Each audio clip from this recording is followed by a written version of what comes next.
or I didn't watch them all, but I did watch some Chappelle show today. But I went back because I was trying to think of something that Dave Chappelle, a skit that he had, or something that he had that I didn't think was funny. And it was like everything I've ever seen from him is very, very funny. He did have a couple skits, well, at least one from Chappelle's show that I just didn't think were that funny. But his shit is so good. Like, he's getting to be, in my opinion, one of the great comics of all time. And a lot of people already consider him to be the GOAT, but I personally think that he he's just he's he's different. He's like he in his own way isn't just a comedian. He's moving into philosopher. And I think there have been just a few other comedians that have done that. George Carlin is one of them, and Richard Pryor to some extent at points got close to that. Um, but like that's the thing. When you get at least in the well anywhere in the world, when you get really really good at stand up comedy and you do it for long enough, you stop becoming a stand up comedian, and then people see what you have to say as philosophy. Does that make sense to you, Zoot? Yeah. Yeah. I remember when I was younger, they showed um George Carlin in like a documentary we watched, and we watched it not like he was a comedian, like he was a philosopher talking about language, and uh that's kind of that's not how I was introduced to him, but that is how I started to get to understand like who he was. And I don't know if you know what Thomas the Tank Engine was. It was like a it's like a children's uh We don't children. have it over here. Do they have it there or no? It's a UK show. We have all the UK shows like Bob the Builder, Thomas the Tank Engine. There you go. So George Carlin was on Thomas the Tank Engine in the United States, and he was like very popular. Also, they had Ringo Starr on it as well, which kind of introduced. Mate, the Thomas the Tank Engine. That's what country is it like made? I thought it was the UK as well, but they would It's do. made from What is it? it's from the UK. The children's book was from a UK children's book. Yeah. But what they do in the United States is sometimes they take like stuff from Japan or stuff from yeah, it's British. Um and they'll put American actors in it. And so they did that with Thomas the Tank Engine. So they would have Thomas the Tank Engine from the television show, and then they would like have a section of it where they would put in American actors. They did the same with Mighty Morphin Power Rangers and Japan. They would take How Japanese much? they would take Japanese footage and have American actors. Um, even as a kid, I found Thomas the Tank Engine boring. I didn't. I liked him, and I think he has a very good message. I think I can. I think I can. I think I can. No, but I don't know. When I was 4, it was cool, and then when I was like 6, this is boring as shit. I don't know. Yeah, I mean, I could see that. Um, he is. I mean, they had other engines, so like he had like I don't know. I get it though. Like she's a train. So You know what was what do you want him to was do a weird except fucking pull the shit? best kid show. The best kid show was Curious George. Yeah, is that British? It seems like it's British. That's American. It's American. Okay. He lives in he New, lives in New York. New York. He lives in New York City. I know that, but I didn't know if it was written by somebody British. I remember, yeah, he lived in New York with the man in the yellow hat. Why did you like Curious George so much?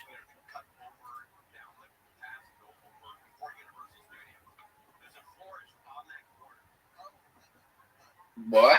Yeah, why?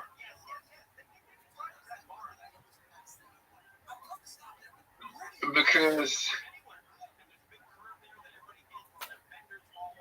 monkeys are relatable. I'm in agreement with Because you he on was that. cool. I'm in agreement with you on that. Monkeys are relatable. Because he was like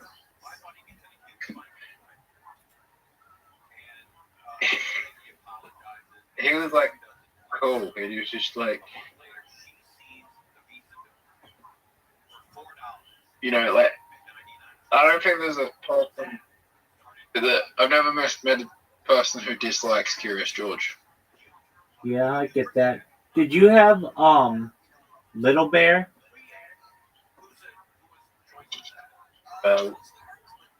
No, I don't think so. Did you have um? It's a British thing. Wait, little. Uh, it wasn't called Little Bear, but I know who you're talking about. Oh, okay. What was it called?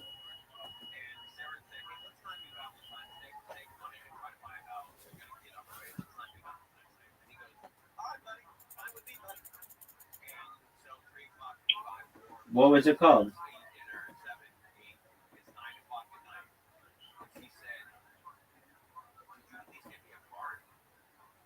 Um, no, it was called Little Bear. Okay. That was Arthur was called. It might be a bit after your time though. what was it called? Arthur. Oh yeah, but that's an American show, isn't it? Canadian. Oh yeah, Canadian. That's right. Yeah. I watched that a little bit. Did you ever have Richard Scary? It was like the busy town, Oh yeah, Lazy Town, yeah. not Lazy Town. That's British or Canadian. I think it's British. Not Lazy Town. It's called Busy Town. That's okay if you don't know what I'm talking about. Do you guys have Sesame Street?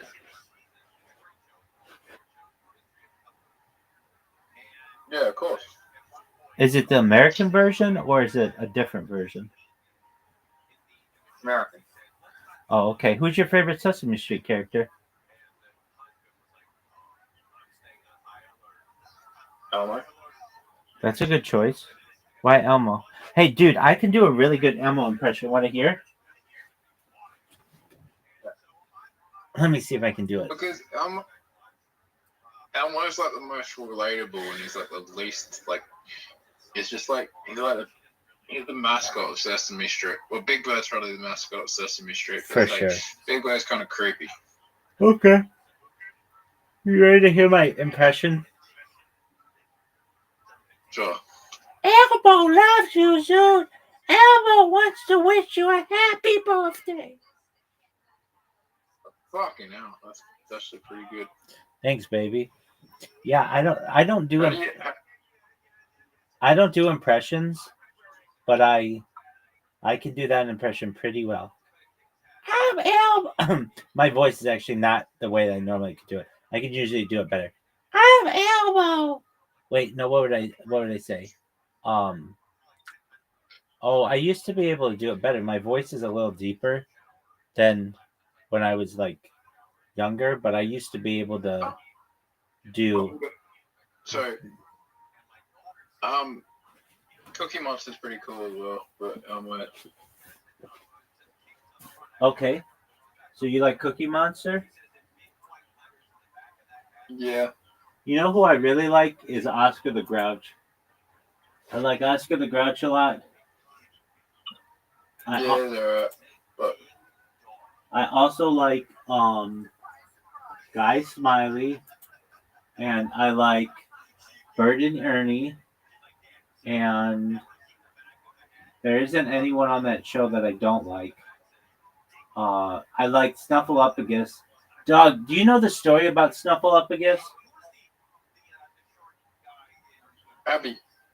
Do you know the story about Snuffleupagus? No. All right, so when Snuffleupagus was first brought onto Sesame Street, the only person who could see him was Big Bird. And it just so happened that every time Snuffleupagus was in the Sesame Street neighborhood, no one else was there except Big Bird. And so whenever Snuffleupagus went off camera, then it would be like somebody would come in and be like, "Hey, Big Bird, how are you?" And he'd be like, "My friend just was here, this big giant Snuffleupagus," and they'd be like, "Big Bird, you're you're not telling the truth." And Big Bird would be like, "No, he really was. You have to believe me."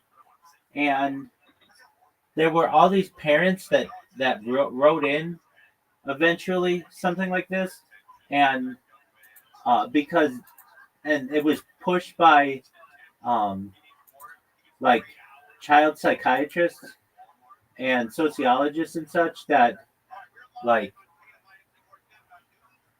like children see themselves a lot like Big Bird, and they're gonna be feel like they're not being believed, and so then the people at the Children's Television Workshop eventually changed the story for Snuffleupagus. They had like a an episode where everybody um, eventually went to go see who he was, and they realized that Big Bird wasn't lying. So he's a large, gentle, elephant-like creature with a long trunk called the Snuffy. His full name is Aleosius Snuffleupagus. For many years, only Big Bird could see Snuffy, as he would vanish whenever the adult characters approached, leading them to believe Snuffy was an imaginary friend. And Yo, what's up, Rabbi? How you living, pimp? Okay, I have a few questions. Okay, well, my man. I'm in the middle of a discussion with a friend, so you're gonna have to be patient. Oh, my bad. You're good. My bad. My bad. You're good. So we're talking about Snuffleupagus from Sesame Street. So this storyline was a narrative device meant to reflect experiences of children how with. did we get me straight? Uh, we were talking about children's television. Or Rabbi, What up, pimp? have you ever seen someone eat a banana without peeling the skin off? Are you about to turn on your No, camera? no, I haven't seen that. I have a friend. That just he's gone viral for just eating a banana without taking the skin off. And I don't know why he does it. That's just disgusting. Word dog. I'm with Foreskin. All right, Foreskin. How can I help you? Oh no, I was just wondering, what is the reason of like being on live so much? World What's the peace. story behind it? World peace. So you just advocating for world peace? 100%. Yeah. That's basically all of it. No, I advocate for a lot of other things too, but this gives me a really great platform to be able to discuss world peace and pacifism and working towards a world where war is in the past. Okay, but what is your opinion on what Trump is trying to do at the moment? Yeah, I'm a pacifist, so I don't want anyone to get hurt. And generally, I want things worked out diplomatically as opposed to through violence. Yeah, but Trump is at the moment really close to starting World War III. Okay, I mean, I'm against war, so I'm not for Oh those no, types. I'm 100. I'm 100% on that boat too. Like, ain't no reason for war. Like, we have enough areas it is. But as I am Danish, so it will also, or it is already affecting us quite badly. Okay, I mean, So I don't know. I'm not saying like you're with Trump or anything. It was just like a general question. no, I mean, I'm actually against anything that involves armed conflict, specifically war.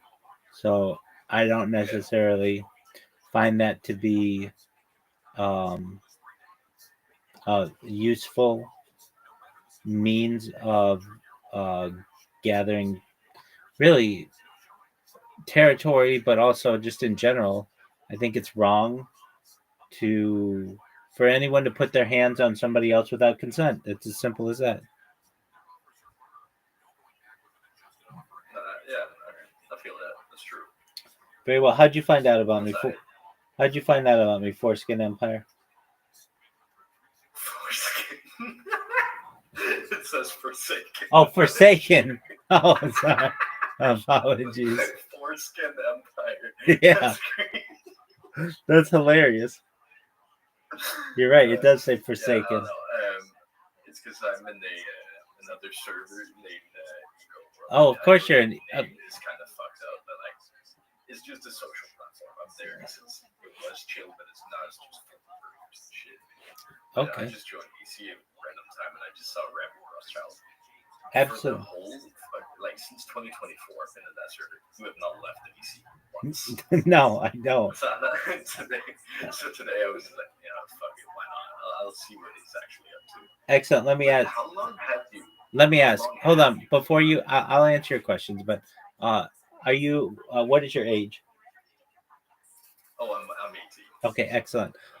Okay, so let me give you my spiel, what I do, and then hopefully that'll answer all your questions. So I'm Rabbi Rothschild. If you don't know who I am, you will. I stream my life 24 hours a day, 7 days a week, 365 days a year for world peace. I've been doing so for more than 4 years. My streams go back to the pandemic. We've seen the death of a queen, the birth of AI, the coronation of a king, and everything in between. This is a real life Truman Show. This is a real life Big Brother. This is a timeline and a time capsule of human achievement. In the 1990s, Bill Gates coined the phrase content is king, and I'm making it true today. I'm king of the internet. This is the biggest event in global history, and here's why. In 2018, The Economist magazine stated that data had overtaken petroleum as Earth's number one resource, and I have more data archived on the internet than any person ever, which is making me very influential. I'm going viral, and when I do, I want to ensure that you, your friends, your family are all made financially independent. I want to ensure that you have generational wealth, and I want you to be able to start charities and philanthropic organizations of your own. I'm unlike any influencer you're ever going to meet. I'm not live on one YouTube stream nor two YouTube streams. I'm live on over 20 simultaneous YouTube streams 24 hours a day. You can view my life in 360 degrees. I even have a ceiling camera. Some of the things that I like to discuss, in addition to making you extremely wealthy and wanting to promote world peace, are ending world hunger through the use of technology such as agricultural drones, floating greenhouses, saltwater greenhouses, hydroponics, vertical farming, cloud seeding. I want to help end world thirst. I'm sponsored by a cryptocurrency that's worth about $100 million, and one of the things that we do is we build wells and water towers in developing nations for the benefit of the less fortunate. Additionally, I'm an advocate for the Life Straw program, and most importantly, desalination technology, where we pump Earth's seawater onto land and make it drinkable. How does that sound to you thus far, Forsaken? I zoned out halfway through, but sounds good. Okay, what'd you do? What'd you do halfway through? I just said like I zoned out halfway through with too many words thrown in once. Okay, well, The you know, first like half sounds good. okay, very well, excellent. So that's what I do. Yeah, now as a person who has been at the barrel of, I thought about the barrel and has slowly been climbing up, but still is one of the less fortunate people. I'm living basically paycheck to paycheck, and this month I haven't done. So I'm as broke gets. Okay, So well, I don't that's know. At the age of 16, I am no 17. I was homeless for 6 months, okay. and I don't wish that upon anyone. As a person who's been there, luckily I had friends and family who let lets me sleep on their couch at the weekends. Shit. So But yeah, that's good. I luckily made it out. I have my own apartment. I have food on the table. I'm grateful for all of that. I have my PC. Whatever. Congratulations. I'm grateful for what I have achieved in life, but I don't wish on anyone being at the bottom of the barrel. It sucks. It really does. Well, I'm glad that you are in a better place than you were. That's wonderful. Oh yeah, trust me, I am too. Even though I basically don't know what to do for the rest of the month because yeah, I have nothing. Okay. Do you have a Fiverr account? Okay, well, you could get a Fiverr account and do gigs for people. Yeah, but that's the thing. I don't like taking donations. It makes me feel like It's not donations. It's not donations. You just like post on your social media for people, and they'll pay you $5 to do it. I don't know. I don't think we really have fiber in that part. Well, you do. It's global, and it's not just $5. It's anywhere between $5 and $500. Yeah, I know what fiber is. It's like where you can promote your small business. Yeah, I mean, you can do a lot of things on it. You don't, it doesn't have to be a small business. You could be a content creator, a community manager, a graphic designer, video editor, anything. If you have any talents, you can essentially market yourself on them. Market yourself on there. Yeah, but again, I don't really know what talents I have. Okay, well, let's I'm talk gonna about it. DIY clothes. That's it. Yeah, okay, but what I'm talking about is, do you have social media? I don't really use it. Okay, well, you should know that there are people who are willing to pay you good money for you to just post on your social media. And I understand you don't use it. That's okay. No one says that you have to use your social media. You just create business accounts. So you create an Instagram business account, a Facebook business account, a LinkedIn business account, a Linktree, a Reddit, an Imager, a TikTok, a YouTube, and then you can basically charge people like $100 to post their own content. You don't have to do anything on your social media. Basically, people will pay you just to get out word about their project, and you can make like hundreds of dollars a month just by doing that.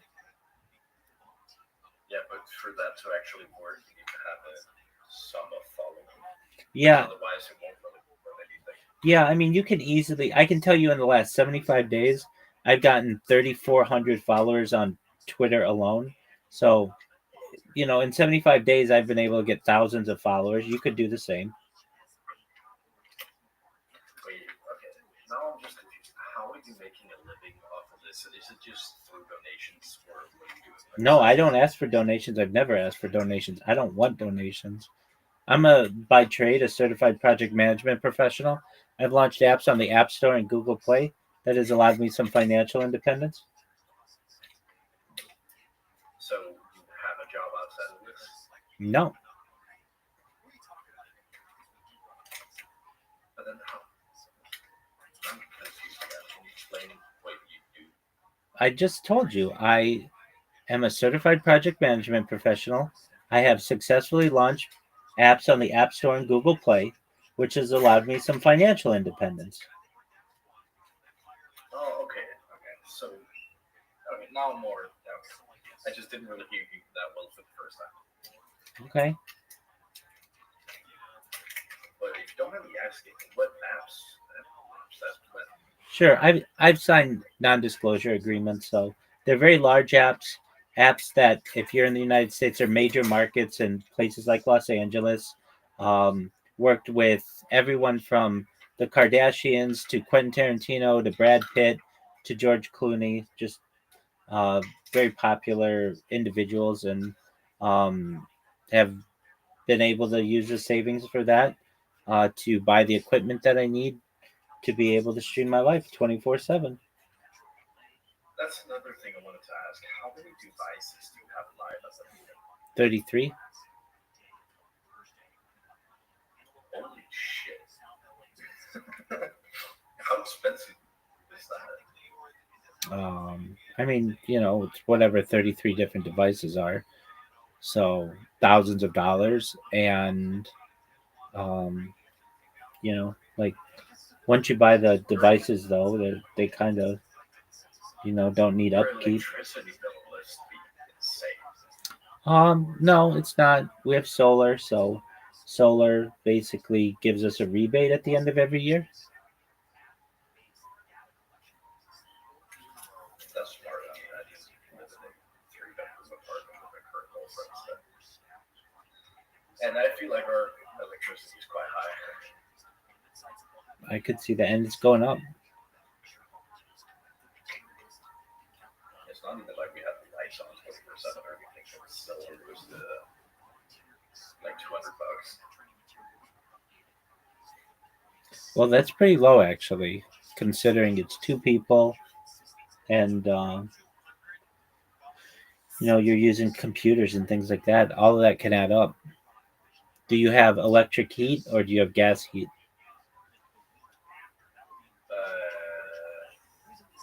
That's a question. I don't know. I mean, we have air conditioning and we have fuel heating in the apartment. Okay, so like water heating. Okay.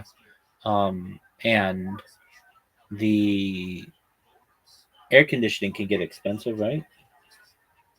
Yeah, but we currently, I mean, every winter right now, because you can get down to -15 outside.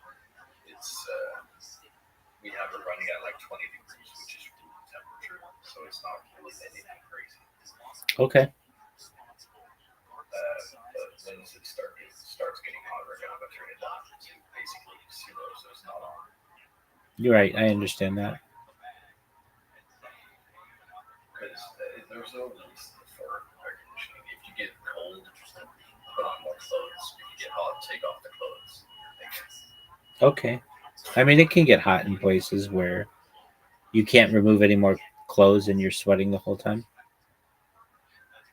yeah, that's why we have like fan in our bedroom. Okay. Because that's what I figured out. The fan is actually cheaper to run than air conditioning. Oh, yeah, for sure. Just one moment. I'll be right back. I'm going to grab some water. Let's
Thank you for your patience for a second.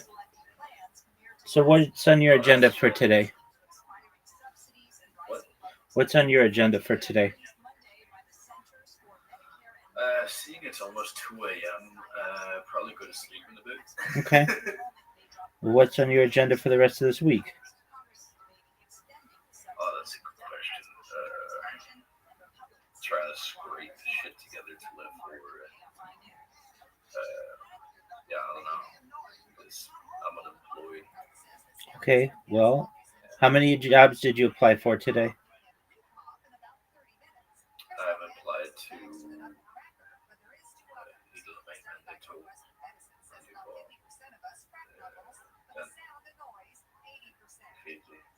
seven. That's great. Good job, man. Um, are And you I don't know. send in a application to Okay. those 7 places. Okay. But they're not hiring. Yeah, And dude. haven't been for like a year. Yeah, you should be doing a lot more than that, though. Do you have? And I can explain how you can do it. Do you have ZipRecruiter and Indeed? No, Okay, why not? because we don't have that number. We have JobNet. Okay, well, JobNet sucks. Get Indeed and get ZipRecruiter, and you can do remote jobs anywhere in the world. And they have more jobs there than anything that you're going to find on your website. They have tens of thousands of jobs, and they have a section that's just called One Click Apply. And you seriously can apply to 100 jobs in like 20 minutes. I don't know. I might have to look into that. Yeah, dog. But I don't know how. But like how long I'm gonna be able to do that because what's that called in English? I have to. Okay, I got a letter from the Danish military that I have to go meet up, and they inspect me and whatever to see if I'm qualified to go into the military, and then I basically get drafted for a leader into the military because I have to serve my time by law. Okay. And what's your girlfriend going to do? Probably sit at home because Okay. she's studying at the moment. Okay. Well, I mean, if you're looking for a job, that's the way to do it. Yeah, I can just choose to stay in the military and do that for a career, anything. Certainly. And the pay isn't even too bad. Okay. Having to serve my time, I get paid less than a like fully qualified soldier would. So, pays around, what is that in US dollars? My older brother, he is in the military and has been for a couple of years now. He says pays around 14 UK to USD, so that's around 2,000 American dollars a month. Okay. But they pay for your housing and everything? No. I have to send like half of the paycheck to my girlfriend so she can pay rent and everything. And then I get 265 Danish krona a day to eat for and stuff like that. Not that we don't get food there, but if you want to get something extra, you get paid to do so. Or you can just choose to save the money and just keep it. Yeah, so around 14,000 a month. Okay. Wait, I can actually just check that out. We have to be there for 11 months.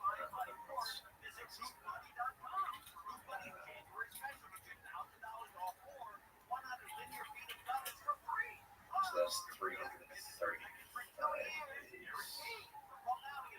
335 days times 265.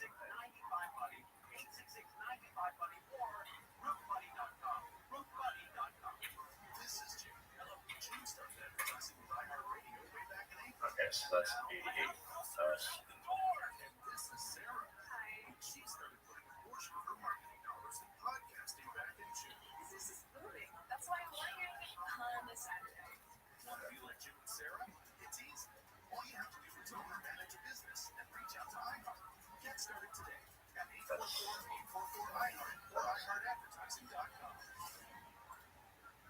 Misinformation and miscommunication surrounding health and science are almost laughable.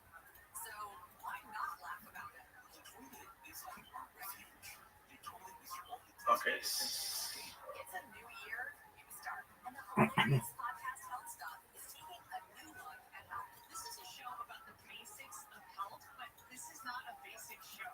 Turns out, real health conversations. So that's 178,775 before tax. For what? And out of that, I have 57,100 I can earn taxless. So I'm gonna have to pay tax out of 133,000 Danish krona. Doug, your numbers aren't correct in English dollars. You're saying you're going to make $180,000? No, that's not dollars. That's Danish krona, like our currency. Okay, no, I get that. Like a Danish crown. Okay, I get that. So I can search up how much that is in US dollars because I don't know what fluctuates at right now. 187 house.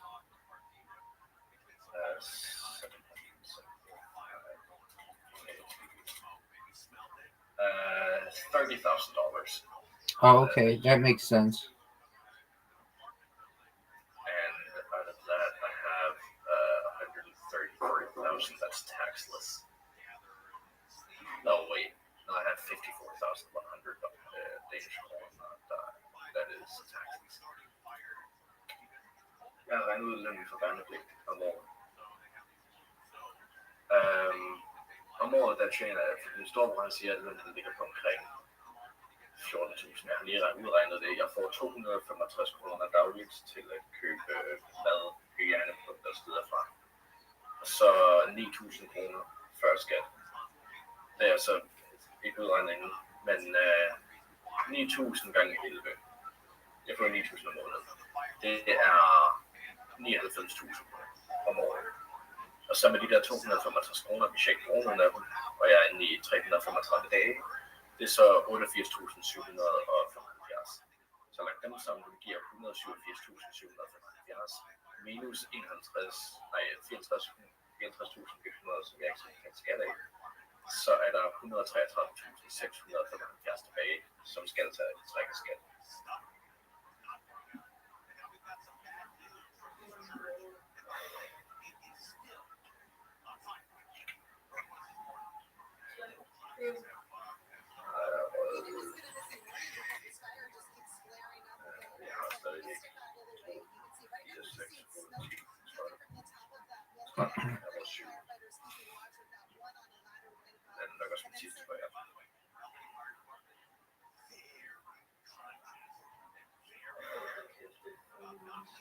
Nej, det er ikke. Det siger ikke, at ja, så var det den anden ting.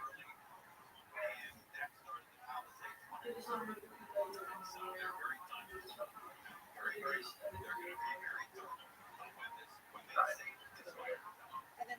men igen, 187.775 måneder. Det er over dobbelt det, jeg tjener lige. Ja, der går lidt mere til at komme af. Jeg elsker dig. Sorry, my girlfriend came in. You're good, big dog. Okay, this might be a personal question. When was the last time you actually had a girlfriend? I've never had a girlfriend. I have a body count that I lose track of at 42. But yeah, I've never wanted to be locked down. I respect it. At least you're honest about it. Yeah, I've played house with a bunch of bitches, but yeah, I don't want. I don't. Played house with a bunch of bitches. That's crazy saying. That's true. And what do you mean by playing house? Oh, we may have allegedly slept in the same bed and eaten meals together and shacked up a little bit, so to speak, but I never considered them like what I would consider formally like a girlfriend, looking to date these bitches to then eventually get married. This was generally like we understood the situation. We were there for a good time, not necessarily a long time, and I have always so more or less friends with benefits. Yeah, you could say that. I don't know. I mean, I'm only 18 and my buddy count is 2, and that's my ex who I've been with since I was 16. That left me before I turned 17. Then I met my current girlfriend, and we've been together for almost 2 years now. There you go. All right. Well, again, I lose track at 42. When you get up in the numbers, they all kind of just blend together. I don't know. I mean, the years since 2020 have all just gone by so fucking fast. Yeah, we're already halfway through this decade. Yeah, I mean, I'm turning 19 this year. There you go, big man. I feel old. Well, you're not. You've got a lot of time to Yeah, mature and everything. Having to pay bills or everything like that, pay taxes, figure your life out for serious this time. It's taking its toll. Like, I don't know, the time where I'm not capable of wiping my own ass anymore, I've just been broke. I don't want to look past that. Dog, you've been able to get yourself on your feet much better than most people. You've got a girlfriend. You've got a roof over your head. You're in good shape. Yeah, but like I'm talking the 50, 60 years. Like I'm at the time where I'm not able. Oh fuck! I can't play. At the time where I'm not capable of wiping my own ass anymore, I don't want to live. Okay. I'll keep that in mind. And I love it for that. Verbreite Liebe. Keine Keime. Entdecke jetzt Dettol. If I'm just there to be a bird, it's just like. You're good, big dog. A lot of time until then. Oh yeah, like I said, 50, 60 years around there. With my bloodline, we're known to get quite old. Like I got to meet my great grandma, or my great grandma before she died. She turned 101. Damn, your great grandmother? Yeah. That's My great grandma is still alive. My great grandfather died back in 2020. dude, that's baller. Yeah, but it's there's not a long time left before my great grandma was broke. That's kind of how life is. I'm not gonna be sad about it because again, she has lived through World War II shit. Like it's gonna be her time soon, and I just hope she's gonna sleep in like my great grandfather did. I just can't imagine the pain of waking up next to your dead husband. Like they've been together for 60 years. Well, it's you got a lot of time till then. Yeah, okay. I mean, I can't really say I have another time left. I don't know what's going to happen in the future. No one does, big dog. But I'm not going to live caring about what's going to happen. I'm going to just take shit as it goes. I might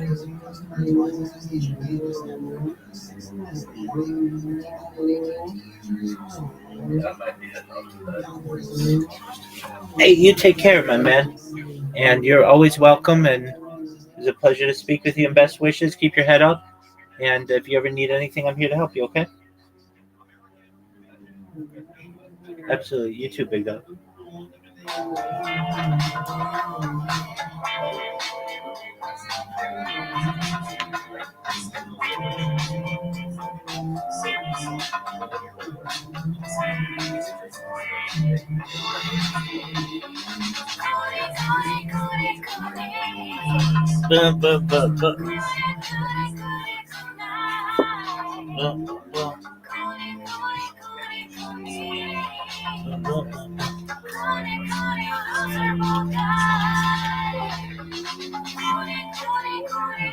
What up, girl?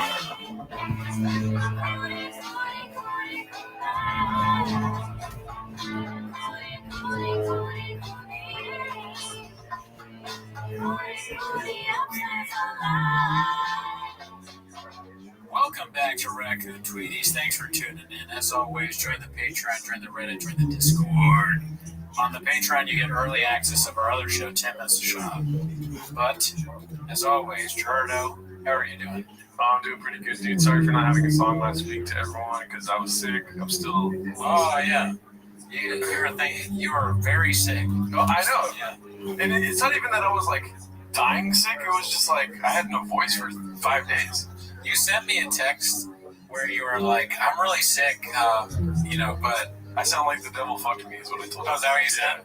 But you were insinuating that you were like, "But it's cool. We'll do the show." And I was like, "This time, no," because I know that, like, if not that it matters, but I know if my fiance found out that I was constantly doing a show where you were on the verge of death, she'd be angry at me because, like, I will get sick, But knock on wood, for some reason I never get sick. I'm making this. Yeah, that's what I thought. You have coonitis. Yeah, no, I woke up Wednesday last week and my voice was insane. My voice was so bad that it was really easy for me to do Mickey Mouse voice. If I just did a falsetto, I sounded like a cracked out Mickey Mouse. A cracked out Mickey Mouse would be perfect for this. Yeah. There's the kids here. I am Mickey Mouse. I smoke crack too. I like fentanyl just like you kids. She's like your dad. Oh wait, I mean, sorry, you say it. It's your mom. That girl. Do you want to hear me cipher? Yeah. Oh, it seems like your friend's outside your cipher. You should probably go hang out. Crackhead Mickey Mouse.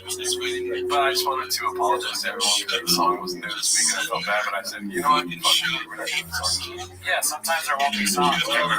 And then another thing is, to you, I watched Plurb this dude. Oh, okay. All right, cool. Not gonna lie, it's kind of, and this is gonna be a heavy, like, we watched this, we watched that episode. But, dude, there was like 3 episodes of Plurb where I was like, this is fucking boring. Oh, yeah? Yeah. The last episode wasn't great. The last 3 episodes, was like when he's walking in the fucking jungle of Panama and stuff, and then he gets stabbed in the back, I'm like, oh, so I just wasted a whole fucking episode on this fool. Like, there's no, there's no, like, payoff or anything. He just gets stabbed in the back. He still ends up in New Mexico. And we should say, I mean, you might want to end it as a spoiler alert there. Yeah. I mean, that guy, I love that guy. He hates everybody. You didn't see any of yourself in him? Wait, no, the guy's cool. Okay. He doesn't hate everybody, dude. He's just being rational at the time. You're that guy now in real life, aren't you? No, I love everybody, dude. I give out hugs for free. No, I mean, the guy does too. Well, spoiler alert. To be fair, the guy warns him. He says there are these things that you will fall on and they'll fuck you up. Yeah, but to be fair, that guy is a fucking communist traitor to the world, dude. That's telling him that. And he's very nice. He's like, everyone is so nice to him. You gotta, even if you don't want to, I wouldn't want the aliens to control my life or whatever it is, but I would be like, well, I should probably listen to that part. Maybe I'll fly on their plane. No, So I'm not gonna get stabbed in the back with whatever that stuff was. dude, here's the thing. You give the Plurb an inch, the Plurb takes a mile. That's what I call it. Yeah. They're called the Plurb, Doc. The Plurb, it would suck because there's just nobody that you can talk to anymore. Everybody's everybody. Yeah. I don't like that. Yeah, we don't listen to the Plurb, Doc. Oh yeah, no. If I were in the thing, I wouldn't like. Because even let's say, I don't want to get too perverted here, but I saw like a meme. I saw this, not meme, a video where the guy's like, if Plurb was happened to a guy and it's just him naming off hot chicks. Yeah. And the prom, their obvious prom, you're gonna be fucking anyone you fuck is like your mom and your dad and your grandma. Okay, but that's crazy. Your brother and your sister and everybody. It's like that's gross. If I get Plurbed, I get to find out how many fucking dudes you had sex with. Oh, I mean, I get, yeah. Listen, I get where you're going with that, Shaw. I get where you're going with there, Brendan Shaw, or Burt Kreischer, Brendan Shaw, Joe Rogan, Tim Pool. But when there's a little bit of something I agree with in there, which is that I've had sex with dudes. No. The thing I agree with in there is that that's what I would really want. Is the ability to know everything. I would have a schedule where I'd be like, all right, today is learning all about what really happened with JFK. And I'm not even a conspiracy guy. I'd probably be like, are you sure that really happened? I thought it was Oswald didn't do it. I would be arguing with them. I'd be like, you fucking with me? Because you're an alien? Wait a minute, Epstein's not a good guy. I wouldn't say that, but I would Epstein Day, JFK, O.J. Simpson. O.J. Simpson, and you know what else? That girl that got killed. That the documentary came out a while, it was like... Oh, Gabby Petito. No, that one's obvious. No, the little girl that was in the pageants. Oh, Natalie Holloway. That too, but no, the pageant one. You know what I'm talking about? The little girl. She was in like. I know who you're talking about, but I don't want to say it because I like this whole game. But John Benet Ramsey, dude. I would be like, who fucking did this shit? Who did Joe Benet Ramsey? Yeah. The whole pluribus would just be me grilling these people about stuff on the news. Oh, so in this hypothetical, you are a guy that didn't get plurbed. Yeah, I don't want to be one of the plurbs. Oh, okay, got you. So, I mean, the show is boring if you're just one of the plurbs. No, I know, but this whole time I thought this hypothetical was you part of the plurb. But no, that's great. I like your idea now. Now, like, they're going, we'll give me one day on JFK, this and that. Yeah, that's because it's kind of like you're saying, I get to find out how many dudes you fuck. That would be, you would know everyone's secret. Now, I'm not necessarily trying to find out everyone's deepest, darkest secrets, but historically, I would like to find out everyone's deepest, darkest secrets, you know? Like, the truth about every one that the memory goes back to. I guess you wouldn't be able to find out, like, way long ago, because nobody would know that, but you know, the big stuff. Like, who shot the first shot at the American Revolution? You probably wouldn't be able to find that out because everyone's dead. Oh, but dude, the plurb lives, and the fucking secret societies know, dude. Did you not know Maybe. I would ask them, I'd be like, are secret societies real? And they would be like, no. And then they would know me, so they'd be like, Gerardo's kind of stupid. Gerardo Oathman and Blue Shirts are stupid. But listen, I really like Pluribus. Like 4 or 5 episodes, solid, for sure, solid. And then the last 3 episodes was just like, we're gonna have a second season, and they're gonna do the same fucking shit, dude. They're just gonna drip feed us Plurb so that we like it, and then it's gonna be like a 6-season run where we're never really satisfied. You're never gonna be really satisfied with the show. So because of that, I gave it its praise. Yeah, but I give it a 6 out of 10. Well, okay, I don't know. It feels like it teeters on safety. I don't like that. I don't remember the last 3. I remember thinking during the last episode that it was boring until the end. I thought the end was okay, but and it was kind of tapering off. Well, I don't know. I don't know if Gilligan's going to do the. I think what you're getting at is going to be like the, what's that movie? Now I'm tired, so I can't think of a damn thing. But the show where they're like trapped on an island, Lost. That's the worst thing. Worst possible case scenario for a show like this is that you get lost, and it's just season after season, and then the last season is a complete cop-out. But it's hard to end good shows. I don't know. Yeah. Speaking of good shows, you saw Hamnet already? I did. I saw Hamnet this weekend. Yeah. But more than just the movie, obviously it's one of the best movies ever made. It's like top 3 for me ever. Really?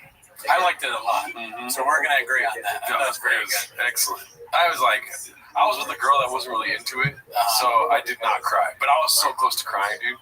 Yeah. Like 3 times I almost cried in that movie. Yeah, man. I didn't want to admit that. Mm-hmm. But it's true. You know me. Everything makes me emotional. Yeah. Like, I can't watch videos where people help other people. Yeah, I put salsa on a cookie, you start crying, dude.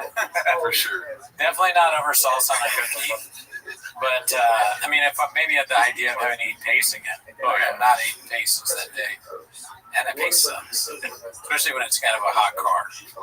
But anyways, like, yeah, no, there were times where I was just, like, in the theater, like, God, I hope no one is looking at me because I am about to cry. Yeah. This is a sad movie. This is moving me. It's also very moving. I don't want to give out spoilers, but the end of it when they do the play, I'm like, oh my God. Well, here's the thing, spoiler alert, because I'm going to give out spoilers. Yeah. We're big boys.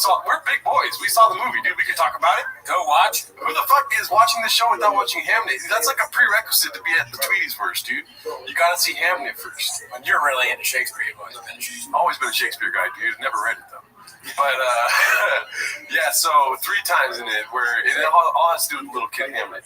When he's like talking to his sister and he's like, I'm gonna die. I'm gonna kill myself. Oh, yeah. Sorry, you two, for saying that verbiage. And then second time when the dad comes home to come see the daughter, and then he's like, oh shit, daughter's alive. And then the son's dead, and he's like, my boy. The way he said my boy was hilarious. Yeah. No, I mean, like, I wish that was the only amount of times that it made me cry. Right. And then the third one is that at the end, when the wife is understanding what's happening with, like, the shout out to his son. Yes. I was like, oh, fuck, dude. But the whole time, I'm with the chick that's like this. So like when I'm feeling emotional, I'm like balls deep in the movie while the movie's happening. Yeah. And when those moments happen, I'm just like pinching my fucking elbow or like biting my tongue, like don't cry, don't be a bitch, type. You know? Yeah, it was funny to me about when he comes home is because before Shakespeare, so they put it in perspective to tell you what's happening. In real life, Hamlet, his son, dies. And in the movie, which is a fictionalized account of what happened, one of his daughters gets very sick and she's always sickly, and it seems like she's going to die. And then she's about to die, but the little boy comes down and he's like, we'll switch spots so death won't be able to tell us apart, and all this, like, it's very cute. Yeah. And then that boy dies. The mom is freaking out. The grandma's very sad. They're in this house, and it's all incredibly sad because all the acting is like the best actors around. They got the chick from Breaking the Wave. Shout out to Bud Easy from Lars von Trier's movie. They got Jessie Buckley, who's a great actress. So you're kind of like, you're really into it. So I'm watching that the whole time, and I'm going like, don't cry at this. This is sad as shit. And I am not in a good headspace to begin with. I am sad as shit, Dallas. I was sad when I got here. I'm sad at this scene, and I feel emotional now. So finally, I'm like, oh my God, all right, I didn't cry at all during that. Thank God. But then then Shakespeare comes in, and he says, my boy, and I'm like, well, there it goes. There it goes. I can't. It's just too much. I can't take it. The way he said it was kind of like, my boy. Like, it was a weird my boy, but you know he was really sad. But the way he said my boy was hilarious. I couldn't take that scene at all. Not even a little bit. Yeah. So many times where I was just in fact, half the movie was like, I can't take this. I should just get up and walk out. But it was good. It was very entertaining. It was an interesting take on Shakespeare. You know what made me laugh about that? What? The crying thing, right? So, I remember one time I was at an open mic, and there was this chick doing stand-up, and she, a while ago, had a thing with Luke Schwartz, and she was like, I was in a movie, and this guy cried. And she was talking about him, and I was dying laughing at the idea of him crying at the movie, which is such a fucking, like, hypocritical thing because, I mean, movies fucking hit me hard sometimes. Yeah, I'm kind of on their side, though, too. I'm like 25-75. Like, I'm a little bit on their side about dudes crying at the movies because if I look around and I see a bunch of guys crying, like, all the guys in the theater are crying, I'm like, yo, what's happening? You imagine? That's like you're in plurals. You're never going to look around and see a bunch of guys crying. But, like, that's the extreme of it. And I'm like, oh, then I shouldn't start the cycle of everyone in here crying. I think the only opportunity you'd have for, like, to see a bunch of guys crying is, like, sports, maybe, because I would take it way too seriously. Sports, pussies. Like if the Commanders won a championship or something. Maybe, but I think most of the time sports is like, dude, you're going to cry over sports. Cry over something manly like Hamlet. I cried when the Dodgers won. You did? Yeah. Oh, okay. Miguel Rojas hit that home run in the fucking 10th or 11th inning, whatever. Yeah. And I was like, oh, yeah. But in tears, dude. Sports usually, I mean, maybe like a good speech from one of the athletes would get me. Like, yeah, that might get me. What? This is another thing I thought about this last week. What? How many speeches do you think just didn't work out? You know, like how they have like those football speeches where they're like, we're down 17 points. And what the hell? I mean, come on, man. Our defense sucks. You know, and then they go out and they lose by like 34 points. The vast majority. Because they do it every time. I wish we had like an account of all those, though. You know, like I feel like there should be a game within the game where we keep track of like motivational speeches. You put yourself out there, yeah, you're down 20, but if you get up and beat the game, that speech is like iconic. You know what I mean? Tracks. But tracks. I like tracks. Tracks. Yeah. But if you give the speech and you end up losing by more than 20. Then we can make fun of you. You know what I mean? Yeah. If you lose by double what you're losing by after a speech, that's pretty funny. It's like they're going out there like, that fucking asshole said a speech, so let's lose by more. Yeah. We suck. He knows we suck. We're waiting next year until we get a quarterback in the draft. There's no point. I'm not trying to get injured for this clown. Whether it's the coach or whoever it is. We died for that inch. Al Pacino. We watched that, I think, here. Yeah. I don't even want to look at the mirror anymore. That'd be so fun. Your coach says stuff like that. You're all amped, and the coach is like, "My wife left me. What does this have to do with football? Nobody fucking loves me anymore." Cried during Hamden. Cried during. I'm addicted to Vyvanse. Got me on low dose, like real. And lately, I can't even myself in the B. That's what he said. So back to Hamnet. On Friday night, I had made plans to go see Hamnet. Here's the thing, though. I made verbal plans to go see Hamnet. Yeah. The person I went with was like, "Oh, did you buy tickets?" And this was like on Wednesday. And I'm like, "No, we don't need to buy tickets. It's Hamnet. Nobody's gonna want to see Hamnet." Right. Listen. Yeah. This is a moment of humility. Okay, I'm admitting this. Yeah. No. I only know you fucked up because I went to see him. And I was like, God damn, people are still here. There was someone sitting next to me. I was like, movies are back. But anyway, sorry. Go ahead. So yeah, and then Friday night, like 2 hours before we wanted to go out, I start looking up showtimes, and then there's nothing. There's literally nothing. And so that's why I put Hamnet Mania. It's like everyone wants to go see fucking Hamnet. So I got a movie like 4 hours away, right? So we got plenty of time to kill here, dude. You know what I mean? I started playing the song "Time to Kill" by the band because I fucked up. Like she obviously is like, why didn't you get the tickets ahead of time? For sure. I'm like, we got time to kill, and then I put the song on to blare it so I don't have to hear her. You know what I mean? We've got time to kill. You know the song? I don't even know that song. It's a great song. Check it out. You got homework now. But anyways. We leave 4 hours to kill, dude. I'm like, let's go get some In-N-Out, dude. Yeah, it's the worst I've ever seen In-N-Out. The line, everything. I'm like, well, how is everyone seeing Hamnet and In-N-Out at the same time, you know? Let me get it Shakespeare style. That was dumb. I said it. Did you wait for the characters? What's Shakespeare style? I don't know. That's great, though. I like that. Let me get a Hamnet. Sorry, a hamburger. That's what the thing you should have done. We'll have 2 Hamnets just to see if she says anything. She's like, I want to see Marty Supreme. It's funny that Marty Supreme sounds like Taco Bell, and Hamnet sounds like McDonald's. You ever think about that? Hamnet sounds like a flying bird. I admitted to you over text that not only did I think ham was a bird, I literally thought it was a literal bird called a ham. I thought Christmas ham meant that there was a ham walking around. Christmas ham. I said this as a bit to my fiance, but I think she believed me. I was like, and I'm not even quite sure. I kind of thought ham was a part of a turkey. I don't know what I thought. Sometimes I don't think about anything like conceptually. I just accept that it's there and I give it no concern whatsoever. So that's how I came with ham. I'd never really considered that it was anything at all, really.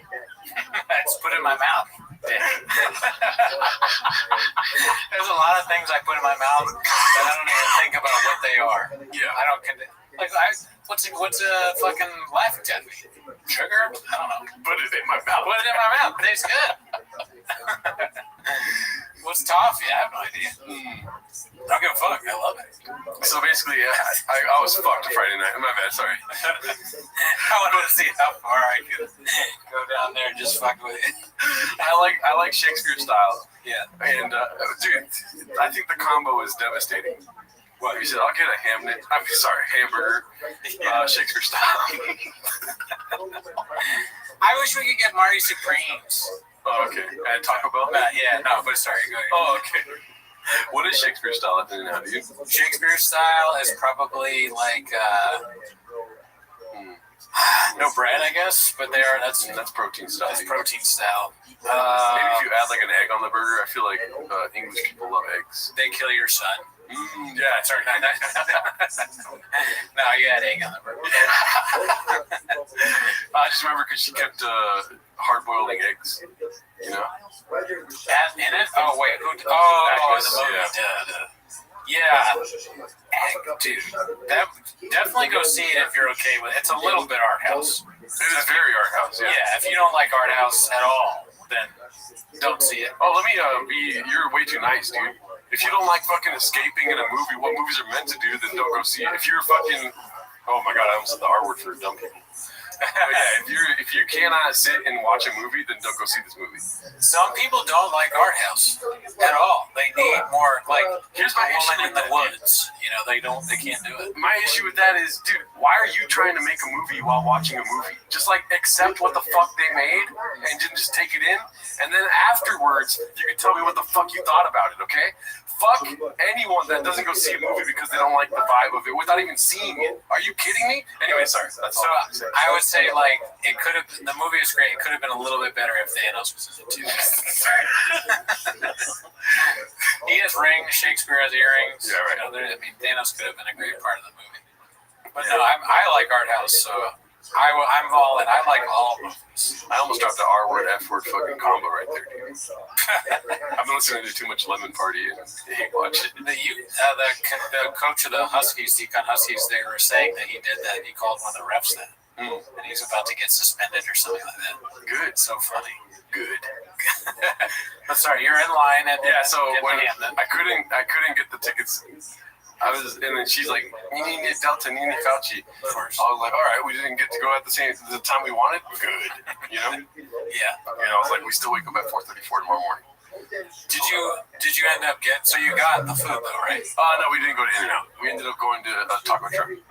Where you got a Marty Supreme. We got quesadillas, and then went to a bar. Had a lot of time to go. So we went to a bar for like 2 hours. I don't even drink. We were just kicking it, and then went to the movie. If she stayed the whole time, that's a lot of time to just kill. So she must like you then. What I was thinking about was I saw this video, which we don't have to watch, but do you know who Chris Gethard is? Chris Gethard. I know the name. So Gethard, if you write it on a board, looks like Gatharo, which is another name for Asian. That's what you thought I was going to bring up. But Chris Gethard is like, I don't know too much about him. He's a New York comedian, but he's very all-seeing. He's big on that. I think he had a TV show for a while. He kind of looks like a little nerdy guy.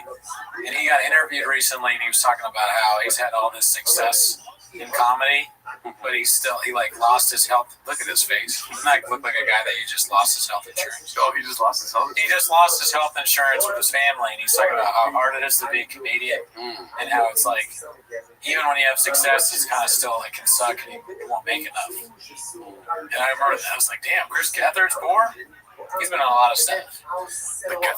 The Gethard effect. Have you ever? Yeah, look at that. He looks like someone you pick on, and when he's in TV shows, he's always like the creepy guy or the guy that's getting bullied or made fun of. He's the boss on Broad City. He's what's her face's boss, if you remember. But so my question was just like, comedy kind of sucks to do. Oh, really? Don't you think? I disagree. I think comedy's cool. You can get very black-pilled by comedy because, dude, the amount of Too Lazy and Podcast Cringe I watch, and they just dismiss it entirely. You know what I mean? People hate stand-up that much. You watch Whitney Cummings compilations, a lot of American Redux stuff, all this stuff. They're just putting out shit that Whitney Cummings is putting out. Yeah, if you're surrounded by all that, you hate stand-up comedy. But if you remember back to like going up and doing sets or like hearing something that somebody said on stage, you're kind of like, oh man, I missed that part of it. So there's a thing about it that still exists that is not whack as hell. I agree. Well, I'm not saying, I think you misunderstood me there. I'm not saying that comedy sucks like, which I have said in the past, but I'm not saying it sucks like that. I'm saying the part of doing it. Because if you have the success that Chris Gethard has, you'd think you'd be okay financially. Yeah, but I'm also in a weird state. We'll get to this later. But what is enough? You know what I mean? Where like if you're terrified to death, then get a good job and get good health insurance. Go to the doctor every week. You know what I mean? Like if you're terrified of dying, like people didn't always live that way. People were fine with whatever the fuck they had going on. And literally Shakespeare. Yeah. Right?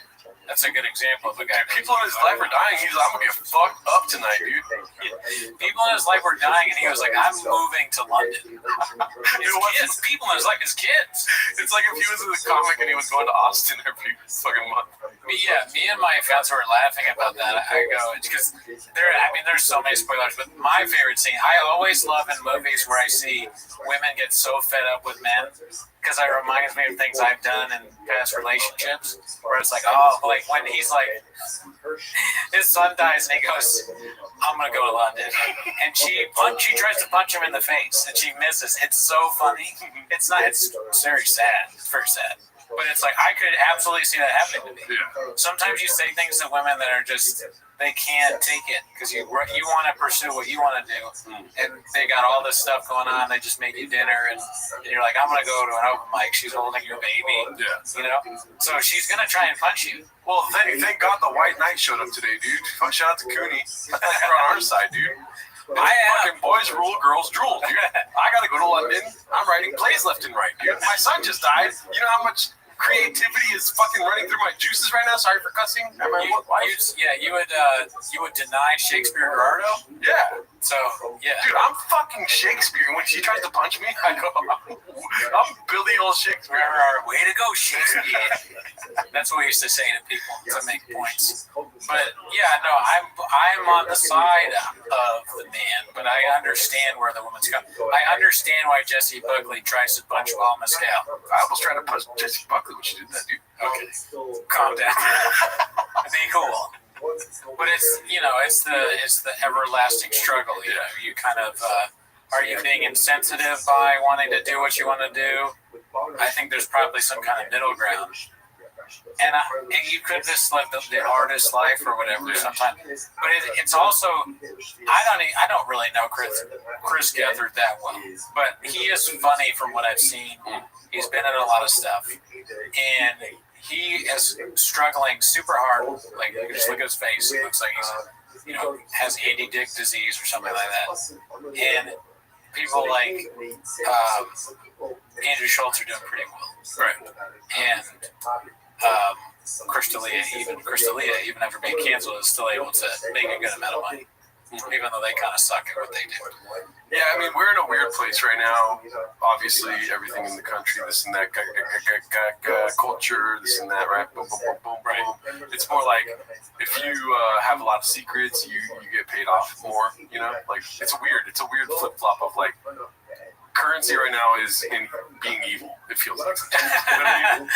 Yeah, that's kind of funny. It's like he's not evil enough. You can tell. Right. Yeah, he's way too nice. Look at him, dude. He can't. Maybe you need to be evil to build a fan base a little bit.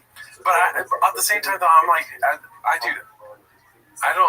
probably gonna regret saying this because then later in life I'm homeless or whatever this and that. But like, dude, I don't believe in wanting everything. You know what I mean? But I get what you're saying, but it's not wanting everything. It's just wanting some stability. Yeah. Some level of like, all right, yeah, everything is a struggle, right? Even when you're with more money, more problems. We haven't forgotten this, right? We've learned this. But this struggle, I feel like he should be above this. The losing of healthcare. Right. He doesn't have enough money for that. He's on TV. Why can't people on TV need to be rich to make me feel okay? Because when I see people on TV being like, I'll suck your dick, I can't, that makes me uncomfortable. Because I'm like, what about me? I don't want to, should I just never, I don't know. I had a long argument with Miguel the other day about charity and whatnot and like helping out people and stuff like this. And I don't believe in it. I don't believe in charities to begin with. 0%. Never give to a charity, dude. You know what I mean? I feel like as humans, we have the need to help others and be altruistic in doing so. I feel like charity cheaps you out of that experience. If you donate to charity, you get that little dopamine hit. Let me fucking finish, dude. I know exactly what I'm saying. I know. Make you so mad. Yeah, I see you fucking about to. Keep going. You're not even listening. Dude. I'm listening. I'm making a clear, concise point. I like it. Good. This is a strong stance to take. Yes. Go ahead. And you know what, dude? I'll take it twice, dude. And then I'll slap Jesse Buckley in the fucking face, dude. Okay, I'll cut all that part out. But yeah, that's what I say. What do you want to say now, dude? I don't want to keep going because then you're gonna fucking. No, I will finish your point. Yeah, I feel like people feel the need to be altruistic and good to others, but donating to a charity takes that away from you, and now you can be an asshole to everyone that you go around. Oh, so what you're saying? Oh no. No. See, I held off. I didn't do my joke answer. Okay, never heard it. But no. So what you're saying is that people do altruistic things just so they can be like, I'm such a good person. and wave that in your face is what you're saying. Well, waving the face doesn't have anything to do with it, but like literally giving to a charity is a cheap way of helping others. It's like you think you're doing that, but maybe you're doing the action. I don't know. I just don't believe in it at all. I don't. Ain't nobody like a DD body. That's all I got. I'm so stupid. But I don't know. I don't. Anyways, all that to say, you don't have to. I'm not saying this because I'm saying you're Give money to. No. Never give money to God. Don't do it, dude. He's an artist. The worse he does in life, the better his art will be. So let him fucking suffer, dude. That's a good point too. It's like his kid. Oh, your kids got sick. Good. You don't have health insurance anymore. You can't take them to Blue Shield or whatever it's called. Good. You'll make a funny play about how your kid's dying. Right. Ever seen the Kumail Nanjiani movie about the Great Sick or whatever? Big Sick. Good. Was that not a good movie? So Chris Hamnet, dude, he's fucking Hamnet. Hamnet, yeah, you could be Shakespeare. Yeah, Shakespeare wouldn't be Shakespeare without Hamnet dying. Yeah. So think about that before you whine on your podcast, Chris Catherine. Talking right to you, but also talk about Brendan Schaub if you're suffering. Like your podcast is gonna blow up, Chris Catherine. Yeah, you should. You don't talk about Schaub enough. When you find yourself kind of desperate, you should do that. All right, one other thing about this, I want to stick on this because this came out. This interview came out at the same time that somebody told me that they heard Jamie Kennedy works at a warehouse. That's his day job because he's broke. Now, there's no chance that that's true. I can't. There's no way that Jamie Kennedy is that broke. But when they told me they were so sure about it, that I was like, fuck. Comedy that's real. Jamie Kennedy works at a goddamn warehouse. And then I thought about it for a minute. I was like, that's probably bullshit. How do they know? And I go, send me proof. I text them. And they go, oh, my coworker said it.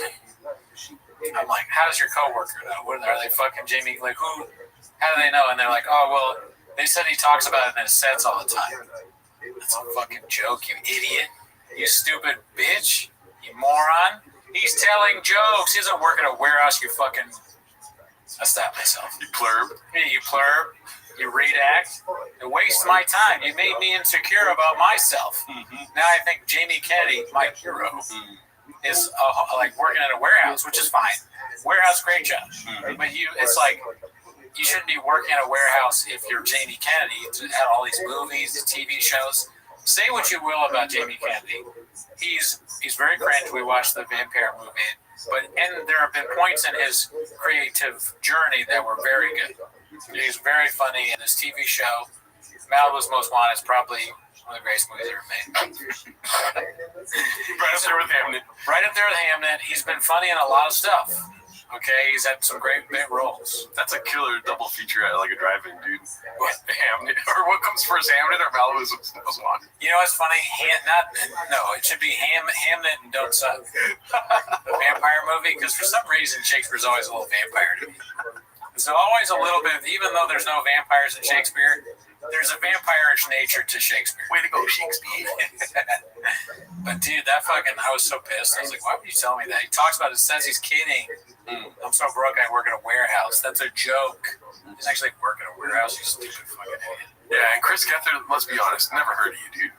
Yeah, I mean, he's not one of our guys for sure. Probably not, but I'm sure some people have heard about it. I'm gonna rest in peace.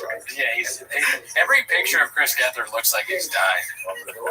I tried to make a bit about how both him and Andy Dick kind of look the same, and like they look like guys that would die from a cold, but nothing can stop them. Yeah, it didn't do very well. Also, I said a lot of crazy shit. You know what I mean? I'm just joking, Daddy.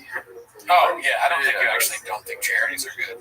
Or maybe. Oh no, I really do think that. But ain't nobody like a dinner party. What's it called? I wanted to break some news to you, dude. Oh, let's hear it. Let me move this. Just might get a little, messed up here. I'm glad you're drinking that right now. I had to get a new bottle, dude. I lost my fucking bottle. Oh, okay. And this one is not as nice. Gonna say it was cheaper. You can hear that ice in there, Daddy. Coffee bean sticker on there. No particular reason why. I don't go to that place, but I wanted to show you one of the neat features, dude. How is it? Nice. So it has a sound to it. It's a dolphin. There is it a dolphin or what is it? That one sounds like elves sneaking somewhere. It sounds like elves laughing, or the gnomes that steal your socks or your underwear. Underwear gnomes. Okay, that's not what it sounds like. What are you talking about? That's what it sounds like. It sounds like a dolphin. What are you talking about? I don't know. Why is it gotta be naked fucking elves, dude? I didn't say they're gnomes. I said come steal your underwear. There's people are stealing my. That's not what. What is your underwear made of? What is my underwear made of? I don't know. Cotton. That's not. It sounds like you don't think that sounds like elves laughing. It sounds like elves laughing. There are no underwear. No underwear Yeah, it involved. doesn't need to be It's just underwear. fucking elves laughing, dude. Yes, it sounds like laughing elves. What the fuck are these people stealing underwear for? I love how you see the dick coming and you're like, no, please God. There's like all these memes about underwear gnomes and you're stealing your shit. It's like little elves or little gnomes. It's kind of Lord of the Rings-ish. You know what it sounds Fairies. like? You know what it sounds like? A lot like your fucking model, dude. That's what it sounds like. I don't know. I'm trying to be honest here with the crowd. I think it's cool though. It's like elves. There are little elves running around. I wonder why does it do that? Does that have a straw too? Yeah. Mine, I took the straw out. It still makes a dolphin noise. So my straw wasn't working very well, right? And it was the first, like when I lost my bottle, I was sick, and I wasn't drinking water when I lost my bottle. I realized. I was like, holy shit! I whatever weird thing happens in my head where I'm just used to drinking water out of my bottle, I'm not getting regular. I forgot how to get water again, you know, because I had the system, and so I bought it, and I was like desperate for. I was like very thirsty for water, dude. So I went to go drink it, and the straw wasn't working. So I was like, "Is it a?" And then I went like this, and the thing happened. How many times? Because this is the time I did it in front of you, and that day, that's the first time that's ever happened to me. Yeah. Have you ever seen that happen to somebody before? No. And now it's happened to both of us. Isn't that weird? Well, it's probably a feature of like the air release. I guess, but why? They should put something on the bottle that like don't tip this over. Because if you're in a meeting and you do that, they might fire you. The dolphin noise for sure. That's the other thing, dude, is that I do not like this one because it's loud. If I'm in a quiet room, like that's kind of loud. Kind of echoes, dude. It's like. It's not as crazy the sound, but it does sound like little kids or elves laughing. So that wouldn't be good either. But the thing about the dolphin thing is it's so loud that it's absurd. If you do that in front of people, they're gonna like laugh or fire you. Yeah, fire you maybe. They're gonna send you with Chris Gethard. They're gonna take away your kids' health insurance. But so that was another update of mine. Do you have any other updates here? I do, yeah. So big news with me. Well, two things. One is found out something about Vyvanse. What? I'm on the rookie dosage. Okay. So it's not even real. It's 10 milligrams. It's not doing nothing. That's why. Remember I was telling you guys on Vyvanse it does nothing? It's because I'm on 10 milligrams. It's nothing. All it does is make my blood pressure go up. And guess my friend who's on it, 40 milligrams. Damn. So, and that's like a normal dosage, I think. So this guy's a pussy, and I don't know what to say about that. But basically, it's nothing. Second thing is this week is when I'm getting married officially. Oh, okay. Well, not the wedding thing. Yeah. November. I have another life update. It's kind of like going to see the doctor. All you got to do in LA, if you ever listen up, fellas, you want to get married, you can get married one day. I haven't done it yet, but you go. This will be something we can talk about next week. You go to the courthouse. You say, "Cool story, bro. I applied online. I want to get married. I want a ceremony." It's done in maybe an hour. I think. I don't know, something like that. Hopefully, unless I planned all wrong. Yeah. I'm going on the Thursday, the 15th. Okay, nice. I'm going to be officially married. All right, you want to pick me up here, or do I go? You want to be the witness? Yeah. I think you don't even need a witness. Can I get a witness? That's like New Orleans right there, dude. New Orleans, that's going to be, November, we're going to do the real fun thing. And Dr. John. Things. Who's Dr. John? Can I get a witness? I don't know. Sounds good, though. If you're going to New Orleans, dude, you don't know about Dr. John, I'm going to tell some of my homies up there, and they're going to fuck you up, dude. Okay. Yeah, we'll see. You got to check in, dude. Yeah. Dr. John. Yeah, I don't know. Most of my time out there, I'm beating ambulance. But, so, I mean, it's like you just get married. Yeah. So I'm not going to be single anymore. Do you have any thoughts about that? Not really. I mean, it has little to no effect on me personally. Sorry. That's true. Well, what's kind of funny about it is like how little I care about that part of it. Like she keeps trying to like make it more. She's like, well, our friend, don't you want to have our friend there? And I'm like, no, I don't. They're gonna give us a witness. We don't have to. I don't want to wait for somebody at my apartment and like really early in the morning for them to maybe show up and then we're late. Yeah. It's like, well, we don't want to do like a selfie. I'm like, no, I don't. The whole point of this is that we get it out of the way and we can have the fun thing in November. I have my hand up like I'm a hitter. No, I think I fuck the government. Yeah. Number one. Number two, really, it's just that. I don't give a shit what they think. Mm-hmm. I'm already married here. Oh, okay. That's where it counts. Yeah. You know what I mean? It's just a piece of paper to me. So you're going to get married and go, I'm going to London, you know? Yeah. I mean, maybe right before the marriage. Okay. Like Shakespeare heard. Sure. Or she's in for a rude awakening when I start saying I want to do open mics again. So it's like, you know, that's what I'm into lately, is doing open mics. So is that all your updates? The only other thing I was thinking of this week was just YouTube commentary channels in general. Oh, okay. I think they're like the watchers on the wall. Because I'm still rewatching Game of Thrones, and they're like the the Night's Watch. Mm-hmm. I think that they should have to swear like allegiance. Yeah. You know, like they'll never take a wife. They get banished from every community they're in, and they have to just make YouTube commentary. Yeah, I mean that's how you get a YouTube commentary person, is they rape and it's like not really, but thief, murderer. That's like American Redag, Podcast Cringe, Too Lazy to Try. I listen to all of it. I love it all except for Podcast Cringe. I can't really do Podcast Cringe. There's a lot of cringe I don't like, but I still watch it. You know, it's something. See, they're so good at just like getting the clips, putting it together. They got a through line. They wrote out scripts, dude. I'm like, God damn, these fools really hate these guys, dude. And every time it's Whitney Cummings, it's the quickest click of all time. And you know, do you think people think we're that? That's what I always think about. We're definitely not that. Okay. Because there's no scripts. There's no like. That's what they think. Yeah, we mapped out all your occurrences of graves in a script. I forgot I even had graves. So here's the thing about that is what made me think about it is I saw Luis Gomez tweeting at somebody about how, because I guess somebody called him a grifter, and he said something along the lines of, who's more of a grifter, me for selling products on my show, or one of these YouTube commentary channels that just talks about comedians and blah, blah, blah, blah, blah, or talks about famous comedians. So I was thinking, is he taking a shot at us? Probably doesn't know we exist, nobody knows who we are. Like, does Louis J. Gomez think that I'm a grifter? My water kind of tastes like bleach. Is that bad? Yeah. Oh. We can't lose you. You gotta stop drinking that. I think I refrain from commenting on it because dude, because I feel bad because Louis J. Gomez is funny sometimes, but the special was so bad that we watched. Yeah, I mean he's done a lot for comedy and comedians. I think overall he's like a good guy. Or at least seems like it. I appreciate his service to the 250. Yeah. You know, like you would a soldier. Yeah. But, I would never watch his stand-up, and I wouldn't tell people to watch it. Maybe one of his shows. I would hope that it was better than the last special. I would watch it still. Just like the last special we watched was pretty bad. I mean, he's like another one of these people that's probably like a really good host, you know, and great, like podcast host. Like a Super Bowl party. Oh, okay. Or that, too.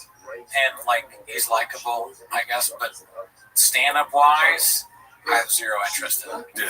That's not to gadoosh him at all. My thing is, I like, listen to me, I care what he thinks. And I'm like, damn, am I a grifter? I don't know.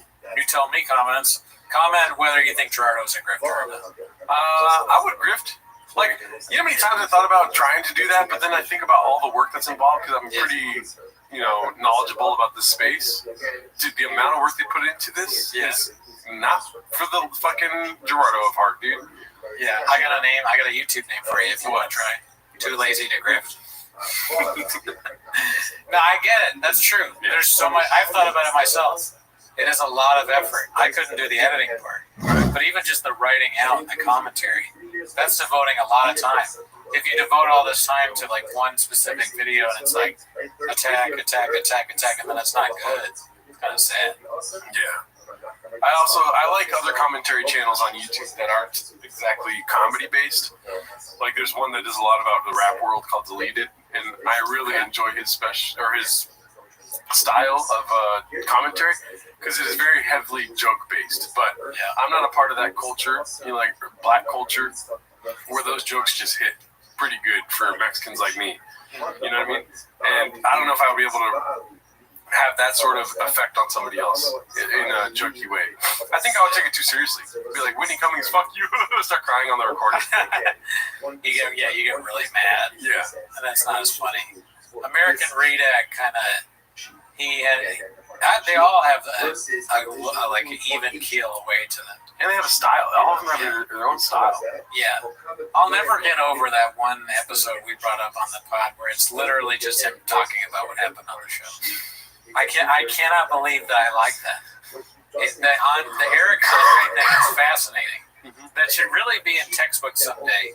There was a period of time, maybe it's still going on, where guys would watch another guy talk about comedians talking on an episode and come to the conclusion that nothing really happened.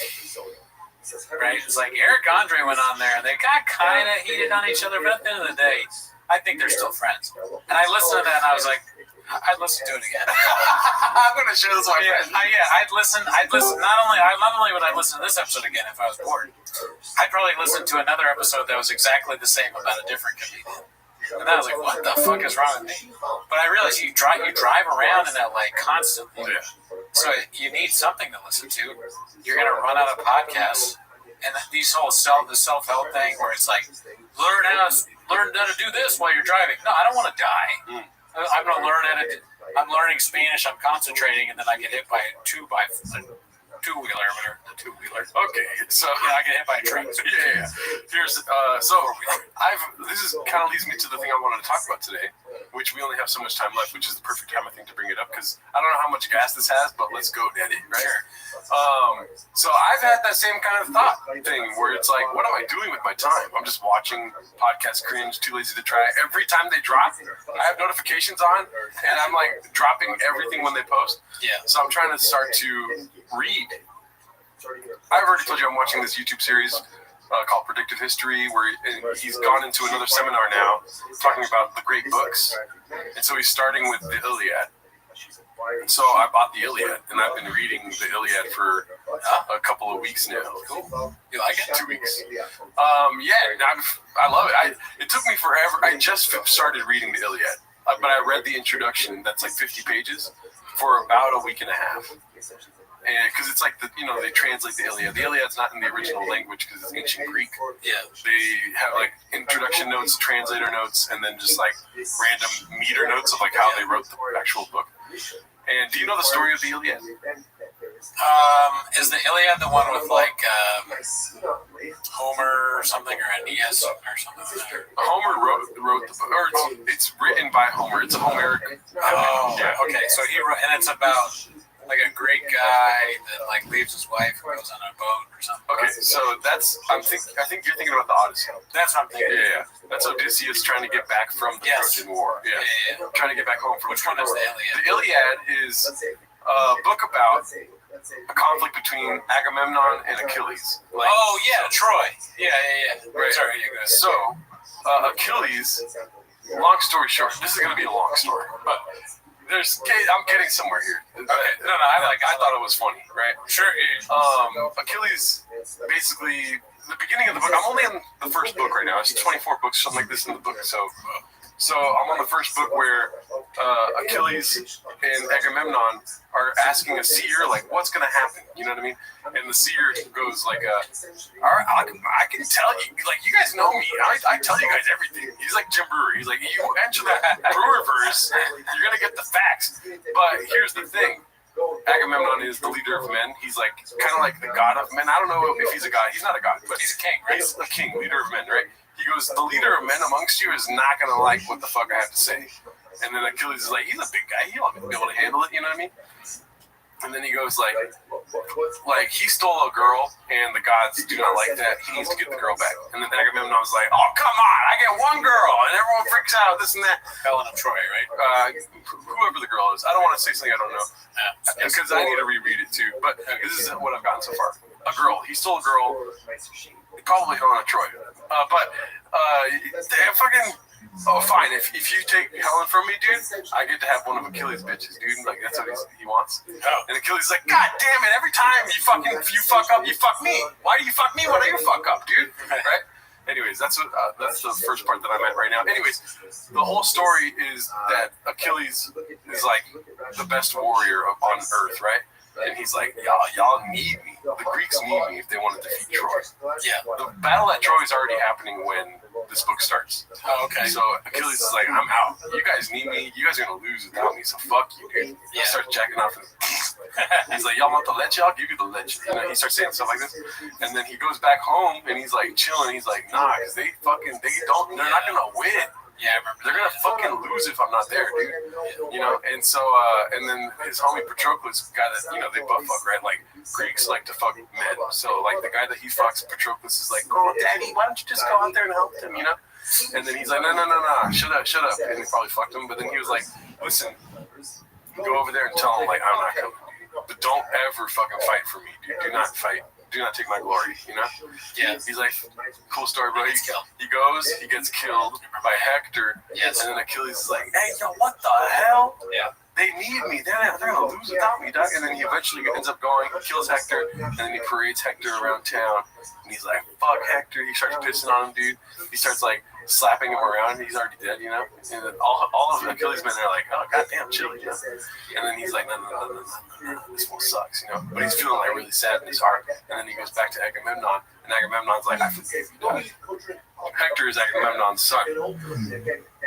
And then so he's like, God damn, Achilles is like, whoa, you forgive me, dude? Like, what the hell? And then he gives back Hector, and then they can have a proper burial. The whole point of the book is forgiveness, right? Here's the thing that I thought of, right? I don't know if I had to say that whole thing. It's probably unnecessary, but when I'm cooking, I don't stop. I like to eat sausage salad. So, who is Achilles in the comedy world? Who is Achilles? So that would be a god. No, besides his Achilles. Demigod. He's not Demigod, a god. yeah, but like a little bit. Almost a god, right? Because they held by the ankle. You're getting close to what I'm thinking, so who is it, though? Tony Hitchcock. Oh, my God. I'm kidding, dude. Hitchcock sucks. I think Hinchcliffe is Hector. Oh, yeah? But anyways, who is... Hector's like yoked. Also, like, I totally don't remember the story of it, because Agamemnon, who's the other king? There's two kings, right? Do you remember? There's like, I don't know, anyways, it doesn't matter. Who's Achilles? Let's see.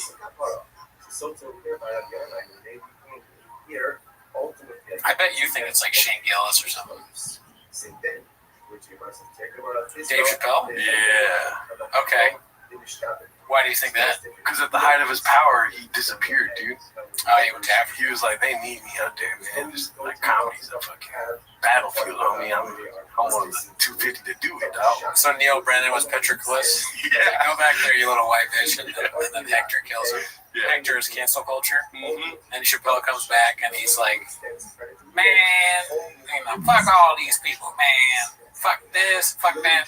And everyone's trying to keep them. Now he's less popular. Yeah. He's got some blood on his arm. Agamemnon is Joe Rogan for sure. Or, yeah, but do they make peace, though?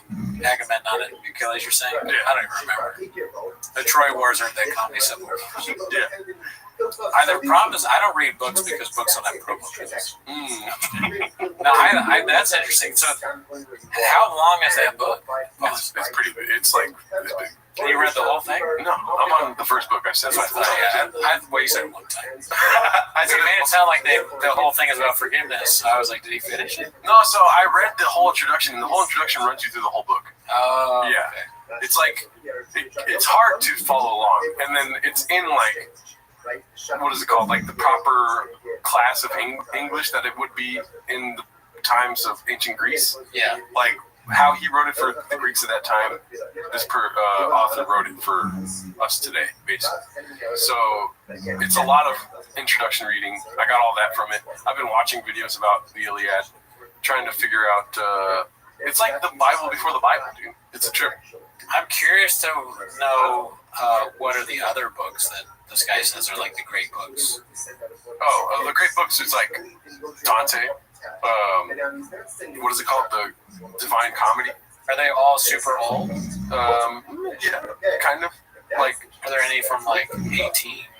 Oh, Rich Dad Poor Dad. Just kidding. Yeah, yes, there's Dante. I think there's what's the other? Oh, like Immanuel Kant. Oh, Kant. Yeah, that's supposedly pretty hard to read. Kant, but when I gather from Kant in my intro to ethics classes that I think I agree with him for the most part. Yeah, I mean Kant is a philosopher, like a giga philosopher. Yeah, he's like he is the who's Kant? Probably Elephant Graveyard. Yeah, that's probably who Kant is. Yeah, dude, and Homer is too lazy to try, dude. He's the first to do it.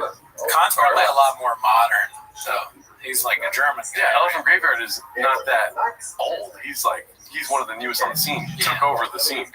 Yeah. As far as philosophy goes in comedy, yeah.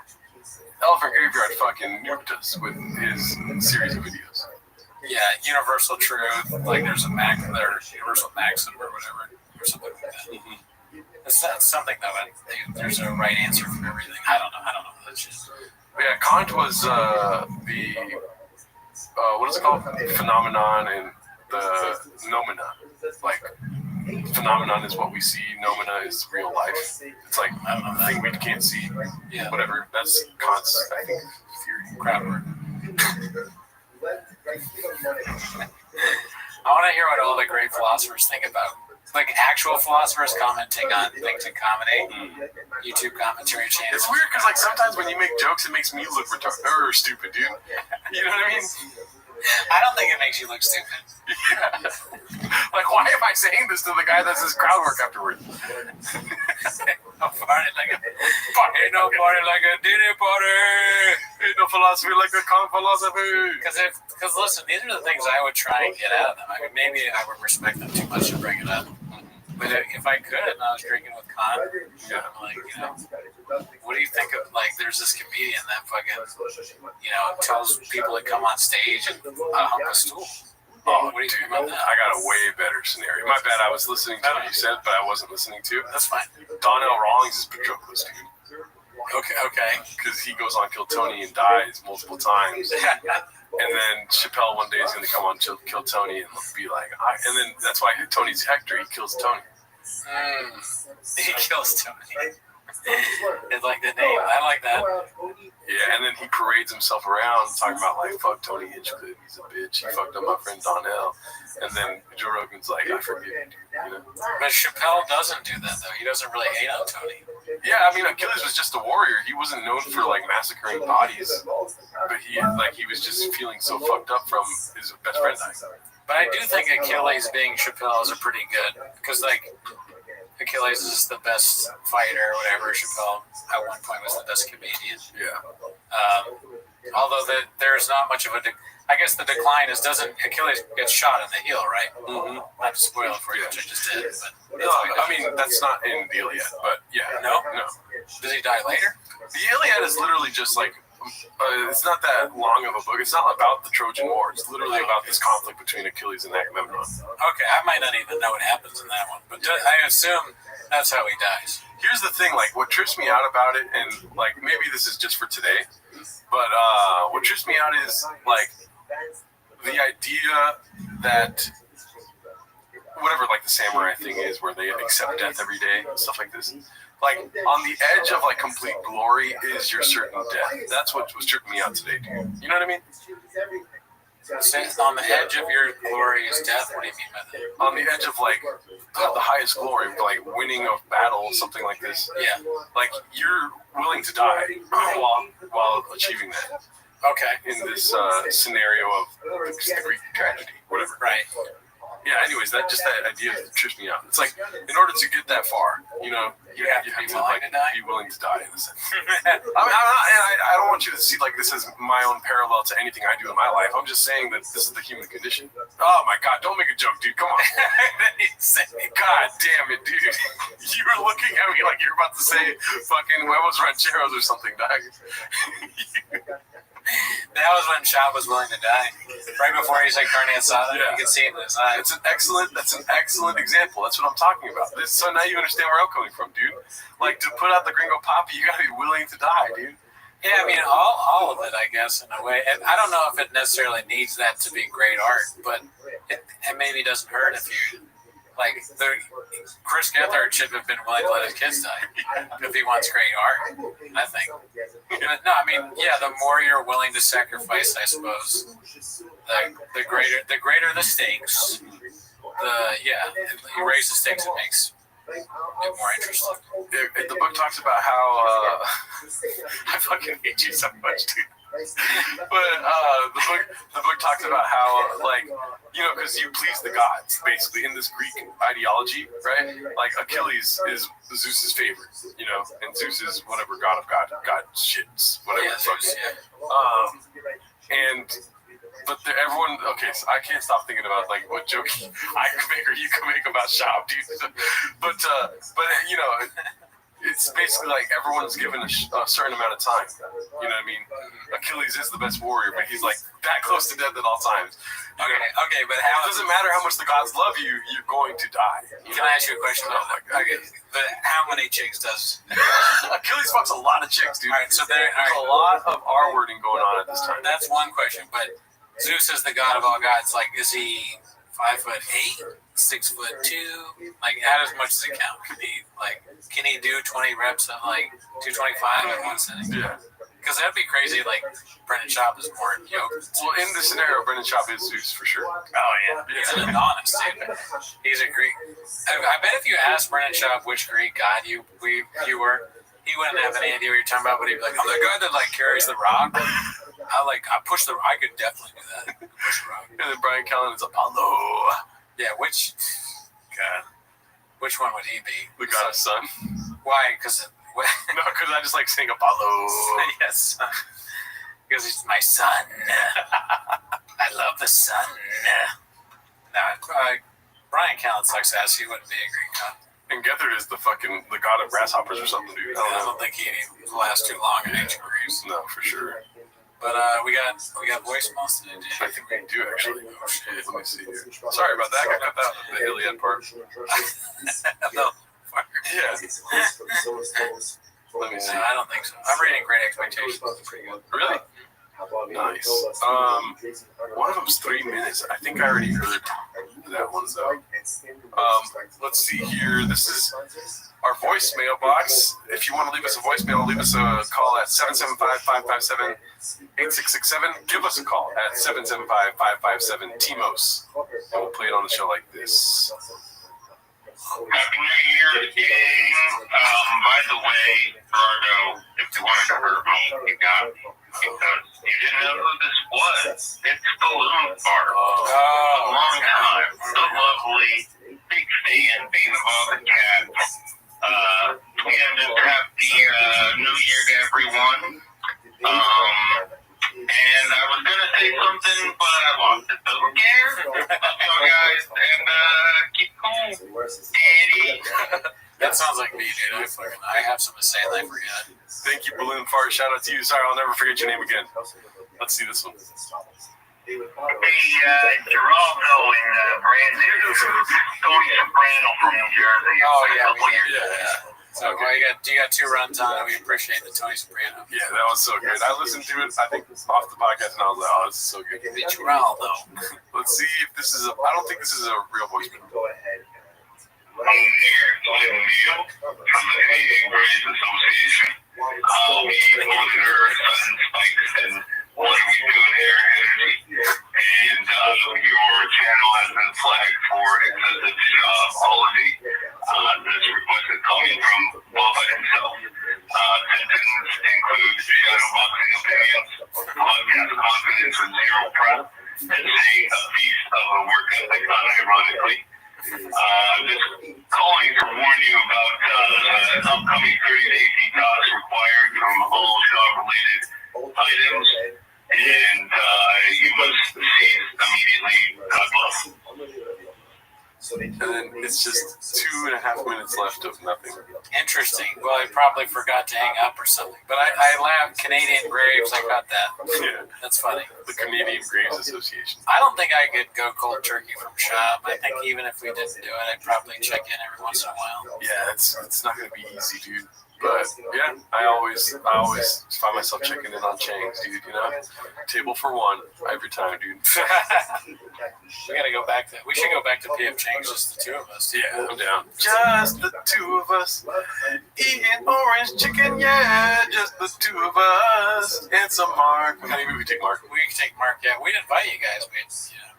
Last time we tried to get people out, it was me, Mark, Gerardo, a guy from my work, and Miguel. Yeah. So, I don't think we're gonna do that again. But anyways, thanks for tuning in. Have a great week. See you next week. The girlfriend said it's not really a problem. Why? Because there's not a reciprocity, there's not immediacy, or let's just say there's no immediate reciprocity. Because the produce is being given their initial care and only being quote unquote repaid during your aid, because there's no immediate reciprocity, therefore this does not look like you're doing commerce with Shemitah produce, and therefore no Shemitah produce involves a part of the 8th year produce. That's the idea here. Therefore, again, halacha l'maisa, and therefore, again, Shemitah sanctity will not devolve upon the 8th year produce. This is still very interesting. It's connected to Esla. And interestingly enough, a similar case would come up with Esla similar. Esla similar to halacha is if a person goes to a seminar and he gives her something for her services, right? Obviously, he pays her money, or even gives her an object. That object is called an Esla, so that payment for a moment, and cannot be used for any type of sacrificial purposes. Makes sense. Listen to this. The Sanya, regards to the corresponding piece by Esla, what's the sense of this? Raisi says, let's say Ruben goes to Rachel. Rachel's his own. Right? Ruben goes to Rachel, and ultimately, again, he gives her, and he gives her a payment, right? But he doesn't have relations with her. Or or he has relations with her but doesn't pay her anything. What's the halacha? Esmana mutter.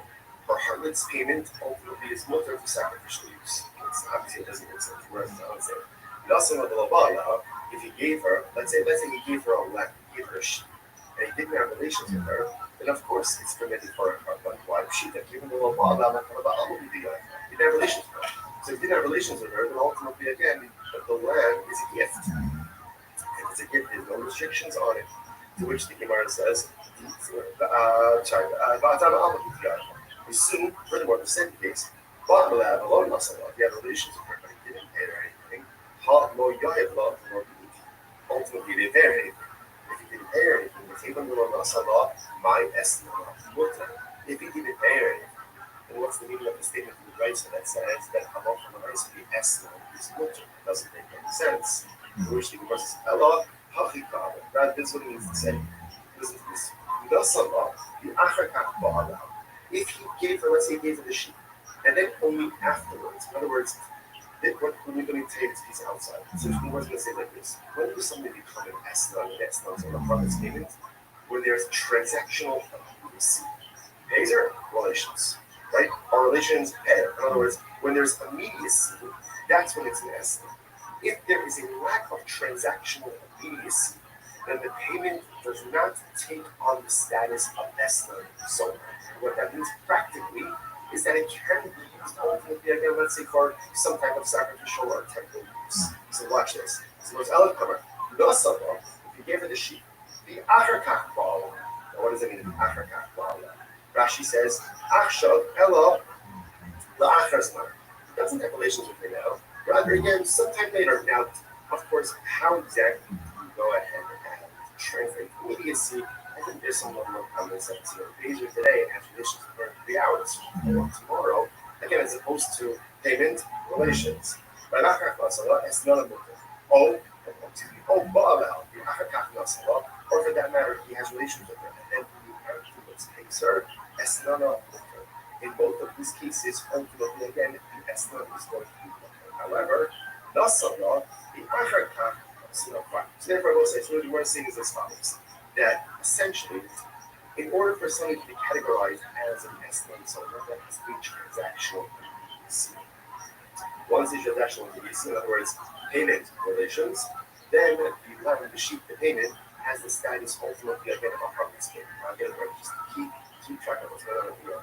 So remember, the household of Rabbi they would borrow Shemitah produce from the poor and pay it ultimately again with April produce.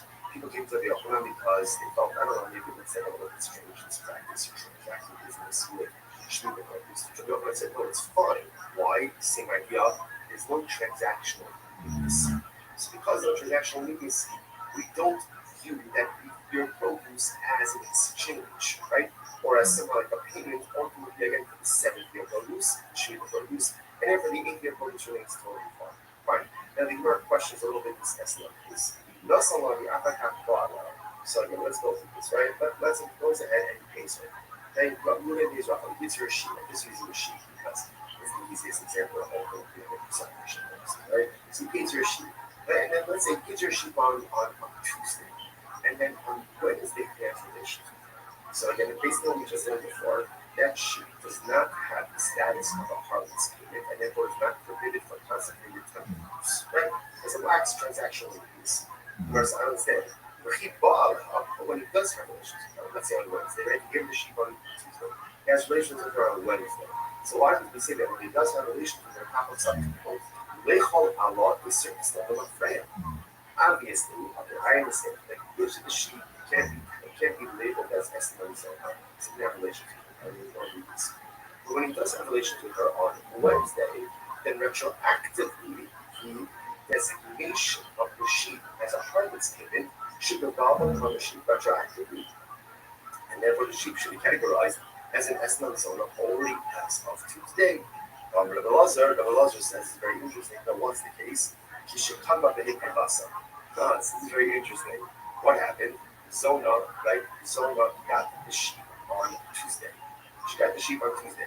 Now, relations didn't happen until Wednesday. So we're saying that when they have relations on Wednesday, retroactively, the sheep should be categorized as a harvest. Oh, what's the case? She offered it up as a carbon on Tuesday. She offered up as a carbon on Tuesday. A pious harlot, a pious zona. I will say, you might say to yourself, come on, what a fake. She's a zona. And she's offering up carbonos. I will say it's important we've met this many times in the past. It's always important that we all live in inconsistencies. And we all live with inherent contradictions. And in certain respects, I'm a tzaddik. And in certain respects, I'm a Russian. And there are things in my life that I do very well, and there are things in my life that I do very poorly, and there are things that I don't do at all. Here's the beauty of it. The things that I don't do well, or do poorly, or don't do at all, are for Shem. Don't take away from the things that I do well, that I'm righteous in. Yiddishkeit is not a all-encompassing thing. You could be righteous in some areas and morally bankrupt in other areas. Now, obviously, and that's not the goal, right? The goal is to have a certain level of harmonious spirituality and righteousness in all areas of my life, but most of us are not there. But sometimes we feel like a critical, or sometimes we feel like a fake, because here, I'm learning Torah, but I'm doing this, or I'm giving tzedakah, but I'm doing this, or I'm chesed, but I'm doing this.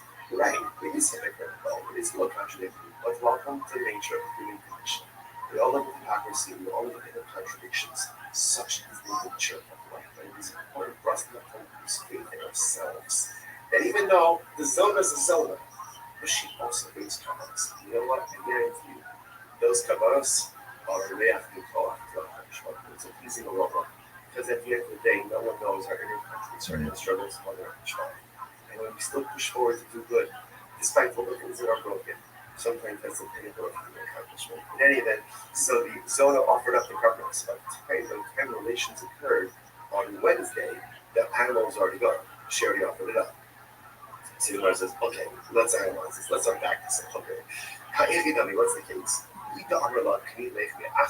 If he said to the Zona, gives her the lamb on Tuesday, and says, this is yours as of today. Right? Acquire this as of today. Right? Then halacha, it's a pshita de sharila. Right? The halasa b'shaspia umatana ba'amu b'biyah. So then obviously it's multiple, right? She has title to it. can't be categorized as an Eslan on Tuesday because they didn't have relations, right? So essentially, gave her a gift, and therefore she has every right to offer it up. However, the law it's very interesting. But if he did not give her permission to acquire it as of now, right? If he was not explicit and said, he can say to her, this is your animal as of now, as of Tuesday, right? They're scheduled for relations on Wednesday. So what does it mean? Say, he gives it to her, he gives it to her on Tuesday, okay, we're gonna have relations tomorrow. If that's the case, if he doesn't tell her to acquire it, it's not hers. It's not hers. And if it's not hers, he wants to look at the shepherd as a product. After all, the ish which is based on published on Rahman. So it says, if a person will consecrate his home, this is talking about an era evaluation. Right? So go ahead and consecrate his home. So just like your home, you own it. After so to the only thing you consecrate, whether it's consecrate or whether it's offer up, is something that you own. In other words, so if she doesn't own it on Tuesday, then might be chopped up as a part of us. Just find a way to show them this you know, could only be makdish to something that is yours, which means in the realm of personal growth, Hakadosh Baruch Hu only asks of us what we're able to do. You know, sometimes we make the mistake of measuring ourselves against other people, and that's not necessarily the right thing to do. It's good to have role models, because we have people who up to aspire to be like. But a lot of times we kind of compare ourselves to others, and then we're frustrated when we don't measure up. But who says you can measure up to someone else? You don't know those person's focus on their abilities. The Rebbe Shel only asks you to practice that which you own. You only have to consecrate, or you only can consecrate that which you own. You can't consciously say that doesn't belong to you. We so often in life we forget that the brother only expects of us what we're able to do. He doesn't expect to be what someone else can do. He doesn't expect to be someone else's accomplishments. What he does expect to be is to take a personalistic inventory about all the spiritual tools that I possess. Be honest about what I possess, because we possess a lot more than we're honest about. And then utilize those in pursuit of personalistic holiness. And only be makdish that which belongs to you.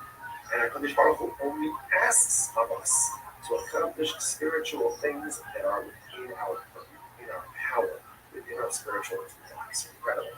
El Damala, so it's the case. El Damala, the Hadikabeh Hachaspila. This is very interesting. So he says to her, very so Ruben gives to the zone of the sheep on Tuesday. And he says, okay, keep the sheep with you. We're scheduled to be here tomorrow, right? Just keep it with you until tomorrow. The mitzvah, but if you need the sheep for something, because if something comes up, you need the sheep better, or you need a carbon, or you need dinner, whatever it is, then Gemara says, kind of action, then I give you the right to acquire it. So it's interesting, kind of hedges is that's going to come. Fine.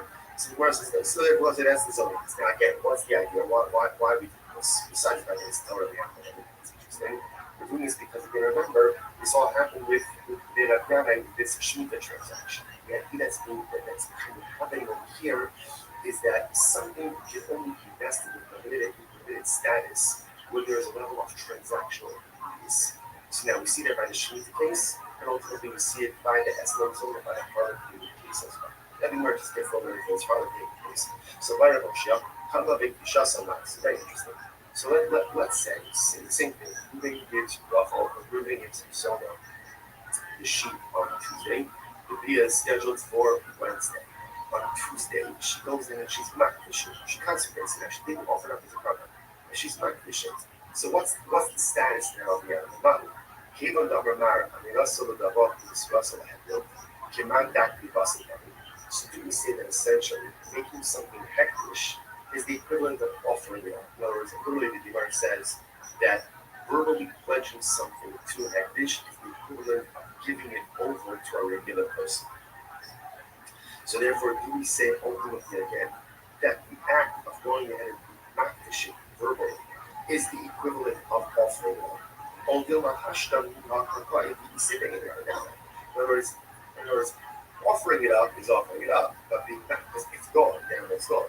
The makdish ultimately again, it is still here, it's still present.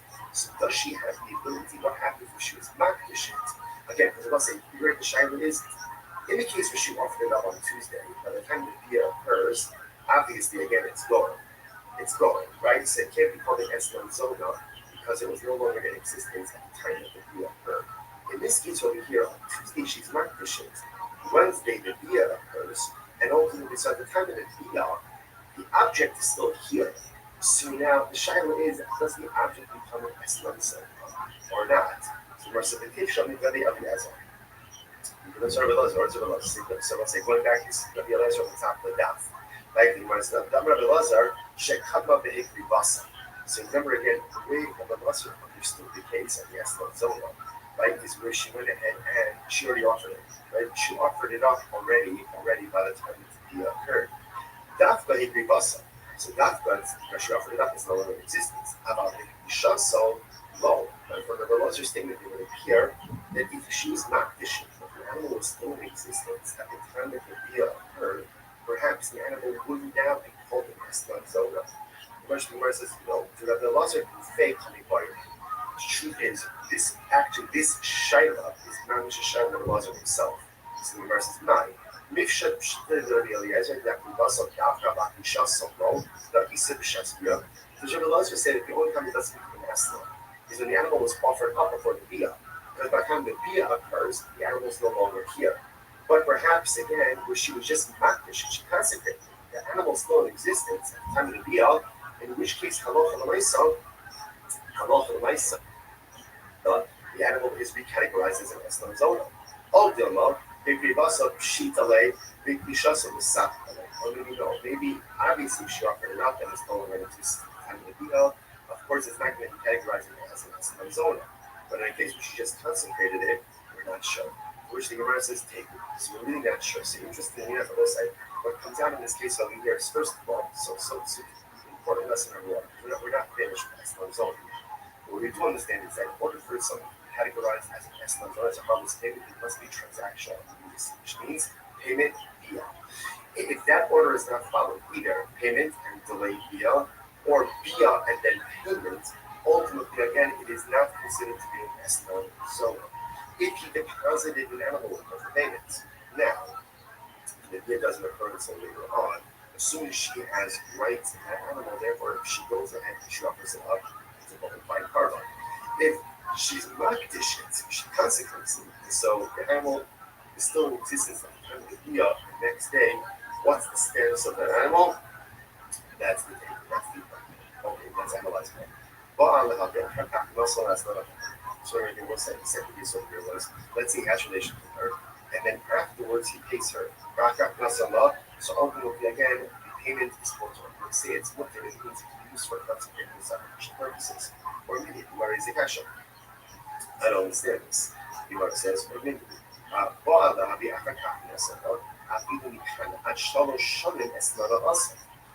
The price says that woman has relations with the son. And then he pays her even 3 years late. 3 years late, so people pay all of the bills late. Right, so he pays her late, right? 3 years later, it's still called a heartless payment, and it's still the answer. I'm not going to stop. I'm going to stop. No cash. So what's in that conscience is just important. The rights that we put before on some of the days, in days 62, they said that if there's relations and then payment, that's not an estimate. There's no transactional use. Here, the Gemara says that there's relations in the conclusion 3 years later. Ultimately, it is the answer. I'm not going to stop. I'm going to stop. No cash. It's not a contradiction. Haga Amar is Baali Li, it's Baali Li, the Tavazah. Haga Amar is Baali Li, the Tavastan. So I'm going to say this is very interesting. Ultimately, again, one case is another case where he says, have relations with me for this sheep, and he identifies the sheep, versus have relations with me for a sheep, Hirashi, the Tavazah. So ultimately, again, versus when he identifies the sheep, it's as if there's transactional use. When he doesn't go ahead and identify the sheep, then ultimately, again, there is no transactional use. All right, so that's analyze a little bit more. The overlove the color is that my heart, understand. So let's analyze this, right? So now he explains that Ruby goes up to Rock and he says, have relations with me, to Soto. He says, have relations with me for this sheep. Now, again, he doesn't pay her for 3 years. 3 years. Now, roughly is, it has the status of a harmless payment because there's transactional needs. just because he identified the sheep doesn't make it hers. In order for it to be hers, what has to happen? The Gemara says, right? Remember, livestock, animals require the sheep or require taking possession, which the Gemara says, okay? So apparently it's actually interesting. Ultimately, we didn't know the sheep was only approved by Jews. So apparently, again, by a non-Jew, they don't believe the sheep was required. So it's like that someone who's not Jewish. That's another possibility is the old of the Zor Israelis now is talking about a Jewish harlot. Who can go, they call it the Chatzir. Or, interestingly enough, the sheep is standing in her chatzir.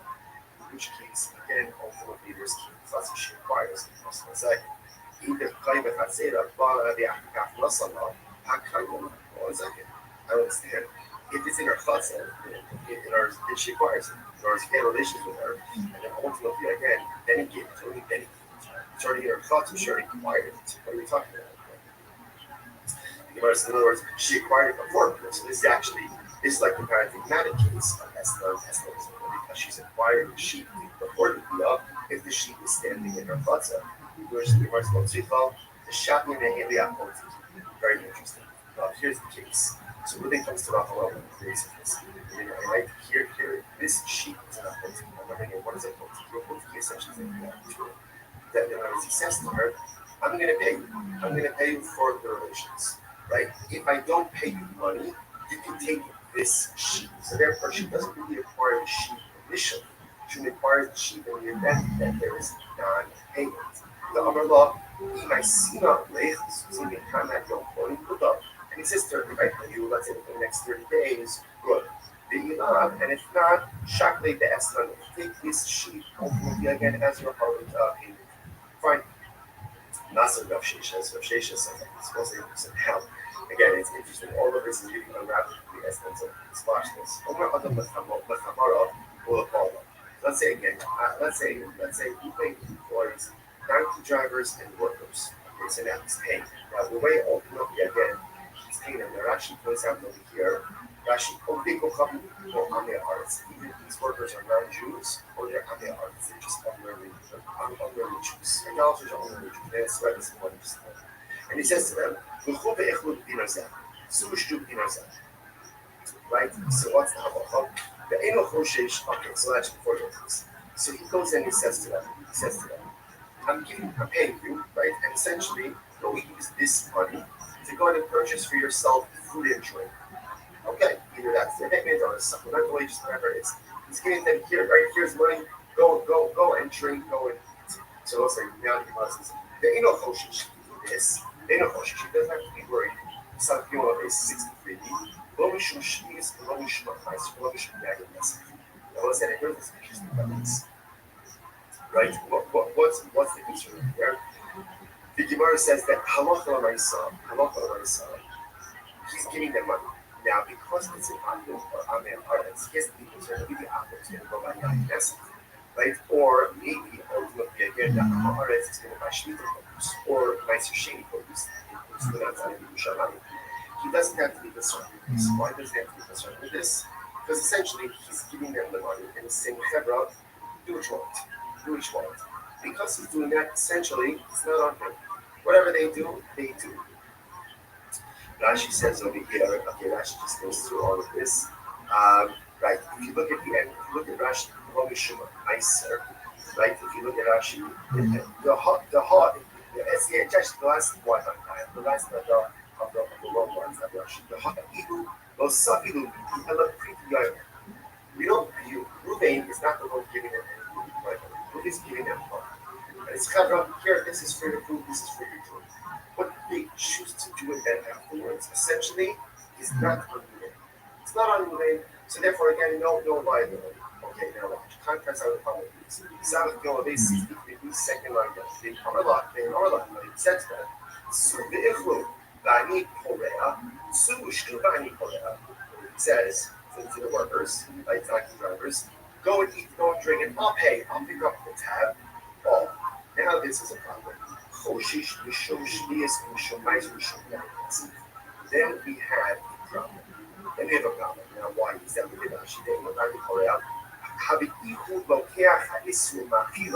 The hashtal solid nafshi that the issue over here is because he's paying the tab.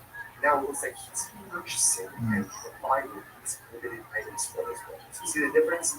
If Ruben just says, here's $100 for your food and drink, whatever they buy, that's all. That's nothing. If he says, go eat, go drink, I'll pick up the tab, then ultimately, again, that is problematic because it is if he is purchasing and providing these potentially limited items for his workers. Allah, I will say, what do you see from there? He can't to make certain. So what you see from there is that Allah, for the Son, not going to say, this is, we're now going ahead and circling back to the Rabbiana case, right? We're going back now ultimately again to the Rabbiana case. Rabbiana, what did they do? They went ahead and they borrowed Shemitah produce and they repaid the poor with your produce. Brooklyn said, not a problem, how transactional means. So I said, what do you see now? What do you see from this last piece of here? Amal, he kapara to make me certain kapara. So what do you see here? That when Ruvain pays the bill, right? Pays the bill, just even though again he's paying after the consumption already took place. The lawful rights of this transactional needs, and he is considered to be paying for these Shemitah produce, so shady produce, and it's problematic. Therefore, the Gemara says, keep kapara, moving is a kapara. So to here by a they pay here, ultimately again, isn't that okay for Shemitah produce? Same thing. Go to Gemara says, check Gemara this dog. The head many have come the Mishtabim. So that was different. The Ruben case, like when he's going ahead telling the workers, go eat, go drink, I'll pick up the tab. We're talking about where they are purchasing food from a shopkeeper who normally extends credit to the favor of the Archilak who pay 20 late in a ultimately, because the shopkeeper normally extends credit to Ruben, ultimately there is transactional. You see that's happening right now. Literally translated, literally the shopkeeper acquires his money. Look at actually just a moment. 20 late in it's actually right across the right to the left. Henry summer concept. The shopkeeper knows that he's going to get paid. Regularly extends credit. Shekvar Hikiro, Shekamoku, Shiyeshno Latin, or Kanalo Lekhandin, Hilva Khalifin. So we'll say, that's it, there is transaction rules. Ruben is not just saying stop going where you want and buy food, buy drink. He's saying, Febra, go to the shopkeeper, I'll pick up the tab. This is a shopkeeper who normally extends credit to Ruben. So therefore, again, it's as if the debt is already paid, and therefore there is transactional immediacy that's happening.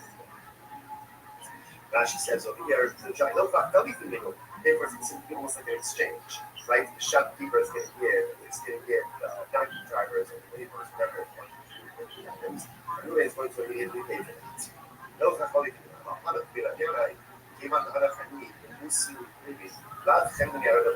But again, that doesn't apply to the Israel.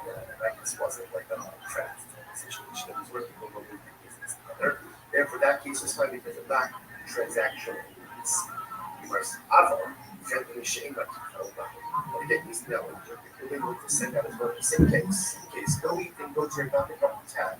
But now he's not sending it to a shopkeeper who nobody extends credit to him. Then it sounds like what? Then it should be okay. If that's the case, then it's not to be lucky. And the turning su'u, the echlu b'dinar zeh, su'u b'shisu b'dinar zeh. If that's the case, then you set that price up differently. Instead of making the first case of the price up, the case of where Ruben says, here's $100, go out and go eat and go drink, make it two different cases. What should the two cases be? The Gemara said that John word. When is this so ultimately again that it's prohibited? When is it prohibited for Ruben to say to his workers, go out, go eat and drink, and I'll pick up the tab?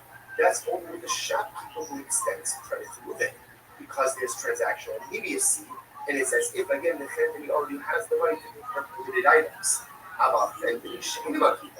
But the shopkeeper who does not extend credit, therefore that lacks transactional immediacy, and that too should be caught. In other words, it's better for the price to go ahead and highlight two cases, say like one detail different, than to highlight two dramatically different cases. First, the rest of the old, but of course that's true. Even if the shopkeeper doesn't extend credit, is the purchaser not still obligated to the company? Homer the Kabbalah. The person says to his friend, Hey, one of the Tony, the equal from the Chosei Lach. So what happens? So right, Ruvain goes, all right, I go with you. Say, Ruvain, do me a favor, lend, right, give him money to Shimon, give money to Shimon, and all of my property will become encumbered to you. What's that about? If ultimately, again, my property becomes encumbered as a guarantor. So someone says, what do you see from here? Now, again, that's even assuming that Ruben and I have no previous relationship. So what do you see from there? When you ask someone to go and do something to someone else, and ultimately, again, you're guaranteed to be an encumbrance, that transaction immediacy ceases to occur right then and there. You're right. You're right. At the end of the day, whether the shopkeeper extends credit or doesn't extend credit doesn't really seem to make a difference. Even the low miyachid uday low is. So the Gemara says, so what's the difference? And then look at Rashi. Rashi says, even though miyachid uday from the Rashi, third wide line. Rashi says about it. Give Rashi uday. Shelo yichei lo miyachid ba'os l'kaf. Lav chalipa v'inu v'lo. Since Ruvain did not go ahead and actively set aside money, right? He's telling his workers, go out, go eat and drink, I'll pick up. Since no defined amount of money, right, or no specific money has been set aside for that, therefore, again, that lacks transactional fees. Because it does ultimately, again, it should be what it should be what שלא ייחי למעוז לקח, לך תליך ממנו ולא יצא. Sorry.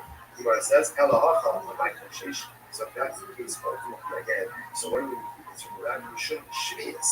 So the Gemara says, how no we should be helpful. So ultimately, again, he says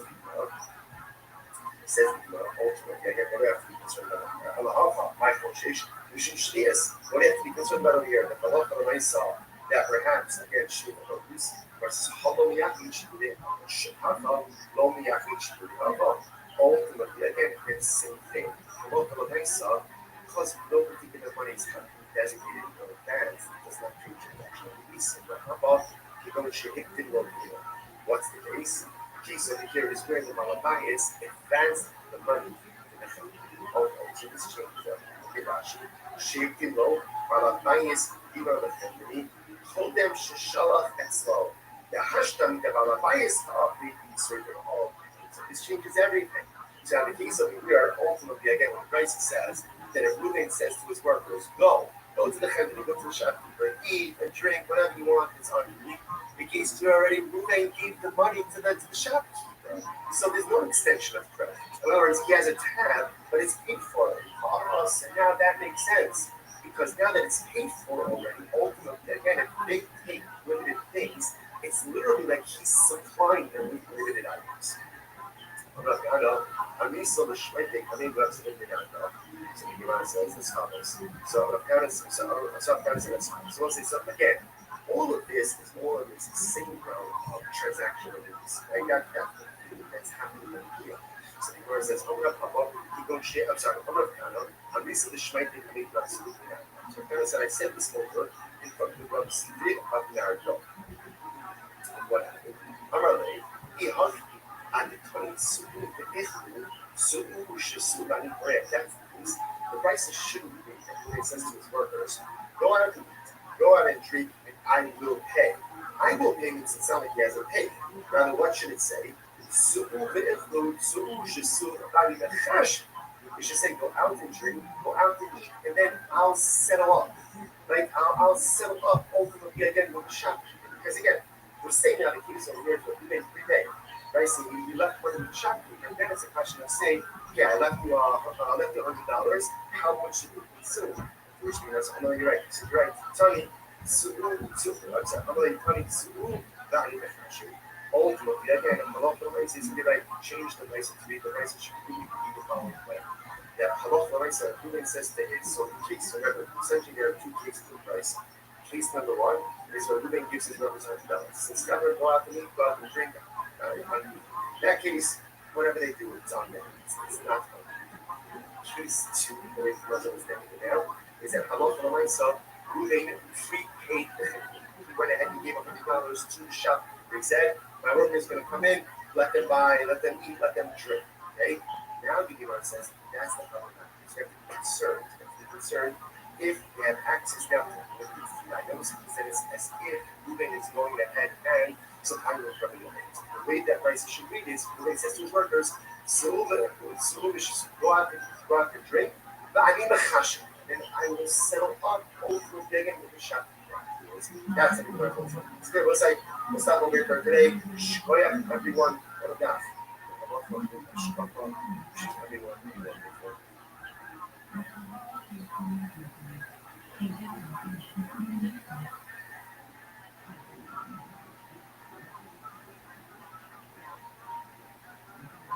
We'll say good morning. It is a great small sponsorship to be able to learn from all of you.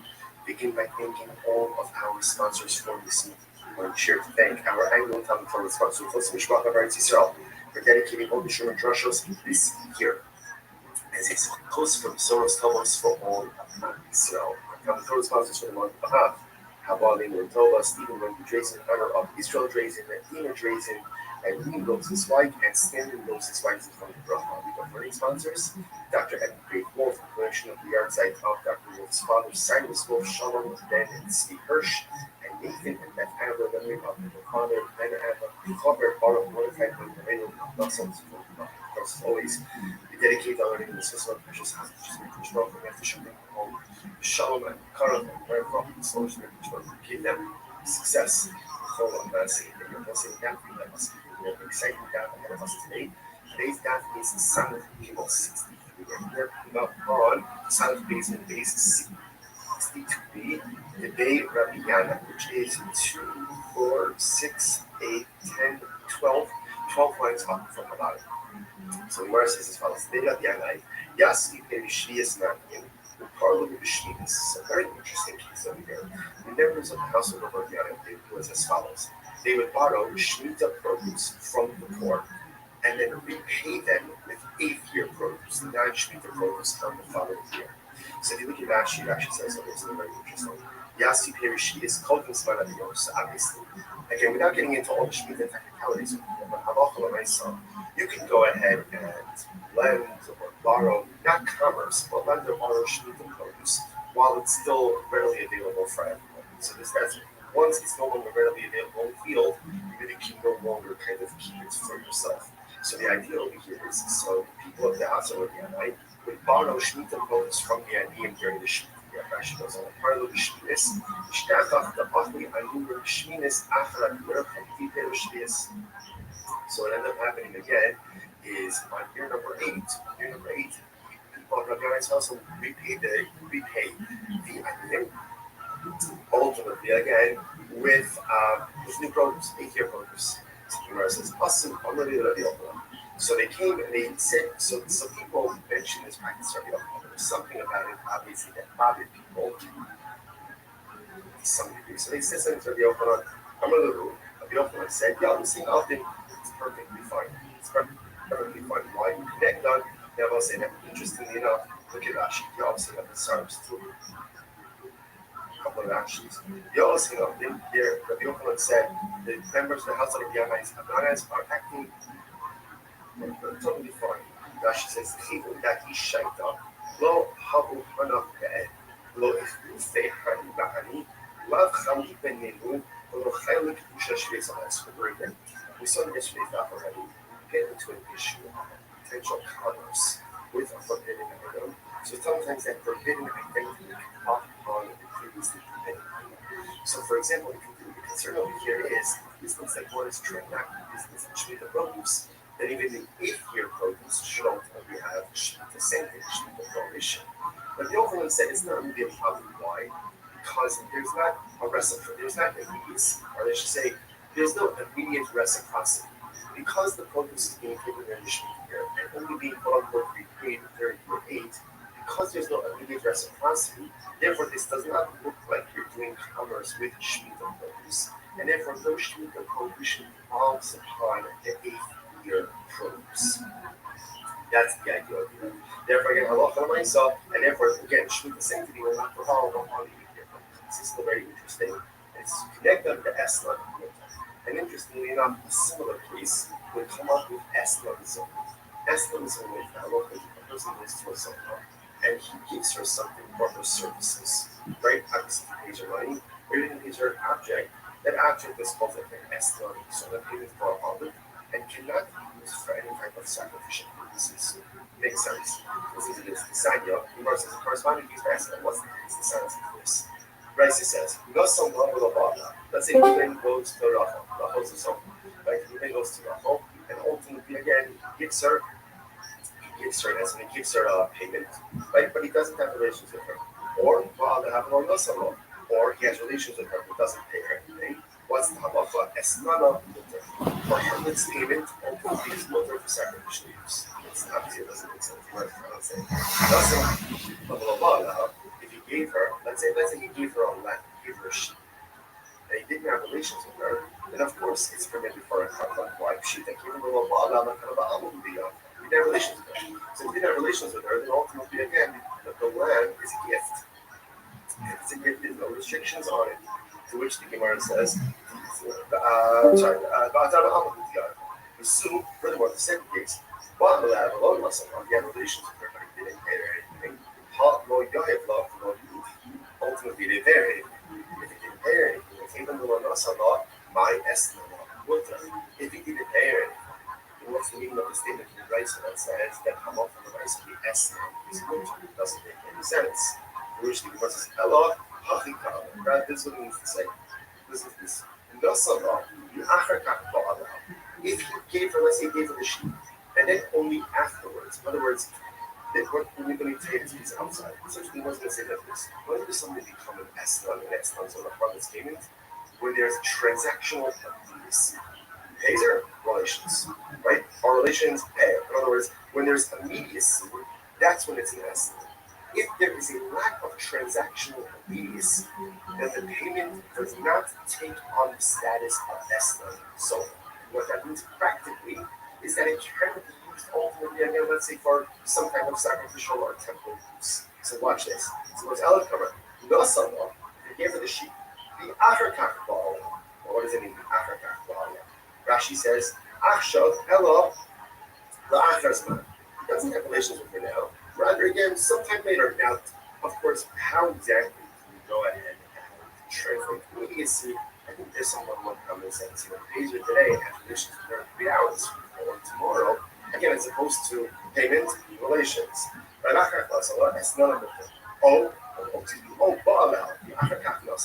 Or for that matter, he has relations with her and he afterwards pays her.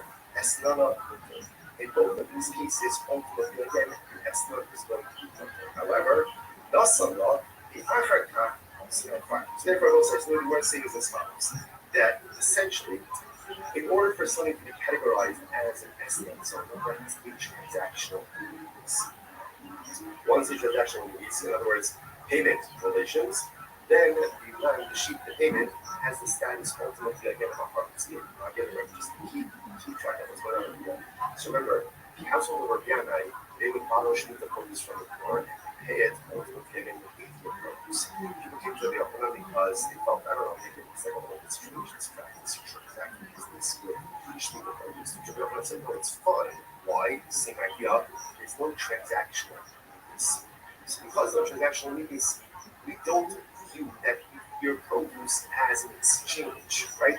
Or as somehow like a payment ultimately again for the 7-year produce, Shemitah produce, and then for the 8-year produce remains totally fine. Fine. Now the Gemara questions a little bit discussing of this. So again, let's go through this, right? Let's say he goes ahead and pays her. Okay, Ruben pays Rachel, gives her a sheep. I'm just using a sheep because it's the easiest example of all the sheep produces, right? So he pays her a sheep. Right? And then let's say he gives her a sheep on Tuesday. And then on Wednesday he has relations. So again, based on what we just learned before, that sheep does not have the status of a harlot's payment, and therefore it's not forbidden from consecrated temple use, right? Because it lacks transactional release. Whereas I understand, when he does have relations with her, let's say on Wednesday, right? He gave the sheep on Tuesday. He has relations with her on Wednesday. So why would we say that when he does have relations with her, top of some people, Lechol Allah is certainly still a friend? Obviously, I understand, but usually the sheep can't be labeled as estimate on the so we have relations with her, and when he does have relations with her on Wednesday, then retroactively he designation of the sheep as a harvest payment should revolve upon the sheep retroactively, and therefore the sheep should be categorized as an Esman Zona already as of Tuesday. Rabbi Rothschild says it's very interesting. Now, what's the case? This is very interesting. What happened? Zona, right? Zona got the sheep on Tuesday. She got the sheep on Tuesday. Now, relations didn't happen until Wednesday. So we're saying that when they have relations on Wednesday, retroactively, the sheep should be categorized as a harvest payment. Oh, what's the case? She offered it up as a carbon on Tuesday. She offered up as a carbon on Tuesday. A pious harlot, a pious zona. I will say, you might say to yourself, what a thing. She's a zona, and she's offering up carbonos. I will say it's important to grant this many times in the past. So it's important that we always look at consistencies and we always look at inherent contradictions, and in certain respects, we're on tzaddik, and in certain respects, I'm a Russia. And there are things in my life that do very well, and there are things in my life that do very poorly, and there are things that don't do well. The things that I don't do well, or do poorly, or don't do at all, are Hashem. Don't take away from the things that I do well, that I'm righteous. Yiddishkeit is not a all you can be righteous in some areas and morally bankrupt in other areas. Now, obviously, that's not the goal, right? The goal is to have a certain level of harmonious spirituality and righteousness in all areas of my life, but most of us are not there. Sometimes we feel hypocritical, or sometimes we feel like a fake because here, I'm learning Torah, but I'm doing this. Or I'm getting stuck up, but I'm doing this. Or I'm chesed, but I'm doing this. Right, it is hypocritical. It is a little contradictory, but welcome to the nature of human creation.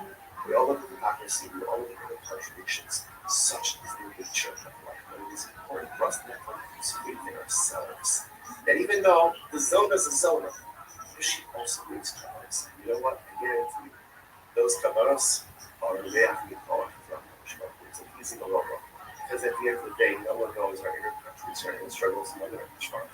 And when we still push forward to do good, despite all the things that are broken, sometimes that's the pinnacle of human accomplishment. In any event, so the Zona offered up the carcass of the by the time relations occurred on Wednesday, the animal was already gone. She already offered it up. So the says, okay, let's analyze this, let's unpack this a little bit. If he tell me what's the case, if he said to the Zona, gives her the lamb on Tuesday and says, this is yours as of today, right? Acquire this as of today, right? Then halakha makes a pshita de sharila, right? The halasa b'shaspia umatana ba'amokubiya. So then obviously it's multiple, right? She has title to it. It can't be categorized as an esnan on Tuesday because they didn't have relations yet. So essentially, he gave her a gift, and then she has every right to offer it up. However, the law of Allah in the action is not the It's very interesting. But if he did not give her permission to acquire it as of now, right? If he was not explicit and said, if he would say to her, this is your animal as of now, as of Tuesday, right? They're scheduled for relations on Wednesday. So what does it mean to say?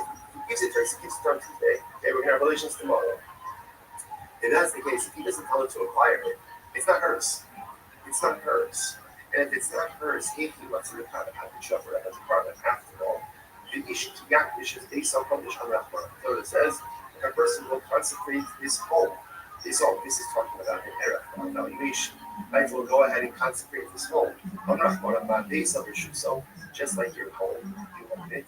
Half home so to the own you consecrate, whether it's consecrated, whether it's over up, is something that you own. In other words, so if she doesn't own it on Tuesday, then how could she offer it up as a part of us? Just start the entry, what was the consecrated deal? There only be makdish something that is yours. Which means, in the realm of personal growth, Shrafa only asks us what we're able to do. Sometimes we make a mistake of measuring ourselves against other people. And that's not also the right thing to do. It's good to have role models. It's like good to have people who aspire to be like. But a lot of times we kind of compare ourselves to others and we're frustrated when we don't measure up. But he says we can measure up to say, well, see, this person's close on their abilities are. The Rebbe Shem only asks you to practice that which you own.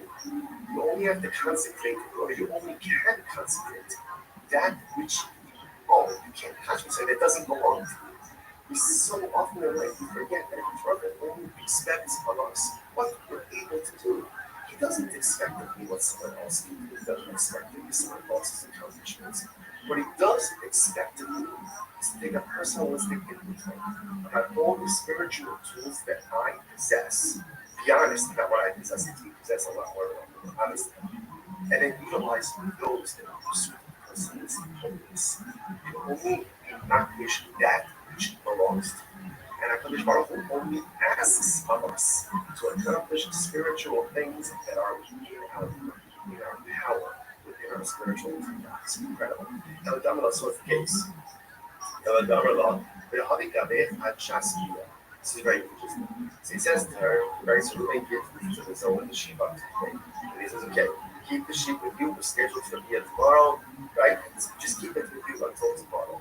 He admits to her, but if you need the sheep for something, let's say something comes up, you need the sheep, I don't know, maybe a car money, maybe or whatever it is, then Gemara says, kind of action, then I keep you the right to acquire it. So it hedges his bets. Fine. So Gemara says this. So there goes it as this other thing. Now again, what's the idea? Why we do this? Besides that, it's not really happening. It's interesting. We're doing this because you can remember this all happened with the Rabbi this Shemitah transaction. The idea that's kind of happening over here is that it's something that can only be vested in limited status where there is a level of transactional peace. So now we see that by the Shemitah case, and ultimately we see it by the Eslo zone, by the Harlem case as well. Everywhere just gets a little bit into this Harlem case. So by the Rothschild, how about making Shas on that? It's very interesting. So let's say same thing. Moving into Rachel, moving into Sona, the sheep on Tuesday. The Bia is scheduled for Wednesday. On Tuesday, she goes in and she's makdish. She consecrates it. She didn't offer up the problem, but she's makdish it. So what's the status now of the animal? Kivan Damar, Amirasa Gabah, Nisrasa Yogi, Kiman Daki Basi. So do we say that essentially making something hektish is the equivalent of offering it on? In other words, literally the Gemara says that verbally pledging something to a hektish is the equivalent of giving it over to a regular person. So therefore, do we say ultimately again that the act of going ahead and makdish it verbally is the equivalent of offering it on? In other words, offering it up is offering it up, but being makdish, it's gone. The animal's gone. Being makdish, ultimately again, it is still here, it's still present. So does she have the ability, or happens if she was makdish it? Again, because I was saying, you heard the Shiloh is, in the case where she offered it up on Tuesday, by the time the beer occurs, obviously again it's gone. It's gone, right? So it can't be called an Eslam Zona because it was no longer in existence at the time that the beer occurred. In this case over here, on Tuesday she's makdish it. Wednesday the beer occurs, and ultimately, so at the time of the beer, the object is still here. So now the Shiloh is, does the object become an Eslam Zona or not? So we're saying, Rabbi Eliezer. So we'll say, going back to Rabbi Eliezer on the top of the daf. Right? Rabbi Eliezer, Shekhabma Behikri Basa. So remember again, the way Rabbi Eliezer understood the case of the Eslam Zona, right, is where she went ahead and she already offered it. Right? She offered it up already by the time that the deal occurred. Dafka Hikri Basa. So Dafka, she offered it up, it's no longer in existence. About the Shaso, low. But from the Eliezer statement, it would appear that if she was not fishing, but the animal was still in existence at the time that the deal occurred, perhaps the animal would now be called an Eslam Zona. Much the Gemara says, no, the Rabbi Eliezer fake required. The truth is, this Shaila is not a Shaila Rabbi Eliezer himself. So the Gemara says, mine. Mifshat Pshita Rabbi Eliezer, Daki Basal, Davka, Baki Shasal, no, Daki Sib Shasmira. Because Rabbi Eliezer said, if the only time it doesn't speak to the Eslam is when the animal was offered up before the Bia. Because by the time the Bia occurs, the animal is no longer here. But perhaps again, where she was just makdish, she consecrated the animal still in existence at the time of the Bia, in which case, Halacha L'Maisa, the animal is recategorized as an Eslam Zona. All Dilma, if we also Pshitale, Big Ishas the Sa, or maybe no, maybe obviously she offered it up and it's no longer in existence at the time of the Bia. Of course, it's not going to be categorized as an Eslam Zona. But in the case where she just consecrated it, we're not sure. Which the Gemara says take. So we're really not sure. So interestingly enough, I will say what comes out in this case over here is first of all, so more or less number one. We're not finished with Eslan zone. But what we have to understand is that in order for something to be categorized as an Eslan zone, as a harmless payment, it must be transactional, which means payment via. If that order is not followed, either payment and delayed via, or via and then payment, ultimately, again, it is not considered to be an Eslan zone. If he deposited an animal with her for payments, now, and if it doesn't occur until later on, as soon as she has rights in that animal, therefore, if she goes ahead and truffles it up, it's a bona fide karma. If she's not conditioned, she consequences. And so if the animal is still in existence at the time of the next day, what's the status of that animal? That's the thing. That's the okay, let's analyze it. Well, so that's not so it looks like the second piece of here was, let's say he has relations with her, and then afterwards he pays her.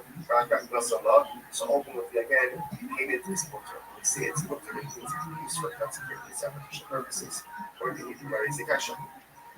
I don't understand this. The Gemara says, for me, the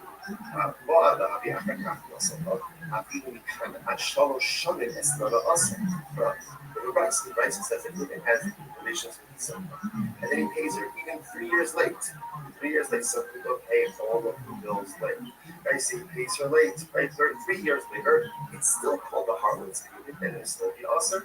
I'm not going to stop. I'm not going to stop. No cash. So it wasn't that cash, so just important. Right? So that we do the moral on Sunday, basically, 62 said that if there's relations and then payment, that's not an estimate, it's not transactional fees. Here, the Gemara says that there's relations in the case of 3 years later, ultimately, it is still usher. I'm not going to make it stop. I'm not going to stop on cash. It's not a contradiction. Hada Amar is Baali Li, it's Baali Li, the Talazah. Hada Amar is Baali Li, the Talazah. So I want to say this is very interesting. Ultimately, again, one case, so we're talking one case, we're talking a case where he says, have relations with me for this sheep, and he identified the sheep, versus have relations with me for a sheep, Yerashi, the Talazah. So ultimately, again, versus when he identifies the sheep, is as if there's transactional needs. When he doesn't go ahead and identify the sheep, then ultimately, again, there is no transactional needs. All right, so let's analyze a little bit more. The Amr tell us that my honey, I don't understand. So let's analyze this, right? So now it's Wednesday. Moving goes over to the He says, have relations with to Zona. He says, have relations with me for this sheep. Now, again, he doesn't pay her for 3 years. 3 years. Now, what it is, it has the status of a harmless payment because it's transactional needs. Just because he identified the sheep doesn't make it hers. In order for it to be hers, what has to happen? Gemara says, Shichal. Right?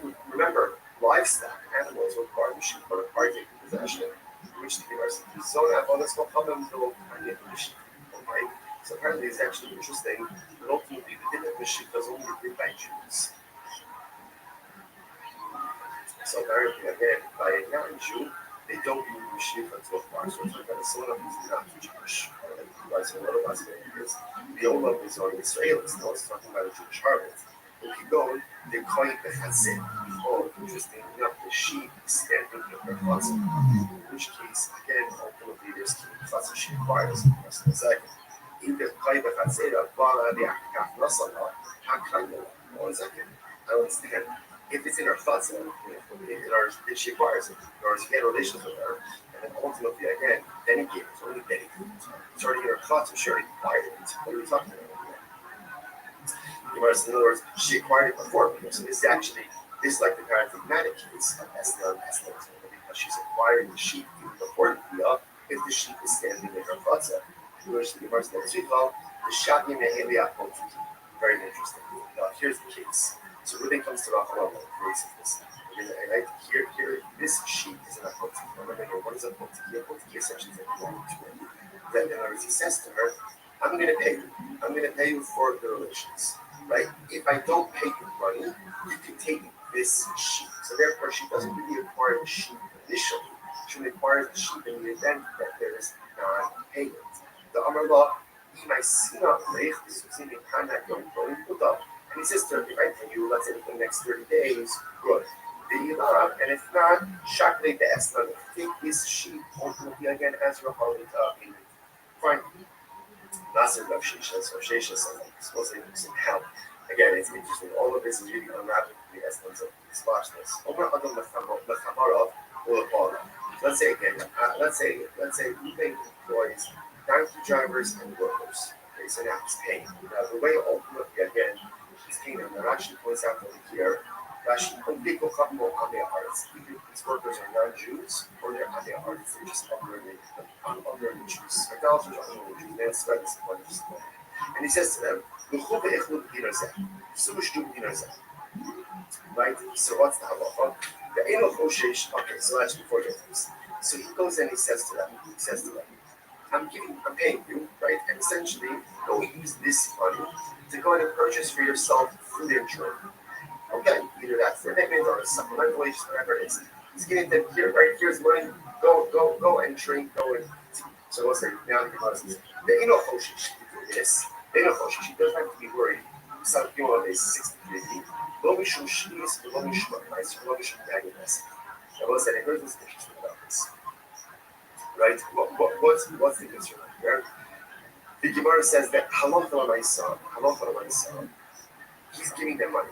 Now, because it's an apple or amen parlance, he has to be concerned that he happens to go by Yahines, right? Or maybe ultimately again, the Amaretz is going to buy Shemitah produce or nicer shady produce.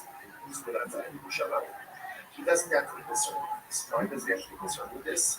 Because essentially, he's giving them the money and he's saying, Chevron, do what you want. Because he's doing that, essentially, it's not on him. Whatever they do, they do. Rashi says over here, okay, Rashi just goes through all of this. Right, if you look at the end, if you look at Rashi, Lomishuma, nicer, right? If you look at Rashi, it's actually the last one, the last of the long ones of Rashi. The hot ihu, those sakilu, we don't, Ruvain is not the one giving them anything, right? Ruvain is giving them money. And it's Chevron, here, this is for your food, this is for your drink. But they choose to do it then afterwards. Essentially, is not unmoving. It's not unmoving. So therefore, again, no liability. Okay, now watch. Contracts are required. Sabbath Yom, they 63, second line down. They are locked, but it says to them, Su be'ichlu bani korea, su ushtu bani korea. It says to the workers, right, like the drivers, go and eat, go and drink, and I'll pay. I'll pick up the tab. Oh, now this is a problem. Then we had a problem. Now why is that? We did actually the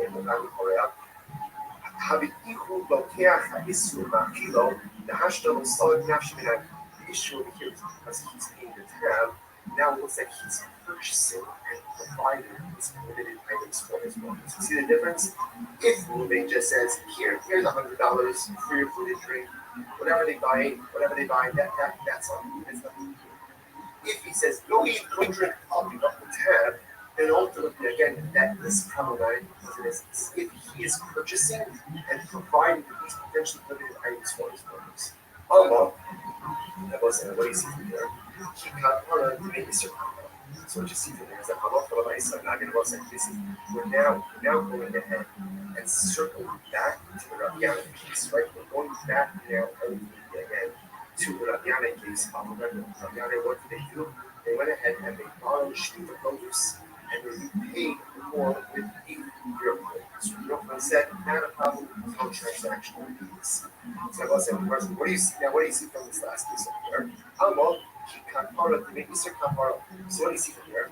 That when Ruvain pays the bill, right? Pays the bill. So even though again he's paying after the consumption already took place, the lawful amount of this transactional agency, and he is considered to be paid for these Shemitah produce, the shady produce, it's problematic. Therefore, the Gemara says, so to here by again, maybe here, ultimately again, isn't that ultimately Shemitah produce? Same thing. Which Gemara says, check the word of this dog, the Chendeni Hamekabakiko, the Mishtabik. So that was different in the Ruvain case, right? Where he's going ahead and telling the workers, go eat, go drink, I'll pick up the tab. We're talking about where they are purchasing food from a shopkeeper who normally extends credit to you. The Archilak Buffet, 20 ultimately, because the shopkeeper normally extends credit to you, ultimately there is transactional. That's happening right there. Literally translated, literally the shopkeeper acquires his money immediately. Look at that, just money. 20 that is actually right across the back to the left. And when he summer concept, the shopkeeper knows that he's going to get things regularly extends credit. שכבר הכירו, שכמובן שישנו הדין, חמים לא לכם דלתות חליפים. So we'll say, so that's it, there is transactional needs.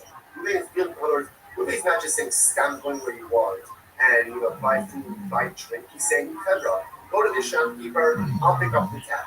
This is a shopkeeper who normally extends credit to Ruby. So therefore, again, it's as if the debt is already paid, and therefore there's this transactional immediacy that's happening.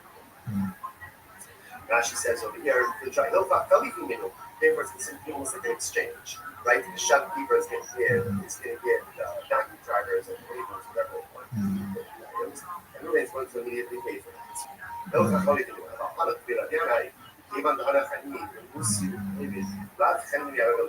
But again, that doesn't apply to conservative, right? This wasn't like a trend situation. It was working normally business together. Therefore, that case is fine because of that transactional needs. Whereas Aval, family shame, but again, this is the other. If we were to send that as well, the same case. In case go eat and go drink, nothing up the tab. But now he's not sending it to a shop. Well, he extends credit to him. Then it sounds like what? Mutter. Then it should be okay. If that's the case, that's mutter.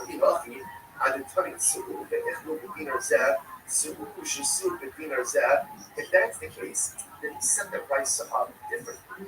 Instead of making the first case the price up, the case of where Rude says, here's $100, go out and go eat and go drink, make it two different cases. What should the two cases be? He wants the better word. When is this so ultimately again that it's prohibited? When is it prohibited for roommate to say to his workers, go out, go eat and drink, and I'll pick up the tab? That's only the shopkeeper who extends credit to roommate, because there's transactional immediacy, and it's as if again the company already has the right to have prohibited items. But the shopkeeper does not extend credit. Therefore, that lacks transactional immediacy, and that key should be part. In other words, better for the price to go ahead and highlight two cases that are the same, but one become different, than to highlight two dramatically different cases. First, must behold, where's that true? Even if the shopkeeper doesn't extend credit, is the purchaser not still obligated to the company? The person says to his friend, hey, one of a pony, so what happens? So Ruben goes, all right, I go over to you. Say, Ruben, do me a favor. Give him money to ship. Give him to ship. And all of my property will become encumbered to you. What's that about? Ultimately, again, my property becomes encumbered as a guarantor. So what do you see here? Now, again, that's even assuming that Ruben and I have no previous relationship. So what do you see from there?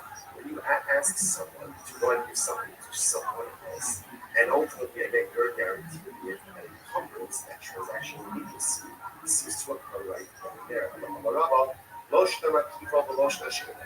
You're right. You're right. At the end of the day, whether the shopkeeper extends credit or doesn't extend credit doesn't make sense to anyone. Given the low miyachich uday low this. So the Gemara says, so what's the difference? I'm going to look at Rashi. Rashi says, given low miyachich uday for the Rashi, third wide one. Rashi's Gemara. The Rashi today should be able to get both of love from people who do this. Since Ruben did not go ahead and actively set aside money, right? He's telling his workers, go out, go eat and drink, I'll pick up the tab. Since no defined amount of money, right? Or no specific money has been set aside for that. Therefore, again, that lacks transactional fees. Because it does ultimately, again, it should be mutter. It should be mutter. Shelo yichid le'ma'os l'kach laf talik v'nimu below its, sorry. Where it says Elahacha on my initiation. So that's the case ultimately again. So what do we need to consider that? We should be shvius. So the verse is hot, which so ultimately again he says ultimately again what do you have to be concerned about here? Allah my quotation. We should see this. What do you have to be concerned about over here? The Allah saw that perhaps again should the loose versus Halo Yaki Shibit Shahaka Lo Yaki Shibit ultimately again it's the same thing. Allah saw because no particular money is designated for advance, it does not reach the actual release. Above, you don't shake it, what's the case? The case over here is where the Malachi is advanced the money. Okay, so this changes up. It actually shaped him low. Malachi is dinar the family. Chodem Shishalach Etzlo. The Hashtam, the Malachi is not the servant of. So this changes everything. So in the case of here, ultimately, again, when Christ says that if Reuben says to his workers, go to the Chevron, go to the shopkeeper, eat or drink, whatever you want, it's on me. The case is where already Reuben gave the money to the shopkeeper. So there's no extension of credit. In other words, he has a tab, but it's paid for. Oh, so now that makes sense. Because now that it's paid for already, ultimately, again, if they take limited things, it's literally like he's supplying them with limited items. I know. I'm used to the shrinking. I think that's really kind of so the Gemara says as follows. So again, all of this is all of this the same realm of transactional needs. Like that's happening over here. So the Gemara says, I'm sorry, I'm used to the shrinking. I think that's really kind of so the Gemara said, I said this over in front of the city of Nardo. What happened? Amalei, he has at the time, the prices shouldn't be that when it says to his workers, go out and eat, go out and drink, and I will pay. I will pay means it sounds like he hasn't paid. Rather, what should it say? We should say, go out and drink, go out and eat, and then I'll settle up. Right? I'll settle up ultimately again with the shop. Because again, we're saying now the case over here is what we pay every day. Right? So you left money with the shopkeeper, then it's a question of saying, okay, I left you $100. How much do you consume? Which means, oh, you're right. So you're right. Tony, ultimately, again, halach l'maisa is to be right. Change the license to be the license should be the following way. That halach l'maisa, Reuben says that it's so case. Remember, essentially there are two cases of price. Case number one is where Reuben gives his workers $100. It's not going to go out and eat, but drink out of the $100. In that case, whatever they do, it's on them. It's not like case two, the way he was understanding it now, is that halach l'maisa, Reuben prepaid them. He went ahead and gave $100 to the shopkeeper. He said, my worker's going to come in, let them buy, let them eat, let them drink. Okay? Now the Gemara says that's the problem. You have to be concerned if they have access now to food items, then it's as if Reuben is going ahead and supplying the equipment. The way that prices should be is Reuben says to his workers, so go out and drink, but I need a chashi, and I will settle up ultimately again with the shopkeeper. That's what we're going to do. Let's get website. We'll stop over here for today. Shkoyach everyone on the daf. Wishing everyone a wonderful day.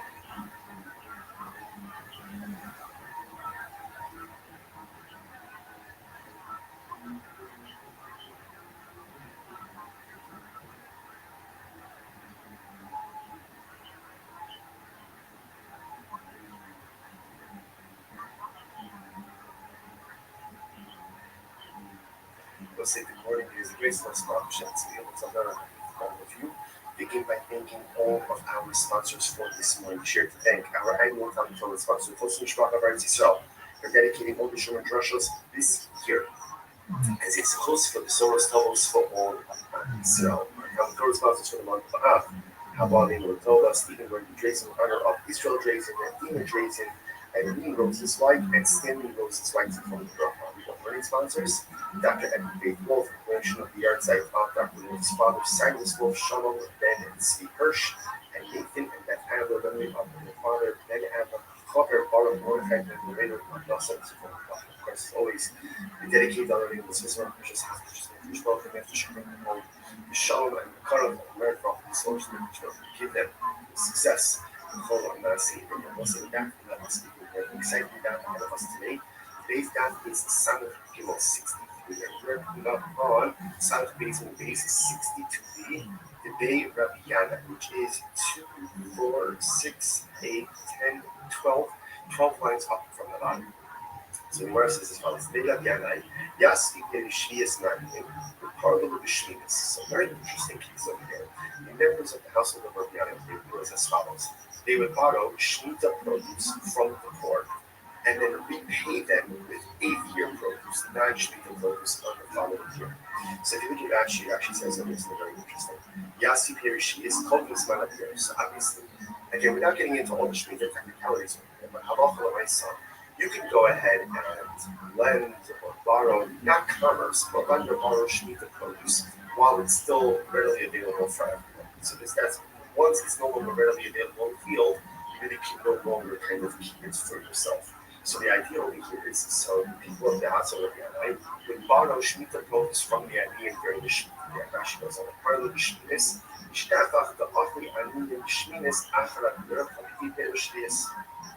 so what ended up happening again is on year number 8, people of Rabbi Yannai's household repay the Aniyim, ultimately again with new produce, 8-year produce. So the Gemara says, so they came and they said, so people mentioned this practice Rabbi Yochanan. There was something about it, obviously, that bothered people to some degree. So they said something to Rabbi Yochanan from another room. Rabbi Yochanan said, yeah, this thing up it's perfectly fine. It's perfectly fine. Why you connect done? They all say that. Interestingly enough, look at Rashi. They all say that the stars through a couple of Rashis. They all say that there. Rabbi Yochanan said the members of the house of the Yannaites have not as contacting, but totally fine. Rashi says that he shut up. Lo habu hanach be'ed, lo ichufei hanu ba'anu, lav chali ben yenu, lo chaylik shashvei salas. Remember again, we saw in yesterday's daf already, get into an issue of potential coverage with a forbidden item. So sometimes that forbidden identity can be off upon the previously forbidden item. So for example, the concern over here is business that one is transacting business, which means that goes. That even the 8th-year produce should ultimately have the same thing, the prohibition. But the Yochanan said it's not really a problem. Why? Because there's not a reciprocity, there's not immediacy, or I should say, there's no immediate reciprocity. Because the produce is being given in the Shemitah year and only being quote-unquote repaid during year 8, because there's no immediate reciprocity, therefore this does not look like you're doing commerce with Shemitah produce, and therefore no Shemitah prohibition falls upon the 8th-year produce. That's the idea. Therefore, again, Allah and therefore, again, Shemitah sanctity will not fall upon the 8th-year produce. This is very interesting. It's connect them to Esnan. And interestingly enough, a similar case would come up with Esnanism. Esnanism is now looked at a person goes to a Zohar, and he gives her some of her services. Right? Obviously, he pays her money, or even gives her an object. That object is called an Esnan, so not payment for a holiday, and cannot be used for any type of sacrificial purposes. Makes sense? Listen to this. The sign, the verse is the corresponding piece by Esnan. What's the sign of this? Bryce says, let's say Ruben goes to Rachel. Rachel's the son. Like Ruben goes to Rachel, and ultimately again, he gives her this, and he gives her a holiday. Like when he doesn't have a relationship with her, or he has relations with her, but doesn't pay anything. What's the halacha? Esnana for her this payment ultimately is going to be sacrificed. It's absolutely if he gave her, let's say he gave her a land, he gave her a sheep, and he didn't have relations with her, then of course it's permitted for a carbon. Why? She didn't give him a law he didn't have relations with her. So if he didn't have relations with her, then ultimately again, the land is a gift. And it's a gift, there's no restrictions on it. To which the Gemara says, assume, furthermore, the same case, but he had relations with her, but he didn't pay her anything. Ultimately, he didn't pay her anything. If he didn't pay her anything, if he didn't pay her anything, then what's the meaning of the statement? Right, so that says that halal from an ice be esnan is mutter. Doesn't make any sense. To which the Gemara says, Allah, hachika. That is what it means to say. This if he gave her, let's say he gave her the sheep, And then only afterwards, in other words, that what anybody takes piece outside. Essentially, what I was going to say like this: when does something become an esnan, and esnan is on the harvest payment? When there's transactional abuse. Pays are relations, right? Our relations pay. In other words, when there's immediacy, that's when it's an esnan. If there is a lack of transactional immediacy, then the payment does not take on the status of esnan. So what that means practically is that it can be used ultimately, again, let's say for some type of sacrificial or temple use. So watch this. Suppose Allah Kamar, no Salah, if he gave her the sheep, the Ahrakak Ba'ala. What does it mean, Ahrakak Ba'ala? Rashi says, Achshav Elo La'achrazman. He doesn't have relations with her now. Rather, again, sometime later. Now, of course, how exactly do you go ahead and translate immediacy? I think there's some level of common sense. Bezer today has relations with her in 3 hours or tomorrow, again, as opposed to payment relations. But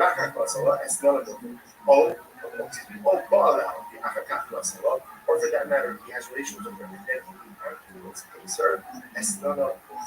In both of these cases, ultimately, again, the esnot is going to be her. However, Nasala, the Aharka, therefore, I will say, so the word saying is as follows: that essentially, in order for something to be categorized as an esnot, so that has a transactional use. Once a transactional use, in other words, payment relations, then the land, the sheep, the payment has the status ultimately again of a harvest game. Again, remember, just keep track of what's going on over here. So remember, the household of Rabbi, they would borrow Shemitah produce from the poor and pay it ultimately again with 8 produce. People came to Rabbi Yochanan because they felt, I don't know, maybe it's like a little bit strange, this practice, or transacting business with Shemitah produce. Rabbi Yochanan said, no, it's fine. Why? Same idea. There's no transactional weakness. So because of transactional weakness, we don't view that your produce as an exchange, right? Or as somehow like a payment, ultimately again for the 7th-year produce, the Shemitah produce, and then for the 8th-year produce remains totally fine. Right. Now the more questions a little bit discuss that case. So again, let's go through this, right? Let's say he goes ahead and pays her. And Reuben pays Rachel, gives her a sheep. I'm just using the sheep because it's the easiest example of right? So he pays her a sheep. Right? And then let's say he gives her a sheep on Tuesday. And then on Wednesday he has relations with her. So again, based on what we just learned before, that sheep does not have the status of a harvest payment and therefore is not forbidden from consecrated temple use, right? Because it lacks transactional use. Whereas I understand, when he does have relations with her, let's say on Wednesday, right? He gave the sheep on Tuesday, he has relations with her on Wednesday. So why would we say that when he does have relations with her, not of some people, Lechol Allah is certainly still not afraid. Obviously, okay, I understand. When he gives you the sheep, you can't be labeled as estimating some confidence. You have relations with her. But when he does have relations with her on Wednesday, then retroactively, the designation of the sheep as a harvest payment should devolve upon the sheep retroactively. And therefore, the sheep should be categorized as an estimate already as of Tuesday. Rabbi Rothschild says it's very interesting. That was the case. He should talk about the Hitler Basa. Because it's very interesting. What happened? Zona got the sheep on Tuesday. She got the sheep on Tuesday. Their relations didn't happen until Wednesday. So we're saying that when they have relations on Wednesday, retroactive, the sheep should be categorized as a harvest. Oh, what's the case? She offered it up as a carbon on Tuesday. She offered up as a carbon on Tuesday. A pious harlot, a pious Zona. I will say, you might say to yourself, what a fake, and she's a Zona, and she's offering up carbonos. They'll say it's important because it's getting recognized.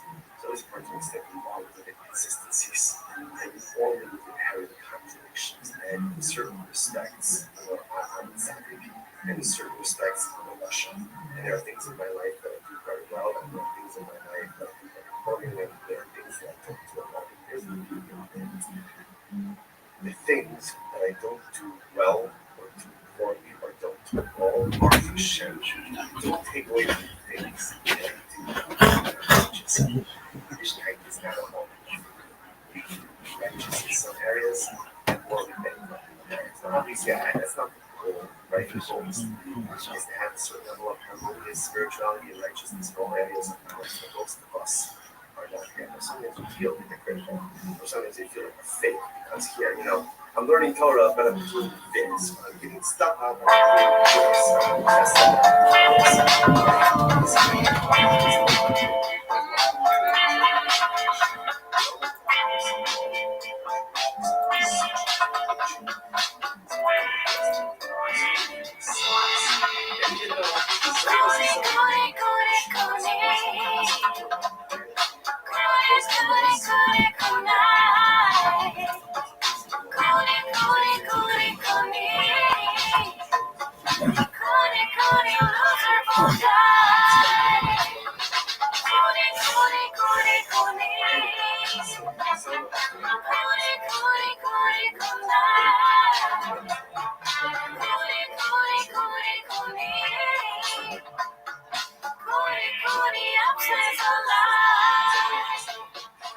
Welcome back to Raccoon Tweeties. Thanks for tuning in. As always, join the Patreon, join the Reddit, join the Discord.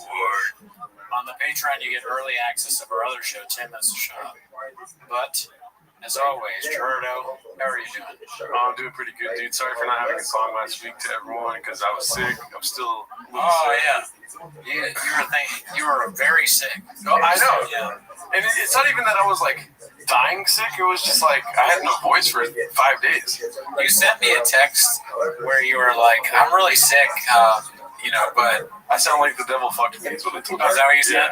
But you were insinuating that you were like, but it's cool, we'll do the show. And I was like, this time, no. Because I know that, not that it matters, but I know if my fiance found out that I was constantly doing a show where you were on the verge of death, she'd be angry at me because, I will get sick, But knock on wood, for some reason, I, never get sick from you. Yeah. I'm making you sick. Yeah, that's what I thought. You have coonitis. Yeah, no, I woke up Wednesday last week and my voice was insane. My voice was so bad that it was really easy for me to do Mickey Mouse voice. Because if I just did a falsetto, I sounded like a cracked out Mickey Mouse. A cracked out Mickey Mouse would be perfect for this neighborhood. Yeah. If there's any kids here. Hi, I'm Mickey Mouse. I smoke crack too. I like fentanyl just like you kids. Just like your dad. Oh, wait, sorry, you haven't said it. That's your mom. Thank God. Do you want to hear me cipher? Yeah. Oh, it seems like your friend's outside or cipher. You should probably go hang out. That'd be cool. Crackhead Mickey Mouse in this neighborhood. But I just wanted to apologize to everyone because the song wasn't there this week, and I felt bad. But I said, you know what? Fuck it, dude. We're not doing the song this week. Yeah, sometimes there won't be songs. Ever heard of it? And then another thing is, to you, I watched Pluribus, dude. Oh, okay. Yeah. All right, cool. Not gonna lie, it's kind of, and this is gonna be a heavy, we watched this, we watched that episode. Yeah. But, dude, there was 3 episodes of Pluribus where I was like, this is fucking boring, dog. Oh, yeah? Yeah. The last episode wasn't great. The last 3 episodes was when he's walking in the fucking jungle of Panama and stuff, and then he gets stabbed in the back. I'm like, oh, so I just wasted a whole fucking episode on this fool. There's no, there's no payoff or anything. He just gets stabbed in the back. He still ends up in New Mexico. And we should say, you might want to end it at a spoiler alert there. Yeah. That guy, I love that guy. He hates everybody. You didn't see any of yourself in him? Wait, no, the guy's cool. Okay. He doesn't hate everybody, dude. He's just being rational at the time. You're that guy now in real life, aren't you? No, I love everybody, dude. I give out hugs for free. The guy does too. Well, spoiler alert. To be fair, the guy warns him. He says there are these things that you will fall on and they'll fuck you up. Yeah, but to be fair, that guy is a fucking communist traitor to the world, dude. That's telling him that. And he's very nice. He's everyone is so nice to him. You gotta, even if you don't want to, I would want the aliens to control my life or whatever it is. But I would be like, well, I should probably listen to that part, though, right? Maybe I'll fly on their plane. No, I'm not going to get stabbed in the back with whatever that stuff was. Dude, here's the thing. You give the plurb an inch, the plurb takes a mile. Dog. Plurb. That's what I call it. Yeah. They're called the plurb, dog. The plurb, it would suck because there's just nobody that you can talk to anymore. Everybody's everybody. Yeah. I don't like that. Yeah, we don't listen to the plurb, dog. Oh, yeah, no. If I were in the thing, I wouldn't because even let's say, I don't want to get too perverted here, but I saw a meme. I saw this, not meme, a video where the guy's like, if Pluribus happened to a guy and it's just him naming off hot chicks. Yeah. And the prom, obvious prom, You're gonna be fucking anyone you fuck is like your mom and your dad and your grandma. Okay, but that's Your crazy. brother and your sister and everybody. It's like that's gross. If I get plurbed, I get to find out how many fucking dudes you had sex with. Oh, that. I mean, I get. Yeah. Listen, I get where you're going with that, Chop. I get where you're going with there, Brendan Chop, or Bert Kreischer, Brendan Chop, Joe Rogan. Pitbull. But what there's a little bit of something I agree with in here, which is that I've had sex with dudes. The thing I agree with in there is that that's what I would really want is the ability to know everything. I would have a schedule where I'd be like, all right, today is learning all about what really happened with JFK, and I'm not even a conspiracy guy.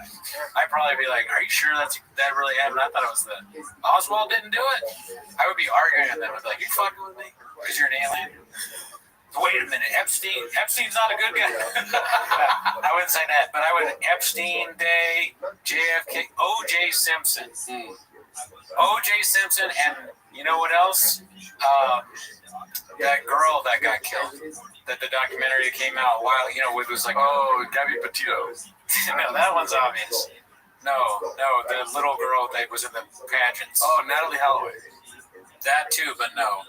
No, the pageant one. You know what I'm talking about? The little girl. She was in like. I know what you're talking about, but I don't want to say it because I like this whole game. But John Benet Ramsey, dude. I would be like, who fucking did this shit? Who did Joe Benet Ramsey? Yeah. The whole pluribus would just be me grilling these people about stuff on the news. Oh, so in this hypothetical, you are a guy that didn't get plurbed. Yeah, I want to be one of the plurbs. Oh, okay, gotcha. But I mean, the show is boring if you're just one of the plurbs. No, I know. But this whole time I thought this hypothetical was you part of the plurb. But no, that's great. I like your idea now. Now, like, they're going, we'll give me one day on JFK, this and that. Yeah, that's because it's kind of like you're saying, I get to find out how many dudes you fuck. That would be, you would know everyone's secret. Now, I'm not necessarily trying to find out everyone's deepest, darkest secrets, but historically, I would like to find out everyone's deepest, darkest secrets, Like the truth about every one that the memory goes back to. I guess you wouldn't be able to find out like way long ago because nobody would know that. But the big stuff, like who shot the first shot at the American Revolution. Yeah, you probably wouldn't be able to find that out because everyone's dead.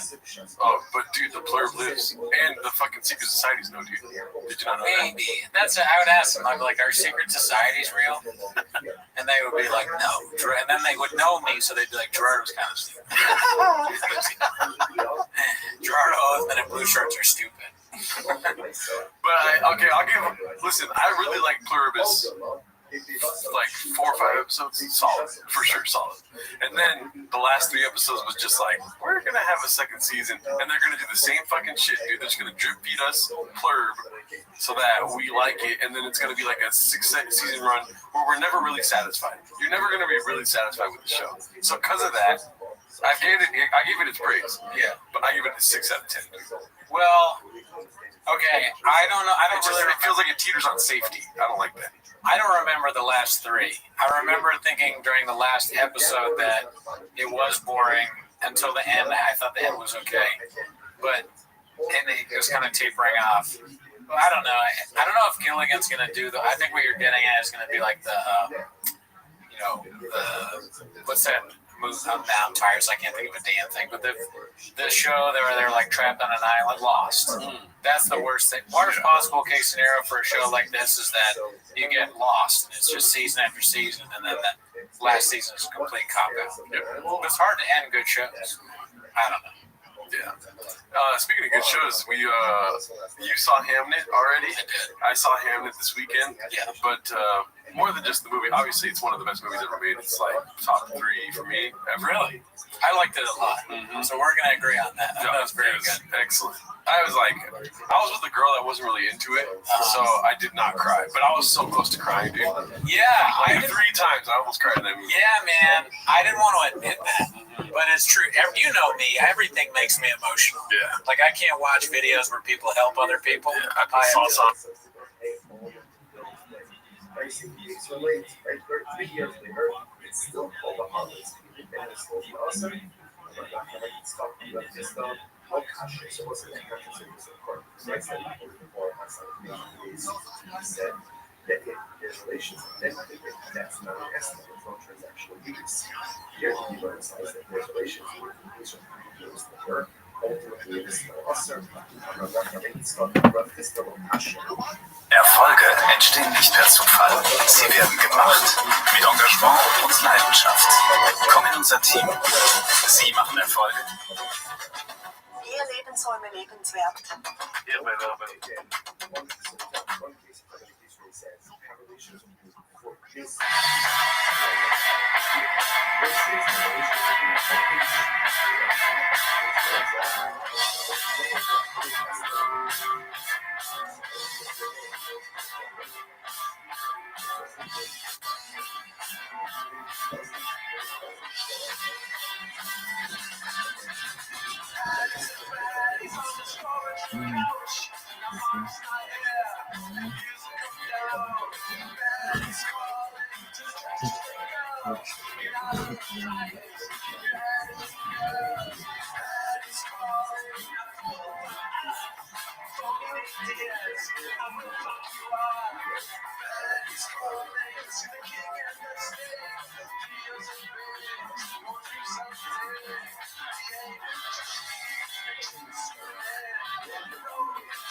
Welcome back to 10 Minutes of Shop.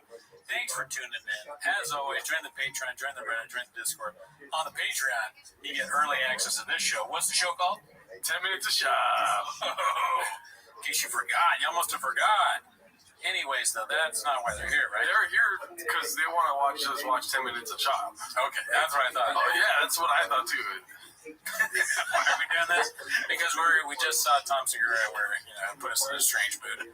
But anyways, that's not why you're here. We just said why you're here. Let's go ahead and I gotta listen. I'm on 5 amps now. So start the timer, play the chick clip. Oh, we don't have the soundboard. We can fix that real quick. Oh fuck! Oh dude, how did we forget? Y'all must have really forgot. We got back this. What are you gonna do, Nate? Volume punch me, motherfucker? Yeah. All right, dude. Now we're ready to start. So start that timer, dude. Let's go.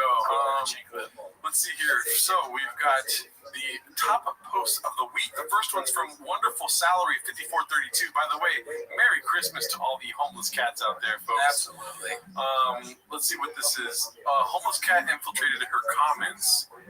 So talking about acting skills being 19 likes. Everything else pales in comparison, dude. That's the main fan base, dude. They got accepted. They're willing to say that they accept it, but they won't truly accept it. Yeah. I mean, everything that they put out, the only way they know, if something has no homeless cat comments or comments that aren't that and have a lot of likes, that's when they know it's actually good. Like, really good. Otherwise, it's just your main fan base likes everything you do, which is the homeless cats. That's social media. This isn't real. Dude, if I ever post something and there's not a water, I'm concerned. If there's not a high shame, I'm like scared that I'm doing terribly. Right, that's what we want. We want as many high shames, waters, cool story, bro. We want as many of those as we can get. You don't matter. You don't, nobody knows who you are. Yeah. They want the opposite. They want people who write 3 emojis, 35, stuff like that. Yeah, they want. You're right. They want like race car, fire truck, peach emoji, This content is magnificent. What you're doing with is unreal. Wow. So delighted to see this by an Asian, like meme or guy or something like that, or a woman with boobs. That's so funny. Imagine the first time Brendan Schaub read the 35 comment and like he loved it. He's like, dude, you're such a nice viewer. Yeah, I bet he could convince himself that a random 35 isn't, a little bit strange. Spicy. Alrighty, we got a post from SLEEEEETO, a meeting of the minds. They fear men like us. Brian Callen on why liberals have declared war on Joe Rogan. Men like us. At first I thought it was him and that random guy that nobody knows who he is, but he's talking about Joe Rogan himself. People fear Callen. Yeah. Do you think people fear Callen? By people, I think it's more gender than that. Women fear Callen. I see. That's fair. I'm a little bit frightened by Callen. I'll be honest. I'll be vulnerable. Yeah, he does have like that psychopath type. I went to Harvard type shit. You know what I mean? He didn't go to Harvard, but he gives me that vibe. Maybe. I'm afraid of him because he yelled at our boss, Bobby Lee. Yeah. Bobby Lee. Bobby Lee is one of my closest friends. And if he's the kind of guy that's behind closed doors, that's the thing. Behind closed doors, He's your girlfriend. exactly. What is Callen behind closed? That's the scariest part. On the thing, he's just cringe, kind of lame. No, Sometimes the Christian voice randomly. Oh, really? Yeah. Oh, that's. So yeah, those are all kind of just lame, goofy things that he does. But behind, when he's off, when the camera stops, is when the sort of like angry, violent Callen, force, handsy Callen comes out. That's the kind. I'm not worried about that as a man, but I am worried about that if he's going to try and he seems like the kind of guy that might try and kill me or something. Yeah, and it's very, very funny that we are talking about Callen behind closed doors now, because if you look quickly, the next post is what you wake up to after Bri hands you a drink at the comedy club, posted by One Usual 4460. Yikes, dude. That's just, I don't want that. yeah, and that is photoshopped. Oh yeah, because There's no chance his ass is like that. Yeah, that's a bit strange. It'd be funny if he posted it himself and he gave him a fake ass. That would be great. So Callen, what's interesting about being behind closed doors, Callen, is that he is literally and figuratively, because Hollywood has closed their door, right? So he's always behind closed door. And the women when he's trying to break in, they also hopefully close their door if they miss them and skip from them. Oh God, a Charleston werewolf's outside. Everyone's closing their door. Kids, probably his own children closing the doors. Ex-wives closed doors. If anyone's seen a closed door, if anyone's been behind a closed door, it's Cal, right? It's Brian. It's Brian. It's Rings, right? This motherfucker got everything. Closing. It's actually fun. That's something you learn in life. You close doors on people like Brian Callen. Hey, can I get no? Do you want to hear the Austin comedies? No. Hey, you want to watch Brian Callen later? Does that make sense? No, actually, doors closed on you now. Not just Callen. Wow, dude, your logic. I like when it leaps where it's like, oh, what is he like behind closed doors? That's him all the time, dude. In what fucking sense? In what sense? What does that mean? In what sense does that mean? What you talking about? All right, let's see what we got here. This one's supposed to be crotch milk, dude. I've never seen that username, crotch milk. Oh, wow. Oh, Luke. This was good. Yeah. We all retweeted this. Yeah, so that's Bert Kreischer at the Commanders game posted your favorite comedians representing your squad this morning. Laugh, laugh. It looks like St. Obama 44 is a huge fan of Brendan. What's his name? Brendan Kreischer? Right. Bert Kreischer. Luke Thomas. Hard to make a bad season worse, but it's definitely better than the Obama emoji. Yeah, dude. I mean, this is just classic. I had to retweet it right away. All the homies, all my friends. Just us getting together, and it was just Thick Boy Squad, Thick Boy Nation, daddy. we did it up. Every time you stop it, I don't like that. I want to hear the whole thing. Alrighty, so this is, let me just say cringe alert. I don't know, we do boner alerts here, but it's cringe alert. Oh, wow. This one's called The Shops, hashtag The Shops, posted by Khabib Time. I mean, first impression, dude, what are you getting here, dude? It's giving. Just kidding. Yeah, horrible sketch incoming. Yeah, dude. Just like, why? This alone, this is the first screen grab. Disgusting. My husband always does this when I fart. Whatever the fuck. She farts a lot, by the way. All right, here goes.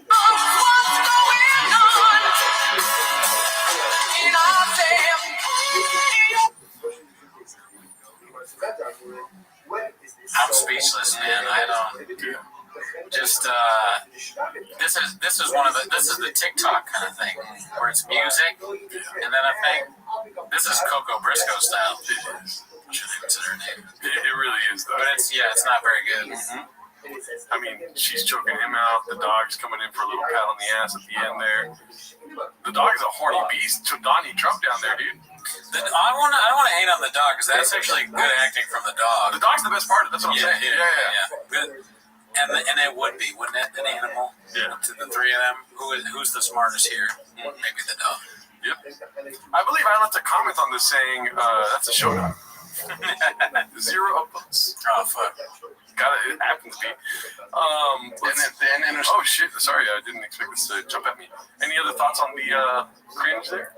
It's bad, but I don't necessarily want to discourage it because we kind of wanted to see the shots, see how that plays out. Yeah, it's funny because, on this show, we've done 173 episodes now, and it's like sometimes you want things to happen, and then when it does happen, you're like, I don't want that. Yeah. No, that makes sense because you never really know what it's going to be like until it happens.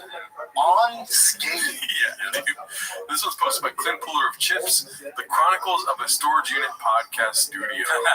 Let's see here. And Interstellar. And apparently there's a race car out front. Sounds like an old Porsche.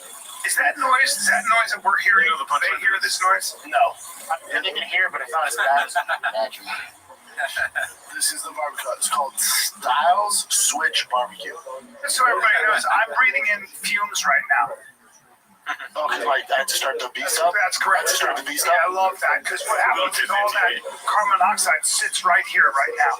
So I'm getting high. That's what those fans are. Isn't it? It's a free high. It's a free high. Glass half full. Glass half full. Free high. It's a free high. I'm free high dying. Really caring or being sympathetic that drunk. Shit, text them. They like the I have a unique take on this because anti-cancel culture, and now they want cancel culture. Chin, text my neighbor's phone. Shut up. Why does Chin have his neighbor's phone number or whatever the fuck? Somebody's working on a truck? Like he has people working on trucks and cars in his thing while he does the pod? Yeah. And it's a lady? What's going on? I need this investigated. I don't like how awkwardly placed this screen is. Like, why are we seeing his foot? Yeah, it's kind of randomly off to the side. It's disgusting. Classic Chin. Chin's like, wait. We have to get Brian's foot in the thing so the Redditors can make fun of it. You're right. Nah, I'm kidding. I fell for it, dude. God damn. It's just like when I see some catnip, I gotta fucking nibble, you know what I'm saying, dude? Chin and Brian's like, make sure you have my sandals in the fucking frame. Yeah. Don't make the clip bigger than my foot. Are you still sponsored by Doubles? No, I love it. Yeah, I just want my feet in it. Yeah. Like what cancel culture is when you. It means so much to me, dude. Oh my god. Let's just pause for a second. No, we should play this. All right, go ahead. So this building, I'm done with this building. I hate this I'm done with shit. the studio. I'm done with this building. They make it impossible to podcast here. And that's the shit I'm dealing with. It doesn't even the fire alarm doesn't work. Damn. Wait, So the building's not even his. He's renting it from someone else, and they do work on other people's shit during it. It's a storage unit. Yeah, it's like there's other storage units where people are they're filming Storage Wars there. Look at this is. Now that makes sense because now that it's hateful, I don't know why that's so funny to me. Like I don't really know. I don't remember the characters from Storage Wars. I didn't watch a lot of it, but then you just hear it in the background like, "What do you? Who wants to bid on this one?" And then the guy wins. There's like an 8. Oh my god! Successful egg. You gotta make that video. Put it on Chang's, dude. You gotta find a Storage Wars video. Oh man, I never watched the show, but I know what you mean. one day Brendan's gonna come to work and the thing is going to be locked. The studio, he can't get in or chin, and so they can't do the pod. So they do the pod outside.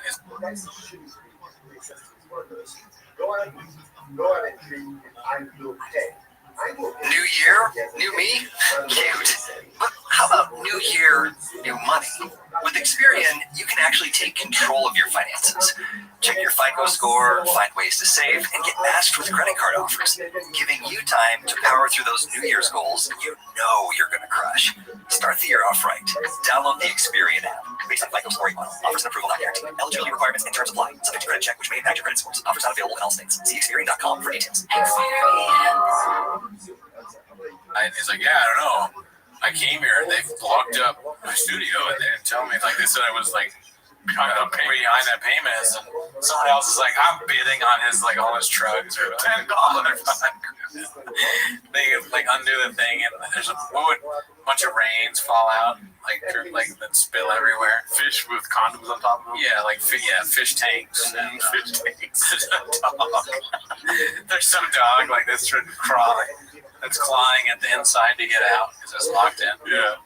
I mean, look at this is literally him at the place. This is the storage unit, dude. Oh, wow. He's driving he bought these. I know way too much about Brendan Shaw. Yeah. I've been writing songs. That's why. I'm not obsessed. But he's driving around the storage unit that he works in. He bought these for his kids for Christmas. And guess what? They didn't like them. I'm just kidding. I don't know that much. So, I mean, that's kind of funny. Like, the other people in the storage unit are like, can you tell them to stop? We're trying to get our stuff. I know, they're complaining about them doing construction. Meanwhile, he's fucking... Yeah, he's doing donuts in front of where your legal papers are. Yeah. And everyone else is like, why do you have so much shit in here? This is for, like, one car or fucking... You're filming a podcast in here? What the fuck? Some lawyer with his legal papers. Is that Brendan Shaw? You know they filmed Storage Wars in here, right? This one's posted by Khabib Time. Another one from Khabib Time. Hashtag the shops. I don't know why that's so. Let's see. Why the fuck is Duolingo telling me I have one more chance to? That's so annoying. Yeah. If wives acted like their husbands. Good premise, yeah. I don't want to see this. Oh, I think we have to hear what she said. Let's see.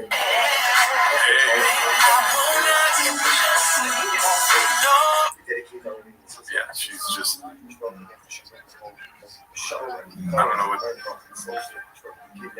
I mean, that's kind of like, remember that one meme that was going around on Chains of the guy walking into the studio and being like, yeah, that could definitely be used for that. Yeah, you should splice that in. Yeah. That's a good video.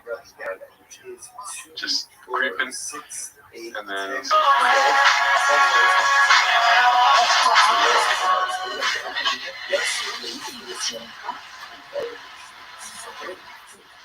This isn't, I don't think this is wives and husbands. This is like hookup shit.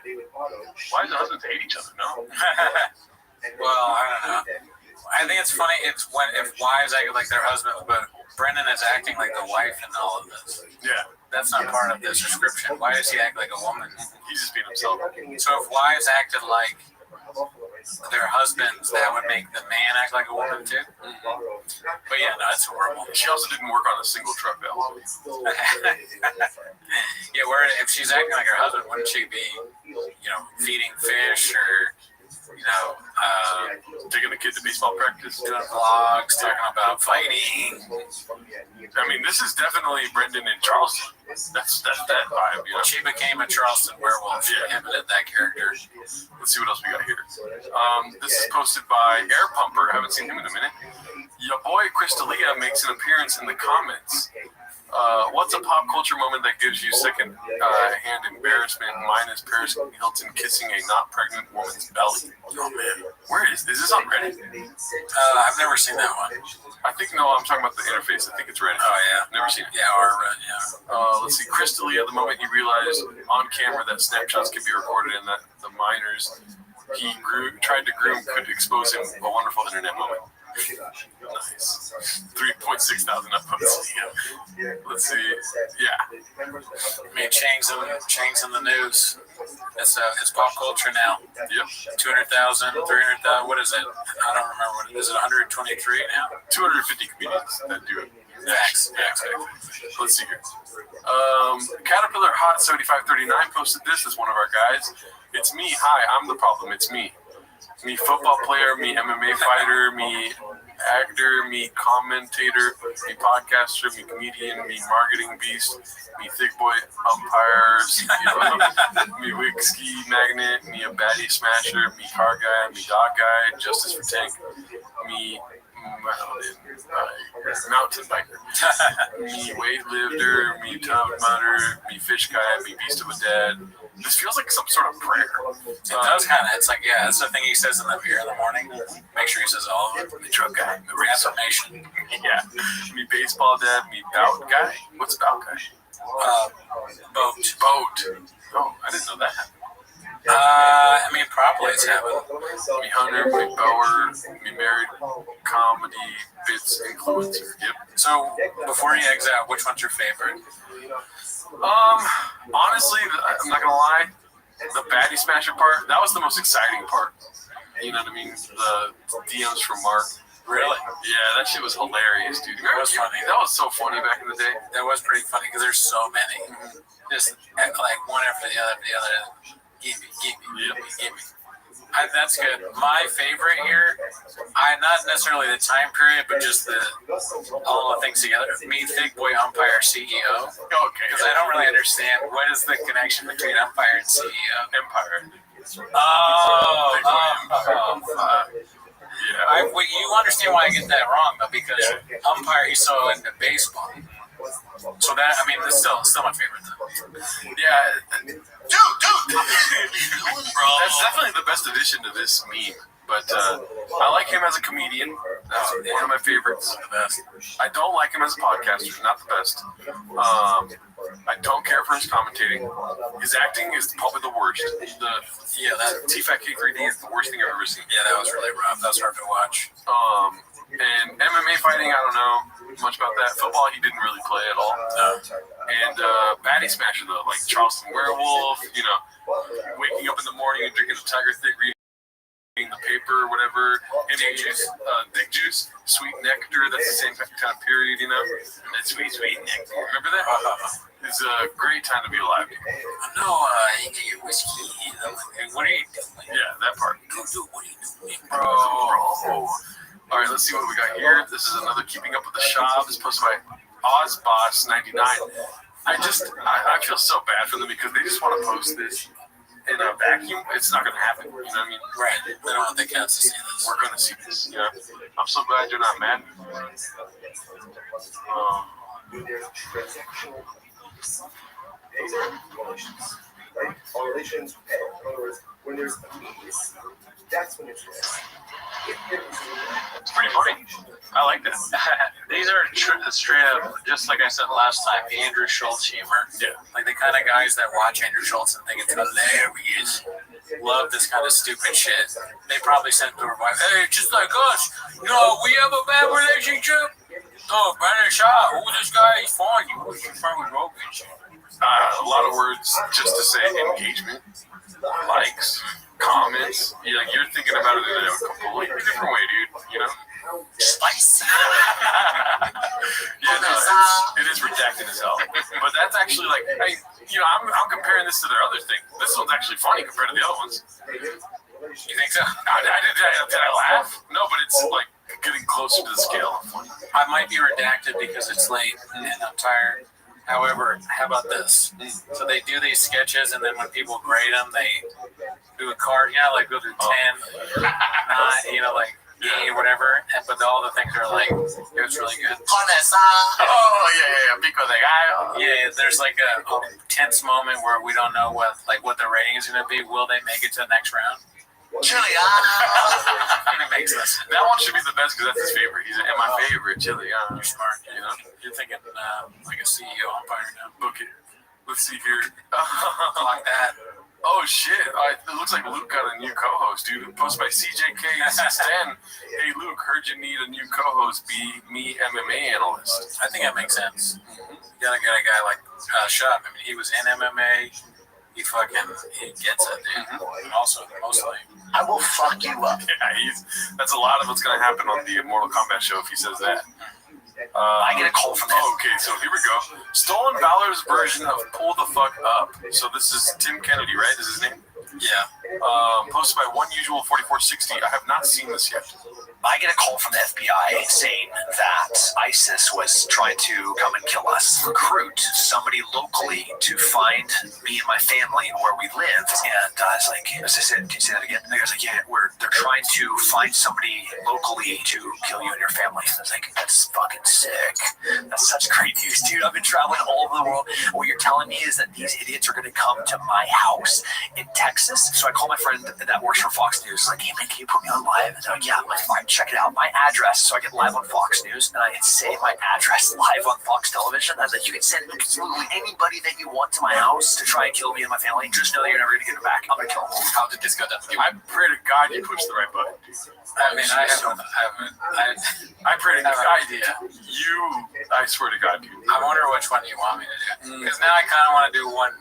I'm gonna do the one I think you want. All right. Out of me, she's like, I'm out, and she like pops smoke just for like a day, but then she came right back because I got the goods. Here's the one I think that you want, and then I want to play the one that I want to do. Okay. That's the narrative? Which one do you think you want? Pull the fuck up. Pull the fuck up. Here's the one that I wanted to play as soon as it was over. Daddy, you're a little older. Cut off. Or of course, actually. On that side. Because I wanted to play. What are you gonna do, Nate?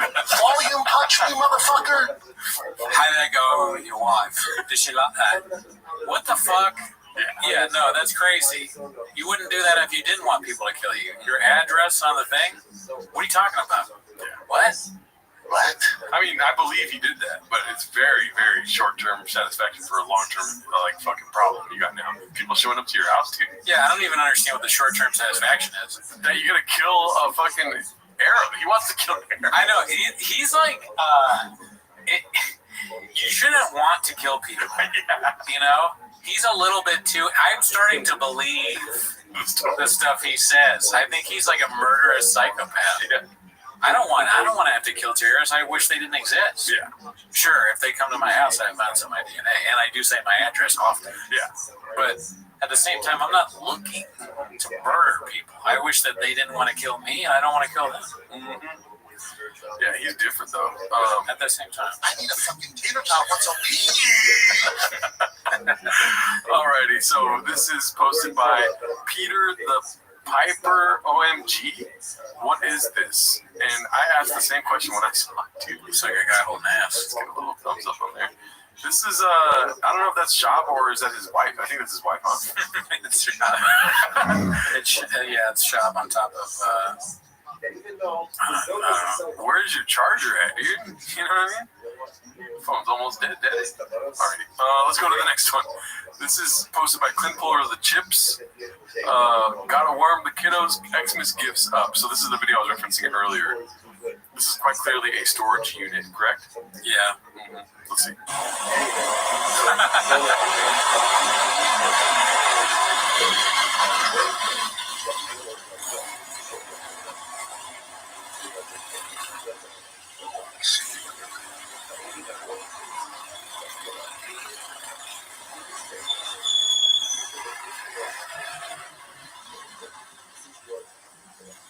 What do you think about that? You know, a lot of thoughts. One, why are you using your kid's gift? Two, is that safe for a kid? Three, best dad in America. Driving my son to baseball practice. Dude, you know, this is a constant thought of mine. 8 inches, first of all. Pause. It's not a constant thought of mine, but I'm just like, why don't you just record the podcast at your house? Like, it looks like they have a big enough house to record a podcast in there. This is so embarrassing. You're paying rent on a storage unit, which is probably like $100 a month, which is nuts. And then you have the gall to be like, why is everyone so loud in here? Because people are at the storage unit. Yeah, they don't think it's a fucking film set, dude. Yeah, that's a good point. And also, what if another person was doing a podcast while you're doing this? Yeah. You're probably running their podcast. It's insane behavior. There's cars in storage unit that are probably he's taking it over on Christmas Eve. On Christmas Eve, why are you with your family? Yeah. And I just thought it's kind of funny to be on doing a live of your gifts that you're going to give your kids. What if they see the live and they know what they got? Oh, yeah, they're on social media. It's not real. Yeah.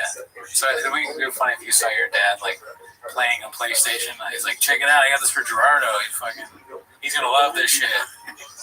Hopefully, do they wrap that thing? How does it fit? I don't know. Does it fit in the wrapping paper, dude? That's social media. This isn't real. I mean, honestly, though, when you get a car or like some sort of motorcycle, if you're a truck guy, it's just kind of classy just to put a bow on it. You know what I mean? Oh, okay. Yeah, that makes sense. Best brains for the arts, but also I would not buy this. And here's the thing, dude. The narrative of this is insane. I need to get offline for a while because I know way too much. But he bought these from China. And he told his audience that he's like, listen, they're from China. They are from China. I tried to get American.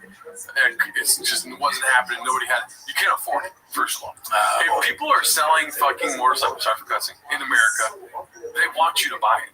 You can't afford it. They are available. Anyways, and so what he did was he bought them from China cheap. And he put American decals on. He's like, because I'm still American. You bought Chinese motorcycles. You are on a podcast right-wing grifting and not putting the legwork, dude. So he put something over the made in China thing. He put an American flag sticker over the made in China something to that effect. But I'm sure we'll get into it because I think I saw this on Chang's, or I'm following him on Instagram, which is dangerous. That's like the dumbest redneck video ever. Like, check this out. Look at that. And it says made in China. American flag on the made in China thing. Yeah, that's different. That's like Jeff Dye level redaction, dude. Yeah, I've been seeing a lot of those memes that he does, and they're shockingly stupid. Yes. They're the most obvious thing ever that could possibly be thought of, and then he's like saying it in a meme form as if he's the first person to ever do it. Yeah. I love it. You can't be trans and not have a clutch. Some shit like that. Yeah. And it's like, oh, I see. People said that I live in a real homogenous society. It's like, whoa, I'm straight. What? No, my only thing homogenous about me is that I like Bravo shows. And Joe Rogan thinks that's funny. Joe Rogan's stupid. Daddy. Yeah, Daddy's getting a little older now. He's gonna cut you down. Let's see. And I think he goes into the storage unit. So we get a little glimpse inside. It's someone else's storage unit. Get out! It's my stuff. There's a Hummer, 2 motorcycles, some weird stool. Dude, over under on that thing getting humped. You know what I mean? Brian Calendar. Yeah. What else we got here? That's where they record the podcast up there. Oh, man. It's just a terrible, dude, the worst environment to record podcasts. Yeah, that makes sense. Your living room is the best place to record a podcast. Right? We're in my mom's basement, but I'm trying to get in the living room. Do you think about like Temu unsafe things? I mean, in a conservative mind, China is not safe, So, yeah, like for people that he is trying to get to follow his page and stuff like that, and then to post to be like, hey guys, I'm getting ahead of it. I did buy Chinese stuff, and they're like, dude, fuck you. That's funny. I don't know. And maybe we won't get to it. I don't know if I saw it on Chains or I saw it on his own story, but that rubbed me the wrong way. Dude, there's a lot of Tim Kennedy stuff, which I'm looking forward to. I haven't watched any of these. Me neither. Bappa is so tough that cold punches are a treat for him. I did watch one, and it is funny. Ronaldo Johnson posted this one. I don't know about this one, though. And see, I push back, and I've told Rogan this too, like on the cold plunge. This is where I'm at on the cold plunge. The cold plunge and like jump into cold water was like a dessert in college football. Like, dude, if they allowed us to do that and we'd jump in there with our full pads on. It was like such a gift. So to me, I'm still wired that way. Where like I just did one at the Correct gym, which used to be formerly known as On It, the Correct gym. They had cold plunge. Like, yeah, man, you want to jump in there and be funny or freeze? I'm like, it's not gonna be funny. Like I literally, it does. I just jump in. It's like a treat for me. Like, will you guys allow me to do that? Like, this isn't a discipline thing. Like, I'm just wired where it's like, you know, that's not normal though. But most people, it is. I mean, Brian, I thought he was gonna die. His wife. Good dude. Brian's old. I need a fucking tater tot once a Brian's on the edge of death. Edge of death. I was trying to think of a word to fuck it. Anyways, dude, the ice bucket challenge, I couldn't stop doing that. I wanted everyone I know to have ALS. Him saying that, what I think about it is that it's concerning. It makes me think that Shab needs to go to the doctor, and she's in like unimaginable pain all the time. He's like, it'll be a gift. The pain I feel from these, because you're always in pain all day long. So, no, I'm not. Why would the cold water make you happy? It's gonna make you freeze. He's like an alien of some kind. It doesn't affect him. No different. So I have a wild hypothetical, right? So I'm Brendan Chop.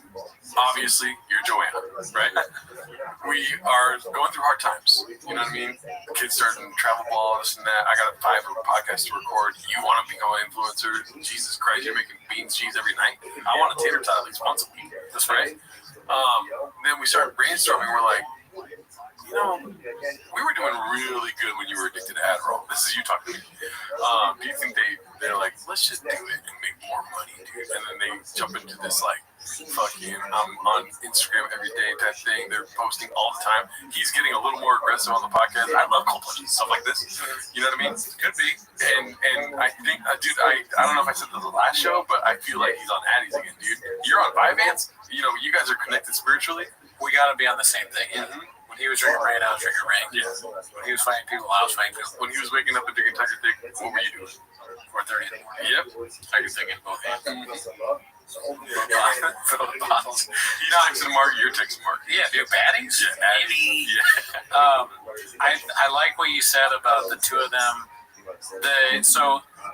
What's funny about that to me, he does Adderall, right? Because she tells him that we need Adderall back because it's the only way we can perform at this level. Yeah. But it's so bad. Yes. Adderall leads to sketches like that. It's a bad look for Adderall. It doesn't really, just as when I stumble over things, can't be good for Vyvanse. So, yeah, I mean, you expect better results. So, and then this is my other train of thought on the same locomotive right here, right? We as a community are so lucky that Brian Callen is with Brendan Chop. Brendan Chop and Brian Callen yelled at our boss, Bobby Lee, one night and threatened his career, all this stuff before. Yeah. Daddy, you're a little older now. yeah, wrong one. Bobby Lee is one of my closest friends. I just love playing that one. And so, but we're lucky Tim Kennedy wasn't in the room, dude, because guess what? Bobby Lee would be dead. That's right. He just kills people. It doesn't matter if it's a terrorist or a guy that has a podcast with Anderson TV. He wouldn't even threaten his life. He would just be like 8735. I will snap his fucking neck. Telling him his address. Pull the fuck up, Daddy. Yeah. He's telling Bobby Lee to come to his house. I'm not going to come to your house. Anyways, and that on the same fucking train going down the same station, dude. I would love to see a podcast with Tim Kennedy and Bob every week. Yeah, he's a good guest so far. That's a good clip. Yes. If we're getting this Papa every time, dude, we need this. If Chang's is going through a recession, we're getting ready for the recession at Chang's. We got influencer content coming in. Hot, Daddy. We need Tim Kennedy Papa every week. You do want someone who feels comfortable bragging too. Yes. Which I guess Tim Kennedy is. Okay, so now the answer is here in this next post from the question we had earlier. Posted by One Usual 4460 is OnlyFans content next for these two. I don't want that, dude. No. Let's not even put that in the ether. I'm going to vote it up, though. Let's see here. Bet on Yourself, posted by Material Cry 8293. The narrative is the views, as you can see there. Any thoughts? It's just a lot less. Not very high. Yeah. I guess that makes me a big old pussy. But we can't see the audio. That's true. Audio is king. I wonder, and is it because Tim Kenny's been on the show so many times, people are tired, they want something different? That's very kind criticism of him, but no, I don't think it's because he's been on the show so many times. Right. It couldn't possibly be these stolen valor accusations and all this other stuff that people don't really want to talk to or hear somebody or have any sort of parasocial relationship with a guy that's willing to lie on earwaves about his time in the military. I guess, but Tim Kenny probably lives in one of the storage units. That'd be so funny. Or somebody looks it up after seeing him on Fox News, like, is that storage? He gives the address. There's all these dead bodies in the shop studio. They're in the storage unit. They're buried. There's all these different tombstones or holes dug in the ground outside. Tim's killing people. Alrighty, let's see what we got here. This one's posted by Turbulent Yam. 2575. One of the 350B thing. Odds of making it to the NFL. Invited to Columbine. Invited to Combine 350, dude. Yeah. Well, yeah, it's impressive. We've always said he's an impressive guy, dude. Yeah. What are you gonna do, Nate? Volume punch me, motherfucker? So aggressive. Let's see. Oh, this is my post. Welcome to Austin. Just more and more redacted, dude. I don't think many people got it. I don't think people were into Damian Marley back in circa 2007, 2006. Oh, he was great. He was amazing. Those were the days. Yeah, those are the best days. Hopefully there's a new song on this episode. I'm sure there is. Let's see here. Chappelle wasn't winning the race. Bappa just lost his footing, posted by Far Cry X1C. Yeah, he just lost his footing, dude. This looks AI as fuck. He looks like he's doing ballet or something. The thing where you put your foot all the way up. He's doing one of those. Pirouette or some shit like that. Something like that. He's a very, he knows movement. I don't want that. Okay, so this is the one I was referencing earlier. He talks about it being from China. Spiced up the kiddos' Xmas ATVs posted by Toxoplasmosis redacted Christmas gifts. Let's see here. I want to get all of this. Kiddos' Christmas gifts. Couple 1-2 ATVs. Hope they don't flip them. The only thing even remotely Texas about this ATV is that sticker that's probably from China. These came straight from China. You get them by an American brand. So I took all the decals off, all the Chinese writing, all the details, the weird shit on over it. Made it mine. The weird shit. Sorted bar there. Obviously our friends in the motor space. King Sharks. Some American flags. Shout to fully deleted. Dope, yeah? Pretty dope. Hopefully it lasts longer than a month. There's little Bosnians. American flags. Send it, son. Texas. Death before death. Fully deleted code. I wonder if these companies want this. I don't know. Are they happy that Chop is doing this, or are they kind of All pub is good pub, you know what I mean? Yeah, or they don't even think about it. They're like, who did it? How many views again? Oh, yeah, whatever. We got 13 tattoos on Travis Barker's back. We're good.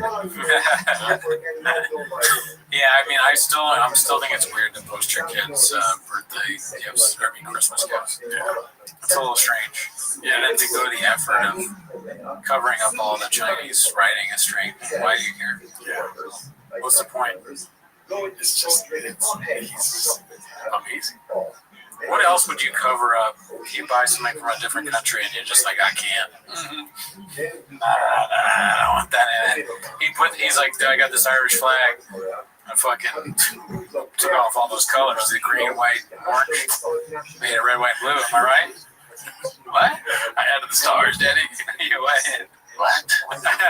Dude, I got my kids a globe, right? But I got the globe, and then I took all the other countries out of it. Dude, just got back from New York, got a big apple, put Texas on that baby. Yeah. Quite like quintessential New York things, and he's he's like, I got a piece of pizza. I don't know why I have that accent. I got a piece of pizza from New York, so I fucking put some fucking Texas Pete on it. That's so Chicago style. It's spicy. All right, let's see. Let's see what else we got. All right, see, yeah, we got more Tim Kennedy stuff, dude. Thurs. Oh yeah, this is the one I saw, dude. What do you think he's trying to say by Thursday? Where is thirst? Do you wanna like guess a lot or a little? Theirs. Oh, I think that's it. Okay. Danny Kaufman 2 posted this. Let's see. The government's gonna get theirs.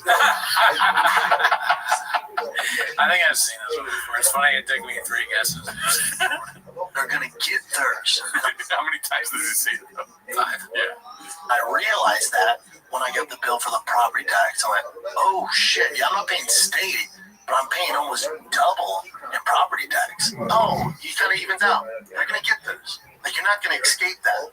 There's nothing you can do. There are To learn a life lesson from Papa would be something I wouldn't be able to come back from. If he taught me something I didn't know, I can't.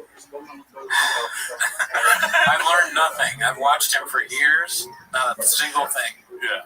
The government's gonna get theirs. His brain is just fucked up. He just realized this is like Andrew Schultz's level epiphany for a Papa. He's like, they're gonna get theirs. I gotta pay taxes, no matter where I go. They'll make me pay for gigabyte. Most boring conversation ever. I do like this, like Ted Kaczynski arc he's on, though, you know. Oh, yeah. He ends up moving to the woods. And Sure. Yeah, go off the grid. Yeah, get off the grid, Papa. But then he can't do content. Yeah. He's just in a cabin going, they're gonna get theirs. The government's gonna make me pay for it, John. I'll fail. Don't fail. This one's supposed to be Khabib time, Papa the Snowman. I like this. I mean, it shows that he doesn't care if he's gonna get made fun of. Yeah. He knows he's gonna get some comments from that. I need a fucking tater tot once a week. Let's see here. Okay, we got another one. Papa with the curveball, posted by Papa Citovera. Cheeto Vera? Papa Cheeto Vera? Let's see. It's coming on baseball day. No, this thing. So don't talk. No, that's not true. Oh, really, dude? Coming on baseball day. No, this thing. So don't talk. No, that's not true. Oh, really, dude? Diet Coke lover. Why fight the baseball dad thing? That's all he talks about. Yeah, you're a baseball dad, dude. You've been a baseball dad. You're driving your kid to baseball practice all the time. We are about to reveal 2025's biggest moments posted by Netflix. Is there some kind of punchline you think here? Of course. Okay, let's see. Spoiler alert, Netflix is making for 2026 by spoiler 2025. Seriously, spoilers. 3, 2, 1. Is this not even its promotion post, dude? Oh man, it's just you see Netflix. You think Papa? I don't even think about the streaming company. Netflix is playing 4D chess with us right now. Yeah. You know, like you think one thing, they think another thing. They got us to watch it. They're doing it on purpose, man. Incredible. Yeah. What are you gonna do, Nate? Volume punch me, motherfucker? One usual 4460 posted this one. I don't really want to watch it. All I asked for this Christmas was a drug walk.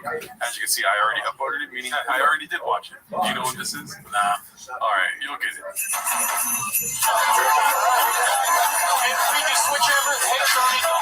It's Yasiel Puig. I don't know who he's with, though. But anyways, let's go to the next post. This is posted by, that's fucked up. Yeah, it's fucked up. Posted by, hilarious, but fucked up. Posted by Ronaldo Johnson. Psycho Tim says he's willing to commit violence, evil acts if a friend asked him. Said, I don't want to surprise by this. What about you ever? Speaking of guys doing well, you ever heard from Brian Stan? Oh yeah, he's in hedge funds or something. Murder, make Prince money, I think. Blood on his hands, you know what I'm saying? Ending lives. I thought you were going to say Care veterans too. Yeah, he was always the man. He is the man.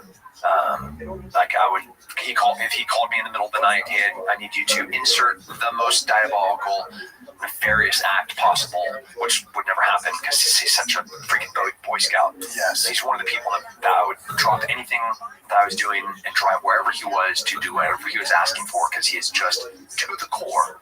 Such a good human. Is that a term of endearment? Which one? Oh, dude, Brendan Cooney, he's such a fucking Boy Scout. It's usually kind of used as like a pejorative, like they're kind of they're too lame, or they won't do something. You're a Boy Scout. Like, come on, it's not a big deal, dude. Dude, I hate Miguel. That motherfucker is not a Boy Scout. I mean, it could be. He's a Boy Scout. Like, you could be defending somebody if they were saying like that guy's bad. Like, oh, come on, that guy's a Boy Scout. Right? He knows how to fucking make a carne asada out of a pair of sticks. What I thought was weird about that is it's going back to the thing that they do where they just describe someone they both know and no one else does. And they spend 30 minutes, oh man, he's the greatest guy. He really is a wonderful man, total Boy Scout. Got to hear. Facts. Huge dick from the backseat. It's like, why are you talking about this random dude? Yeah. And hey, you know that guy, Kevin? Oh, dude, Kevin. What a fucking guy. Yeah. Kevin Stan, man. He's fucking great. I would do anything for Kevin Stan. This one time I saw him and Daniel go at it.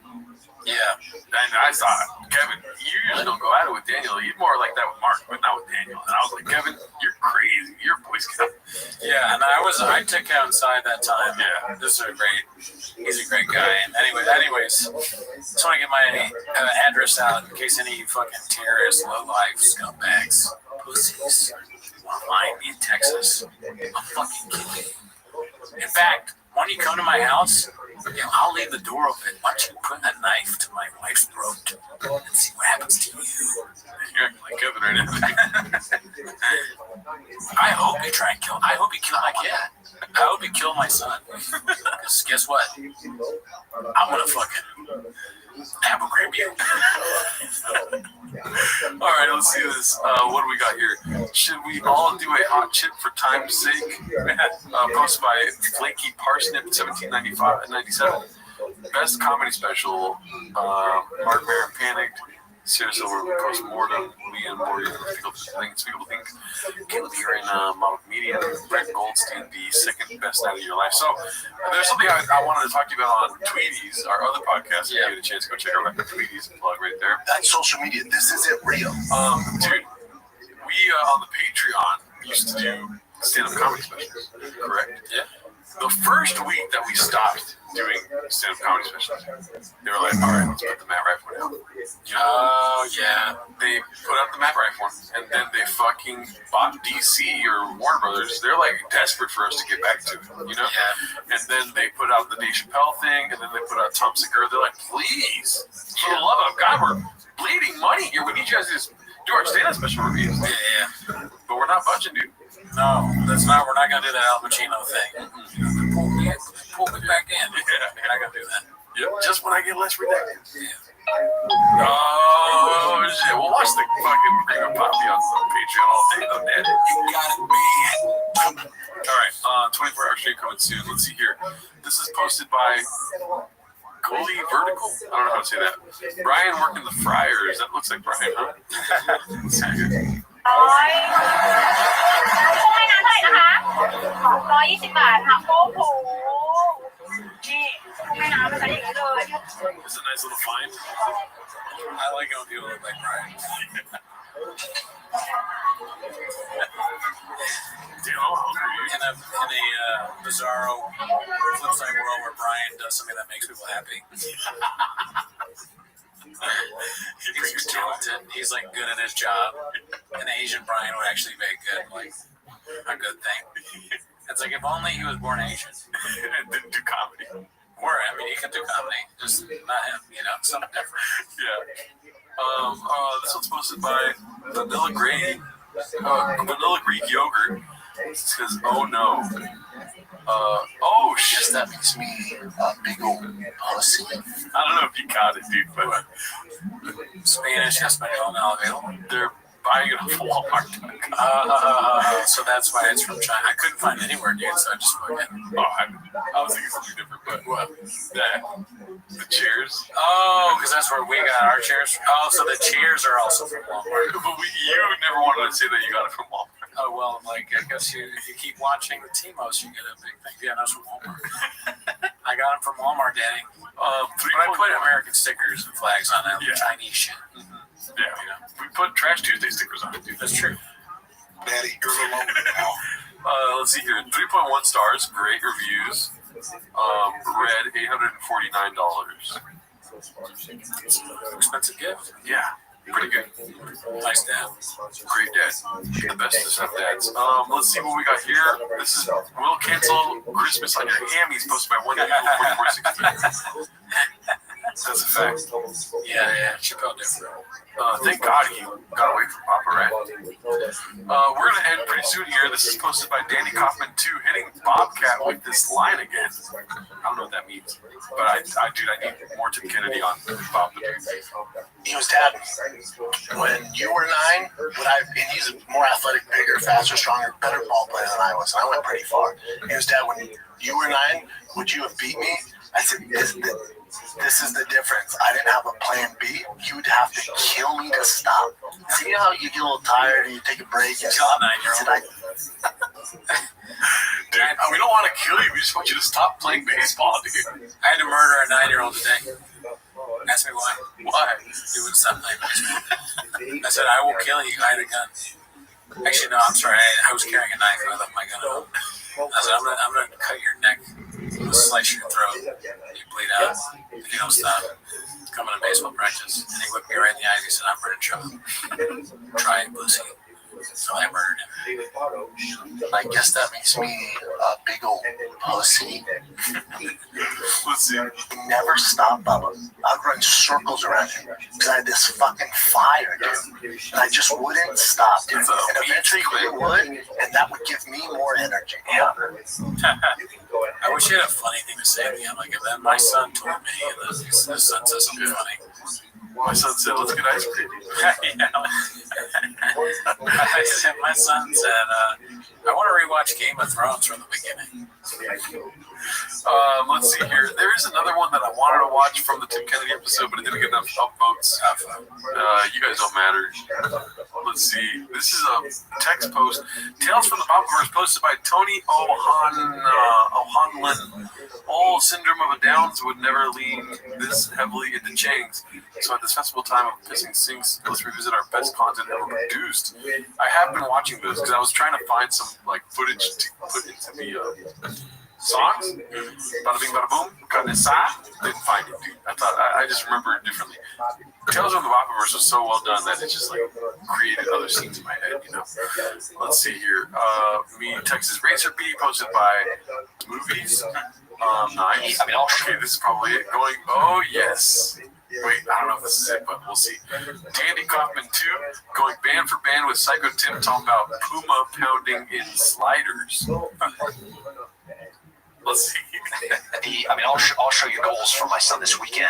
That it's crazy what they can do on ice. There's 4 defenders all descending. Okay, we know who that kid is. Holy pastor himself so good. off another kid's skate. That's wild. Before he scored a goal, he's like, bink, bash. In the exact corner, 10 years. He's like, where's this? I had my son, I was giving him some shit because he was in a bit of a slump hitting. And he just goes, he's a smart kid. He goes, Dad, you trying to hit it? I go, I will. He goes, you let me pitch it? Yeah, dude, I'm going to fuck your world up. Dude, Any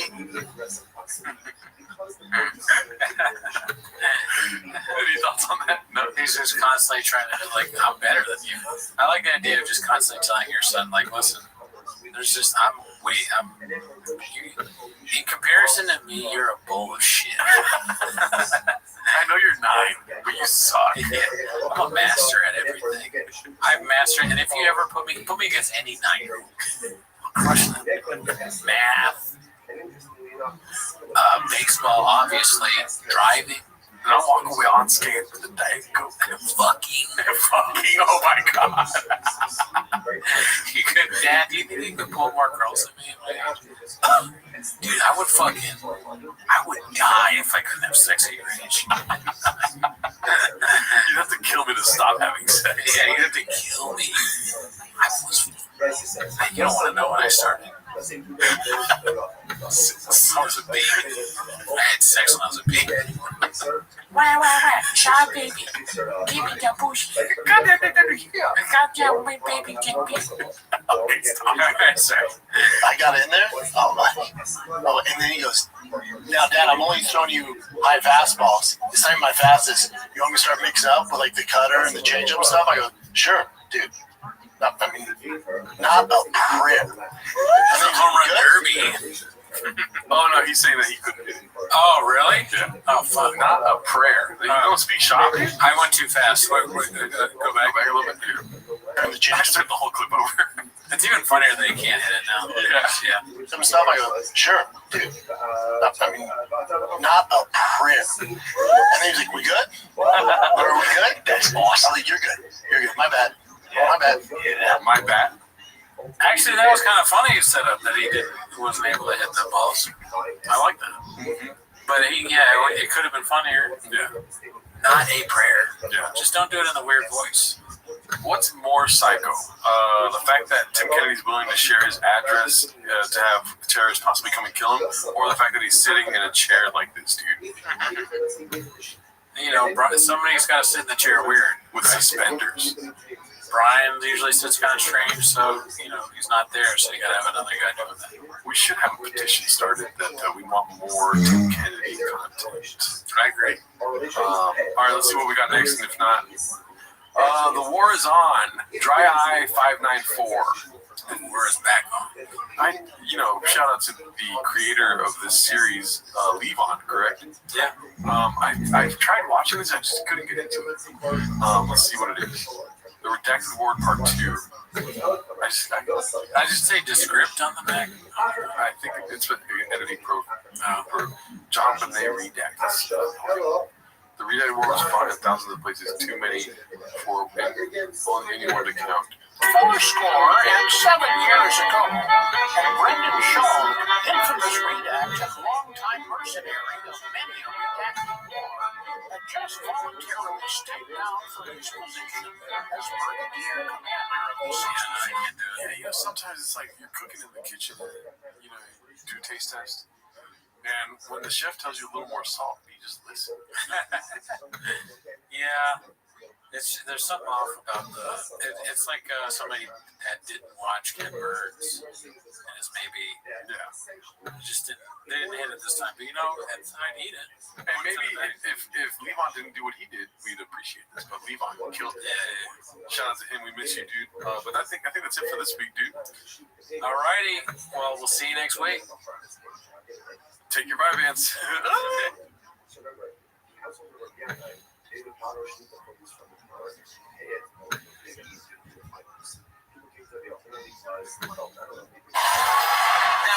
that's what I call a pit stop by Old Spice Fiji.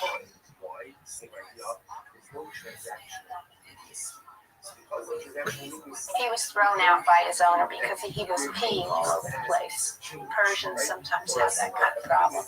He's about as far as you can get from feral cats, I'll tell you. Cats, any cat, if he doesn't want to be seen, won't be seen. Feral cats are very, very, very talented. These cats are homeless. Dog meets my truck. Shop where them chicks them suck up. Freak out, you're looking at this back. Like some on the podcast, you're laughing and rubber your chef set. The bride I make your girlfriend real quick, sweet nectar, drink this. The only coming 8 in commons, 3 C's with the diet carcass. Fun companions, big friends with the men jump broken. Adios for the real hardcore, cause Dallas on the land moon. The trucks keep it ticket, they got to. There's no fast yours to save you. Don't make them flip you. Unless you wear a mask, I'm not to. Up and go dipping, not showing big brown and stop laughing. Say please dip it. Mr. Hobo, pop off and them start dipping. With a little love, stop and eat some shrimp scampi.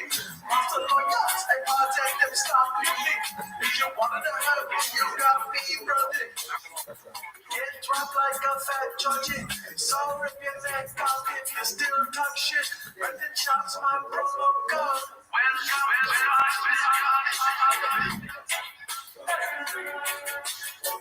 Welcome to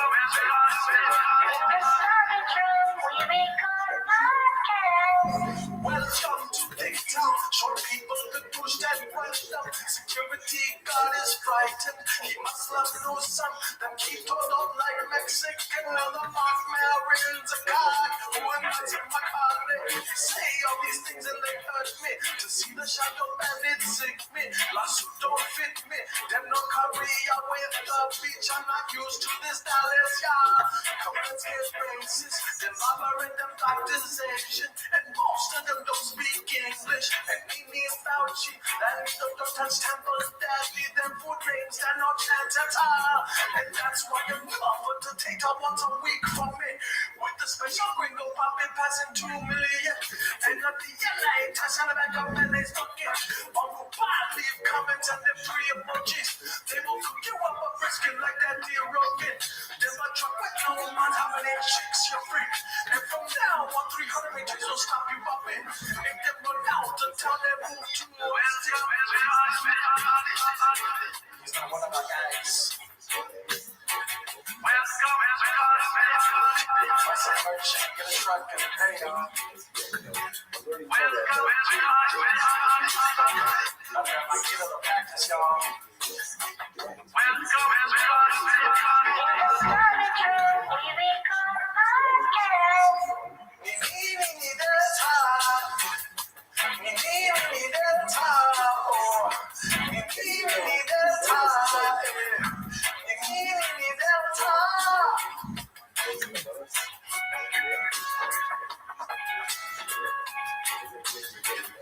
Y'all's locked down with the bros, Dallas?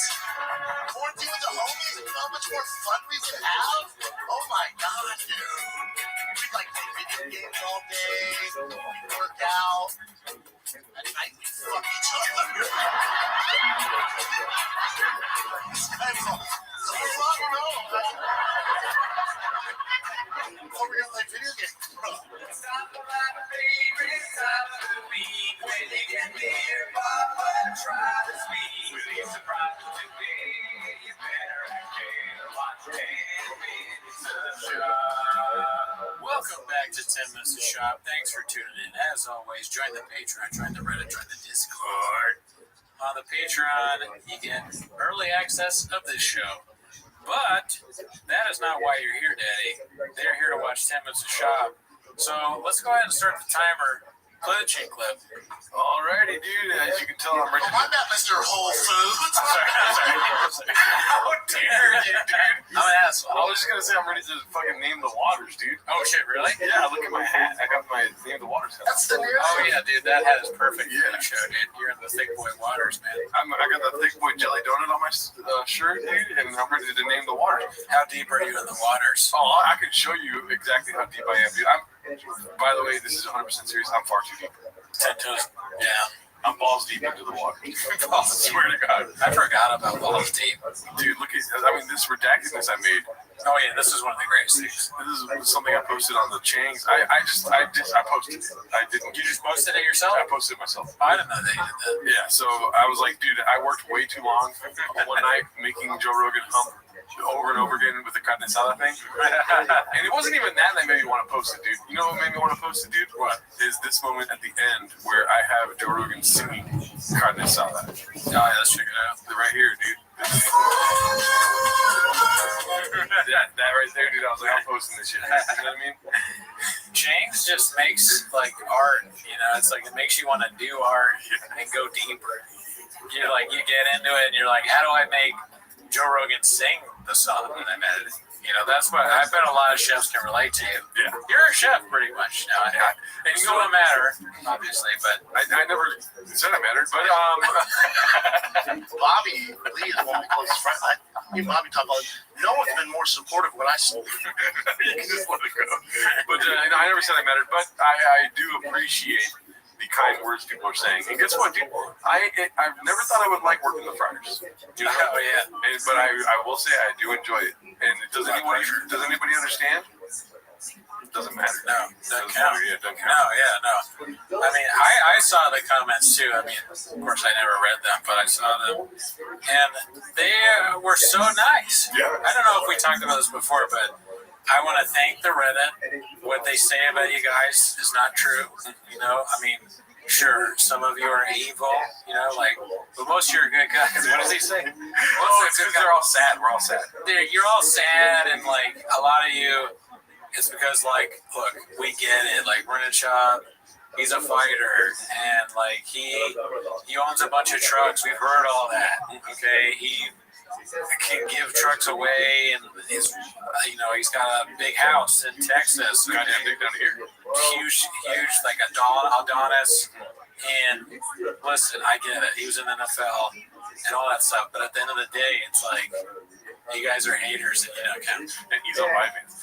So, what are you gonna do, Nate? Fuck, what are you gonna do, Nate? I start saying that to people when they piss me off. It doesn't matter what their name is. What are you gonna do, Nate? I do want to say thank you to the moderators because they've been highlighting my shit every week, dude. Oh, I thank them every week. So now I know when I do a bad song because they're not gonna highlight it. Oh fuck. But shout out to you guys. And so the first post we got here is posted by DJ Don't Join, and it's an opinion piece. First time I've seen an opinion piece on Chang's, dude. You know, an op-ed. Right. Opinion. I can't be the only one. You want to read this here? Okay. Go for it. Mexican is ruining this. Making fun of Papa is what united us all. He is a unique regard. Completely delusional, with an unbelievable amount of moments failing in epically embarrassing ways. He gives the chefs in this kitchen the finest ingredients to cook delicious dishes for all of us to enjoy. Mexican, on the other hand, has absolutely nothing unique about her. She's unbelievably boring and pedestrian.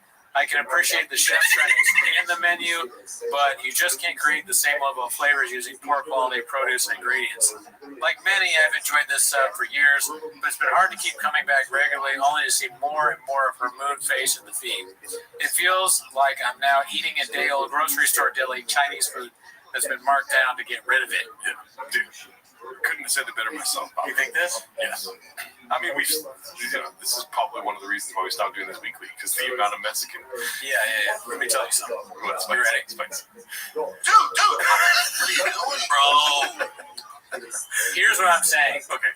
I understand what this chef is doing. What he's doing is smart. He's playing 4D chess. Okay? You and me, we're the same guy. We don't want to see Mexican on the sub, not because we have a problem with Mexican. There's not a Mexican problem here. The least problem. The issue is that we don't want to see her get destroyed on the sub because she's a family person, like a family member. We prefer not to see his family drawn out in the comments, you know? Like, we don't want to see his wife and children, like, so what he's doing. She didn't fight the heavyweight class. She can't take it. True, yeah, she's not the one flipping trucks or, selling trucks. She didn't get a 1.1 on IMDb. No, she didn't have anything to do with the Gringo Poppy other than probably lies. Like, crop out the uglies. Her mother-in-law had more to do with it. Her mother-in-law speaks no English. Whatsoever. We're always trying to tell her. It's Pino, bitch! But, it's 40. He's just trying to be like, hey, let's stop doing it all the time, right? Because we want to focus on the podcast. We discuss the podcast here. I don't particularly enjoy having to, tiptoe around memes of her ass, Yeah, when I'm in the break room, I don't want to see girls' ass, dude. I just want to work at P.F. Chang's, Daddy. That's a damn lie. You're right. I mean, come on now. I guess that makes me big old. Actually, that's not what I want. I guess that means me. Now, what's up, baby? But anyways, you get it. We get it. Man. She's great. She's the best person ever met. Okay, let's see. We got another one of her. This is posted by Carnival Bum. It's called We're Getting Close. Getting close to what, I may ask? Unicorn. OF. Showing my man goodbye before he goes to work thinking he didn't see me. And, she's thick. Influencer, I mean, I guess it's just a thing to do when you're an influencer. You do these kinds of things. Yeah. Is it my cup of tea? No. I like it. Huevos and churros. Yeah, because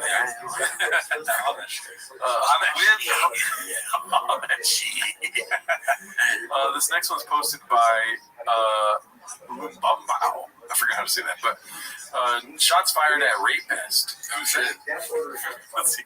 I'm with Herb that I'm not necessarily in favor of automatic point deductions. I think that can cause some problems that we don't necessarily want. My issue is they should be much more willing to pull the trigger on a point deduction. And the idea that like all the problem here is guys are just moving their heads into people's fingers, that does not strike me as the strongest analysis I've ever heard.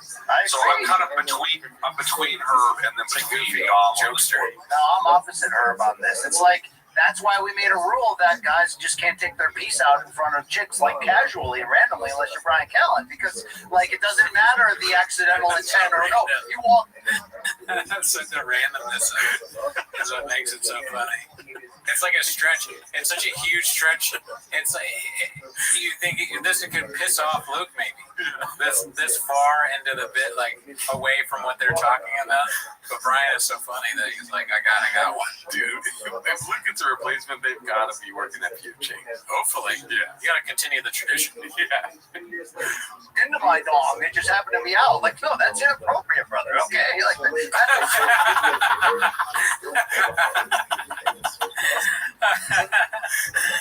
Oh man, that's the face they used to make. Wiggles and Joe. Until you had full redact. I love how happy he is, dude. Yeah. All right, like that is not the direction we're looking to go with this show, apparently. There we go. That's I won't be here much longer, folks. Thank you. Yeah, this is the retirement tour. That's good. Okay, hey, those are our. I mean, it's just so funny when he goes to be the strongest analysis I've ever heard. I agree. He's already got the skits and bits. Kind of between the skits and bits accent going. It cuts into him. He's already smiling. You can tell, like, he changes. He lights up. Yeah, dude. I don't know if you saw this video. Hey, Tozy. I watched the whole thing also, and you know it's 11 minutes here too. We don't need to watch the whole thing, do we?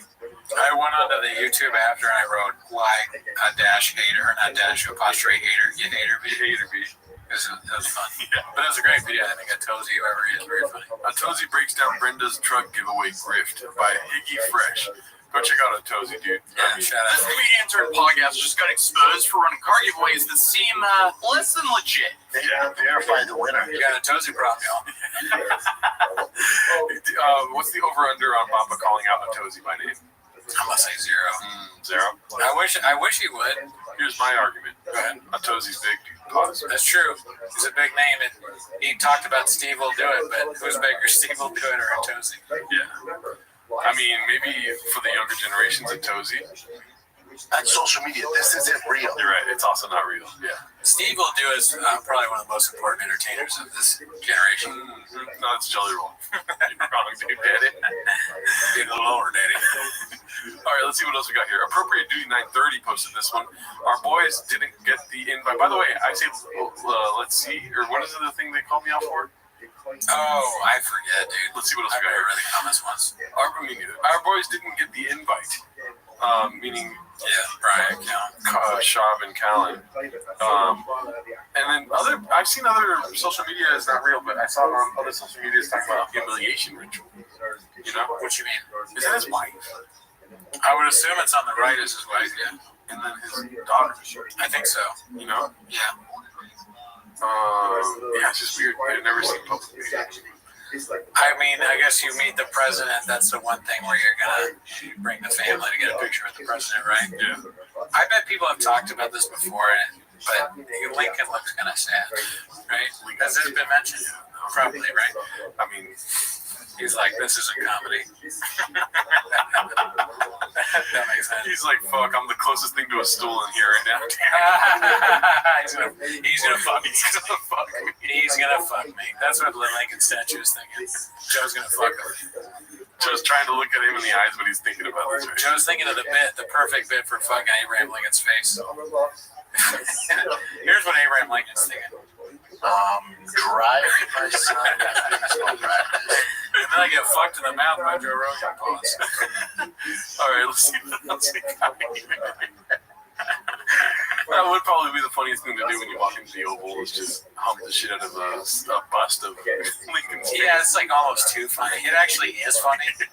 It's too funny for him to do. If it was a stool bit. But you go in the Oval Office, you're like, hey, look at this, Trevor. What do you think? Look at what's Abe doing? I'm just proclamation in his face. I'm Bill Clinton, you're Abe. Oh. Yeah. Donald Trump blew Bill Clinton. Let's see here.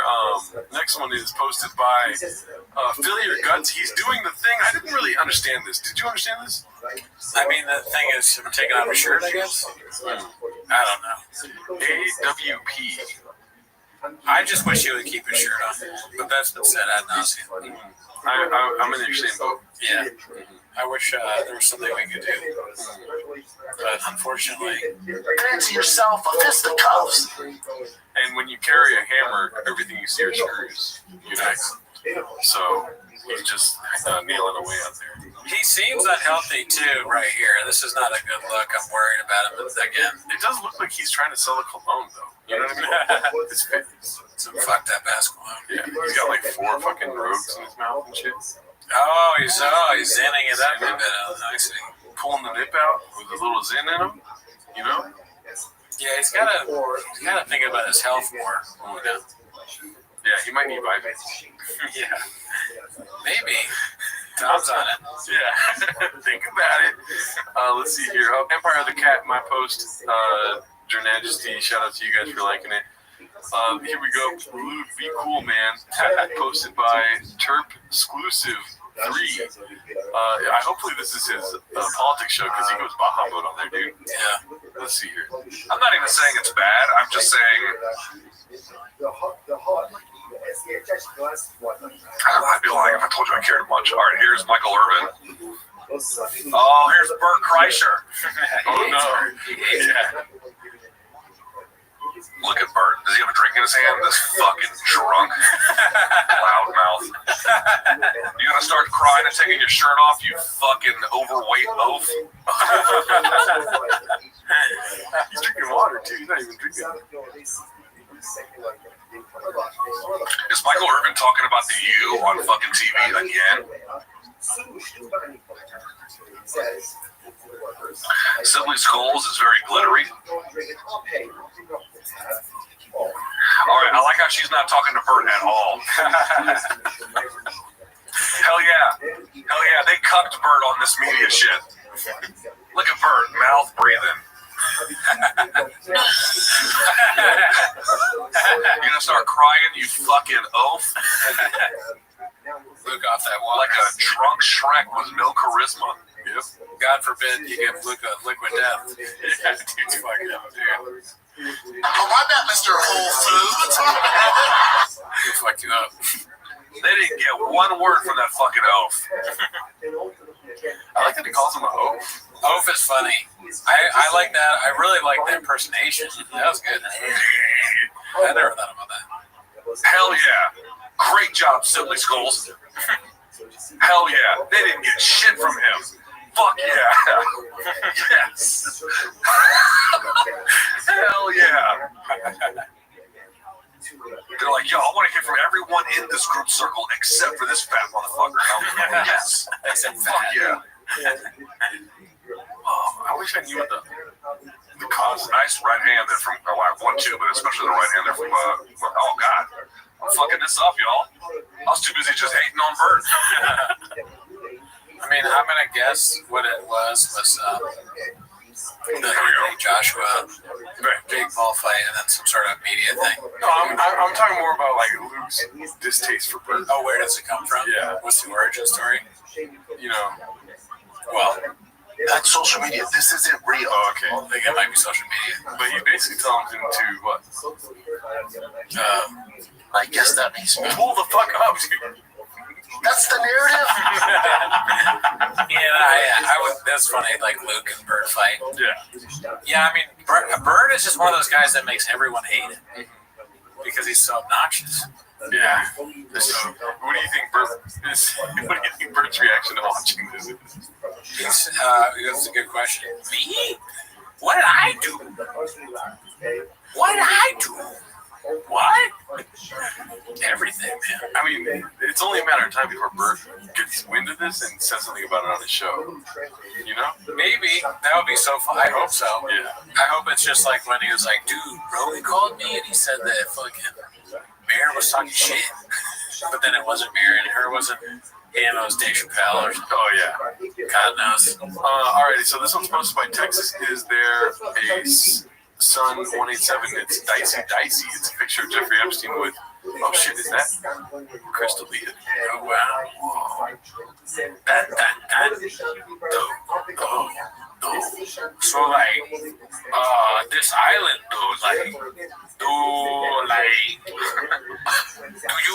did they have Snapchat there? Oh, yeah, dude, I'm glad you said that. Let's go to the comments really quick. These comments, they were making me Tom about birds of a feather traffic the underage together, dude. Ooh. We got some poets in the kitchen right now, dude. Oh, really, dude? Life rapes. Oh, really, dude? Wait, there's a couple good ones. There's an island with a secret sex cabal that traffics underage girls. Oh, really, dude? And then, his famous doesn't exist. Hollywood's full of great guys. Like, that's where the oh, really, dude comes from. You know that, right? Yeah. It's like, oh, really? That happened? Yeah, right. Here we go. This is the one I uploaded, dude. The flight logs go away, right? Oh, that's good. That's a good one, Tragic. Shout out to Tragic Mike, dude. Great profile picture, too, by the way. Let's just highlight that really quick. He looks a lot like the guy in the Elephant Graveyard video. Oh, yeah. Joe Colt dude. That's how bad it's going. Mike Graves is like that guy, the one that does the stuff. He has a podcast. The white boy that works a lot. Let's see here. This one's called.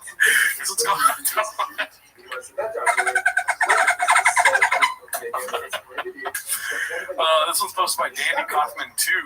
It's called More Relatable Content, in quotes, about their sex life. First of all, I want this to be on the record. I am not interested. Yeah, no. In Brendan. Let's see here. Oh, does that make sense? Yeah. So my husband at 9:59, his bedtime at 10 p.m. Cute, funny.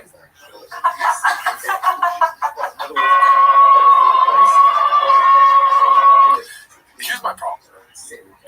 So when the sexy window closes exactly at 10 p.m., Brendan, Cody. Yeah, right, not the Ice Agent, you. Yes. What's sexy about getting tickled? Is this like a window into their sex life? A little bit? That's I didn't even think about that yet, but no, I wouldn't really want to be tickled before. Yeah. She's like, this is the sexy window right there, and then boom, it closes right there. The tickling is sort of immature, it's very like Brendan. Flight log. Yeah. What's that? Flight log. I mean, why would they film this? Like that part of it's just kind of dumb and goofy, I guess. It's how smart they are. It would be funny if she was like giving him a lap dance and then like he fell asleep at 10 p.m. You know what I mean? But tickling is like, that's not sexy window time shit, I'm going to be honest with you. I don't know how to make this funny. Right. I'm not sure there's a way. It's pretty bad. It's a horrible start. Yeah. And then I get the joke. He's tired, so he fell asleep. That part is probably the strongest part of the video. I know how to make funny. Yeah. It's not sexy time. Yeah. It's like him. Maybe just make it ambiguous as to what type of time it is. Yeah. He's saying "Canesa, Chilean," and then he falls asleep before he finishes the bit, and then she gets sad because he wants to hear the rest of the joke. Okay, it's impossible to make funny. Yeah, no, I think you proved it. Yeah. You tried. You gave it a valiant effort. Or maybe he's eating Huevos Rancheros, and then he falls asleep midway through. It'd be maybe there could be something funny about him eating too much food. But that's kind of gross too. Yeah, I just don't like what you raise a good point. The tickling is very strange. Yeah. It's like a kiddie thing.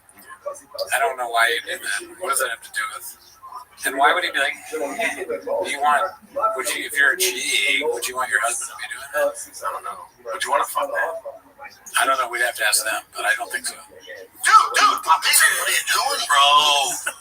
Well, I look forward to being on T-Fat Kid to ask. Let's see here. This one's posted by Caterpillar Hot 7539, one of our guys. Talking about archery for years. I didn't know this existed. And that's just a funny picture right there. It's a picture of him actually as a kid. Wow, he looks like a mature 6-year-old. He would shoot it like that too, like not looking where he's aiming. It's hilarious. Very British shot. All right, let's see what else we got here. Ow! Hey, you just shot me. Oh no, that's cool, bro. Baba. Oh, yeah, Baba, I get it. Cool, don't kill me. Yeah, it's in your leg. Okay, we get it. This one's posted by Handsome Black Man. No one's done more for the sport of boxing than Jake Paul in the last 15 years. Brendan, Mr. Flip Flop Shop. So I don't know what the first take was, but I'm assuming this is the flop. Yeah, probably opposite. Let's see. Here's the one thing nobody realizes about Jake Paul. Say what you want about him when it comes to fighting. I'm laughing because he's filming. He's doing the thing that we all do. We're filming ourselves, or at least us unpolished, right? Where you are holding it and you go too long in the beginning before you start talking, but he leaves it in because of course he does, right? Yeah. And it's so like nobody wants to hear this. This is not, who is this for? Nobody. Right. Maybe Chang's audience. Nobody cares. But he's going to film himself talking about how Jake Paul is really important for boxing and keep the long pause. Yeah. Nobody talks about. Also, this is definitely the face when the team's like, I think we got better ideas for the YouTube channel. This is what's looking back at you. There's no interest at all. Yeah, not in hearing something else. He's like, cool story, don't kill me. We're doing a pizza fucking flop. Yeah, Brendan Shaw's like, oh, I'm sorry. Are you a chick with big tits? And we're what? Are you a chick with big tits and tight pussy? No. Oh, then shut the fuck up. He's like, okay, that's a great idea. Are you 6 foot? Yeah. Don't count. Yeah, how tall you are doesn't matter too. I guess that makes me a big old pussy. Let's see. Let's take note of this. A pause here, real quick. Yeah, that's a pregnant pause there. I love the All-Star jersey in the back too. The Michael stuff. Great. Here's the one thing nobody realizes about Jake Paul. Say what you want about him when it comes to fighting and last night's Anthony Joshua fight. I have some questions too. That's all fine and dandy. Mike Tyson fight, all that. I get that. But the one thing nobody realizes is no one's done more for the sport of boxing than Jake Paul in the last 15 years. Not even remotely close. Say what you want about him. I get the criticism. I get the questions about the fight type. Get all that. But who's been more important to the sport of boxing than Jake Paul? I'll go. I'll wait. I'll go. We go. You go. It's take 17, so he's like, I can't. I got this far. It stays in. When the hot intern has an idea for the YouTube channel. I'll go, you go. Yeah. He's into it. And he says 15 years because that's as high as he can count. I mean, Floyd Mayweather was pretty big. I say so. I say Mayweather. Is it 15 years of Paul? I guess. Has he been doing boxing for 15 years? It's probably less than that, right? Yeah. Oh,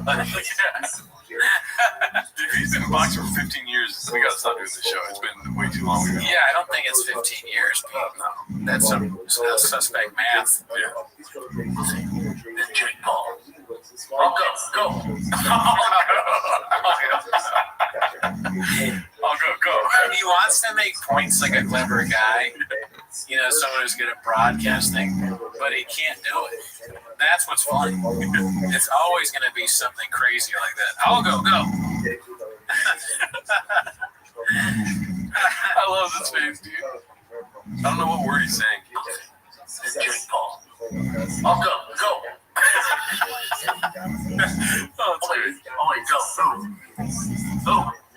Who's made boxing more relevant, especially currently? I mean, Conor McGregor didn't box more than 15 years ago, right? not even that, because that was like I was at a wedding party when that fight happened, the Conor McGregor Mayweather thing. So that couldn't have been 15 years. Right, that was huge. Like was it 2018? Yes. Yeah. 17 or 18, yeah. Yeah, that makes sense. And Manny Pacquiao versus Floyd Mayweather was huge too. I remember going to a bar in the Valley for that. Well, here's the thing with him, he's making it sound like none of that ever happened. Yeah. It's only Jake Paul. Yeah. So it's kind of funny. So when you go, he's gonna just dismiss whatever you say. Oh yeah, big deal. Mayweather was that 50 years ago in his world. He's living on dog years, right? It's 100 years ago that happened. Dude, wait, fuck it. Hey, what are you talking about? You're trying to get The younger generation, they're not false boxing. They can't even name 5 freaking boxers, but they know Jake Paul. What other mainstream main event boxer could get Netflix to commit to a deal like this? There's nobody. So say what you want about Jake Paul, but there's been nobody more important to boxing than Jake Paul. Despite whatever criticism you want to give him, he's the most important thing in boxing today. Sorry. That's what he's saying. Instead of saying despite, he says despite. That's what I like about Brennan. He'll say anything. Yeah.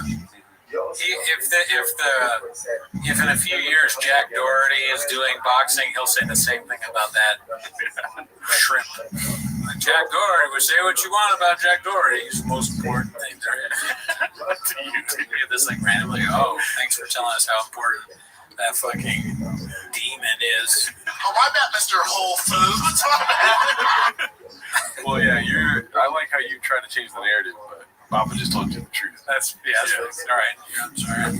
You're right. We'll just cut that part out. But this one's posted by Dave Oz66. Someone's been hanging out with Papa too much. #irony. Hit the button, dude. Please hit the right button, dude. Oh, fuck. That's social media. This isn't real. Social media is fake. Please enjoy your real life. Yeah, dude. Remember what happened this last week with the New York Post article? Which one? Or not the New York Post. What is it? The New York Times taking pictures of the White House cabinet, and they saw all the fucking lip injections that that old lady had. No. Yeah, dude. Fuck. I mean, I don't want to like smear mud or whatever they call that, but there's no way those lips are that plump. Pause. I don't understand why they do that because it's so unattractive. Not her specifically, she's fine, but just in general, the lip injection thing. Like, I really don't get who that's for. Yeah. I hate that. Yeah. But there must be guys out there that like it. Because why would you do it? Yeah, so this is the picture right here, dude. This is basically change right here, dude. This is a picture they put on the New York Times, and she's got lip injection. Oh, that's what that is? Yeah.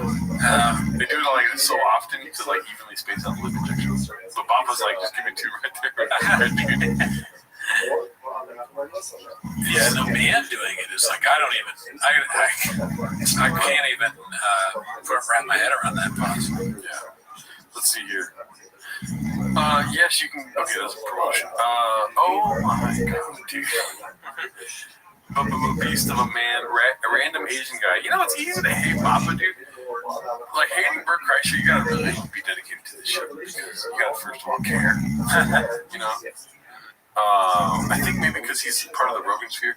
Like the biggest kadoosh is like that list that we showed last week, like the best comics of the 2000s, and like none of the Rogan spheres are. That's funny. I didn't realize that. That's hilarious. They're not even in the. How long does the list go? 15, 25. Oh, so it's not that big a list. But still, they're acting as if they're the murderers. That's true. That's just haters, because Rogan, he's the best. That's it. We already know he's the best, just because Billboard magazine and most of the internet, like everyone doesn't think that. I don't read Billboard magazine. Yeah, I don't listen to what normal people have to say. Right? Yeah. No. I don't read comments like that. Let's see here. Oh, this is Whitney Cummings posting this. Yikes. She wasn't on this. Thank God. Imagine you're on a plane with both Whitney Cummings and Bert Kreischer. You'd be like, there's a 9/11 guys. Yeah. I get on the flight with like, is it Omar Fatah or whatever his name is? What was that guy's name? The 9/11 terrorist. Muhammad something. Muhammad Atta. I said Omar Fatah. Hopefully that's not a real person. Can we edit that? That's one of our fans. No, that was too funny to edit, dude. That's great.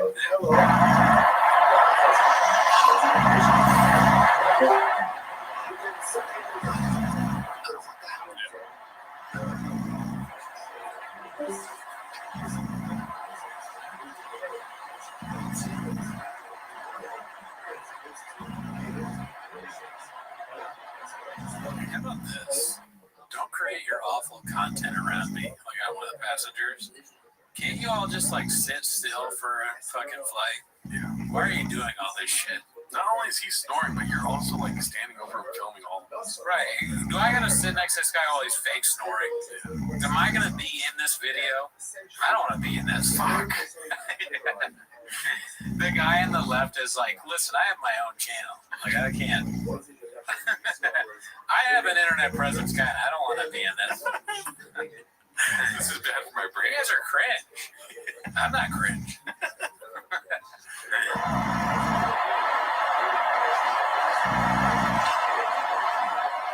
Yeah, this guy's. That's Alan Dershowitz. He wouldn't mind.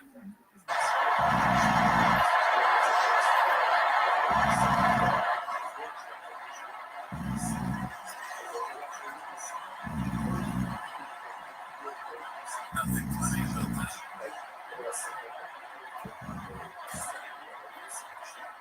What would Jelly Roll say?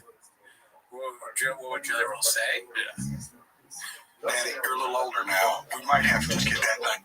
What would Jelly Roll be watching? Probably the Food Network. Oh, no. Jelly Roll is scrolling TikTok like he always does, and he comes across this. Oh, what we said about me. That's funny. With the comic one, them funny women that you hear right on the news. Almost funnier than my sister Hot Pocket. I used to watch when they came in and couldn't leave show and then jack off. She's I laugh and then I call.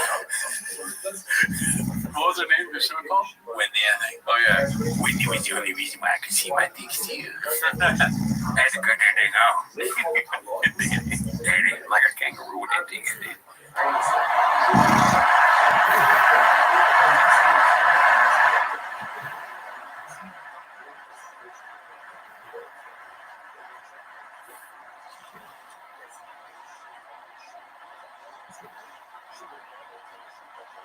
It's the worst ad ever.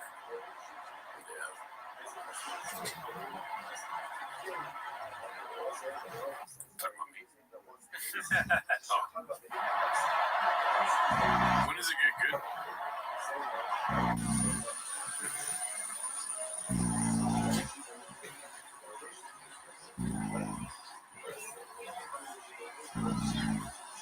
This is me on a flight though, for real though, not doing bits. This is how I act.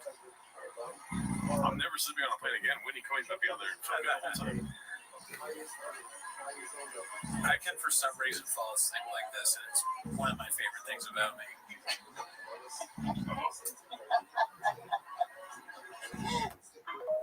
It's just nothing funny. He's watching a cooking show, so what?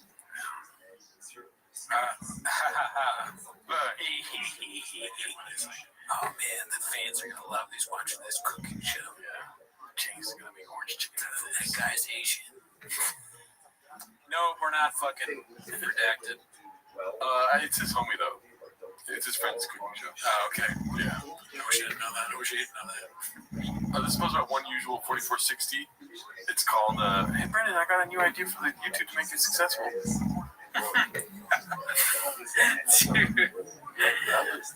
I got this new SEO guy that's willing to help us out with, titles and thumbnails.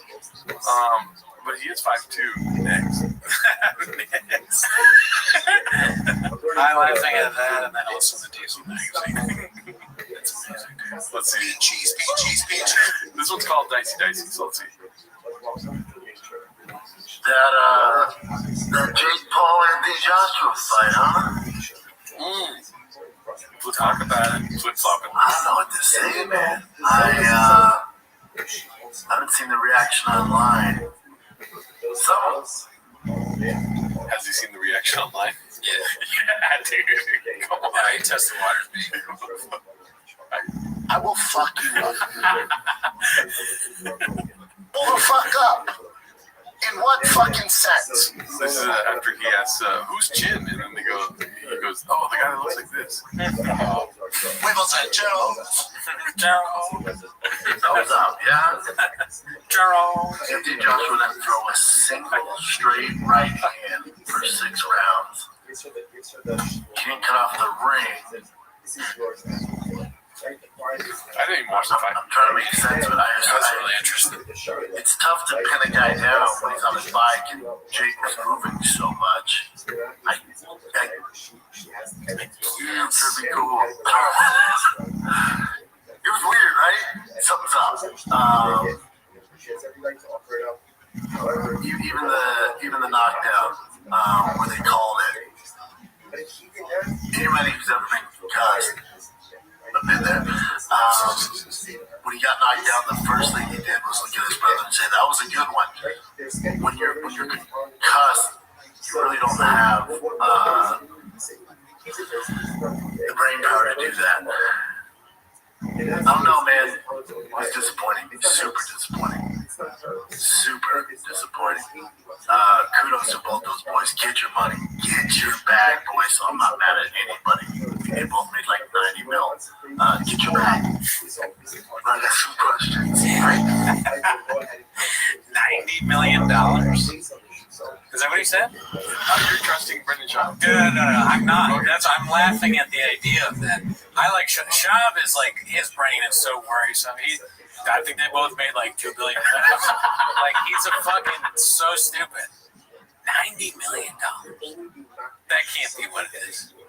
And I know I exaggerate, but come on, I don't have a brain. What? I'm a fucking beast when it comes down to $90 million? That's your guess, you stupid goon? Oh my god, They made like $2 billion. yeah, that's what it sounds like. He's like, dude, I think they both made like $1 billion. Like, and his co-host, that's like the kind of thing where they're like, or his producers are like, what? Brendan, they didn't make $2 billion, and then he plays it off like it's a joke. Yeah, I'm just fucking around. He doesn't care about anything. Bobby Lee is one of my closest friends. It's so funny to have this many shows, this much fame and money and power and all that, and care this little about what you do. You're just unscathed. He doesn't give a fuck. He truly does not care. It's amazing. Sometimes you just gotta sit back and be like, wow, that's fucking crazy. He's a CEO. Nice. Right? No, wrong, you stupid elephant. You keep talking, keep going. I'm gonna ask. You monkey. Maybe he's like a stupid baboon. He's an animal in the zoo, and he's not even an animal in the zoo because they're like somewhat trained all the time. All right, so he's right. Anthony Johnson and Jay Paul turned around in 92 to 90. God damn it. Big old pussy. They made $92 million. Now I really feel like Shop. It's funny to have the thing over under because it's just like Shop. I stand by what I said. Joshua faces a significant tax bill of around $66 million as a UK resident. God, why? Now I'm kind of depressed. We should be fighting. Let's see here. This is posted by Moonwalker. It's called Virtually Identical. Wouldn't it be funny though if he said $1 billion? They basically made like $2 Let's billion. edit it to make sure.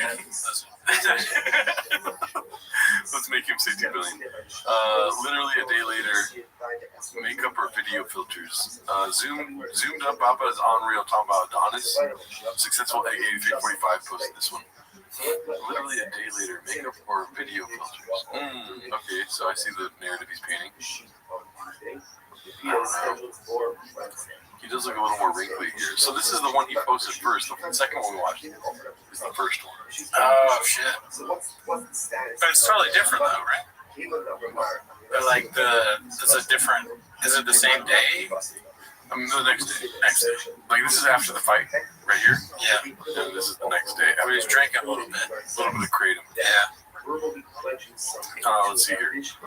This is posted by Flash over 962 Beast of a Mom. Hopefully there's no music. Let's see. How office jobs work. Oh, I've seen this trip. What do they say? The movie in the back. So, what's that big word? Oh my gosh. Shout out to you, Flashover. This is posted by I Downvote Cake Days. These are facts. Papa thought he would look like at age 6.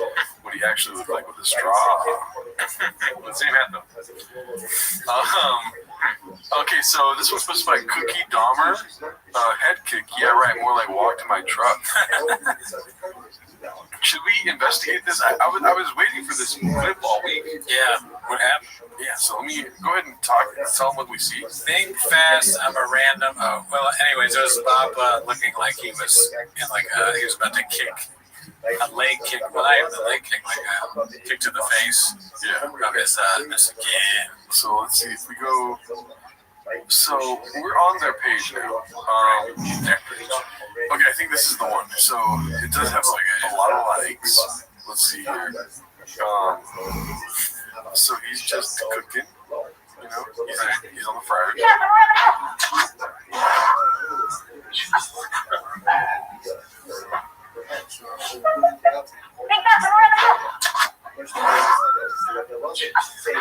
That's terrifying. Yeah, I wouldn't do that with someone with a head injury.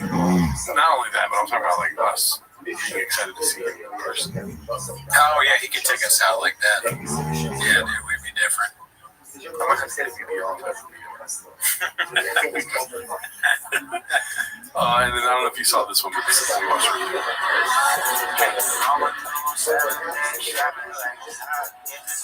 you can see, he's driving. I'm gonna get these pulls back for comedic. I already know what happens, dude. I watched this all night.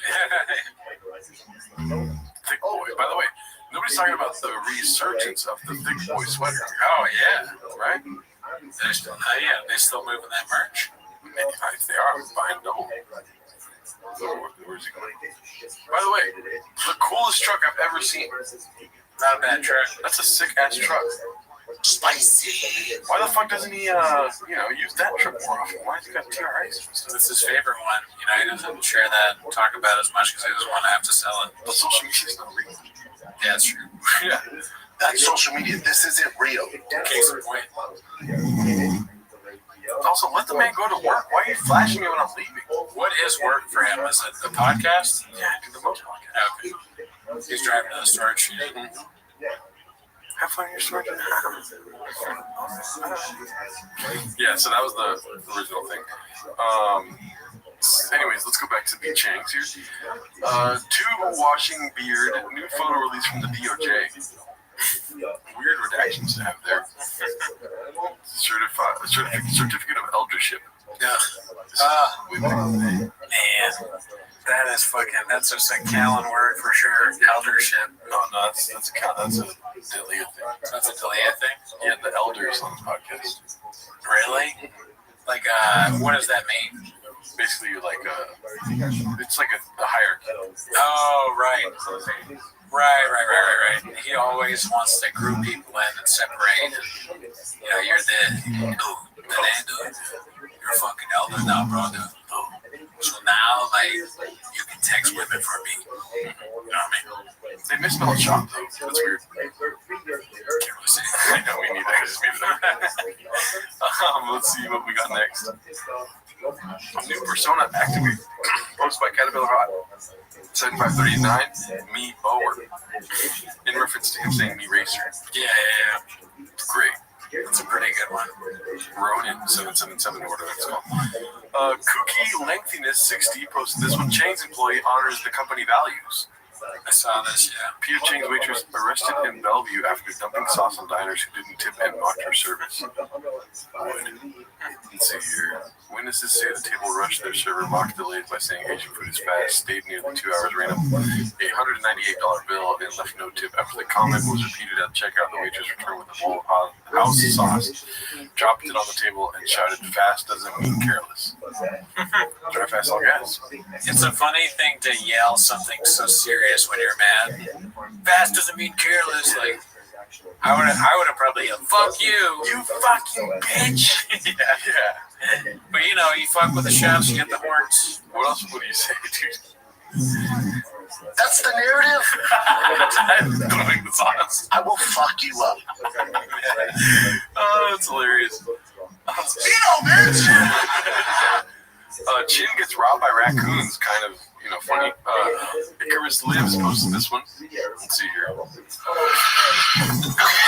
This is not even a joke. I woke up, saw my trunk open. Before I showed you what's in the trunk. You see all these paw prints from raccoons. That's hilarious. Saw the trunk open. Saw some meat left over that fell out from my cooler. And then I look into my back seat. We're supposed to have some banh mi sandwiches for lunch today, and I can't tell you how much we're craving these banh mi sandies for lunch. You have to double down, yeah, or like let the people know. They're all destroyed. Raccoons got into my car somehow. Is it possible that they can open a trunk? How the hell is that possible? Yes, raccoons can absolutely get into your trunk, I especially. think they stole like 90 million sandwiches. Like 2 billion sandwiches. And then, I already showed you. There it is. The zipper was pulled to the 6th sense. My cooler that was inside the trunk, and then they freaking took meat out too. You can see the pork strip right there. Like, what the heck? Oh my gosh. It's annoying, but it's also like incredibly impressive. Fuck. Upon further investigation, I'm looking at the bumper here. Look at all these marks. It is insane. So I'm guessing these sons and mothers were all like climbing up, and they were just like touching, and one of them was able to do that. Then they freaking open the trunk. Holy mother. I'm starting to hate Chin. Yeah, I mean, changing plates, Papa. In California? What? That's not why I hate it. You should know all this stuff. It's boring. One, this is a boring. Like what you're saying is boring. But you camp all the time. You should know that you should know where to put stuff so it doesn't get stolen by animals. Lock the doors. Maybe don't have your just Korean barbecue just hanging out. What the fuck was that? You got just a random pork thing hanging out of a bag? Like, put it in the bag, you stupid idiot. I think it was in the bag. They unzipped it. But lock the doors. That's like... I don't think they unzipped the bag. I think Chin is an alcoholic nut job. He's boring. He's just drunk, and he left all his food in the car, and now he's filming a video like, this is really impressive, though.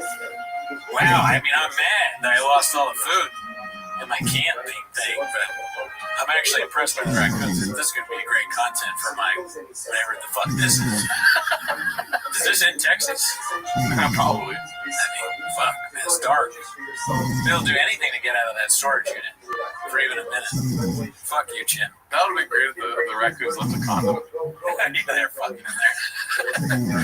I saw raccoons fucking in my car, and then they were eating my food while they were fucking each other. I mean, let's be honest. If raccoons find food like that, they're not gonna fuck. That would be kind of funny to see, like, you see the video, and it's like raccoons like dining on your food, and then they're like, we should fuck.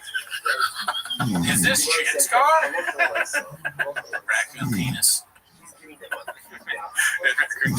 I would pay raccoons to fuck in Chin's car. Like, I guess you can't. They won't monitor. They're not really interested. They might have like more food. Fuck in there. I'm not weird. I don't want to see you guys fuck. This is a joke. I want to like joke on him. I'm not gonna watch. Well, I am gonna watch, but not for any kind of weird way. I don't want to film it. I'm comedic, but I'm gonna film it. Yeah, I'm sure I'm not gonna film it. raccoons having sex in shit's car. That'll be a day. I don't do that. That's social media. This isn't real. Actually, I guess that makes me a big old pussy. shit sucks. I used to like Chin. That video kind of, maybe it's just like, it's a quick turn. But I mean, it could have easily just been an Instagram story. Raccoon stole my food and fucked in my car. yeah, make it better, dude. I don't know. Well, for whatever reason, that just really pissed me off. Yeah. I might also be like still hurting over the 90 million thing. Yeah. I don't mind that I got it wrong. I mind that fucking they got 90 million.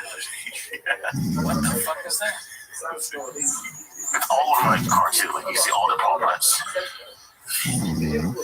I mean, lock your doors. Yeah, no, for sure. I don't understand why you didn't do that. Yeah. You're a camper. You camp all the time. Why is a car that near? I guess it's convenient. The car is very good. I don't camp. But if this is what camping is, I don't want that. All right, let's see here. Not balls deep unless you buy merch. Me Hunter, posted by Dana White's mom. What is it? Archery Country. Oh, yeah, Archery Country. Definitely bought it from them. Let's see here. This is posted by Shoddy Vehicle 2257. Buddy got me a piece of UFC history for my birthday this year. He misspelled Bubba. It's Bubba got me a piece of it. This is Brennan Chomp signed glove. Wow. What does it say? Those. I'm not sure if I pay a lot of money for that. Yeah. Don't have it right here. Next to.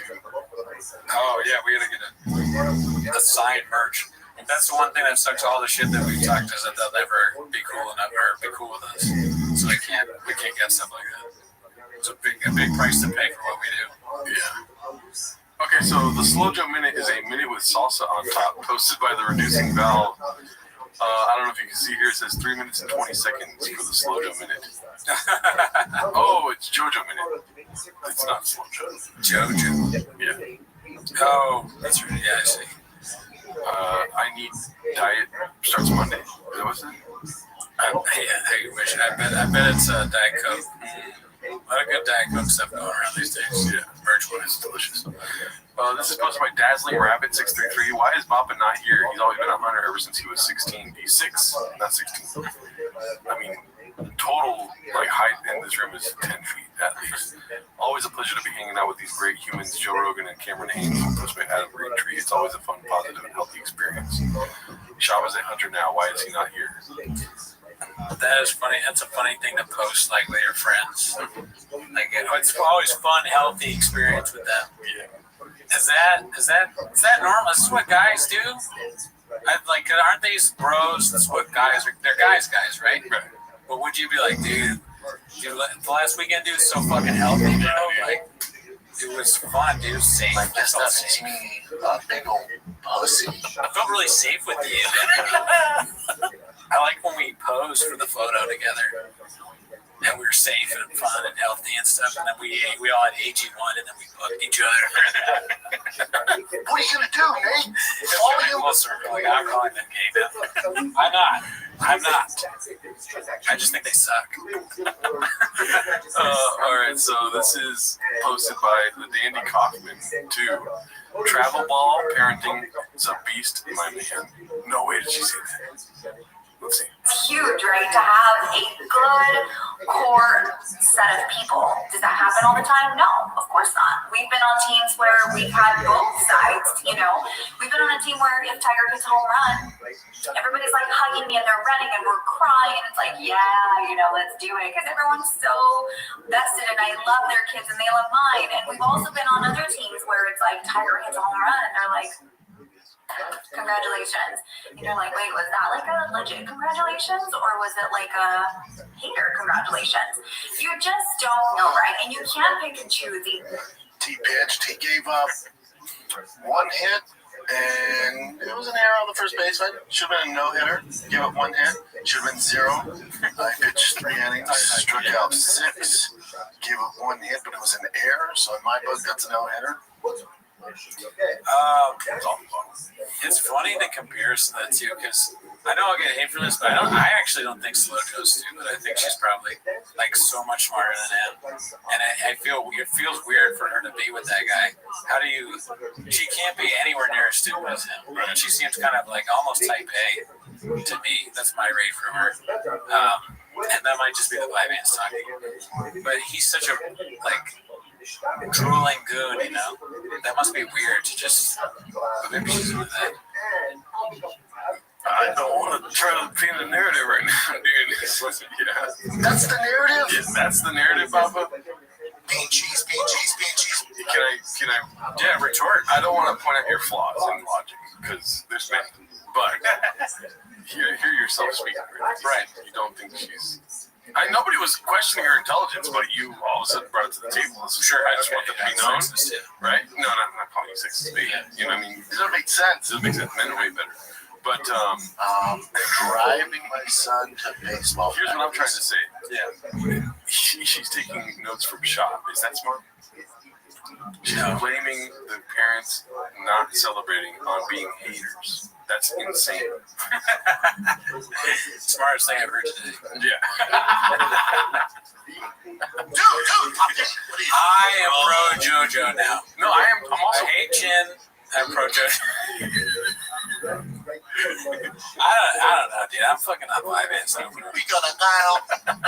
Fucking don't give a shit anymore, bro. Light it up. Why does it still do it without the straw? I don't get it. Why are you drinking so much water now? Oh my god, you can't do the dolphin bottle with that much water. I feel like Bird now. I feel like Bird. Should I pretend to be asleep? Okay, we got one more in his pause. Jim has it again. Oh shit, dude. You just wait long enough, Jim Brewer shows up. Enter the Brewerverse right here. Yes. Posted by Born Comment 9727. Let's see. Remember the woman's voice?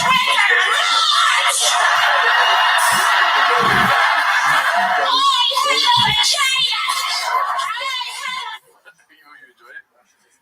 Good job, Cooney. Let's see it one more time. Remember the woman's voice?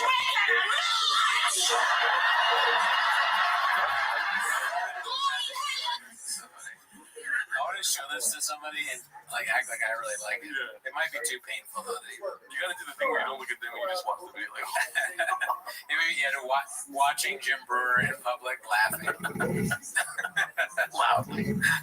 Yeah. That should be a fucking video, like a man on the street series. Yeah, I think that's pretty good. Man enjoys Jim Brewer stand up publicly, or even what are we doing, bro? Dude, wait. Dude,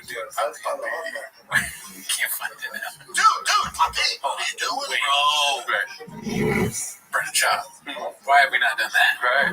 Maybe we gotta do this. We also live here, so we gotta. When we go to New Orleans, we should do it in the streets. What's that? Just dying laughing. It has to be like a group of us. Check those out. This will change your life. Some fucking idiot thought I was being serious when I said I stopped watching his live shows. And he was going out. He was like mad. Yeah. Because of Brandon Chop quitting stand-up. Crazy. Let's see. Remember the woman's voice?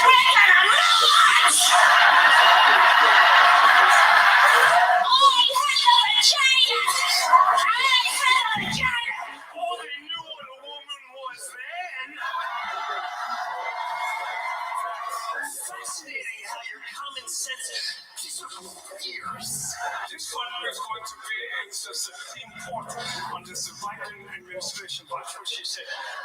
Can you define what a woman is? I am not a biologist. I didn't see 1 million woman march. I didn't see 10. I didn't see anyone.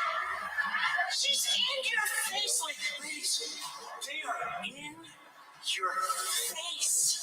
Double finger to your face. Jim Brewer, I mean, we entered the Brewerverse. It's not like we didn't willingly go into it. You're not gonna love it, Bubba. No. I mean, you notice a new thing every time you watch Jim. He's a guy in a tracksuit yelling about a Supreme Court justice. I would love to see him like deny the Holocaust with that level of enthusiasm. You know, that would be awesome. Yeah, that would be kind of fun. Yeah. Really? I can't do it. Yeah, no, but you know what I mean. You get it. Yeah. You understand. At home, do the act outs. Call us on the voicemail line and plead for us. We'll do a group. We'll do a Zoom thing where it's private. But yeah, I think that's it. Let's see if the next one's enticing. Let me know if you think it's enticing. Yeah. Okay. Oh my god, yeah, it is, dude. God damn it. This is just good old classic, you know. Danny had a Reddit mention? Wow. Ooh. Danny Kaufman 2 posted this. Chris Apple and Reddit mention. Dude, this is the Chris Apple. Why did he pull it back, dude? This guy, Brian, has his hand up. Dude, this is a sure shot? Chris Apple?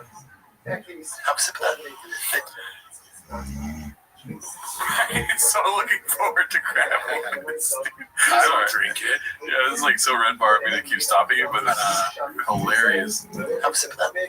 Dude, this is the Chris Apple. When it's ice cold, it is the best thing. It'll touch your old crooked teeth. This is gonna sound real stupid, and Red's gonna make a thread about it. Dude, I just figured out. I tasted it. I went, holy fuck, this tastes like ginger. My girl goes, well, ginger's in the name. It's ginger ale. I went, holy shit, you're right. Well, fuck me sideways. I'm a Charleston werewolf. You know? Doesn't make sense. Ginger. Brennan Schaub tries soda. Here's an idea for a show. Brennan Schaub does one of those like taste test soda things, but they don't hide the sodas. They're just in front of them. It says like Diet Coke, ginger ale, Pepsi. And which one is it? Which one is it? He's like, I don't remember. He gets Coke, confuses Sprite. That would be funny if he can't do that. That would be worrisome. Let's see. Oh no, dude! Why do they put the podcast close to the very end? Oh, good. If people know who you are, you can't go to open mics. Oh, I've heard about this one. I haven't seen it yet. Posted by Danny Kaufman too. Let's see. About most comics for the first 10 years, no one's really seen it. You can work things out. There's high pressures. I don't know why that's so funny. Most comics. It's just funny to say, for him to even say the phrase most comics. He has this breadth of knowledge. Most comics. He started the greatest. Yeah, you're right. George Carlton. Eddie Murphy. Nobody knows who you are. Now go over to my lane where I can't go anywhere. No, you're doing it. You go to Ireland and Conor McGregor would show. Dude, I can't go to open mics. Like that's not even an option for me. So like anywhere I go, it's like I'm being criticized. We would have left. People would have loved that enough. I already go on up mic right now. Brent Shop was there. Yeah, dude. I think that's gonna be it for today, dude. Yeah, we've been recording all night. Yeah. I need a fucking dinner job once a week.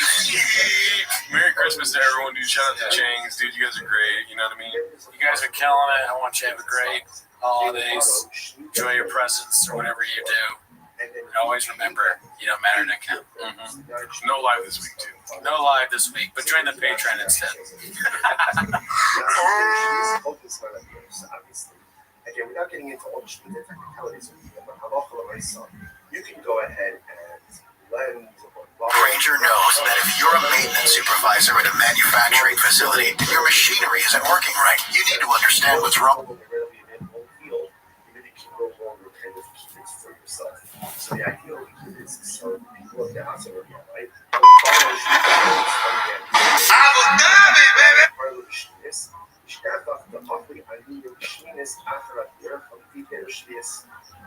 So what ended up happening again is on year number 8, people of the house repay the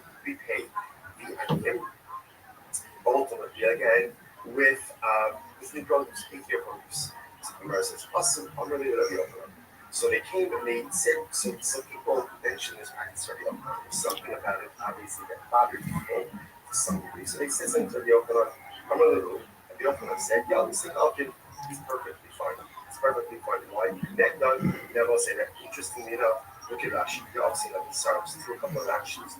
You all seen that the Oakland said, the members of the House of Yemenites are not as contacting me, but totally fine. Rashi says, keeping that he shanked up. לא הבוחנה בהן, לא איכופי הנבחנים, לאו חליק בניגוד, ולא חלק Shashvitz very good. We saw this week already. Get into the issue of potential commerce with a forbidden item. So sometimes that forbidden identity can pop on the previously forbidden item. So for example, the concern over here is instance that one is transacting business between homes.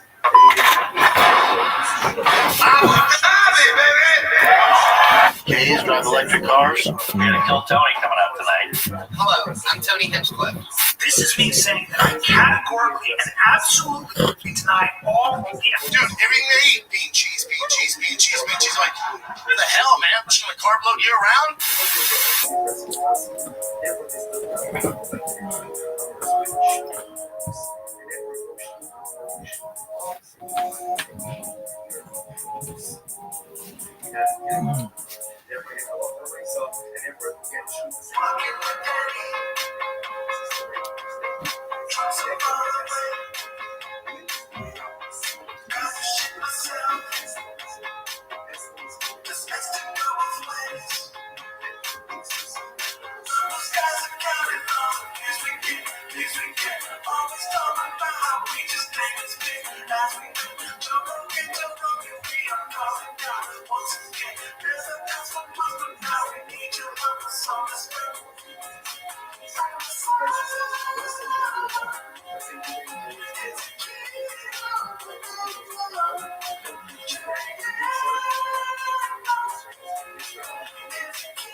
She goes, mijo, bueno, ándale, mijo.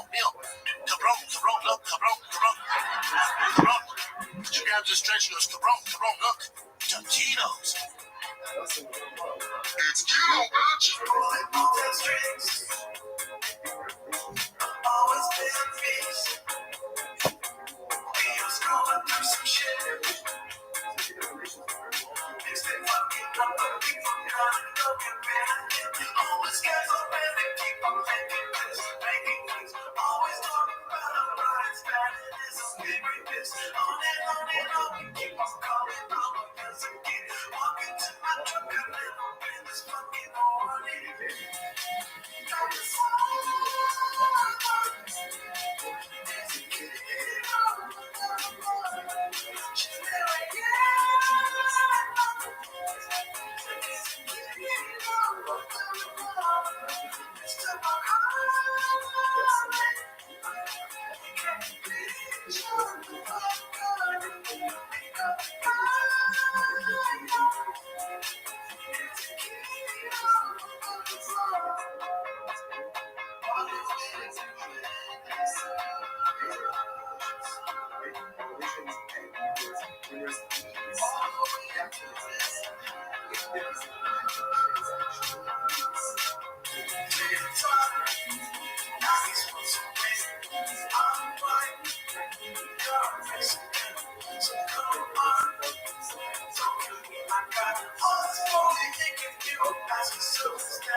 Welcome back to 10 Minutes of Shop. Thanks for tuning in. As always, join the Patreon, join the Reddit, join the Discord. For Patreon, we have early access for this show, 10 Minutes of Shop. Ever heard of it? But anyways, that's not why they're here, right? They're not here for that, right? I think you guys are here to watch 10 Minutes of Shop. So start the timer, play the chick clip. Hell yeah, dude. Well, shout out to you guys for posting my motherfucking shit on the Reddit. Mr. Successful Egg 8345 posted the Stand song. It's the most liked, 1.1K upvotes. I don't matter, dude. It's just, we out here doing our thing, get it? The comments were amazing, dude. I fucking, there were three things.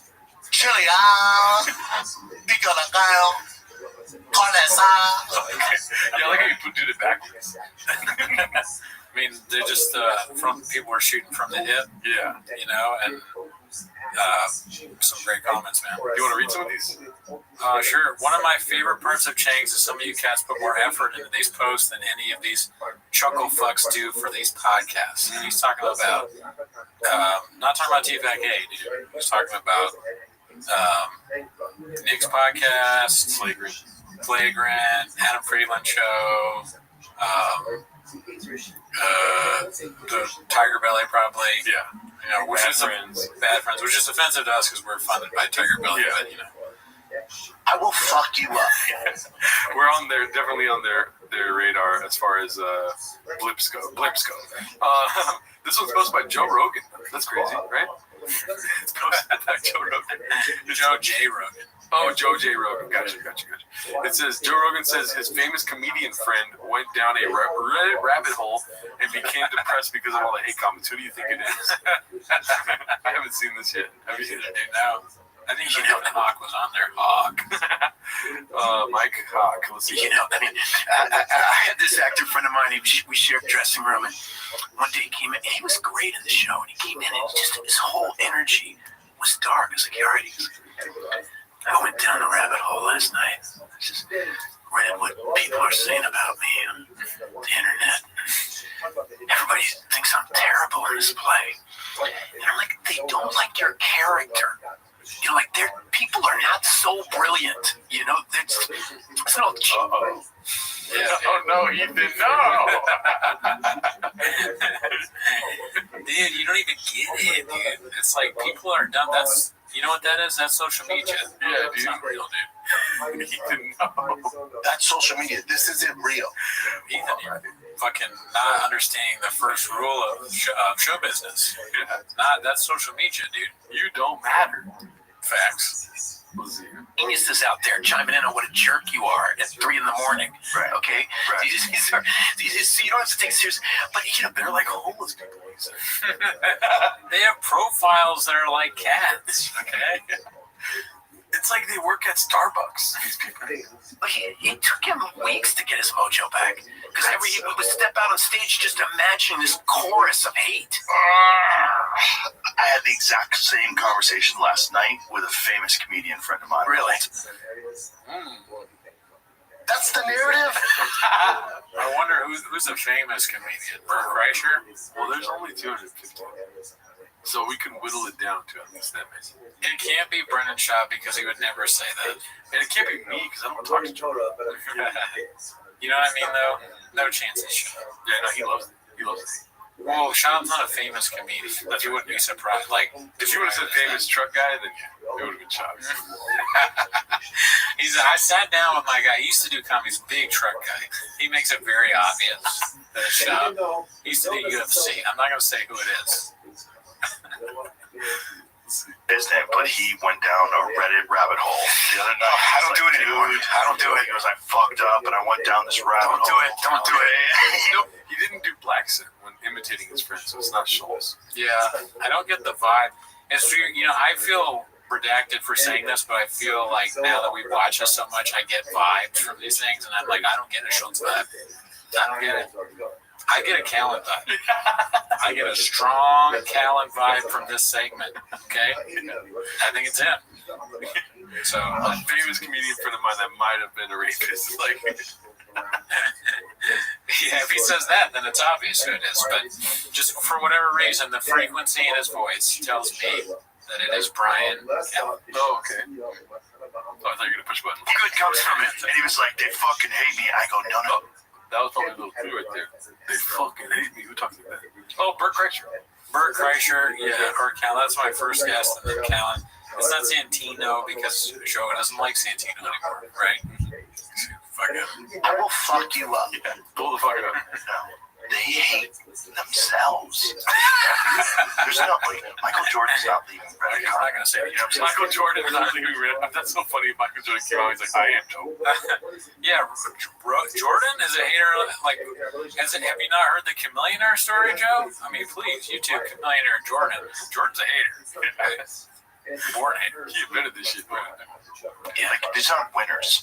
These are fucking people that are not doing what they want to be doing. I'm at the top of chains this week. I feel like a winner. I honestly feel like a winner, dude. I'm doing what I want to be doing. Yeah, dude. Driving my son to baseball practice. Yeah, I mean, when you say I'm not doing what I want to be doing, What? Yeah, what?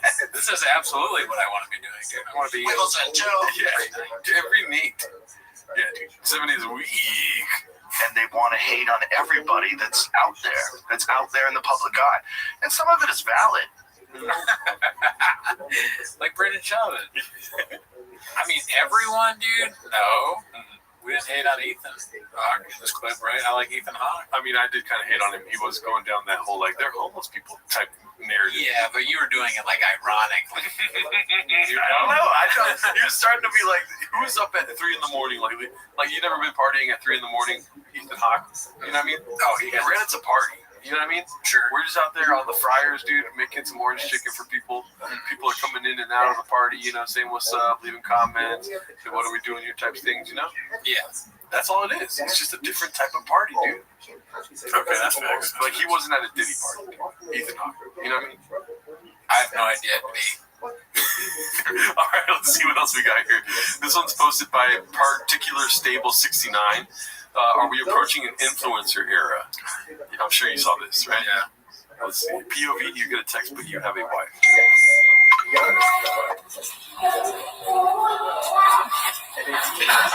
What they say? Do another take, you know? It's too long. I have no problem with actually, like, the actual, I mean, this is not a good look, for sure. This little, you know, this is not a good look. The Total Recall, like, 3-titted monster type thing, you know? But try to do a smoother take, you know? Yeah, it took her too long to get out of his jacket.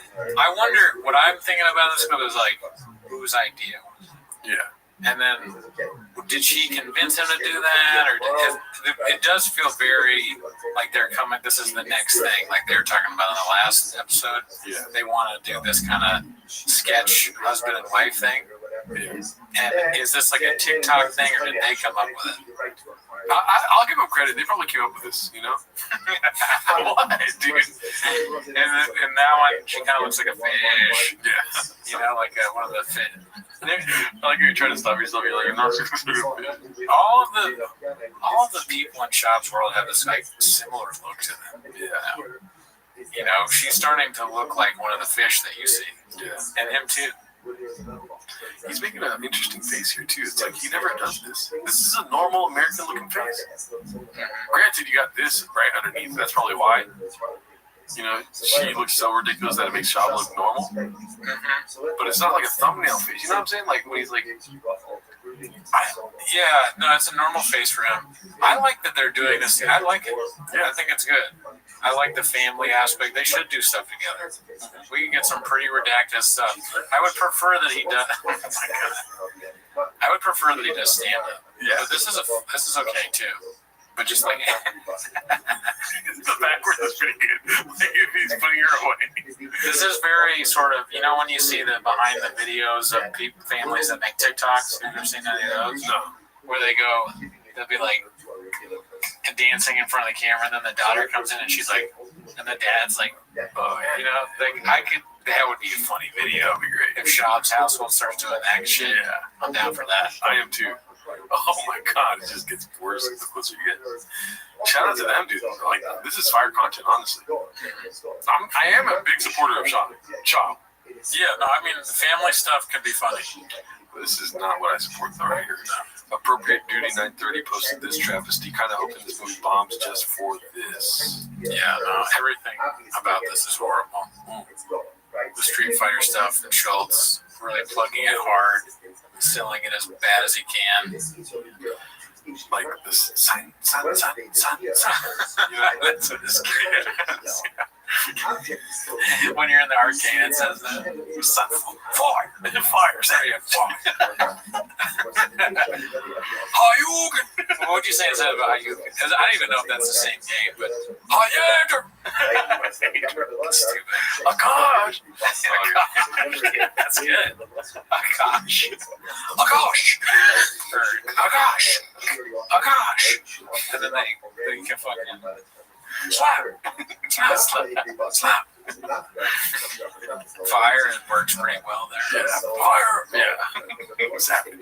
Who used to say, I don't even remember which one said Hayugen. Hayugen? I don't even know. I don't remember any. That's probably not even the same game. I don't remember that character at all. Yeah.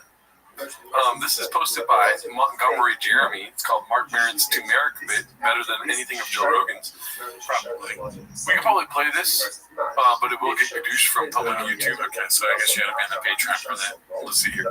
You never know when someone's going to dump some shit into your head that's going to ruin your life or at least change it for months or just cause you trouble. And it could be just in passing, somebody just drops shit into your head. And great. Not bad, yeah. Really good. Wooden spoon. Who has a wooden spoon? Bro, are you serious? I have more than one. Dude, oh my god. I have a wooden spoon every day. I mean, are they mine? No. Okay. But yeah, a lot of people use wooden spoons for cooking. Ever heard of it? I just don't. You might have to expand past sausage salads. You might not need a wooden spoon if that's what you're making. Oh yeah, sorry, I tossed my sausage salad with tongs like a normal person, dude. Normal people don't have sausage salad. Spicy. Yeah, dude, I don't need it when I'm making chilaquiles. Let's see, wooden spoon, huh? Yeah, it's like a big. A lot of people have those wooden spoons or big spoons. I don't know. I don't cook. I'm not using it. Like a metal. I wish I did. They have that too. Okay.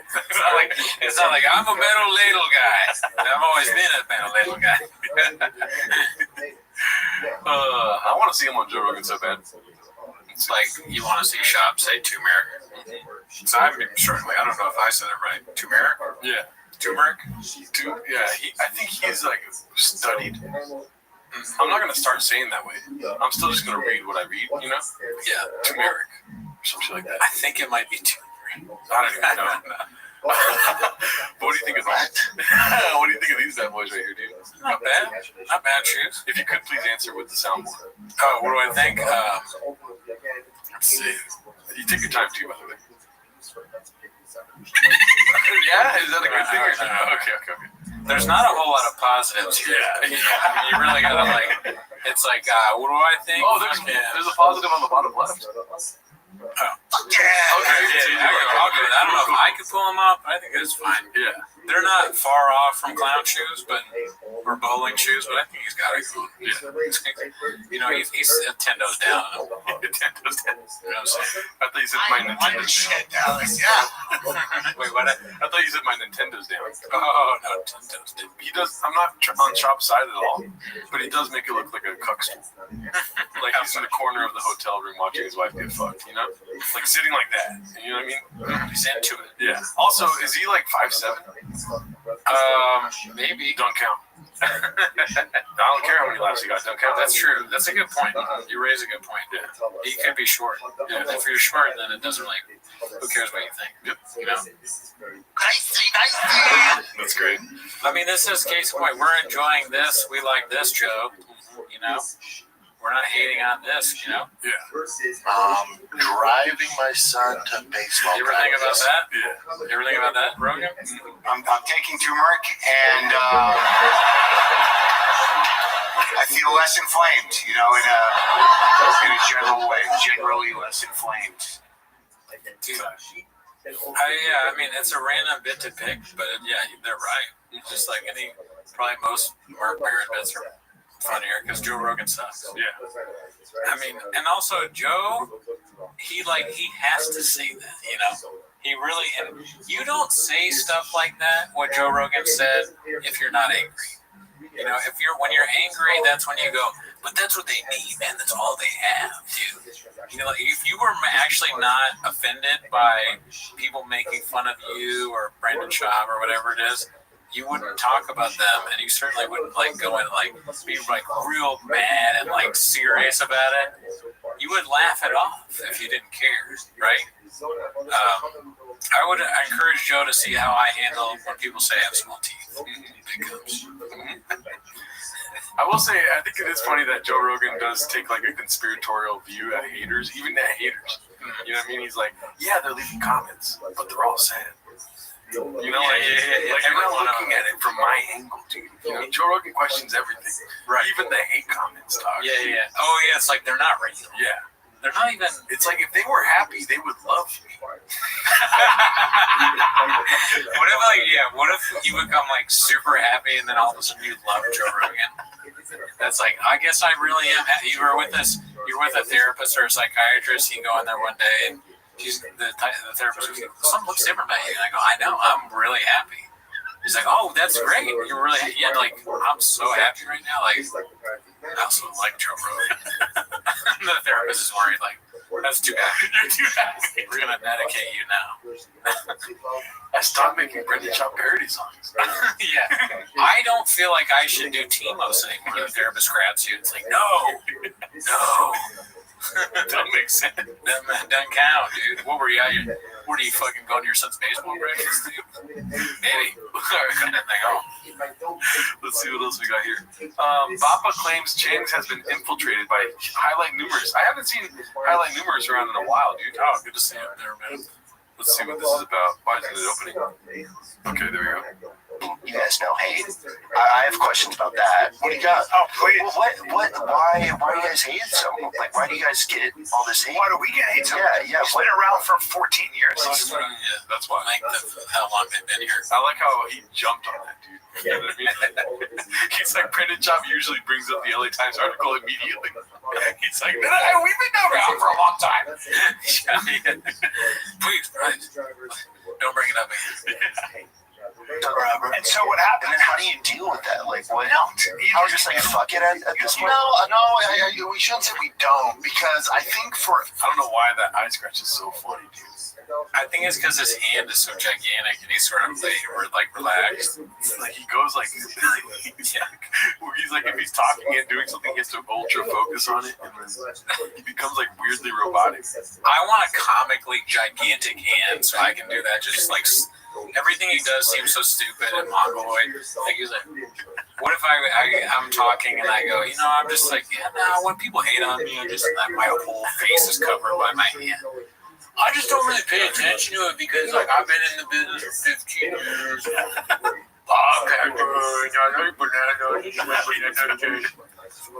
bought drugs. His hand is so sad because his hands are too big for him to be able to use it without looking funny. That's not fair. My hands are, I'm not going to. Oh, God. I don't want another thing. I have small hands now. But anyways. I need a fucking tater tot once a week. Yeah, that's so good. I need a fucking tater tot once a week. Why does he say it like that? Why does he do it? 24-hour drink will probably coming soon. I'll see you. Ever. Like, you get advice from, like, Rogan, bigger dogs, and you're like, just ignore all of it, and there's that aspect of it. You don't want to, like, read all the comments nonstop. But, like, with the Reddit group we have now, it's like, Nick Simmons, he's like, man, I think you guys should, like, shine some light on it some. Like, it's this elephant in the room. Like, it's not a bad thing. There's actually some really funny stuff. It's not a bad thing. You're a little older now.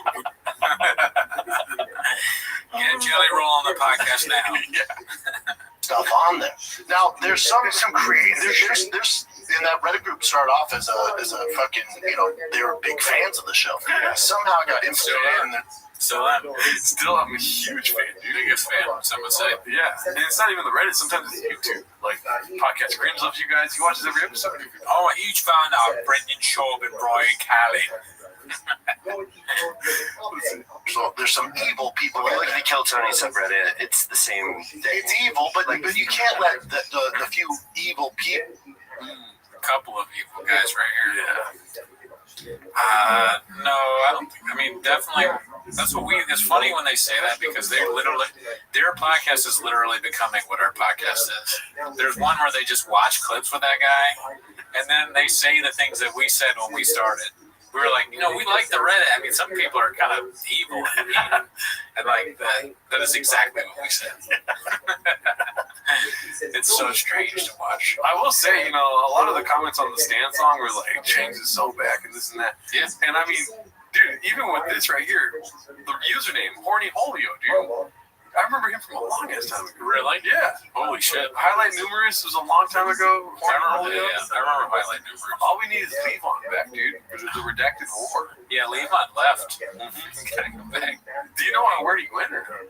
No, I think I remember one time he got into some kind of argument with somebody, and he was like, "I gotta, you guys got a lot of redax here. I gotta take some time to myself, figure stuff out, But anyway, On social media, this isn't real. Yeah. Timmy No Breaks asked why Baba made his special post by Horny Holio. So I was an improv guy, but stand-up I'm coming up on for years. So Okay, so now imagine, so you're fairly new. So imagine, so was I. But imagine 2 years into it, Showtime comes to you and gives you a big paycheck. I tried to talk him out of it. Yeah. Did people try to talk you? I did. Yeah. Oh yeah. We almost got a fight. What made you decide to be like, all right? Was it the money mostly, or was it? No, I was doing my own thing. Because I knew I'd get hate. I don't know why that pissed Brian off. I do my own thing from it, but it's like this is a good opportunity, and it's just what I'm gonna do. You should have listened, but you were a little cocky. That's all. You were young, and you had that. You have a lot of confidence, but also arrogance in that sense. In that time, like our biggest strength is a lot of times our biggest weakness. He's kind of fearless, and I've always loved that about him. Like he's truly fearless. Like he'll do anything. Like dude, I was putting him in front of his boss. I am light as shit. You'll do anything. Yeah, I wonder what does he even mean? What are we doing here? Was anything? What do you mean by anything? You mean he'll cut out the Dallas skyline and have somebody put that behind him like a fool? He'll do that, or you mean he'll he'll do a food truck diary and the food is in the trunk of the car? Yeah, or the hood. It's under the hood or whatever it is. Yeah, he'll mod your truck. He'll take your doors off your truck. He'll take 6 months to do one truck show. He'll out of nowhere have a fish habit where all he talks about is the giant fish tanks he has. So he actually, he will do. He will do anything. Yeah, that's right. Let's see. He'll get digits in his ass when getting massaged. Fucking guy. Depends. Just pause. Sounds pretty afraid of me. Sounds kind of like a bit of a pushy for not fucking a guy. Sounds like a pussy. Sorry, sometimes it comes out. It's okay. It's okay. I just met this guy. He's a fucking pussy for not fucking a guy. He fits right in, dude. Yeah. I mean, they have their crowd that they like. That's part of the reason why it makes me sad is I'm not sure we're in that. As much as we're fans, we're just fans. We don't really have that same thick boy vibe. I think that we would need to be on the show. Yeah, so I can do it, but I don't have it. Yeah, you don't have it yet. I don't have it, but I can do it. Yeah, I mean, I think I can do it too. Yeah, like gay as hell. See, it came out right there. Yeah, you're ready. I'm ready. That actually works too. That works really well. Oh fuck! Come on, dude. That plays on your way there. That's so funny. Blaring into the car. Is he listening to Little Brown? Somebody stops me at a stop sign. Stop light music. Busy Middle 8108 posted this. It's called Papa has conveniently been into bow hunting since he was 6. Oh shit. Long but tasty, truly shameless stuff here. How did I make it to the top of Chang's with this in the same fucking week, dude? This is. Everyone was calling it. Did you see? Or you haven't been following Chang's? Nah, not this week. So there's some posts of him with the bow, shooting bows, and then in the comments they were all like, "Doc, he's going to say he's been bow hunting since he was a kid." I mean, okay, yeah, I can't wait. Since he was 6. Let's see here. I mean, this is how you know he's not the lie, dude. Yeah, I didn't know that. I was like, yeah. I said, when I was a kid, these are facts. When I was a kid, these are facts. Not bow hunting, but range. When I was a kid, and these are facts. As if he has to tell you when he's not lying. He's like, I normally lie all the time. But this time is true. I'm being truthful. Damn, he's really saying he both hunted as a kid. Wiggles and Jones. No chance. Right? Wow. He bow hunted. Where did he? No, let's see what he has to say.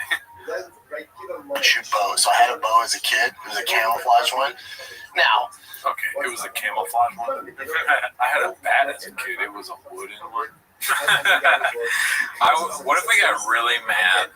I want like there's a character that just gets so mad every time Shop lies. What the fuck? That's bullshit, man. What the? I don't want that. My family's not big hunters.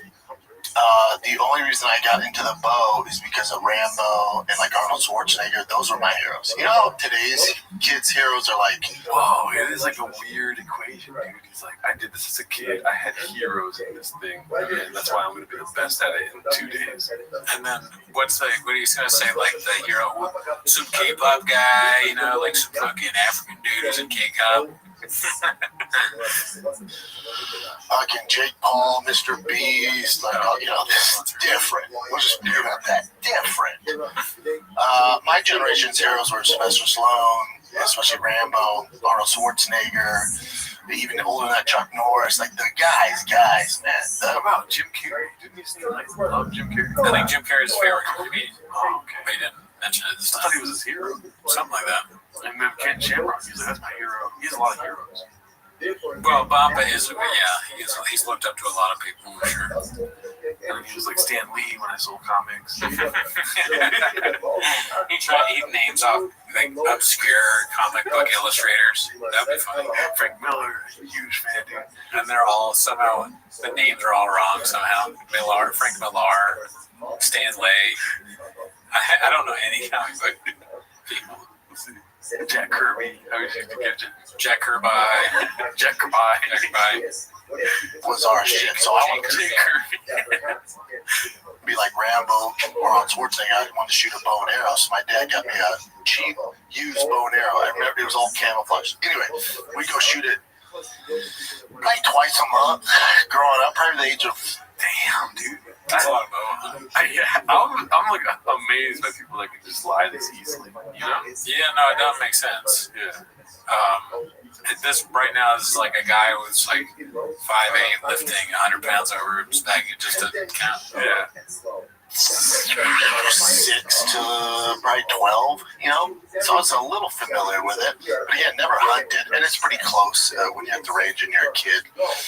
So I tell him that story. He goes, oh man, I'm telling you, if you like hunting, if you like shooting, I'm not that big into shooting.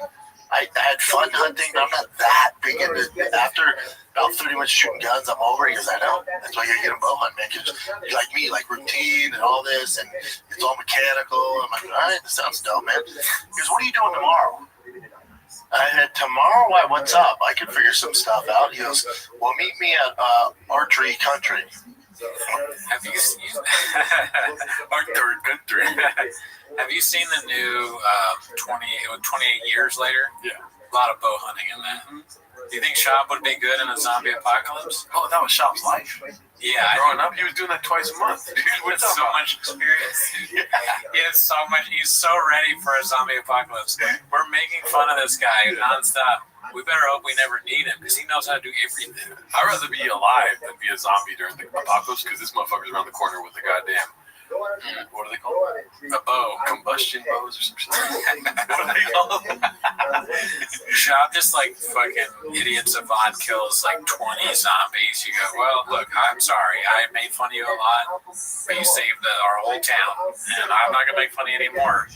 And I would like some fish, too, if you caught fish, because you're a fisherman. Yeah, I've always been into bears. I've always been a big T-Fat-K fan. When he started the show, he was like, yeah, I've been into YouTube since I was a kid. What the hell's that? He's like, it's a bow shop, man. I'm like, all right. He goes, meet me there at 11:30. So that morning, that was Friday morning. So that morning, I met a guy at Facebook Marketplace, sold some wheels from one of my old trucks. Then I went straight there. What? Old trucks? You've been in the trucks for half a year.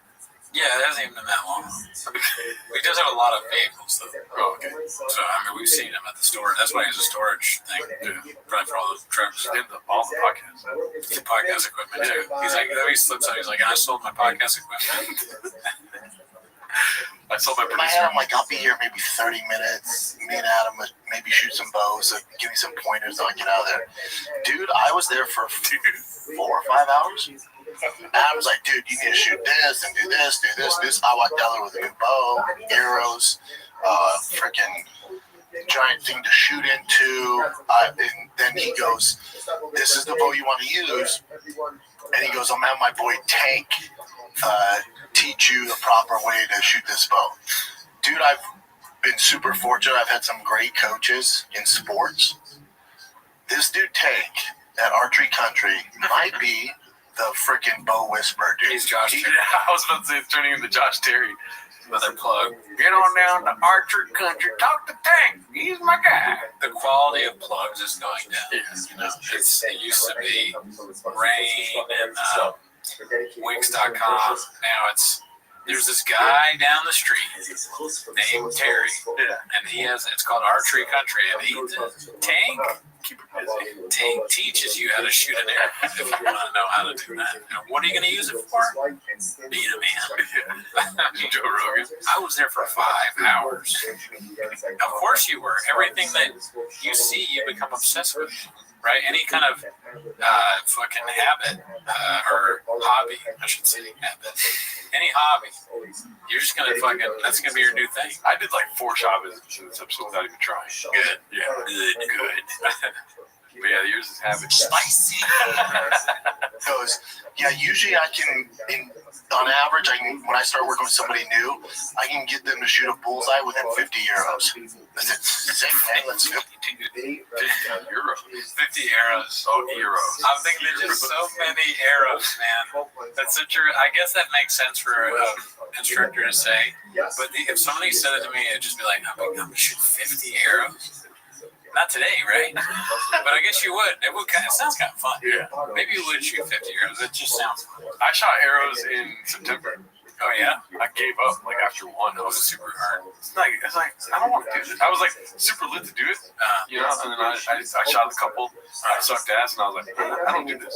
I imagine that it's kind of emasculating and frustrating.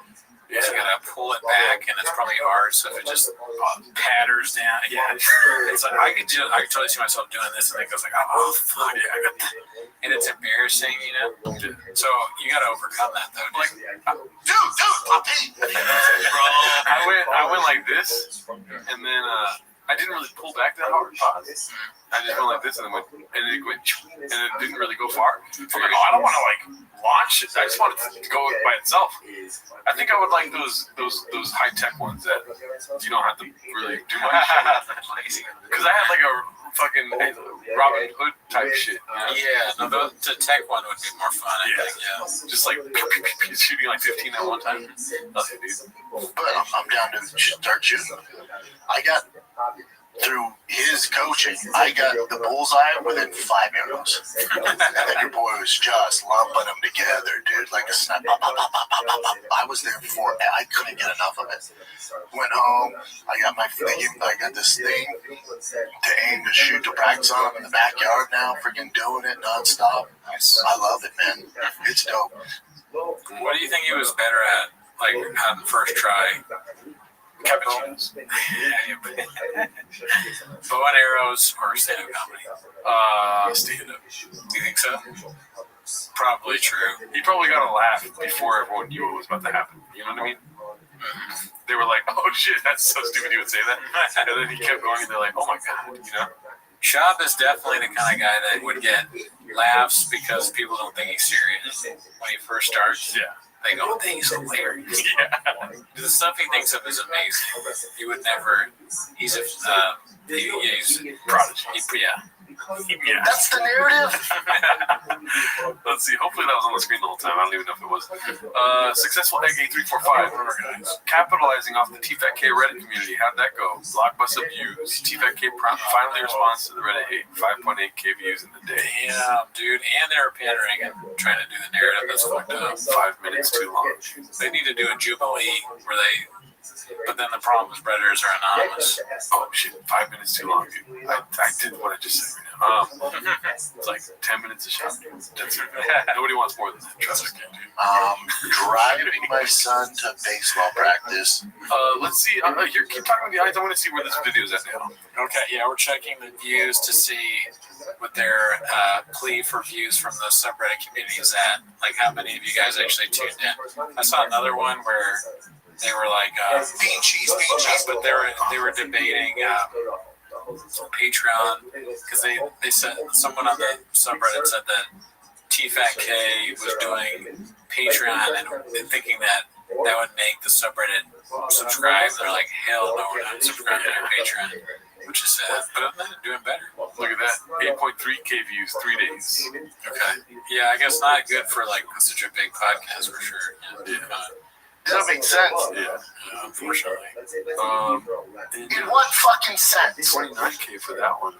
So they're doing good. So that was a good one. That was a good idea by those two guys. Rob Reiner playing. It was Rob Reiner doing T-Back or was it T-Mo's? Yeah, so let's see what else we got here. Khabib Time posted this. Your fave couple is back with the weekly social media content. Okay, good. So they're committed to the bit here. My husband's pajama reading skills. What does that mean? But I gotta look at her ass or something. Oh. Damn, you're good. I don't know if I'm more upset at what they're doing or if you were right. Yeah, no, this reminds me of those stupid videos that they post on Twitter where I'll go more Schultz fans content. It's always like something about banging your wife because she's hot, but there's a joke in there like. I saw one that was so bad. It was like a guy's trying to call their wives' vaginas on the phone or something. Like, hey, I haven't talked to you in a while. I want to. It's very lowbrow. Crazy lowbrow. When he gets here, truck got flipped almost night. He's still got that blonde hair, too. Yeah. That's seriously some bitch, dude. He wants that. Dude, be horny. God forbid a man gets horny, right? He's just a little horny. Oh, dude, BCEO is leaving Mortal Kombat. Yeah, dude, someone just DM'd me about this. It's kind of crazy. Posted by Khabib Time. I haven't seen it yet, though. Is he joining TFAC or Timos? Let's see. I hope so. The camera on me, Brian Campbell. As many of you know, my parent company, CBS Paramount, I've been there 9 years. One of the best jobs I've ever had in my life, has acquired the rights, of course, to UFC, Zuffa Boxing, and a lot of changes are coming. And with that, my role in CBS Sports is not only changing, it is growing rapidly. So rapid that it's tough to say today, but it is the truth. I will be stepping away from Morning Combat in 2026. My final episode will be Monday, January 5th, 2026. It was never the plan to have it announced this abruptly. It's sort of just how it all worked out. But to begin to use the word bittersweet would certainly not even come close to describe the emotions today. As you know from listening to Luke and Dog, he has to hit a Shabbos, right? That would be nice. Yeah, I hope so. Because it's become such a huge part of the show. Yeah. It's good, like, who knows? Bro, does that mean he's going to be on CBS doing Shabbosms? I hope so. Oh my God. I hope they both. I just found out about this today. I'm just hearing this now. So my friends are telling me I'm hearing it. It sounds like he's getting more stage time on CBS, and then Luke is doing this whole political thing. He's blowing up on his political show. So they're both going their different ways. But I hope they keep the subreddit in their heart. Yeah. And every once in a while, let it out. Jump on that motorcycle and ski. Yeah, and then it's important because Bobby Lee is one of my closest friends. No one's been more supportive when I started than Bobby Lee did. Yeah, Bobby Lee's going to pay you. Yeah. Bobby Lee did buy from the Ellisons. He bought CBS, right? Tiger Belly. Yeah. Tiger Belly by CBS. Shout out to him. I'm still waiting for it, though. Let's see if he. I mean, here's the great thing about him staying true to who he is and stuff. He doesn't even have to hit a shot, and I'll still respect him. It's true. We hear it, even if we don't hear it. It's been a rough couple of years professionally for us since the fall of Showtime abruptly, and picking up the pieces, getting this show back on the streets was was a long battle, and I'm very proud of what we've done. But 2 years of juggling paychecks all over to get the opportunity to go solid and go all in with my company is an offer I can't refuse. So, Luke Thomas, it doesn't bring me joy to announce this, but it is major news to a program that we built together almost 7 years. The most fun I've ever had of anything I've ever done in my career, and the thing I'm most proud of, by the way. This new deliver, and it obviously has an effect on the future of this program. Yeah, I mean, do you remember that phone call I gave you when we were in New York? It was 2019, before the show started, and we were describing like what the game plan was, and like, don't sign this, and just wait. Yes. And I don't know what you had in mind about what this. I mean, it makes sense they wouldn't do a show business too serious of a moment. I mean, like I said, I respect it. Respect. But it brings a tear to my eyes still. What if that's very emotional. What if like the clip stopped, but then it kept playing and dude, what are you doing, bro? Or if it was just Shop dancing as Deadpool at the end, yeah, they edited it. And so I wanted to bring Brendan Schaub on for my last episode. That would be great if Luke Thomas did it with Brendan Schaub. Yeah, like basically the same thing. Brendan Schaub, our CEO. Yeah. Alrighty, let's see. We saw that last time, I think. No, we didn't. The great thing about doing the weekly show is that it's always new. Oh wow! So this is posted by Caterpillar Hot 7539 Total Redact. I think that's where I got the call out from earlier, but Such a good title. this was posted by ABTV12. That's what they Big Boy Archery Club coming soon. I mean, that's cool. He's kind of self-aware, and so it begins like he knows, or he's being 100% non-ironic and being like, I'm going to be the best bow hunter of all time, dude. And so it begins so perfect. I thought it was a Changs thing. I thought Changs did that. So no, it's him. Yeah, it's him. That's hilarious. That's perfect. This is what I'm talking about with that fucking bow. That is that fucking big thick boy. Yeah, how many arrows can you fit in that thing, dude? I'll shoot a bunch of them. With that night vision goggles he has in his closet. God forbid that you're an animal around Brendan Schaub. Like a mountain lion, dude. Yeah, we don't have mountain problem lion on any of y'all anymore. This was like a bite. I don't know what the fuck you just said, dude. Bean cheese. Let's see what else we got. This is John Africa Origins and More reacting to Reddit, posted by Dandy Kaufman too. Is this from their Patreon? Because if it is, I don't want to watch it. I have no idea, dude. I don't know. Yeah, so I got a good one for you guys. Say it. Maybe. This is the first one. This is correct. Give me a whole career mode version of you. Keep talking to the camera. I'm gonna do some research. Dude, check into it. So I don't even remember that clip. I do. Oh yeah, I remember that one. Oh yeah. Yeah. I do think it's funny for them to watch. I encourage everybody to have a podcast where they watch Brendan Schaub, and who better to do it than Brendan Schaub himself? Yeah. There should be Brendan Schaub watching Brendan Schaub with Brendan Schaub reacting to that. Because they whatchamacallit. It is public. It is public. Thank God. Yeah, here we go. But you were saying everyone should be doing T-Bows. Yes, but like you remember the what's his name that came out with a stand-up special during the pandemic who sings and plays the piano, Bo Burnham. He did a bit about how it's like a podcast, watch a podcast. So my idea is Brendan Schaub watching the subreddit, but Brendan Schaub watching a clip of Brendan Schaub watching the subreddit. Oh, so that's like years in the making. They should watching this clip. And how they reacted to the redacted shit they said then. Yeah, dude. I will fuck you up. Those before, guys, you are terrible. You're terrible people. It's good for an order now. Think. Is that any funny or falls out of shape? Oh, he said big. That's so funny. Shape though. Brendan Schaub. That'd be funny if you were that out of shape. You were, dude. Yeah, you got kind of fat, bro. Yeah. Career mode deals. But if you hit play when it's this is genius, man. What does his shirt say? 145 champ, man. Hollywood. Cody Garrett, fast spinner. Is the truth by John Africa. John Africa. Daily way. Friends, get out. What? Enjoy.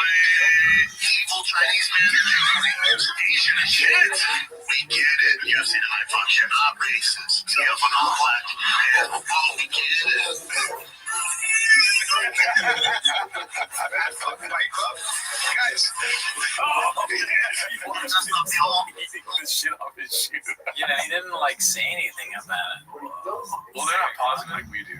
Right, but he doesn't comment really at all. He just laughs. He laughs like a trained seal, you know? Oh, I'm supposed to laugh here. Yeah.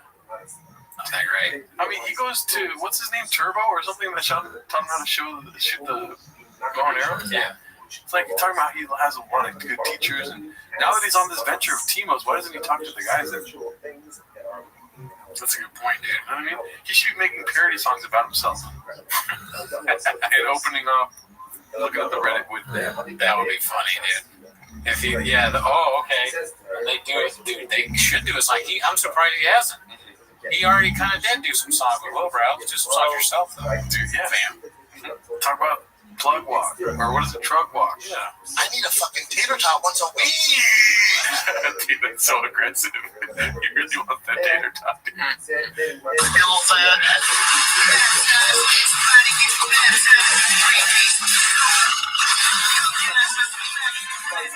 What if that's how he found out that he's drinking out of a straw? He sees that and he's like, what the fuck?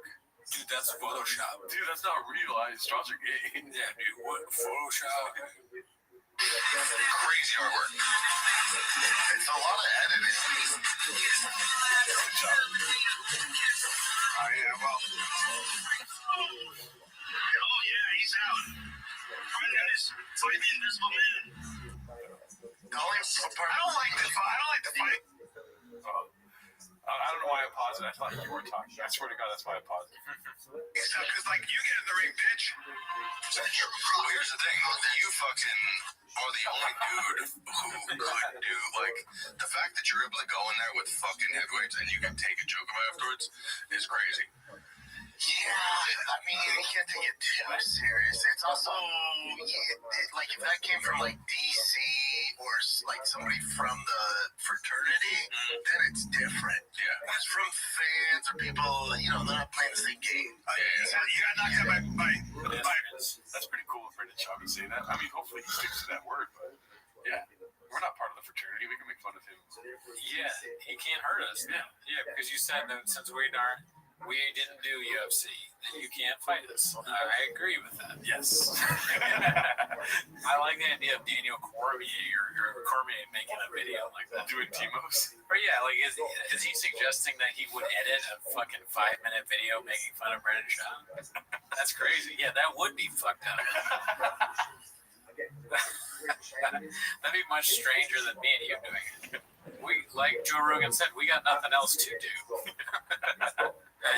Yeah, Cormier is like a rich fucking UFC guy. Yeah, we're sad people in my mom's basement, dude. Yeah, I'm sad. This is the only thing that makes me happy. You know, if I wouldn't, I don't want to do this. Yeah. I'd much rather be fucking. You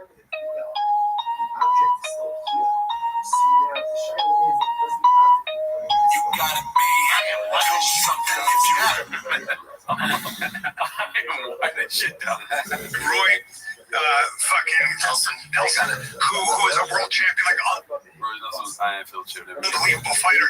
You've been fighting for exactly 20 months. With the dude with the names, like, dude, and Chin knows this. Chin knows this. And actually, a question: how'd you get John Africa? I don't know. He's the first one. No, you know what it was? I think because we were talking about Francis fighting Africa. And I'm fighting all of Africa. We were doing the thing where it's like 100 Cameroonians versus one Francis Ngannou. I was saying John in Africa. John in Africa. I think I left out the in because I was gonna say you need to fight John in Africa, and I just said John Africa, so then it seemed like us saying this is John Jones, John Africa. Hey, dude, I've been doing this over a decade. Oh yeah, you made a ton of mistakes. Oh yeah, but also when it comes to these fighters' names, what fucks me is why when I get upset, not upset, but it bothers me that there's not more American stars. Because when you're getting Dagestan, fucking Chechnya, Afghanistan, Iran, all this shit. When you this is the last name, Devashili,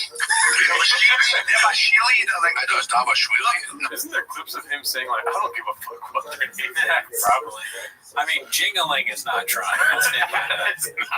That's crazy to say that about an Asian person. Jingling was your attempt? Those are keys. Jingling is keys. Jingling is Christmas. Yep. You know, like that Christmas Asian guy, whatever. You know, Merry Christmas. What's his name? Santa Claus. Yeah. Jingling is a cat's collar, dude. I feel like we've said all this before. Jingling is a classic. Sometimes you just gotta go back and relive it, dude. Fassbender.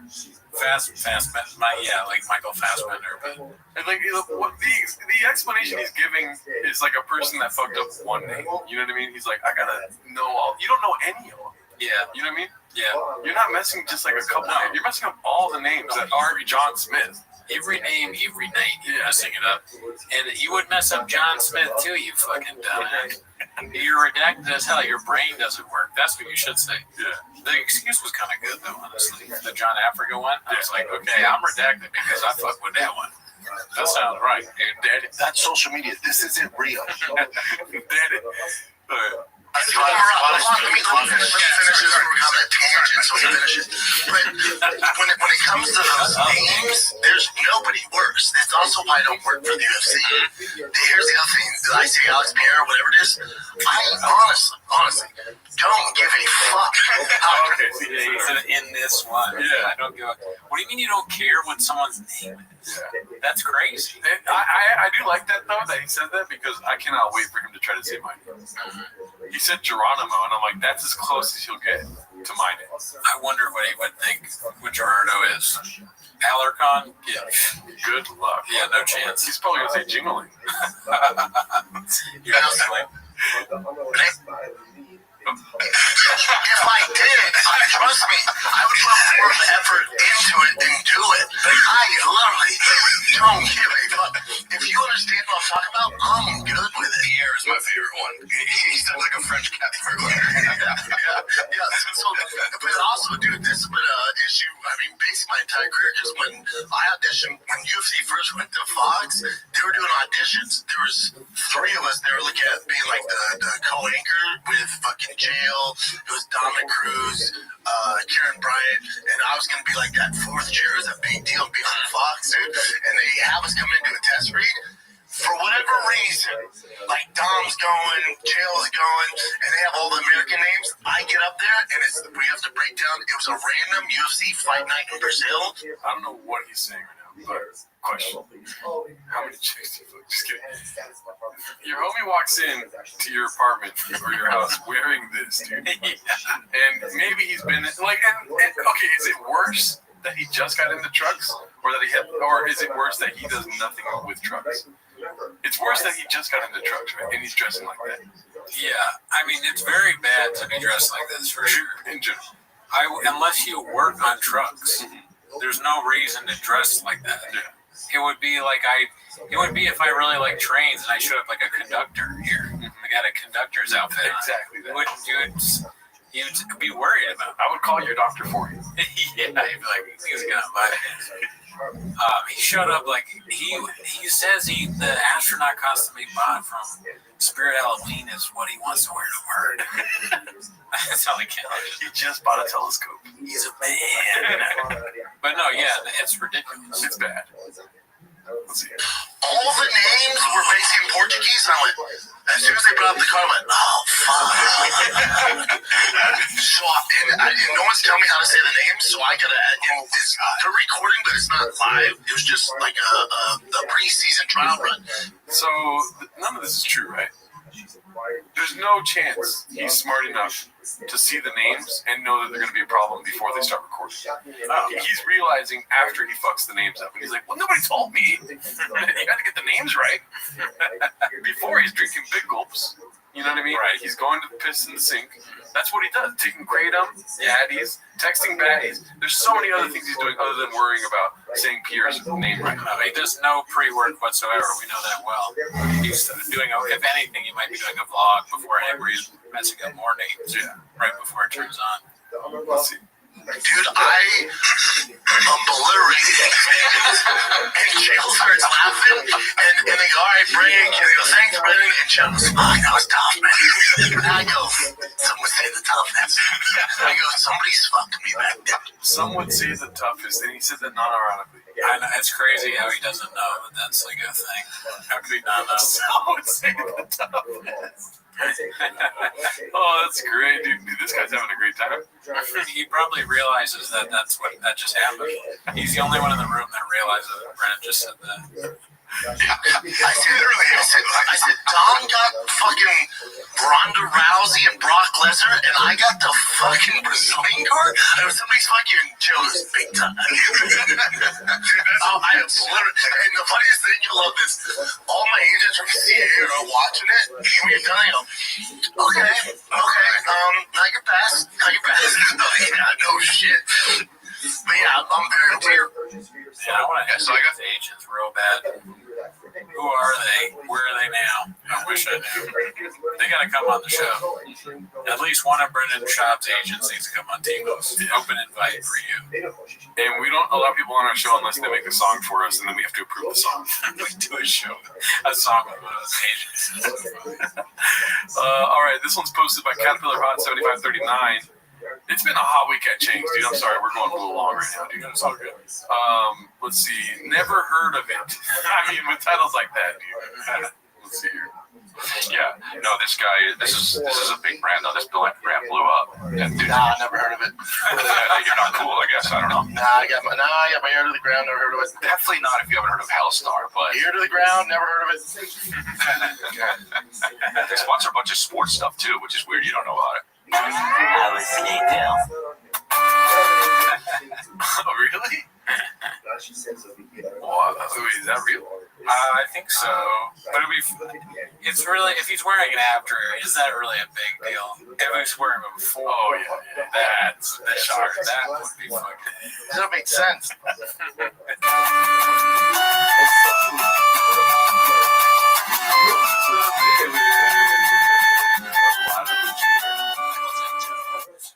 Yes, I think that's the whole thing. That's pretty cool. Sick. Alrighty, what do we got here? This is reheated original dish for the record. I called the move to Austin back in February. Be posted by that Ninja 11. It feels like they've been there their whole lives. Yeah. Brendan Schaub be like, oops, why did my mouse disappear? B, I'm telling you, I see where you're going with this, but you're off on this. I'm telling you, Africa is a country. I've been there. I sell out Africa every time I go there. This other day, I take my dog outside to walk him, and he got dog walk. Oh yeah, that's Christopher Walken, my North Star. That's Adam Sandler. My North Star. You're talking about Joe Montana. My North Star. Everybody's moving to Austin now, B. For what? I'm actually thinking about moving the fam to Austin. Oh, you in Texas this weekend? Love Texas. Got it tatted on my arm. Oh, you in Cleveland this weekend? Love Cleveland. Got it tatted in between my toes. Oh, you in Montpelier this weekend? Love Montpelier. Got it tatted under my right armpit. Oh, you in Afghanistan this weekend? Love Afghanistan. Got it tatted on my lower back. Every time I go to Afghanistan, I sell out. No, not tickets. Bottles of water. I bring bottles of water. Sell out every time. They love it. Oh, you in Antarctica this weekend? Love Antarctica. Got it tatted on the roof of my mouth. I sell out Antarctica every time. For years. Oh, yeah, cool story. I've been fighting since I was 6 years old, dude. I've been playing football since I was 6 years old, dude. Very cool. I've been doing comedy since I was 6 years old, dude. Wow. Is it bow hunting at 6 years old? Yeah, it's great. It's all 6. A lot happened. That was a big year for Brendan. 6.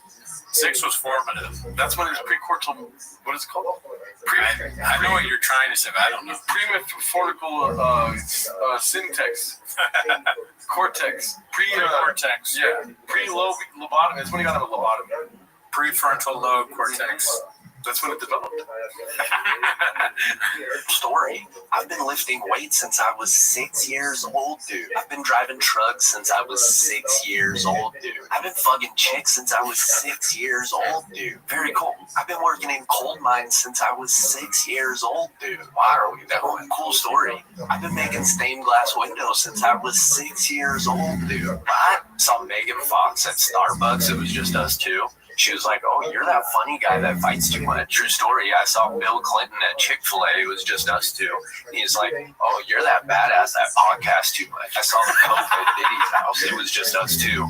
And he was like, oh, you're that truck guy that walks too much. True story. Saw Kobe Bryant at the GTA 6 release party. It was just us two.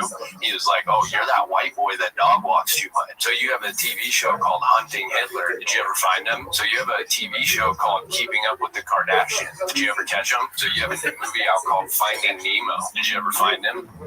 Very good. I like it. I like the commitment to the bit, but the dog walking thing is really good because that's both clever and stupid, and that's the my favorite is when it's like so dumb, but then so fucking funny. I was walking my dog the other day. That could have been the clip itself, and I would have been very happy with that. I will remember that for a long time. Thank you. Thank you. Oh, here. Dog walk. That's so fucking funny. All right, let's see here. Papa's out now says prepubescent sports don't matter. I think this is a huge development, very important to include in the show. Posted by Dandy Kaufman too. I mean, if you guys aren't aware, let's just catch him up really quick. He takes his go for it. Oh, dude, I drive my kid to baseball practice. Oh, I got it. It's been a while. There you go. Just let you guys know. I don't know if you guys are keeping aware or anything, but he does go to baseball a lot with his son. Yeah, this is the first time talking about it. Here's the thing. He's been driving his son to baseball practice since he was 6 years old. Even if your kid's a baller, dude, under 40, until they hit it doesn't matter. No, you never know. It's great that he's balling, but until they're like 15, 16, it's tough to tell. Like, most of the guys that go pro aren't just dominating until they hit puberty. Yeah. So it really don't matter. Well, but that you should know, though. But the one thing I don't co-sign with people, it's just a game. It's just a game to you. To me, it's life. To me, it's a way of making a living. And they have the genetics where they can make a living doing whatever sport they choose if they put in the effort. They can do that. That's the gift we were given. What are you doing, bro? So, if your son thinks it's a game and he's excited to get ice cream, we're gonna run circles around you. You're not gonna be able to compete. Yeah, at least they're able to compete. Yeah, some would say that at least. Yeah. That's pretty good. Let's see here. Let's go. I want to try to get. Okay, so here we go. Finally. Caterpillar Hot 7539. Loser yourself. I don't think he posted all this. Look, if you have, one shot, one opportunity. This was a broken. Yeah, like the same thing. Did you capture it or just let it slip me? As you can see, he's got his sick ass wig. That is a crazy ass looking thing, dude. That kind of looks like Batman. I will say, Papa's looking good. He's got skinny as fuck, dude. Could you imagine if you saw Papa, like, you'd be, oh no, he's very serious right now. Yeah. He seems, this seems like Bob, maybe this really is, Papa has been doing bow hunting. This is the one thing that's true. Yeah. That he's ever said. It's great form. He fits. This one fits. Trucks didn't really make sense. Fish. No, he doesn't give a shit about his family. Yeah. But that bow hunting, he might actually be pretty good at that. Yeah. I'm ready to believe.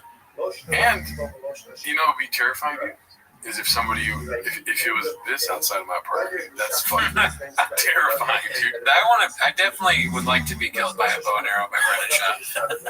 If he's going to try and kill me, I think that would be pretty goddamn funny. I'm walking my dog and then an arrow goes through my leg. All right, let's see. Crystalia trolling Bappa, posted by Minimum Sky 2305.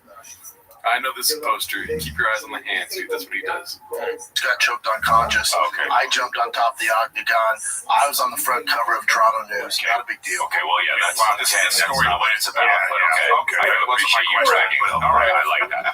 It also happened on the night of John Jones versus Alexander Gustafsson, which is the greatest light heavyweight fight of all time. Really? Yeah. Really? They still give you a bonus, though. Okay, again, making it about you, which I appreciate, but it's just. So I told the UFC, I turned down their initial offer. I was like, I'm going to win this one, then renegotiate. So all my sponsors were up after this fight. My UFC contract was up at this fight. So if I would have lost, I'd been fucked. So when I won, that's the happiest I've ever been. Damn. So that's money after that. And that's how you became a billionaire. The first UFC billionaire. Why do we like this right now? And they're both kind of funny because Shab is doing this weird thing where he doesn't make eye contact and he's sort of lazy, like, and then Billy is just sort of annoyed, I guess, or I don't know, trolling him. But yeah, no, I would watch the whole thing of Billy and trolling Shab. Oh, same. And I like the editing too because it's showing that like Shab is innocent and just getting trolled, but you know he's probably being an asshole too. I mean, Billy is in hell. We've talked about that quite a bit. This poster is Mike Redbar tears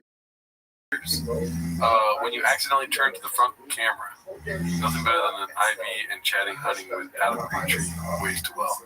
When was this posted? 3 days ago. Damn, he's 3 days into the grift. So yeah, very boring content. Just a picture of your face. Nothing better than that. Of the albino deer, is this the same thing? Yeah. Yeah. But is there any take on it? Oh, probably. Oh, shit. Who's that? Posted by Toxoplasm Posts. Oh, is there audience? Oh, who the hell? Is another influencer? Is that Tank? That's Tank. Oh, shit, Tank! Oh, wow. Oh, yeah, that is Tank, probably. Wow, Tank was a dog. Tank's like, I normally it takes me about 50 arrows, but JC, you actually got it at 5. Let's see. Let's see the cuts ready.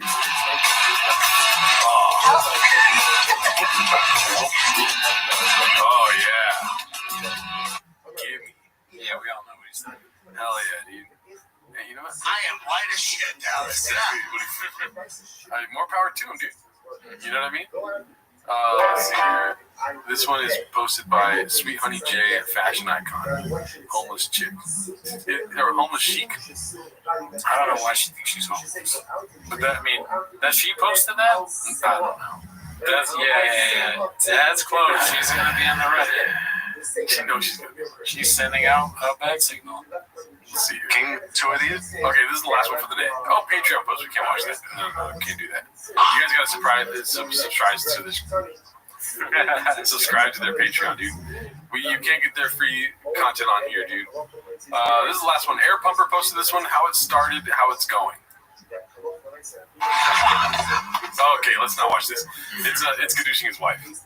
No, his wife's giving a blowy under the desk. Oh no. Yeah, and then it cuts to that or to this. God damn it! Yeah, we're not gonna watch that. Okay, so this is the last one.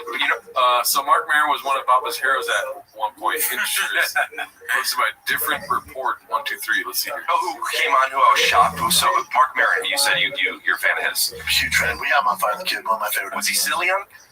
What? He's a fucking cook. Fancy yourself a fisticuffs. Mark. He's not funny at all. He said that? Yeah. Damn. Switch it up on him. Gotta keep up with Joe. Yeah, I mean, pretty silly, Yeah, because he got so silly on mine. And it was so much fun. I mean, it's my own projection for thinking he wouldn't get that way, but me too. I told Brian, Mark's usually pretty serious, doesn't get really silly now. I don't know if it's gonna be a fit. I was like, I love him though, and I listen to his podcast all the time. I've always been a fan. Talked to him a few times at the Comedy Store, but I kind of avoid him because they say never meet your heroes. Like I've always avoided him, and then he came on, it was great. Hero, dude. Bro, he just got done calling Sylvester Stallone his hero. Who else? Tony Montana or something like this. Arnold Schwarzenegger. And then, Mark Maron fits right in that. Yeah, he's. I love his podcast too. Him and Dax Shepard and yeah, and incidentally, Oh man, I feel bad. I don't like this era of Papa dude. It's not for me. Just in green, everything. Don't wear yellow ever again, dude. Doesn't suit him. Yeah. Well, that's it for this week. I don't want that. Yeah, man. Join the Patreon if you want early access to these episodes. Other than that, have a great week.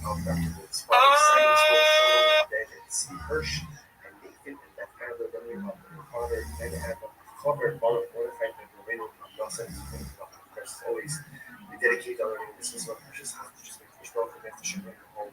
Shalom and Carnival, learn from the Soul Spirit, give them success.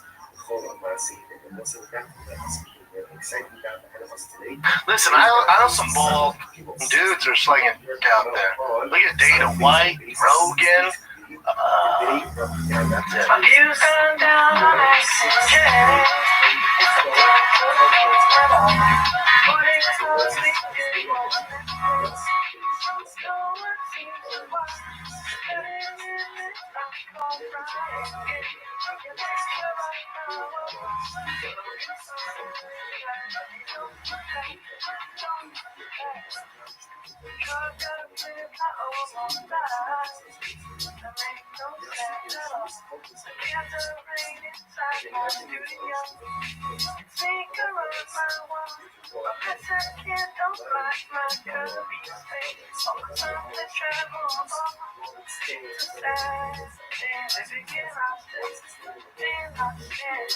Dear Joe, I'll open trouble to Austin. I left my intern one of let Anthony barbecue his oxen. I caught the comments cut for hating me, must not have saw it.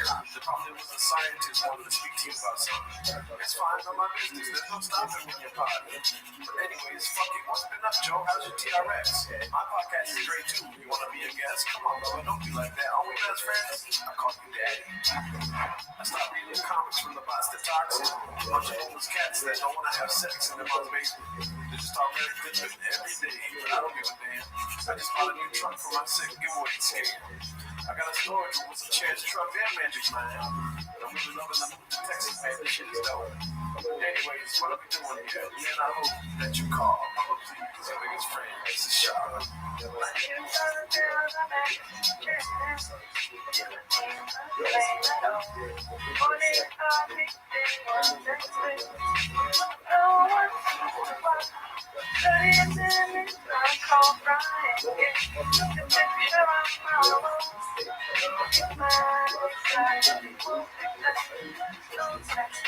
Dear Chin, you still ain't quit the drinks? Come on, brother, my man. Ryan's mad. Anything shit fucked up every chance you had. If you don't want to talk about it on the podcast, you didn't have to. You could have won merch to get some more views. That's marketing genius, man. You're trying to get let go.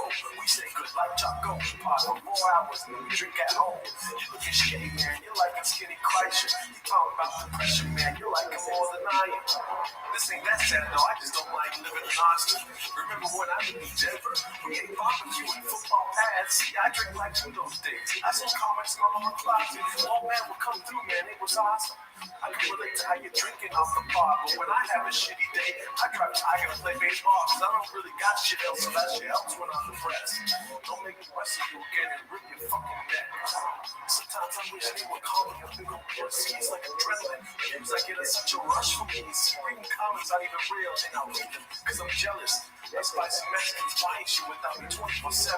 But she don't call like me and you, Jin. No one does. She don't know what it was like for teams that keep on fucking up. I get back on Rogan, man. All the mother shit will be good too. Sincerely yours, Shot. P.S. We should drink out of a shoe.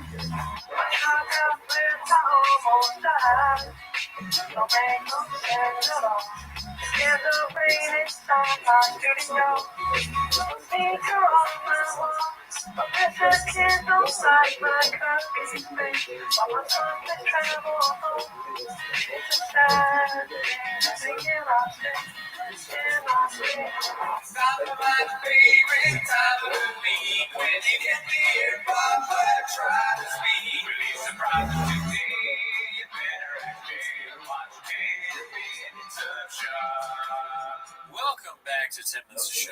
Thanks for tuning in. As always, join the Patreon, join the Reddit, join the Discord. On this week's Patreon, we did an extra episode. Never heard of it.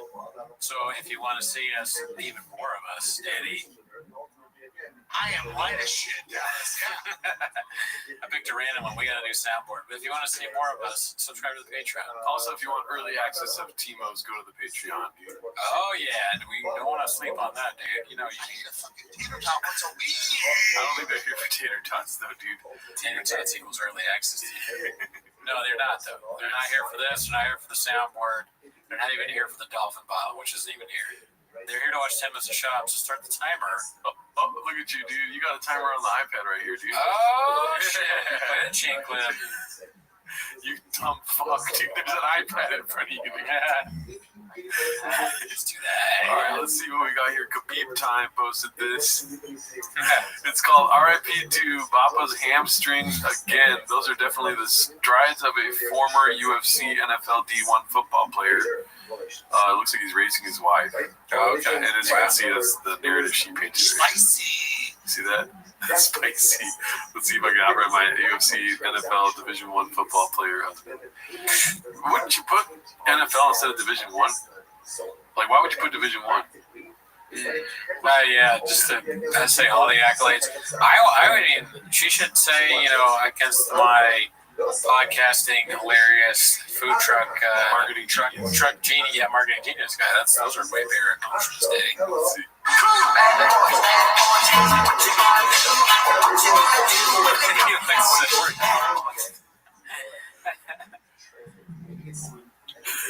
He looks like he's trying to do a Korean impression, dude. They know how they do the hearts like this, but he's so redacted he goes like that. You don't know about that? No. There's a heart like that. Oh. Yeah, Korean people are like, I love you. You learn something new every day, dude. Wiggles and Jones. You feel like the Gringo Papi runs away. And why is it Bad Boys? Yeah, he's a bad boy, dude. Okay, that's facts. Yeah, got a couple of demons with them.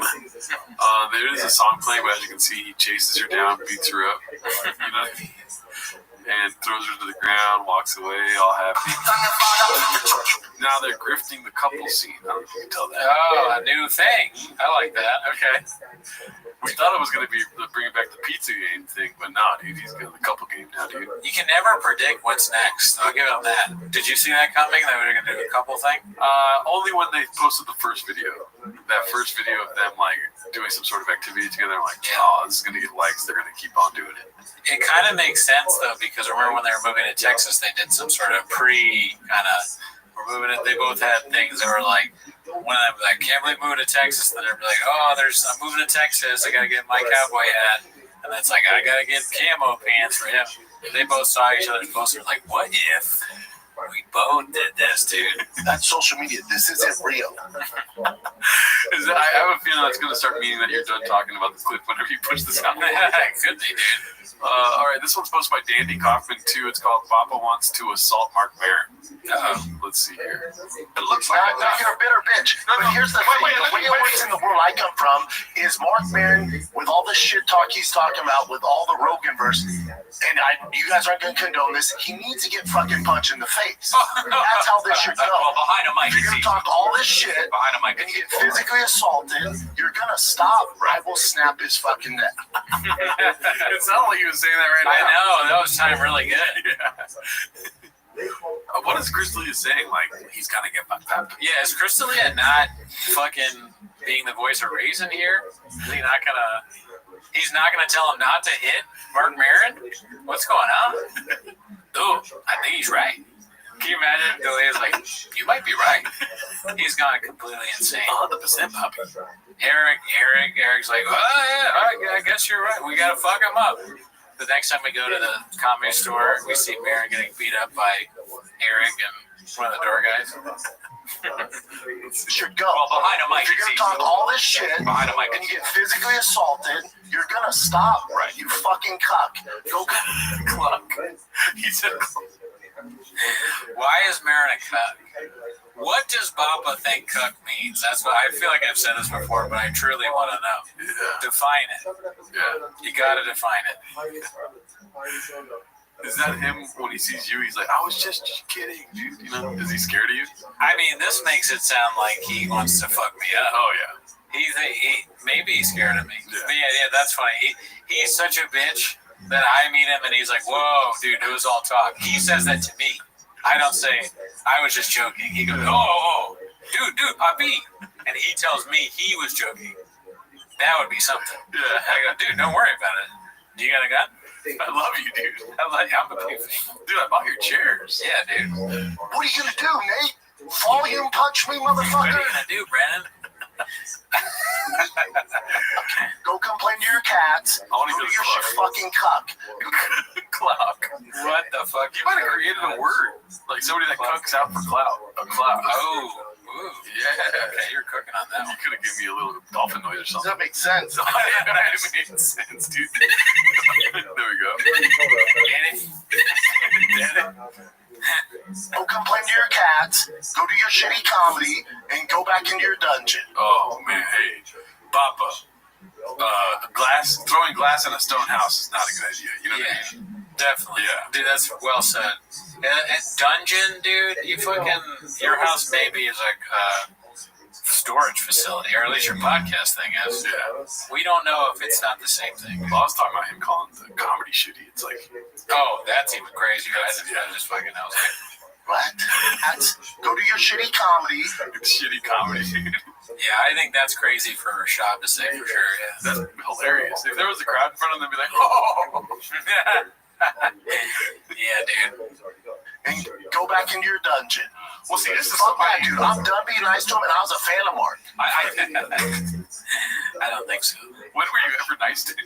Yeah. He's a big fan. Yeah. Shaw was a comedy nerd. He was listening to WTF all the time. I get it, dude. I understand. I get it. I mean, I think we gotta kill him. He's gonna step up. I think he's gotta go. He sounds a lot more like a dolphin now. I understand. And I get it. Underage people. Let's see. What else do we got here? Anything else on that one? Nah. This one is posted by Flashover962. Calabasas gal surviving in the hard streets of Austin, Texas. This is a little sketch and bit she put on her Instagram. My husband didn't fill my car up with gas, so here I am risking my life at 9 a.m. And wait, I remember watching this on the live. I think we were debating. You obviously pointed out it's the kid doing it, but now that we know they're doing the couples narrative, Yeah. it's kind of just it's part of the show. It's a meme that goes along with. He'll have a thing about being at the gas station. Keeping up with the rattlesnakes. Yeah, you like that? They could have a great reality show. I'm surprised they don't pitch that, dude. Yeah. Wiggles and Joe. All right, this is You bitch. you got that button too, dude. No, I just want to say it. It's Tito, bitch. This is posted by Original Standard 42. This is not AI. Yep. That's wild, dude. If the tongue is the thick boy thing, or is it if it's not 3 C's, it's not real. Yeah. There's a lot of stuff without 3 C's, but if the tongue's not out, it Yeah. might be AI. Yeah. Yeah, if he was eating normally, I'd be like, this might be AI, dude. All right, let's see what else. He loves to take pictures of himself eating. Yeah. Do you think we'll ever get to the point where that's a bit we do? I've had exes that like take pictures of me eating, and it bugs the fuck out of me. Yeah. My mom likes to do it too. My mom will take a picture of me while I'm eating, and she does it to my dad whenever they're all like traveling. In the group chat, she'll just put a picture of my dad with like about to devour a sandwich. It's like, you're all at Subway. You know what I mean? Yeah, it's in Madrid, but dude, at least get something nice to eat before you take pictures of people. The Subway in Madrid. Yeah. It's the best Subway, dude. This is posted by Glenn Puller of Chips. This is why Papa had to leave the podcast early. Tucker Carlson's Christmas party. Gang, gang, buzz, buzz. Wow. You know what's funny is that I'm sure if we pull up any pictures of Theo Vaughn with fans, that's the exact same face he does. There's no like, I'm going to be like just cheesing with my friend Shab. Yeah. It's like, oh, he's another fan. Probably. Yeah. And he's got the cowboy hat on to Shab's sibling. Does Tucker, I mean, you may not know the answers. Does he live in Austin? I'm pretty sure he lives in some sort of remote area. Okay, well, Yeah. okay. That makes sense. That makes sense. Can you do me a favor, dude? Can you be in Shops? I know. Listen, I made a parody song for today's episode. Nice. And it hurts to be in Shop Center too long. That's facts. You know what I mean? But can you do me like at least 5 seconds and speak for Shop really quick? What he's thinking? I'm gonna help out my boy. Cause Theo's been going through a lot. Like, I'm gonna take a picture with him, you know, and like post it for the fans so they can know he's okay. Cause I talked with Theo, and it's not doing as good as me. He's doing pretty good. So and then people see that he's doing good when they have a picture of me and my hat looks nice. I have a good hat. I thought you were just gonna go straight for this, dude. Where's it at? I will fuck you up. You think he's gonna fuck people up? Yeah, because they gotta stop fucking with Theo. They gotta fuck with him. Oh, that's right. You have to go through Shop. Yeah, that's true. That's brains beat. Let's see what else we got here. Another Dandy Kaufman post is I guess they had a hot episode of Tiger Thick, or what's that reference? Whatever. I guarantee it ain't going down like that when it already went down like that. Oh wow. Danny Kaufman getting spicy. Let's see. The dude that's almost a billionaire doesn't need defense. You know? Yeah, I disagree. No, it's not about money. You're missing it. It's not about money. Yeah, no, it's about being a good friend. Yeah, I agree. Because I guarantee if I go on a podcast, they talk shit about Chris, Brian, you, Jeff Dye. Bean cheese. What's this in reference to? I don't know, but he was talking for a long time about how people wouldn't stand up for Rogan, like Bert Kreischer wouldn't stand up for Rogan on some podcast. Yeah, that's your narrative. That's not narrative. Chris, Brian, you, Jeff Dye, my Rogan. Oh fuck, dude. What? Jeff Dye really is that bad, huh? And he just accepts it, dude. Jeff Dye is like best friends with Brendan Schaub. That's how you know he's terrible at stand-up comedy. Yeah. It's like Jeff Dye really thinks that we want Brendan Schaub to come back to stand-up. He's like, you can just give me your jokes, and that's why it's so bad now. Jeff Dye doesn't want him to come back because he has Schaub's jokes now. Yeah. They're the guys that open mic that hang out together that are both bad. They both think they're good. Bingo. Whoa, what are you talking about? Yeah, I always think it. Recently, I found myself in a hot tub with about 8 to 10 12-year-old girls. Found myself. That's funny way to put it. Chris D'Elia. I'm gonna look, man.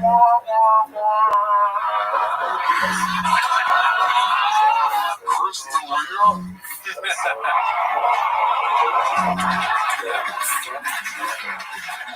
I'm gonna look, man.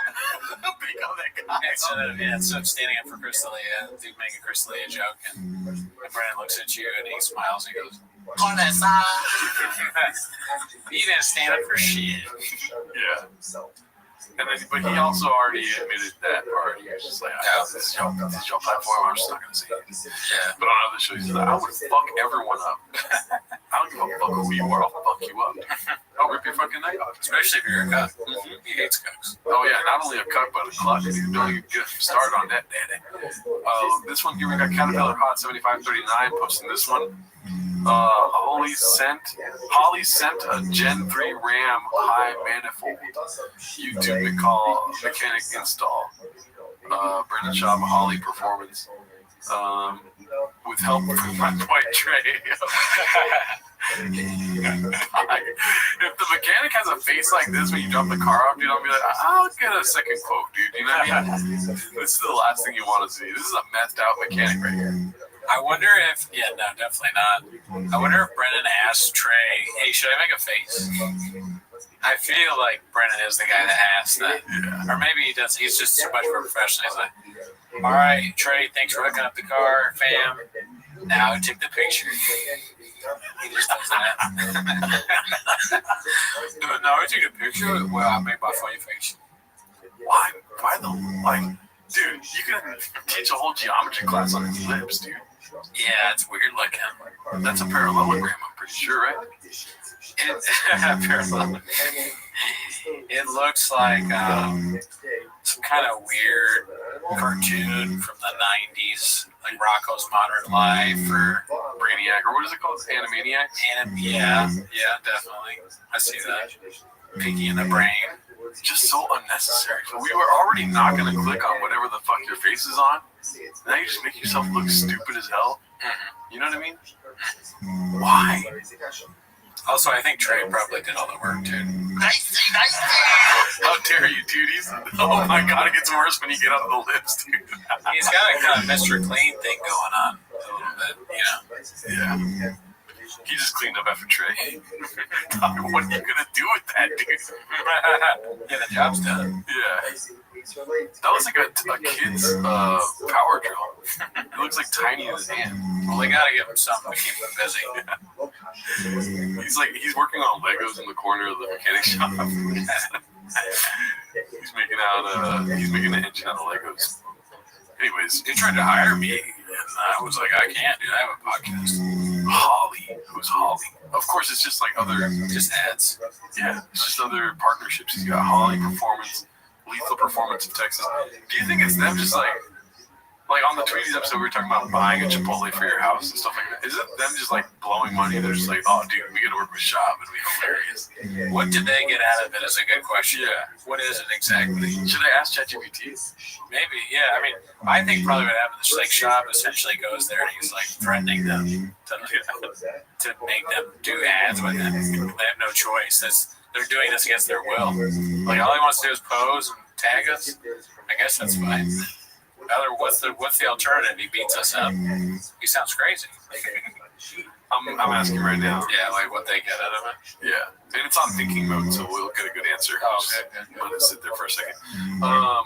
Anyways, you want to hit a sound on the soundboard real quick? I don't want that. Okay. That's social media. This isn't real. All right, this one's posted by Moonwalker. It's called Always Been Into Cosplay B. Always been into cosplay B. Wow. I was a man that literally and figuratively wears a lot of hats. So first of all, let's tackle this 2021 real quick. And because the Papa narrative continues to what? Transform, transcend, be painted. Yeah, right, of course. So, keep up, dude. And what was he doing? That's the narrative. What was he doing in circa 2021, dude? I guess he was trying to be like a LA hipster guy or make fun of them. You're looking at a picture right now. You're not using your brain, daddy. Oh. What was he doing in LA 2021? Stand up. Wrong. He was going to coffee shops and threatening to fight security guards. That too. Dressed like that. They're described. They don't know who he is. They don't know Brendan Schaub. They're describing him to the police. He was in a really tight shirt and he had a Gucci fanny pack and he was wearing one of those hats that women wear in Starbucks in Silver Lake. And he had tight pants. He kept saying he was part of Thick Black Bike Club. He had a scooter with blue brake lines. He made someone take a picture of him outside on the scooter. Texas 2025. I mean, honestly, dude, the Republican glow up is real. You know what I mean? He's still a little kid inside, but he looks better there, sure. Yeah. Mexico 2029. I'm there for that, dude. Oh yeah. Whoa. He should lean into his Mexican side. Yeah. We all know it's true. Puerto Rican shortstop. His face, he does look like he's gotten a little older too. Oh, more white hair. Remember that Trump song? It was like Donald Trump was Brandon Trump. But that one that goes, oh my God, I will vote. Yeah. For Brandon Trump. He could become the Mexican fucking president, dude. They voted a lady in. Yeah, I mean, look, stranger things have happened in season 5. And there's shit. Let's see what this is about. A lot of video posts this week, dude. I'm excited. This one's posted by Busy Middle 8108. It's called Papa's First Hunting Kill. Shot a very rare white albino axis deer, of course. Is that something you want to brag about? Wouldn't you want to preserve on that albino deer? My exact thought. Yeah, I don't know what that is. Never heard of it, but I assume so. That's how you know views are bad, is that if you do something extraordinary, he's like, I have to talk about this. He's like, I shot at bald eagle. I'm like, what? No, on my first try. And everybody was like, dude, what are you doing? Puppy, bro. Listen, bro, they're in danger. He's like, but I'm not fucking gay. Yeah, they questioned him. He's like, you're fucking, I'll fuck you up. They're like, it's an endangered species. I was like, does that make sense? And there's access there, right? Oh wow. Yeah. So there's all these access there, and he goes, and I go, well, you guys go hunting. Which one? He goes, that white one. I'm like, oh, well, the white one. He's cute as fuck. He goes, well, do that white one. Very fast deer. Very fast. So I shoot him, right? And he's like, and they were telling me like, your adrenaline's me going. There's all this shit, and I'm like, right. Like, I shoot that one. He's, yeah, because you want to hit him right above the shoulder so it hits him in the heart so he doesn't struggle. I'm like, all right. So I shoot him. Dude. Oh my god, dude. That's so funny. They're like all serious with him, you know, telling him, he's like, oh yeah, for sure. All right, cool. Can you imagine how how much you would not think that he understood what you said? You give him instructions and he goes, alright. You're like, that, we're not hitting that deer. No chance. He didn't listen to anything I said, probably. He's probably on his phone. Alright. He doesn't have a gun anywhere near him. with my scope right above the shoulder. It goes right in, but he takes off. I go, oh fuck, I missed. Boom, falls over like, oh shit. They're like, yeah, hit me high-fiving. I thought I'd have like this huge adrenaline rush. Nothing.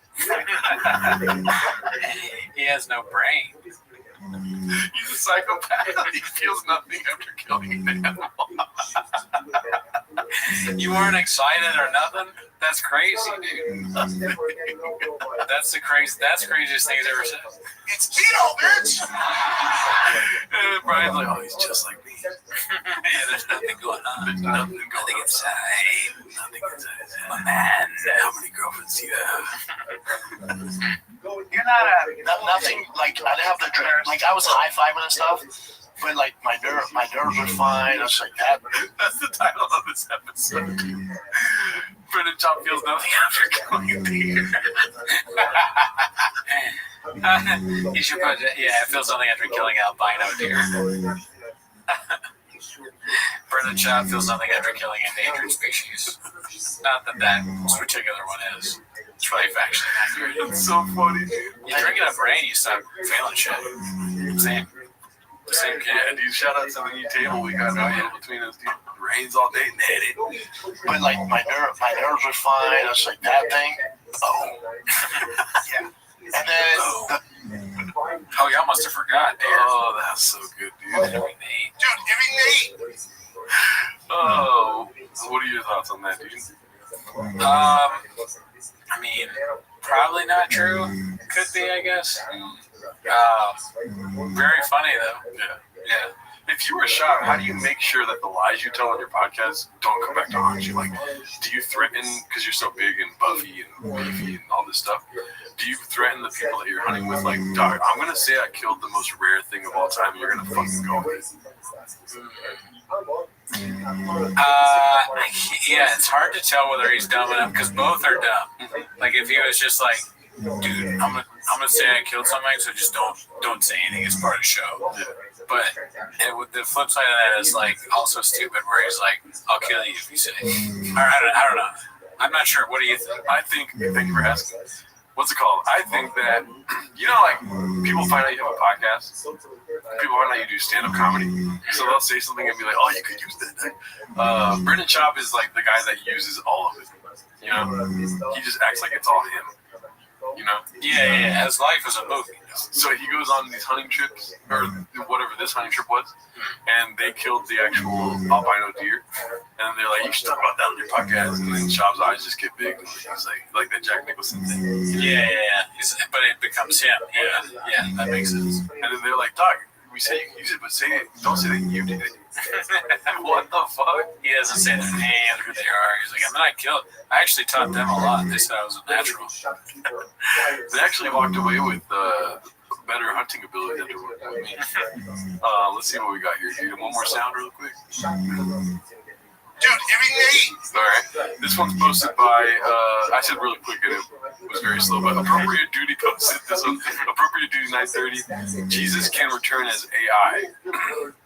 They want to see it, Papa. Let's see. I've seen this one or heard it. Jesus was born out of a virgin mother. What's more virgin than a computer? That guy's just saying shit.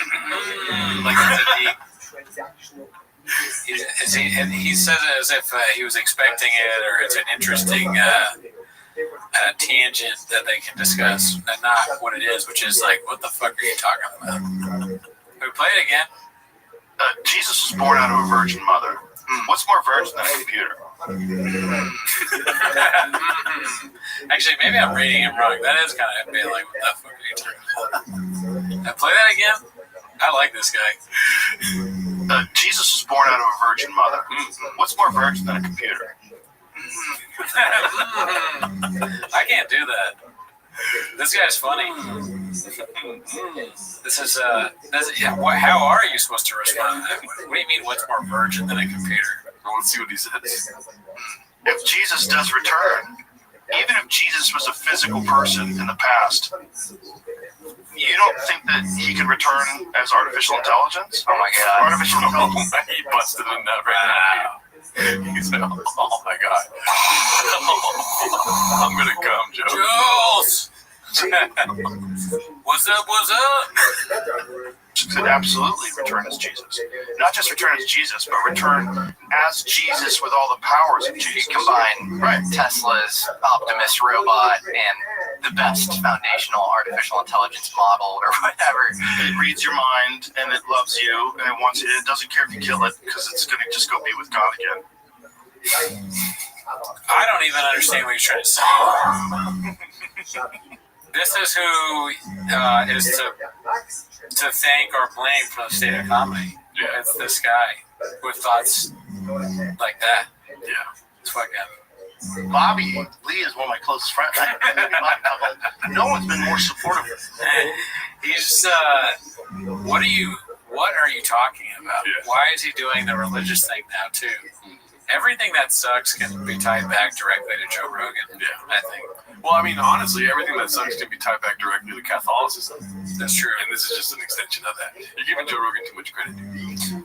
What if? Okay, or did you have more to say about that? Yeah, and then the Unitarian, what is everything called? Unitarian Universalist? Hey, don't get me started on that. Okay, what if, stay with me, okay, don't kill me. What if AI could come back as Joe Rogan? Yeah, dude. Right? So it's like AI teaches you all about aliens and talks a lot about Traeger grills.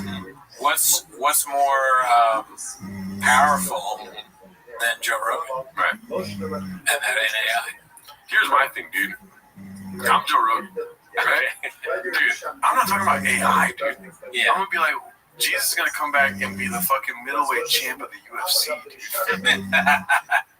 Yeah. You know what I mean? Like that. That's what I think is going to happen, dude. You don't think Jesus is going to come down here, choke a fool out, and then pray for him? That's what he's going to do. I think I'll take that. No striking. He has this, and he's Darth Vader, Jesus. I think Jesus comes back. He's coming back as a comedian. I think Jesus already did come back as Joe Rogan.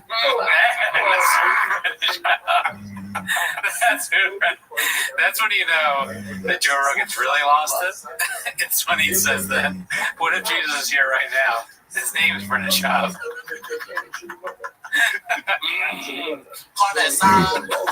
I wish he had said that, dude. If he had said that, it would have gone so fucking viral. I mean, this went viral too. But this fucking idiot. Stand up for yourself. Have some fucking respect for yourself, you cuck. That's a cuck. This is a cuck. This guy on the right. Oh, my bad. I picked the joke. That's, yeah. Wow, it's a test live. You suck. You suck ass. You're horrible. You know, and you have a great set. Yeah. I mean, I think that's on a spaceship. That's what I was about to say. All right, so can you do me a favor? Sure. Can you say what Joe Rogan said to start this clip real quick? What if AI came back as God? I'm like, dog, you know you're in a spaceship right now, right? Dude, you know how much fucking money this costs? And you're gonna say some stupid fucking shit like that, dude? Dog, you're in my spaceship. I don't even want you in here anymore. That's the fucking most stupid thing I've ever heard. I wanted to say another word, but this is YouTube, you know? Yeah. I like that. The guy's mad because like Joe Rogan has disgraced his amazing set. Yeah. I think that's funny. That's a great. But I also said, what if AI comes in his gun? AI comes in. Like AI left, not Jesus. No, you're right. This guy he put on a great show, and Rogan comes in and says some really stupid shit. Some heinously stupid shit. You think I'm doing this for the views, Rogan? Fucking go back outside and put your brain on, dude. What the hell is this? How dare you sit in our burnt orange chairs and say some shit like that?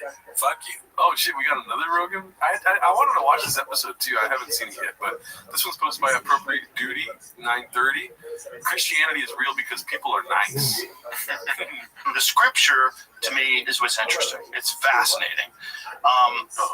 This is a religious podcast? Wow, I think it's a UFO podcast. So why is he? If Rogan is so annoying that he comes on and just whatever he wants to talk about is what you're talking about. It's a fucking space podcast and a spaceship, and Rogan starts talking about scripture. He's like, dude, I fucking love church right now, and you gotta go with it because he's Joe Rogan. You go, oh, yeah, I was gonna talk about space and spaceships and aliens, but dude, when you kneel down the pew and they, you eat part of Christ, they're like, what?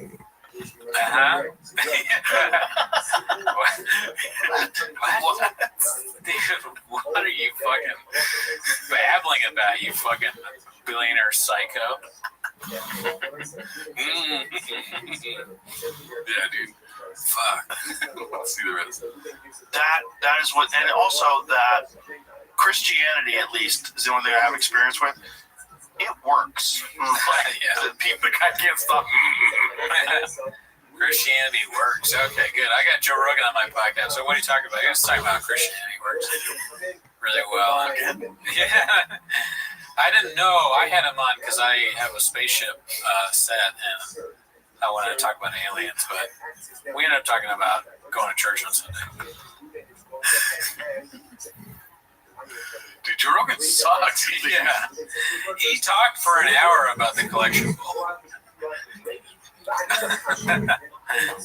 He said the pastor, he actually knows more than the pastor about God. Yeah, but Joe Rogan's cool, right? He got you a gift. Yeah, he bought me a nativity scene, dude.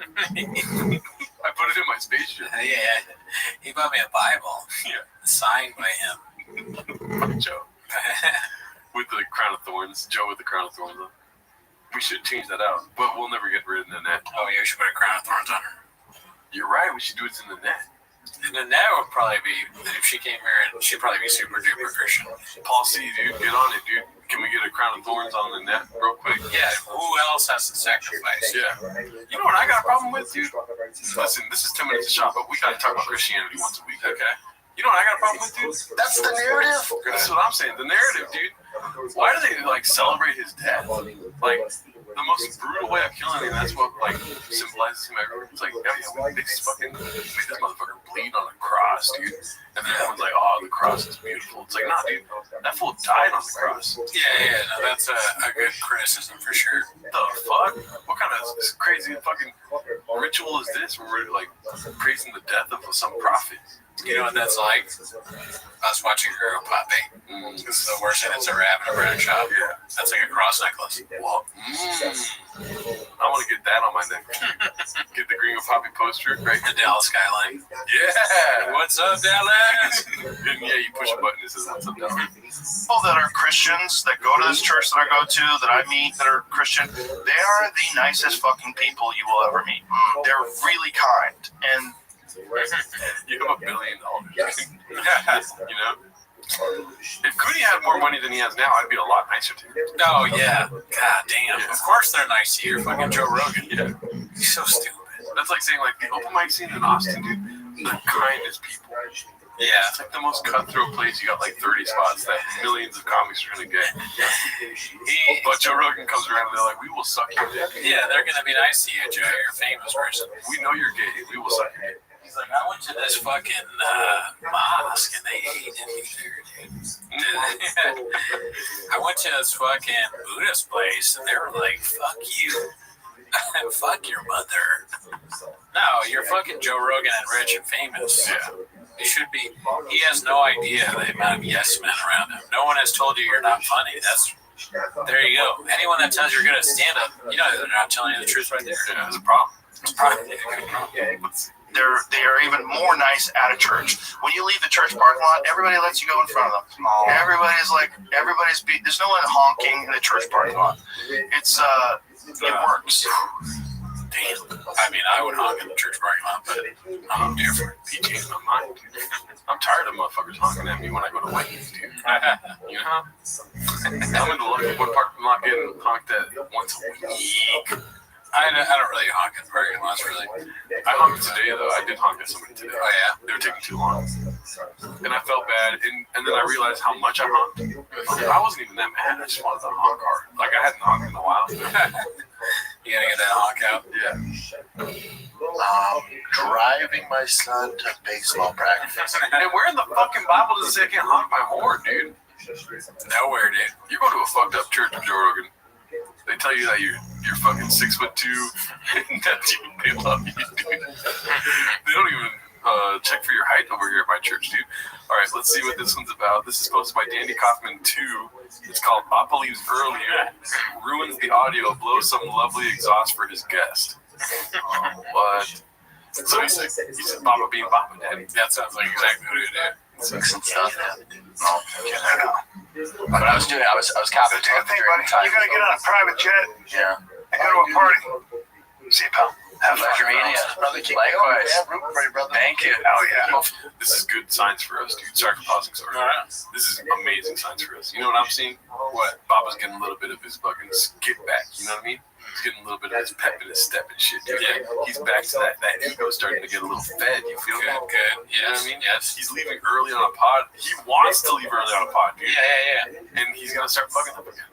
I think so. I think you're right. A little bit of attention goes a long way for Papa. Yeah. He didn't used to get invited to Tucker Carlson's birthday party or whatever it is, but now he's flying out on a private jet, hanging out with Theo Von and Tucker Carlson. It's a good sign. It's different. Yeah, people like him, dude. He's important on the scene. All right? So, yeah, we'll see.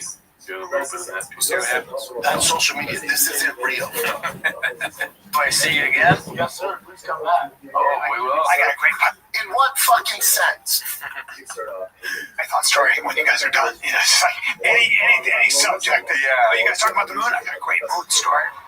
Whoa. Look at that, eh? Oh, that's Shop's truck, everybody. That's the Shopster's truck. Was that thing got a heli? Yeah. Who is this? Not good. Dude, you know what podcast you're on? Yeah, you don't know shit about trucks, B. What are you talking about? A Hemi, bro? We're talking about blowers and fucking exhaust and shit. What kind of Kibitek is a Hemi?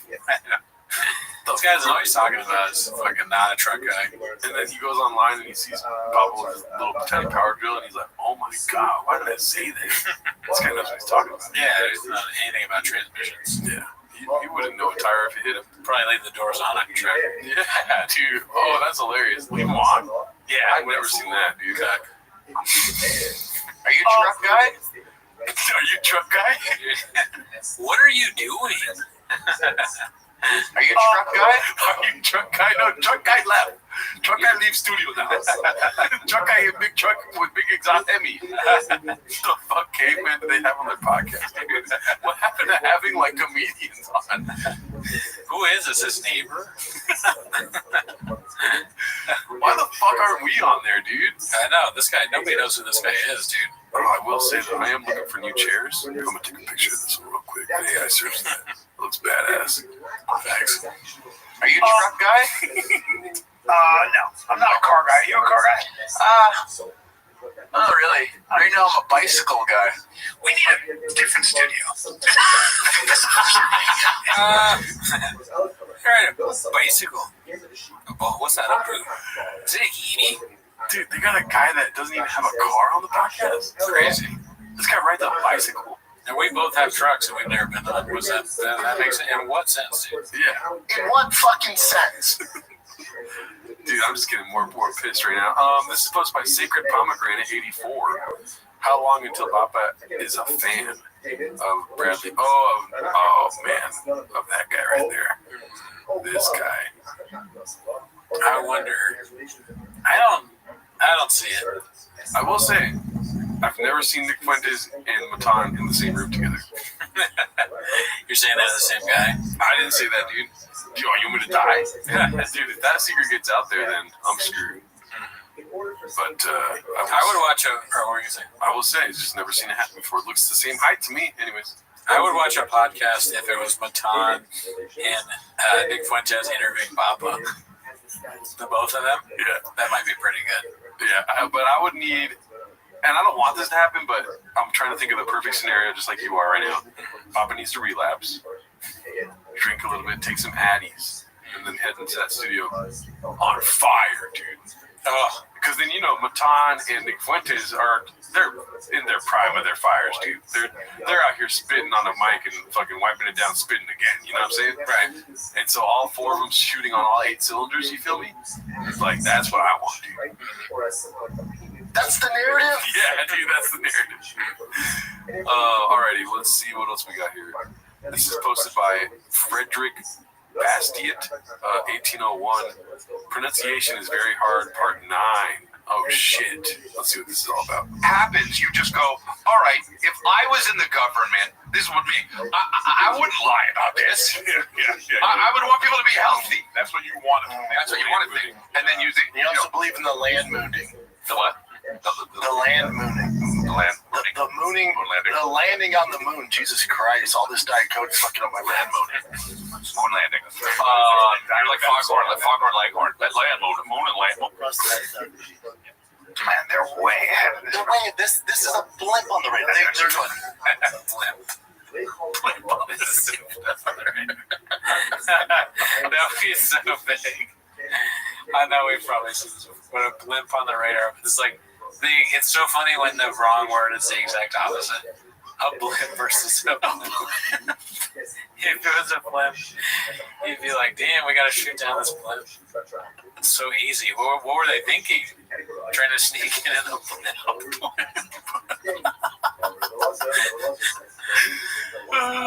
That's what you hope for as a radar technician, that someone tries to use a blimp to sneak in. You're like, got him. How was work today? Real easy. A real blimp on the radar. That's fucking nice. pull the fuck up. Give me them blimps. Simon. And you missed it though. Cross the I's, dot the T's. Pretty good, dude. Oh, fuck. I mean, it's the same thing, honestly. I feel like I've done that one. Many times. Listen. Let's see. Here, give them the money. Now remember, It's off their books and they can move forward. Now remember, must you forget his original lawsuit?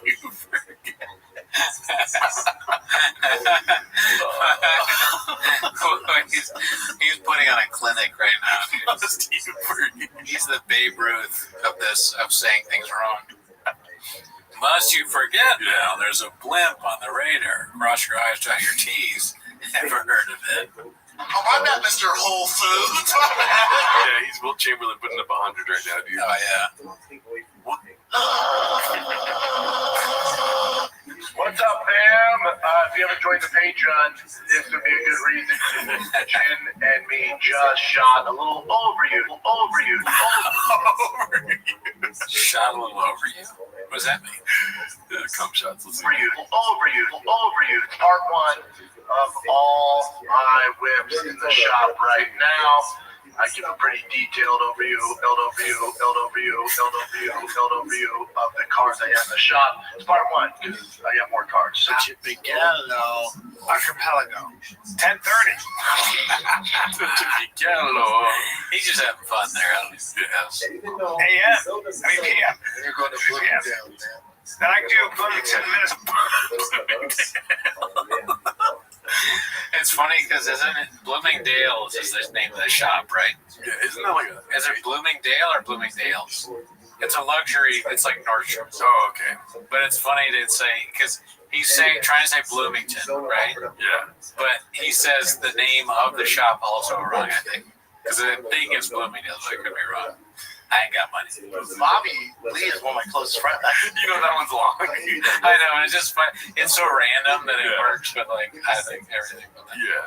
I guess that means me a big old pussy. Can you hit me some jelly roll really quick? Oh hell yeah, dude. Eddie, you're a little older now. We might have to just get that thing cut off. Because I'm like a kangaroo with pouch above my back.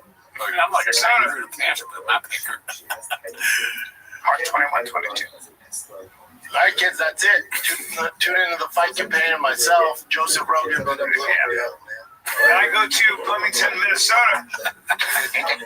You do a tank and you do it the proper way and let the nitrogen cycle run its course before you add fish. You run into some problems. Etiologist. I don't know how to pronounce that. Etiologist. Dude, how many people do you think it takes to put like that word in front of him? Where it's like there's one guy that's like, no, I'm not. They all want him to say long words, and he's like, no, guys, we get one this week. And it's like etiologist. The writers. Yeah. Which word should we choose? He's so like hungover and like I'm tired because I work, but he's like this is the morning, you know. His face, this is all chopped. Mm-hmm. And he's doing that. I got tank. You gotta make sure fish are. I'm an egg polyp. I'm an apologist. What happened the night before? What were you doing? You knew you had to do 5 shows. I picture There'll Be Blood. You know what I mean? Daniel Plainview in the house by himself, shooting down the hallway, drinking alcohol nonstop, waking up, chugging water, dude. I am Brendan Shaw. I'm a podcaster. If I say I'm a podcaster, would you believe me? Okay, this is my son, Lost. I have a pouch in my mouth. I have a pouch inside me. In my mouth. Yeah. There's an oil tiger thick under our feet. Etiologist, got a few on the list. Do that. You're a fucking praying mantis barking at a tiger walking through the fucking jungle. That's legit creative, dude. Yeah. I don't care what anyone says. Yeah, he really wants to fuck Nate up, dude. Saying some shit like that, I would get scared if I was Nate. You're a fucking white deer in the woods of Austin. In the scope of a Brendan Shaw. Yeah. Okay? You never forget that. You're a Kiwi in the aisle of the grocery store with Gerardo walking towards you. That's facts. Yeah. Don't make me stop and twist your fucking neck off.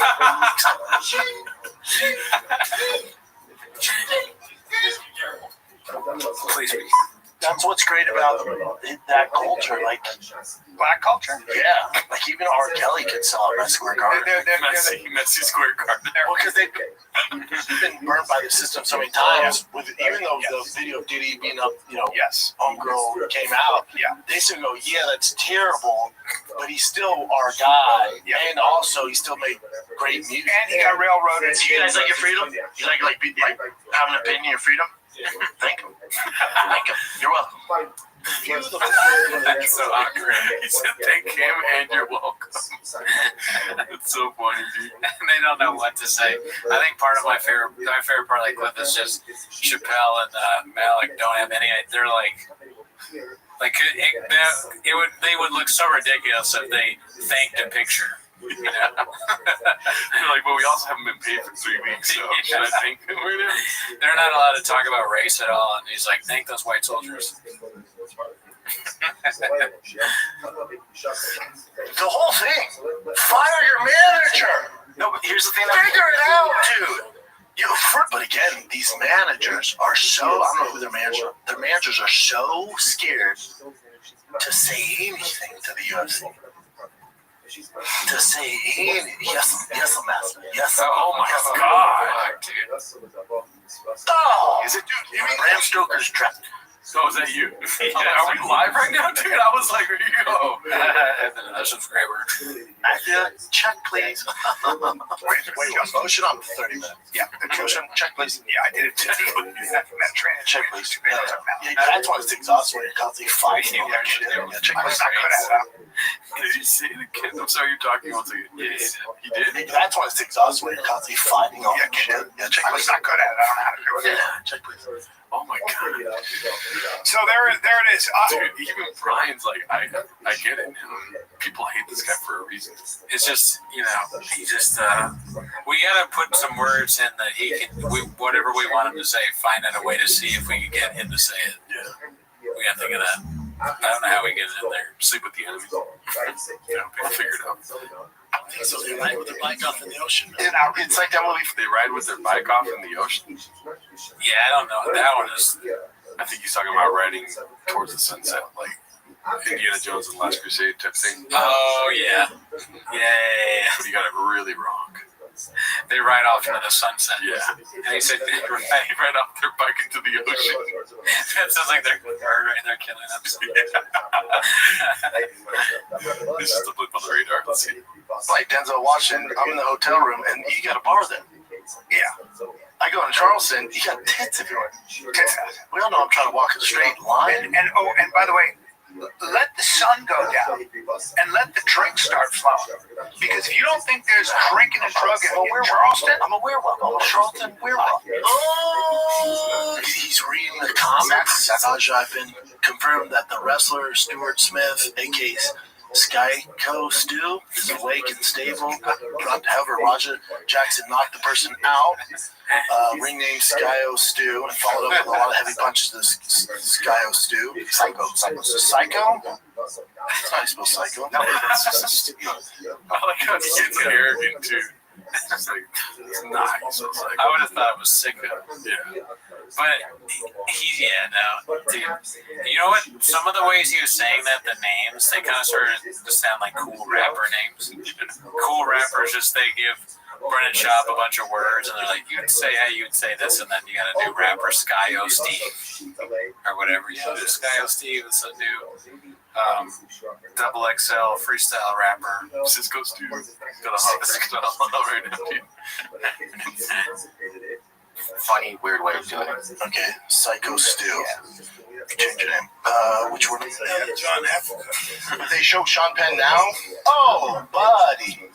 He's losing this fight 10-8. But the fight is old. 10-8. Yeah, he's old. I don't think. I mean, how old is he though?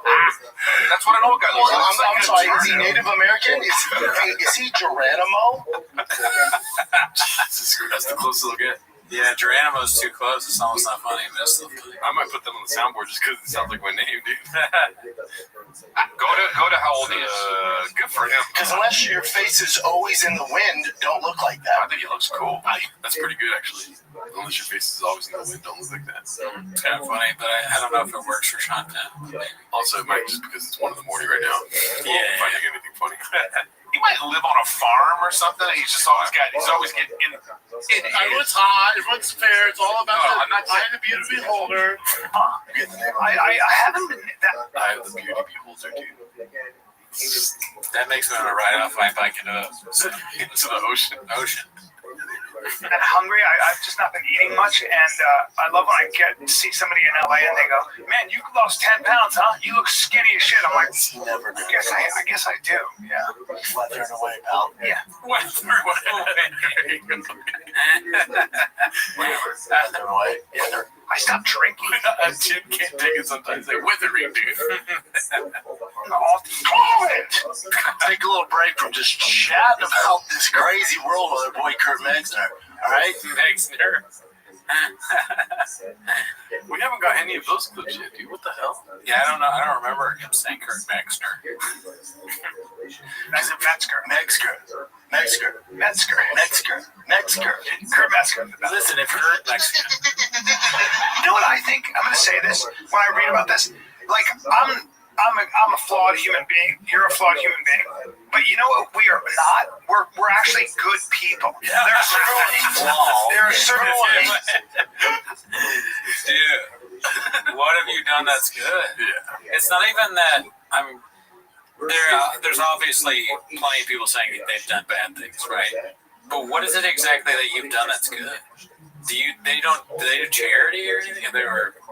Maybe if they had money, they would do charity. If they don't have enough money, no, not a chance. Have you ever heard someone go, "Oh yeah, Brian Callen really helped me out"? No. I've heard friends of Shop be like, "Oh, I want a drug." Not a chance. chance that's random. Friends a shot. He got me a truck. I mean, I won a truck. I don't know. I promise I don't know. Is this you with him in 6th grade? Oh. No, that's an apple. Let's see. There are certain ways. You're talking about getting involved with the law. And, I don't think the law's against PJ. I love that she's the head of HR. That's the best part. Yeah, she resigned right away and he got fired shortly after. But he still has all his jobs. He owns the company, so he resigned. No, he resigned. She got fired. I guess there's just a minute left. Let's see. So I said. So I said.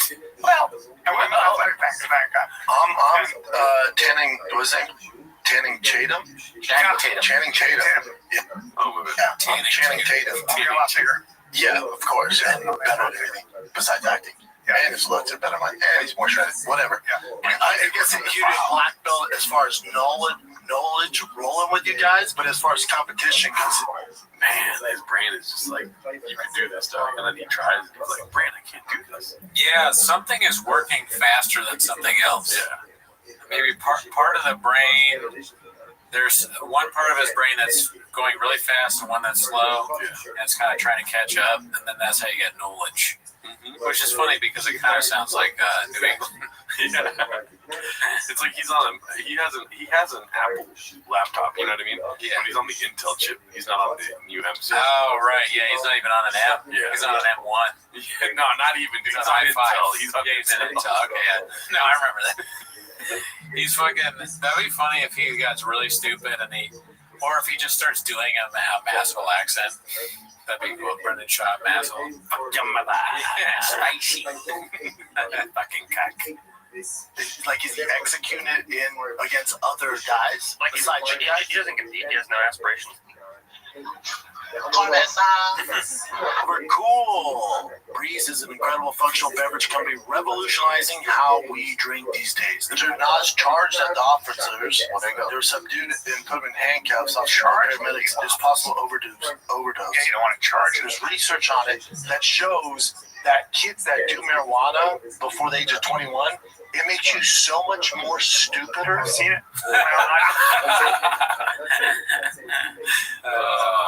Damn. That's great. He's the greatest ever doing, dude. Let's see if there's one more.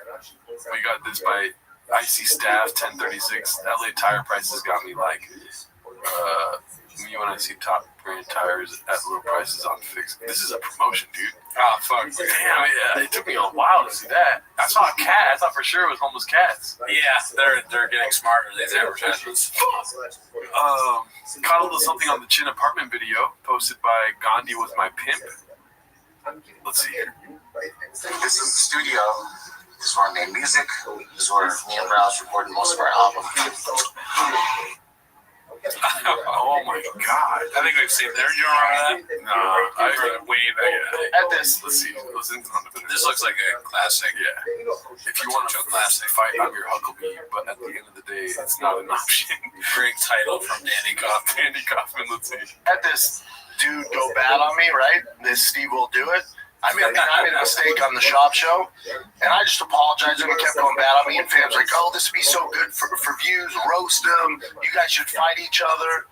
I was like, it's just not what I do. I get what you guys are saying. I went, my bad, dude, I fucked up. I assumed something I shouldn't have. He talked all this shit. I went, I get you're angry. You know, you're not going to fight me.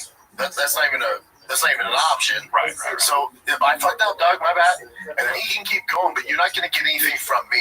It's right. I would have such a bigger career if I engaged in all. Yeah, but I've had some feuds through the years, and I just never engage in it. It's just not what I do. Right. Because at the end of the you call Mark Maron a cuck.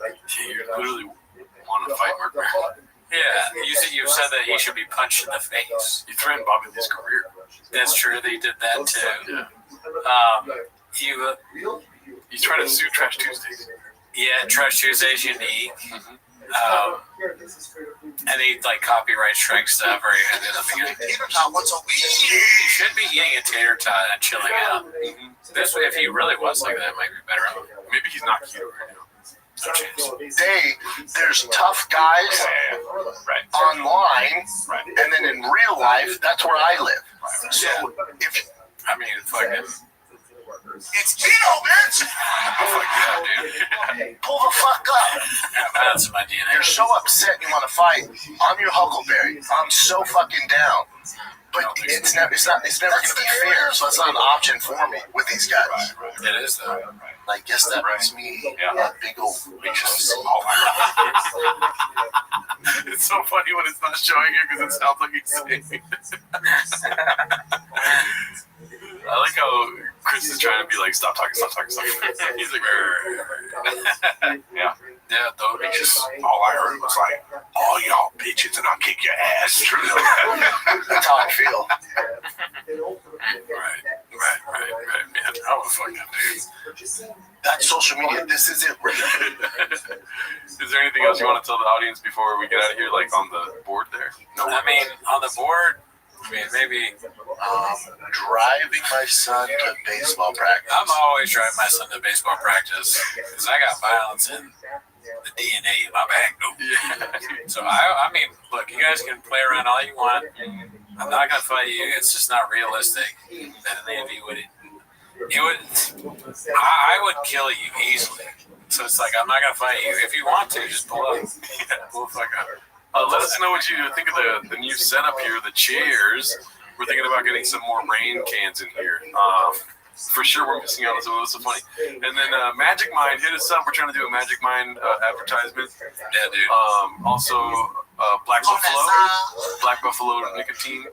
We're trying to get one of those neon signs in here, something like that. Kimbo Slice, a little behind me right here, something like this, you know? If you're watching Pico de Gallo, hit us up. I'm trying to get some more Pico de Gallo. Yeah, he needs a Pico de Gallo connect, dude. But yeah, anything else? Check us out next week. Oh. So that was different. Going ahead, workers go eat, go drink out the company town. We're talking about where they are purchasing food from a shopkeeper who normally extends credit to you. They pay them the ugly lack of pay, plainly peanut butter. Ultimately, because the shopkeeper normally extends credit to you,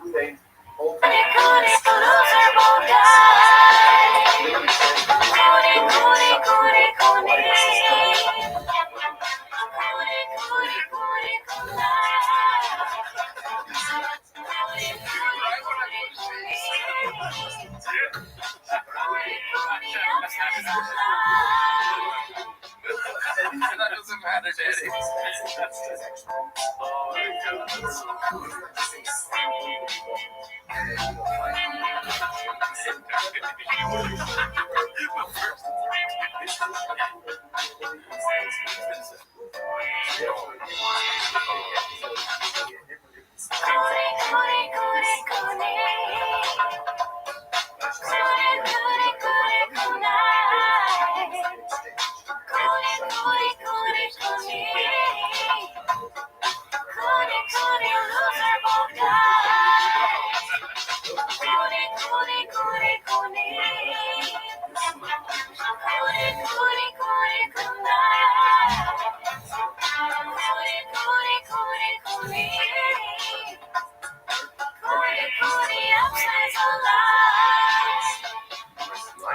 Not bad.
Release the problem with me. You better welcome back to 10 Minutes of Shop. Thanks for tuning in. As always, join the Patreon, join the Reddit, join the Discord. And this week on Patreon, we did an extra episode where we talked a lot about some inflammatory things. So if you want to see that, join the Patreon. We think we maybe are going to move towards extra episodes instead of stand-up specials, because stand-up specials are killing us slowly inside. Yes. They're funny, but I think you guys probably, the people that are interested in Patreon, probably want to hear us talk more than just watching Nate Jackson talk about. I don't even remember what he said. It was horrible. But anyways, that's not why they're here, right? No. They're here to watch Timothy. You're here, you daddy. You're not roster of white dudes. You're here to watch Timothy's shop. So start the timer and play the chick clip. Alrighty, so before we get started, I apologize if you notice here, our good friend, handy dandy Mr. Pillow, has Brendan's birthday gift. Oh, you got a Christmas gift, early Christmas. Oh, I think I know what this is then. Oh, what is that? This is going to be a soundboard. Yes. Yeah, there you go. But you haven't seen it yet, and I want you to play around with it for a little bit. Absolutely. And so people in the Discord chat were giving me ideas earlier for stuff to get the soundboard going, and I want you to, I'm going to open it. You can't see anything here. I cannot see anything. It's a black screen. So I want to see your reaction when I show you what it is. I can't wait. And then as soon as I see what it is, you know what I'm going to say? Well, I'll hold it. Yeah, you go ahead and set it up.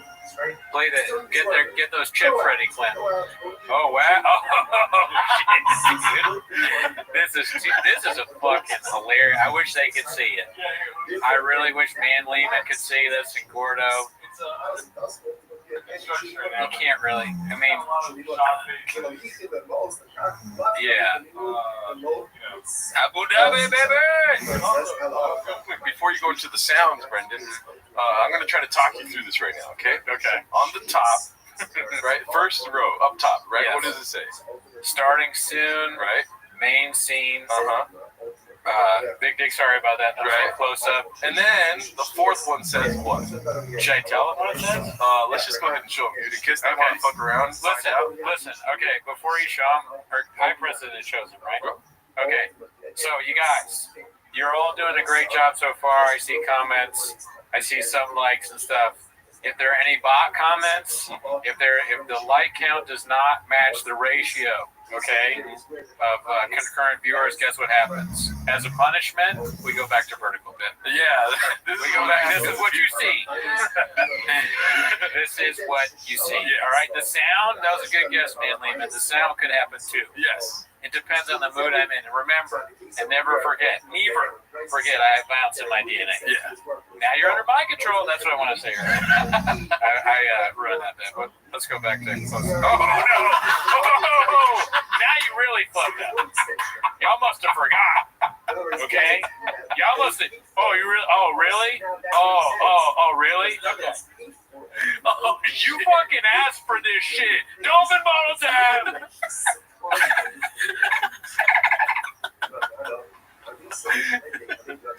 Alright, not enough comments. I'm not sure if this bit is going over well. I like it. So now you go to main scene. Yeah. Alright, there you go. So you guys are doing fine. Yeah. There's no punishment right now. But if you look towards the bottom of there, or somewhere on there, is a dolphin. Dude, so I gotta fucking play the thing. I got a Diet Coke right here today. But yeah, maybe later I'll play the dolphin thing while. But I can just play it from here. Go ahead and play a couple sounds. See what you like. Yeah, let's check out. I'll show you how to start this. All right. Okay. Yeah, I was doing this for hours earlier. Yeah. I see right here. What is that? A donut, right? It's a drippy donut, right? Click that bad boy. Now you can be like, look, over here you got a Latina. La fregadera no funciona. You can just like really hype it up. Oh my god. Oh my god, this thing is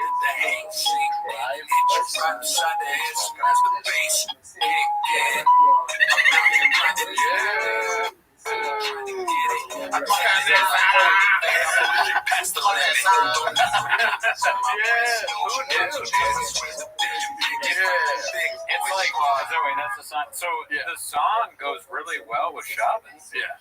Has there ever been like a Shabbosism song where it's like a dope ass beat like that? That's a great question, dude. I don't know.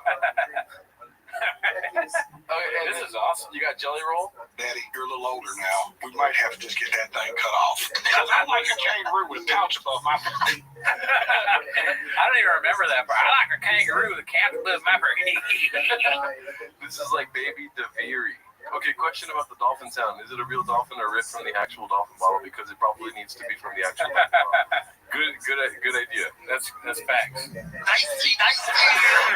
Go ahead. As you can see, they're all color-coded as Gringo Poppy, and then we also got the unscathed stuff here. I'm a fucking beast when it comes down to I know. I tell jokes. I do crazy shit. I make some mistakes. Oh, I get knocked out by no Garo. He's in the cuts up. I get all that fire kid, silly dude. I get all that. That's so fun. That sounds like one of the voicemails that you all leave us in Active Tweeties. It starts like that, but there's no daddy at the end. Yeah. Pull the fuck up. What? That's going to be, I predict that one being a perfect thing for clips. Oh, yeah. What? I mean, that is the main thing that I get from Shop. What? Yeah. What? We also got... What are you going to do, Nate? Volume punch me, motherfucker? Right? Fuck yeah! Fuck yeah! Oh, dude, that's hilarious. This one. This one reminds me of the guy in Brendan Walsh's show kept hitting that like randomly. I'd be talking to Brendan, I'd say like, yeah, I went to Boston University.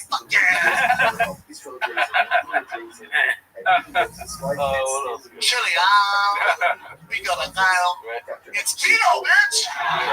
Parmesan, wiggles and chills. I put them all in separate ones. Yeah. Save these. Okay. We'll save those. The ones you haven't heard yet. Yeah. Beans, cheese, I mean, that is it on there? I guess you have to stay tuned to see. But yeah, congratulations, Cooney. Hopefully you have fun with this. Spicy. Man, you came here like 30 minutes early, so I was still working on it. Some very, very, very cool. Yeah. That's just like an inside bit. I probably have no idea what that means. That was the hardest one for me to get. I had to figure out how to screen record like Siri saying it. Oh, yeah, Siri? You say that? I mean, I'm probably the only person with an app that's ever said that, you know? Yeah. I'm trying to get a translation. Anyways, we should get into the... Yes, we'll get into it right now, but Chris Rubio wanted one. Let me just put that... I need a fucking tater tot once a week. There you go. Got that for you, dude. You know what I mean? All right, well, and if you guys don't like the video, you can go ahead. We're gonna be very upset, but also we will go vertical. Yeah. How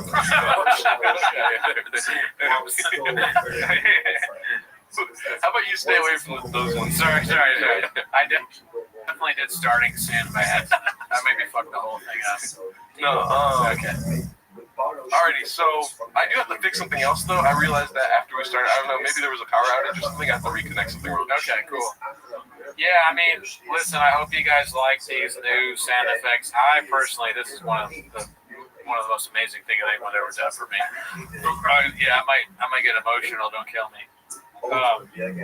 Yes, I agree that Akash sucks. Brendan is the greatest comedian I've ever seen. So, be cool.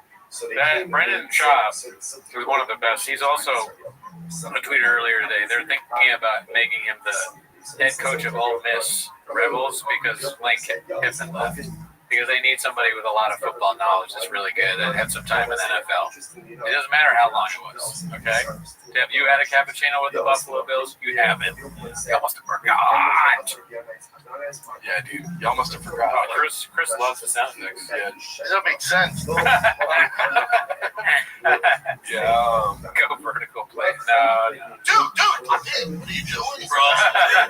That's what the fans say when they're the listeners will read the screen is vertical. Dude, what are you doing, bro? Dude, Poppy, what are you doing, bro? What's it called? Like I said, I apologize if this is too much for you guys. I'm literally trying to figure it out as we go. Good Lord, be bored. Cooney's got a roster of sound clips. Yeah, I mean, Cooney G channel have a lot of sound clips. soundboard clips for you. My shit is not cooperating right now. I was trying to reference Papa, always telling Jen not to cut him out, crying out. Says Bentley. Oh, thank you. No, 8 inches will do. Jake, that's correct. Why would we add the 8 inches clip? We have it right here. What? I don't understand what's happening with my computer right now. No, it's I have presets. The chin, the clips chin. Yeah. There we go. But you guys can see and hear us good, and that's like way better than the last few. Yeah, I figured out the audio thing, and 100% did that for sure. Yeah. So there we go. Now we are. Now we're good to start. Sorry about that, y'all. Real quick, big dicks. You can just push something randomly and it'll be like a hilarious punchline. Yeah. Dude, he's a good writer. Yeah, he is. His writing is like stream of consciousness. Yeah. You know? Well, hopefully I didn't show any personal information there. But we are on the Reddit now. This month we're going, and let's be honest, y'all. Not much is happening in the Fighter and the Kid Bridge, right? Dude, everything. Yeah, I guess not, right? I don't know. I haven't really been on it because when I've been on Reddit, you know what I've seen? Akash. Oh, yeah. Akash saying, which somebody I just found out.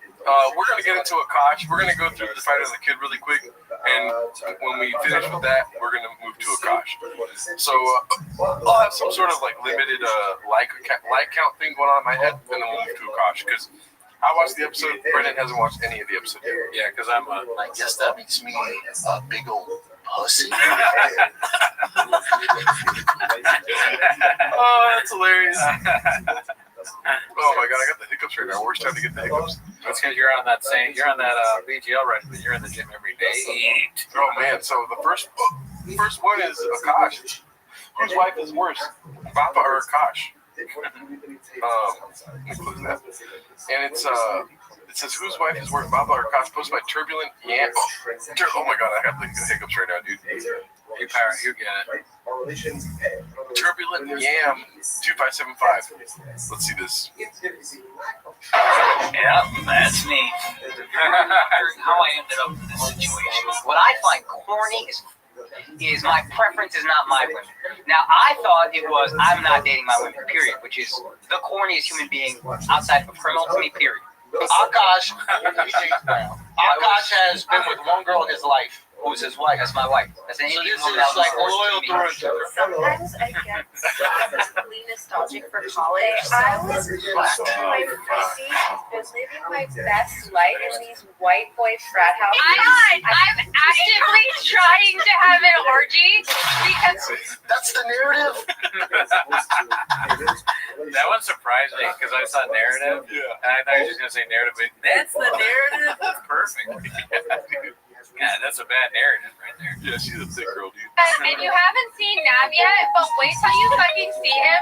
His body goes crazy. His face part always lays, never declines. It's kind of weird because I'm talking about your husband. I just know that Nav's dick is like at least 10 inches. Okay, I have two little stories. So one time I met this guy on Tinder and I made the dumb mistake of letting him sleep over, like not really wanting to. It's Tino, bitch! Oh my god. I don't know what's up. Man, that sucks for her, man. Yeah. That she has this clip out. This is bad. Fucking hook up, and I like woke up in the morning and like my asshole was a little sore. Oh my god, dude. Why? I mean, should we just get into it? Let's see what the people think. Should we just watch the episode? Because this is literally all that's happening in the comedy world right now. Oh, you mean we watch Flagrant? Yeah. Oh, yeah, whatever. But I guess we see with the chat. We are watching Flagrant today, but do you guys want to just get straight into that? Can you imagine someone talking unironically like this in real life? No, but Devil's Assistant, they are on the show. Fancy yourself a fisticuff. Hole hurts Larry every night. I don't know where that one's at. Well, somebody asked about this earlier, and I think it actually worked for this clip, surprisingly. Bean cheese, bean cheese, bean cheese. Because when you, I'm not gonna explain. I'm not gonna explain. When you put dick in butt. What are you talking about, dude? I don't. I mean, what I was saying is gross too, so I'm just gonna not say it. Oh shit! Thank you. She reminds me of a dumber version of Kalila. Oh shit! Thanks, Trevor. Trap Lord Nuts. Guess what? What? What's that channel? Oh my god, this is the best thing that ever happened to the show. We might be able to buy this with what he just gave us. And if anybody wants to go crazy and give us enough money to get tonight, because I think we can buy maybe 2 or 3. But I won't buy any of this because I'm. It's keto, bitch! Oh, close. Because it's keto, bitch. Because it's keto, bitch. I'm gonna cut off my finger. Yeah, I gotta find jelly roll ones. I don't know, like, any keyword jelly roll stuff. I guess I don't really know. The only, like, what is jelly roll known for? Somebody save me. That's the part I know. Driving my son to baseball practice. Hey, what are you doing right now? I'm driving my son to... Spicy! Alright, so check this out. Tonight on Flagrant, the truth will be revealed. Marriages will be shattered. Friendships destroyed. Nothing will be the same again. Our guest, once a beloved comedian, has spent the last couple weeks destroyed, disrespected. To me, this is giving off the vibes of when, and I'm not getting political here, but you know how there's really cringe Democratic posts online where they're like, Trump, blah blah blah, and it's like some cringe whatever meme, where they try and lean into stuff. That's what this is giving to me. That kind of shit. That's what it's facts. It is. It's boomer memes is what I meant to say. I've seen the whole episode. This is all propaganda, dude. You know what I mean? That's all it is. Yeah. And dragged through the mud, and he couldn't even take out that tiny little of his and stuff it inside for his own pleasure. Give it up for our friend here to tell his side of the story. Akash Singh.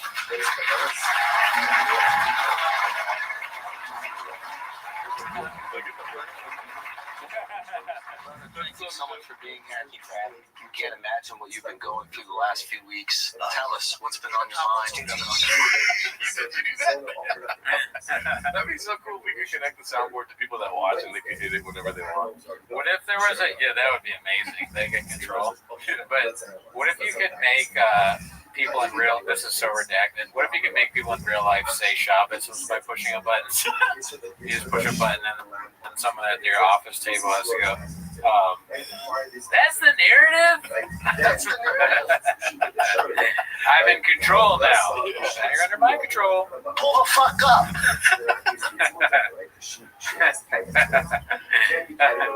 I'm so glad you asked me, man. It's been really hard for me. Oh, fuck, man. How you feeling? I don't know. Maybe this is, I hate it, but maybe this is genius, because they got everybody to tune in. They did the super cringe shit that a lot of people are into. And on top of that, World Wrestling, too. Like Stone Cold or whatever, which I liked when I was a kid. But, it's bad, yeah. I'm so glad you asked me, man. It's been really hard for me. Jocelyn Sanders in the building!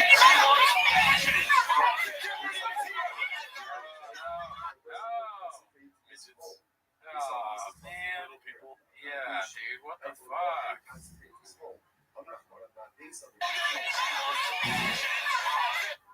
They know what pisses us off. It is designed to make me angry. This is horrible. I told you.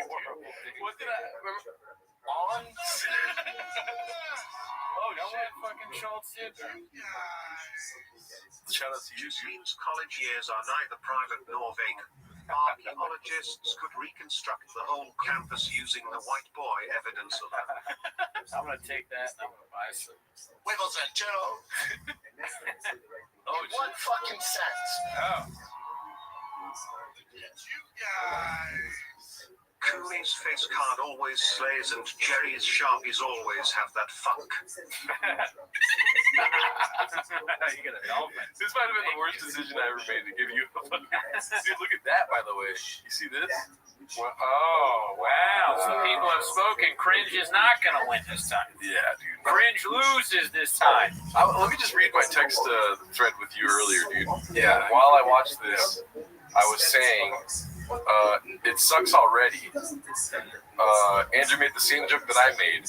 You probably won't catch it, but yeah. And exactly how I feel, I sent you a text of, I turned this off at 3:30. I can't watch any more of this shit. So yeah, we are currently at 57 seconds. I don't know, man. Pull the fuck up. I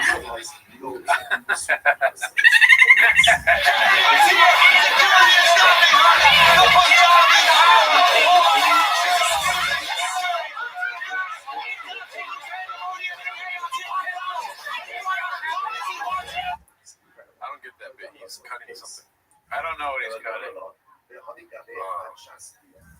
He sucks, dude. Yeah. This is, In one fucking cent. I'm glad this is here, dude. Yeah. I don't even know what to say. He's got the whole social media. This isn't real. It isn't real. He's got the old-timey microphone, too, like old radio guy. Yeah. They just have a whole thing of bits. No.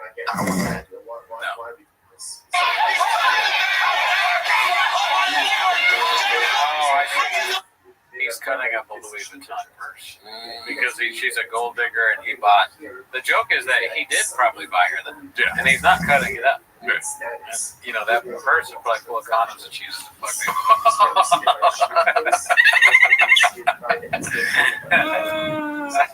This sucks in every facet. That's what he said.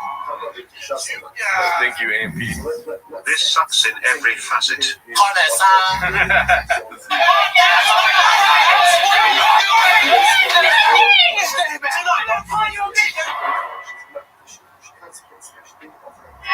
just get right into it. Yeah. Which frat party should my daughter avoid? Brutal. Yeah. I don't like that if I'm a Akash. Yeah, dude. That's starting off hot, for sure. So they do make fun of it. Yeah. I mean, there is some funny jokes in there. Like, I like the racist jokes. Yeah, I don't know. It doesn't work sometimes, but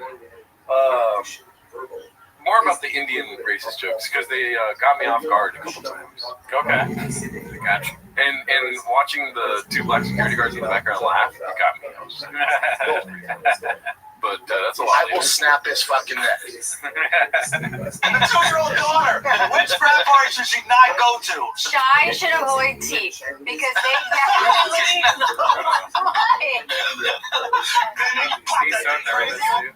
He's so nervous when she says you should definitely avoid tea. Look at his face. There's a lot of good faces in here from Akash, dude. What she gonna say next? They pop that thing crazy. They spiked the drink. No way. Yeah, so they got kicked off of our That's campus. No for way. doing that. Yeah. Oh my lord. So serious. No. They use joke or whatever, like pills in the drinks. I realized I can't say that. Oh, yeah. They use drugs. It's like, oh, that's not that funny, actually. That's bad. That makes sense. That makes sense. I'm trying to keep up with the comments, too. I got to figure out how to get the comments here. Pop that thing crazy. Yeah. Let's just get some definition. So 153 so far. I think 3 minutes is where it's a period. Okay. Okay, we're gonna any terms that you might need to know the actual meaning of. Alex is here. To be fair, I thought it was just like dancing. Okay, so she's talking about popping that pussy. She thought popping that pussy was just dancing. Okay, that's the narrative. I mean, that's not what I thought it was. Yeah, so that's the joke I made on our podcast, and then Andrew says the same thing basically. What does he say? Where it's like if I say pop in that pussy, what do you think? Right, that's true. And maybe that was my mistake. So I acknowledge that. Yeah, the act of getting dressed up, looking fine. If only Sean had a podcast with a little person he was rude to. Let's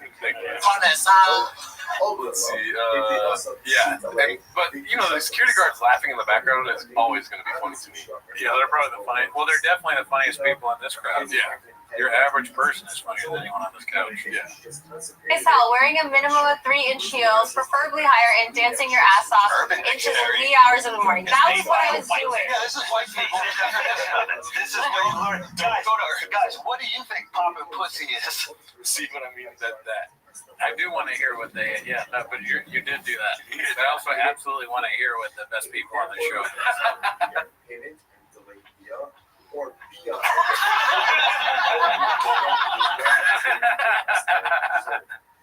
That's it right there, dude.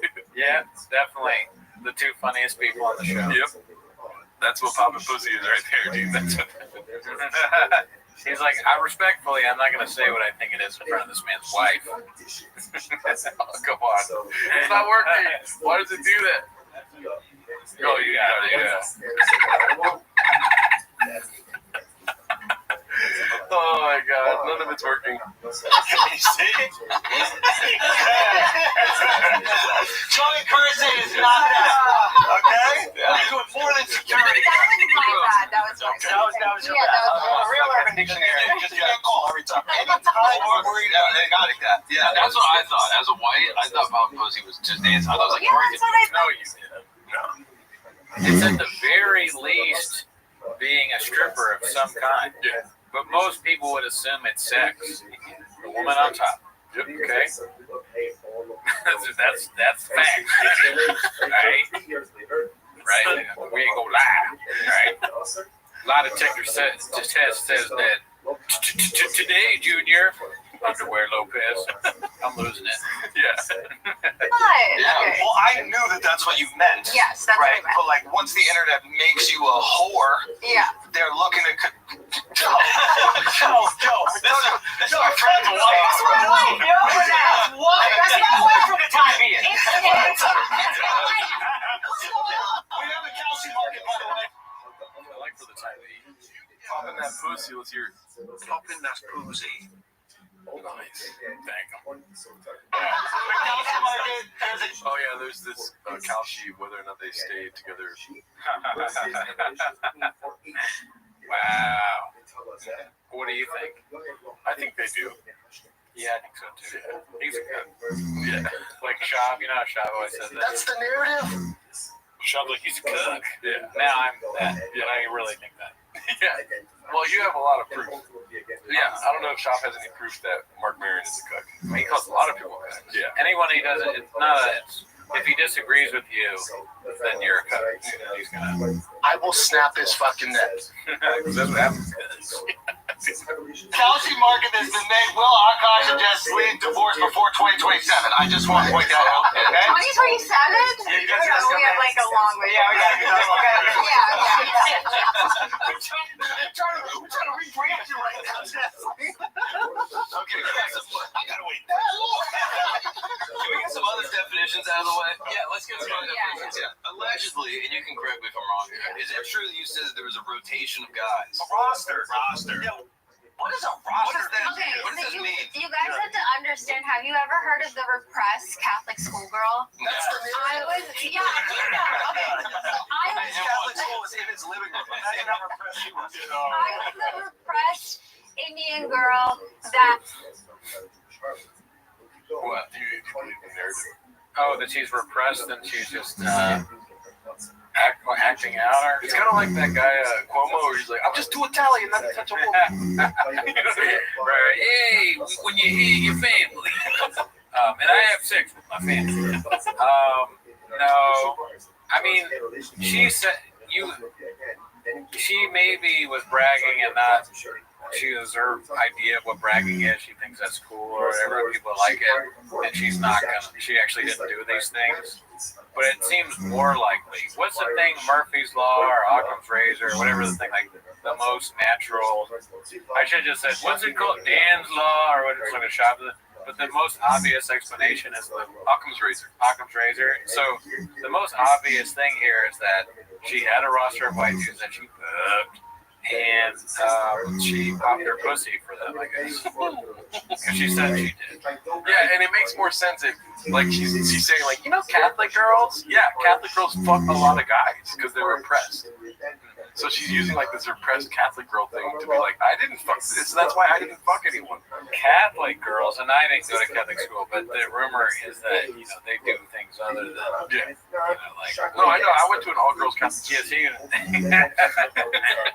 And she said some things that is all like that she's done already that are also stereotypes for Catholic women that don't want to get pregnant.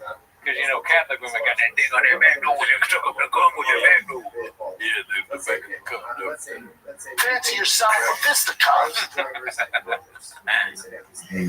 I need to put the wording like bigger if I can. Because I don't know what that is right there. On scale. Doesn't work now. I didn't even watch Jersey Shore in high school because I felt it to be too inappropriate. So when I got to college, I'm like, oh my God, I can dress however I want. I can do whatever I want. You can have a roster of friends. What does a roster mean? So it didn't actually translate. It's like, please tell them what it means and how it's not what it sounds like it means. Please. Tell them now. I mean, look at his face, dude. Have a roster. Negotiating. The way you like breathe and blink, like when you're like really like distressed. He's like, when we start the show as soon as possible, define roster.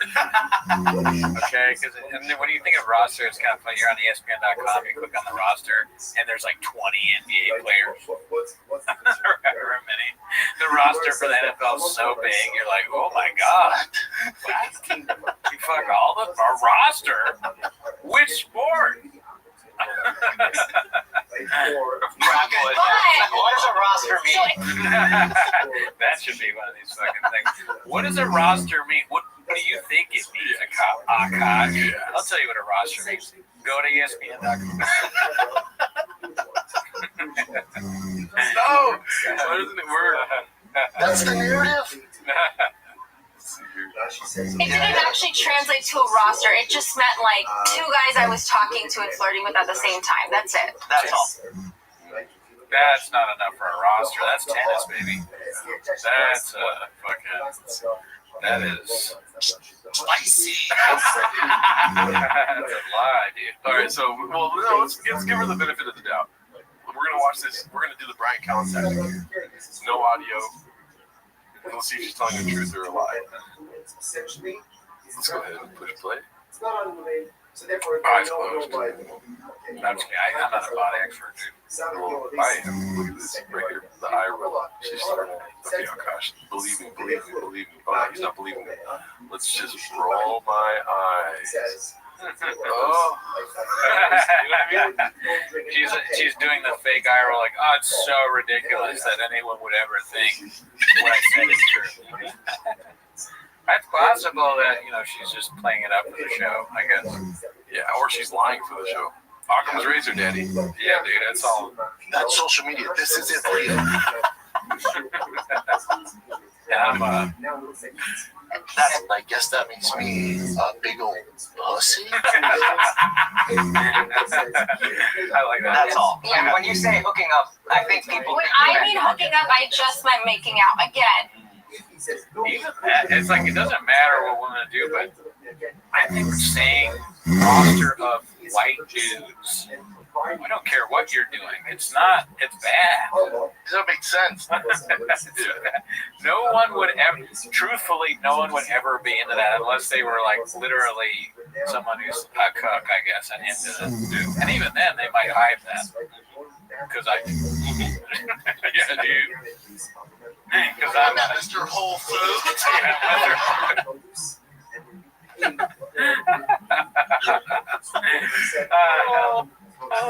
That'd be so funny if we never use the soundboard again. It's just today.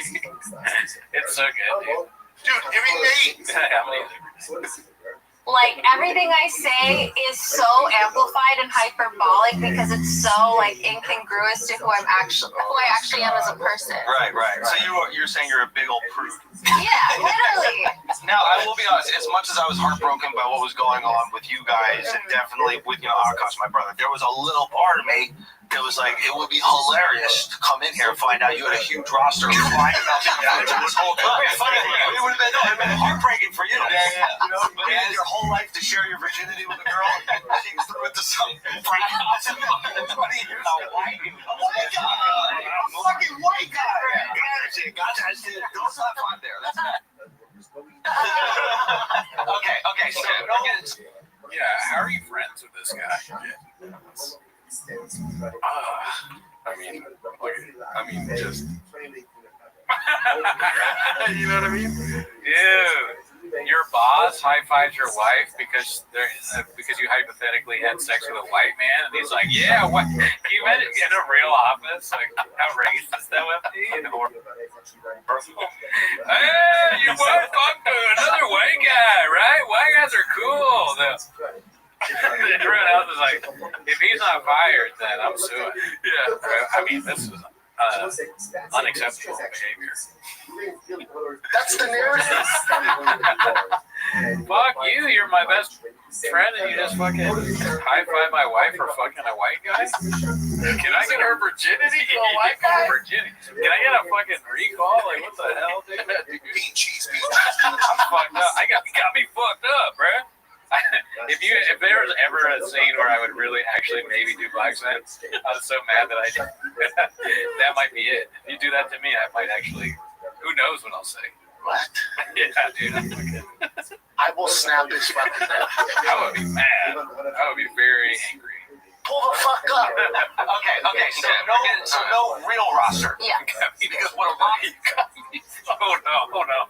I go, you got me fucked up, and I have a gun somehow. Oh, I brought a gun to this motherfucker. Got me fucked up. What are you gonna do, Nate? Volume punch me, motherfucker? I'm killing everybody. It's like this scene from White Man Can't Jump. I'm going in my truck, killing everybody, or shooting everybody in this motherfucker. Yeah. Roster is, what is a roster? Yeah, what's a roster? What was a roster? Urban Dictionary, Indian Dictionary, ready? Yeah. Term I had it Wow, Adam's vicious, dude. Oh, what did he say? Adam said, fuck Cooney. No, I'm just kidding. He said, I don't know. I feel like they would all hook up with Akash's wife if they could. Maybe. And also, Ellie writes Adam jokes. Yeah. That was Ellie's thing. Okay, Al, what is a roster, Al? So, a roster is a rotation of partners that they would pop their pussy for me. No, okay. That's what a roster would do. Shut up, you didn't nerd. mean like. Fucking nerd. Nobody believes that either. Fuck you. Just talk. Why are you gotta put everything through a dictionary? He's doing like White said. A roster is being on my roster. That's what you should be saying, you fucking cuck. I need to get a second iPad so we can both have it. You know what the issue is? Why? I mean, you know this already, but it's because when it's tipped over like that, it's easier for like it's probably Wiggles and Joe. But I got the magic touch. You're a little older now. Danny, you're a little older now. Oh, I gotta get that. I don't know if he actually does that. No, but us doing it. Oh yeah. Hopping there, pussy. Oh! I don't even like you saying that. Why are you saying it like that? Yeah. You know, with all due respect. With all due respect, thank you. No, this is a good lesson. Yeah, good lesson. Yeah. Okay, that's not what I I'm a substitute teacher in Camp Peel. That's that. He's really explaining things. Yeah. Any other questions of the world that you have? No. Also, why buffalo chicken wraps every day? And there's a thing about watching this whole thing earlier today. There's so many things that I didn't even know about. Yeah. What the fuck is the buffalo chicken wrap thing? That's kind of funny that Mark Gagnon knows about that. Yeah. He's watching, just laughing it up. He doesn't like Akash. Hey, this is hilarious to him. He has a whole thing of questions he's got. Yeah. He's on the red. He's one of these Mark Gagnon. It's like fucking manly men or something. Yeah. Nah, you're way too close to that. Oh wow. Okay. Well, we're gonna go right to vertical. Oh, 1 second. Yeah, this is ridiculous. You get vertical for a while for that. Yeah, this is 63 likes. We might as well just do the rest of the show vertical, dude. Or this. You don't want this. Yeah, dude. Like, what's with the amount of likes that we don't have? It's fucked up, dude. Yeah, where's Pino Life? I will snap his fucking neck. That's to all of you, dude. This motherfucker right here's got that violence in his DNA, daddy. That's true. Oh, yeah, we got 5 out of that. We got to do technically to get the likes that we want. You know, like we have to do that every 10 minutes for 3 days. Okay. To get 5 likes. Thank you, Dasham 2.1. What do you say? Oh yeah, thank you. Akash, where's Pino Live? Alrighty, let's go back to it. Where's it at? Right here. Me? Yeah. No. How do you know that? You posted on the internet. Wait, I don't know this one. Is that what you call the black guys? Sorry,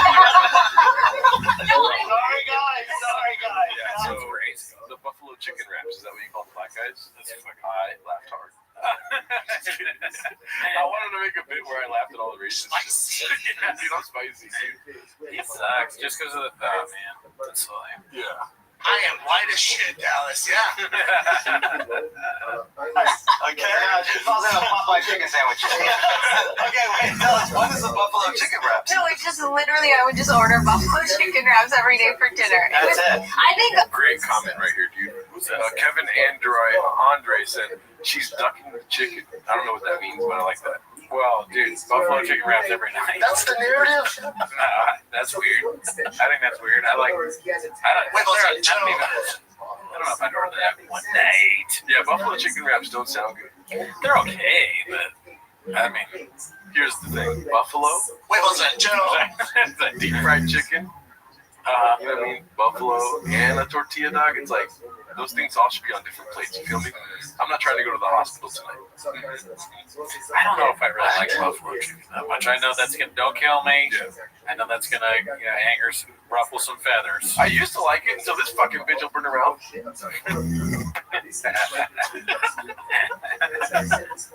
I think where the confusion was is like I was just talking about this nostalgia for being in college when it's like you're still a child, but it feels like you're in the adult world and like you're so insulated and you're in this bubble and like everything is just so simple and easy. And that's more what I was talking about. Now everybody thinks you're a gold digging whore. Yeah. I'm working hard. I'm reaching excellence. You're a professional here. Doing security, okay? You cannot laugh at him calling his own wife a gold digging whore. She told me to shut up. Yeah. It was funny that they laughed at that, though. Yeah. The security guard laughing at that. That's a good bit. I like that. It's even. That is fair. Okay. Also, like in terms of the gold digging, Yeah. like serious, do you consider yourself a good gold digger? Yeah. Because I invested low and waited for it to go high. You're a gold prospect. Yeah. That's not a gold digger. Exactly. Yeah, you're like a what is it? Oh man, somebody's bowing out. Okay, I can't watch this. Billy Glossy, we're here with you, Daddy. I know it's bad, but you have to watch it to stay strong. Yeah, and if you leave, I will snap his fucking neck. Don't go anywhere, Billy Glossy. I'm reading the comments, Daddy. Those security guards can't believe the disrespect Akash is letting her get away with. Investment in a person is crazy. She really said that. Ha, got him. Watch it. It's just getting good. These guys suck. Oh, fucking A. What if the security guards came and they killed a cop? Like they just like put him out of his misery. That's what they're there for. Like in the fucking Martin Scorsese movie, it was just like a wire. Yeah, he walks in, but he wouldn't be excited that he's getting made. He's kind of depressed anyways. Maybe he knows he's getting killed, and then he gets killed by the security guard. In a Schultz world, you can't let your bitch be fucking mad dudes, right? That's facts, right? No, that's just Schultz logic. That really is there. Yeah. Dude, you got fucking dead. You're fucking dead. bro. Man, you're a loner now. Yeah, you're like a hedge fund manager. Yeah, you're like Akash with Bitcoin. Exactly. Yeah. And it's like, She bought much lower than I did. She bought the bottom. She could not have bought That is lower. something that but is. to be fair, it's like I was working Full season? No? too in the beginning, and One of you us was were. like, yeah. What were you doing? I worked at when we met. I worked at Goldman Sachs. I got a job at Deloitte after I graduated college. I was a consultant. I worked in data analytics. Yeah, so cold. We got another question here. I will fuck you up. Answer. 8 inches. All right, I have violence in my DNA. Spell it out. What's a movie? All right, so here we go. I'll get you this question. How many Akashas would fit inside of one jelly roll? Ooh, good question. 8 inches, obviously, but also real facts. Probably like 30 of them. What? I mean, he's got a lot of fucking cheese. So I think he's got room for a lot of Akash. Alrighty, let's go back here. Great question. Keep them coming, dude. Goldman Sack is another one. Ask me another question. Oh, got the answer right here. I will fuck you up.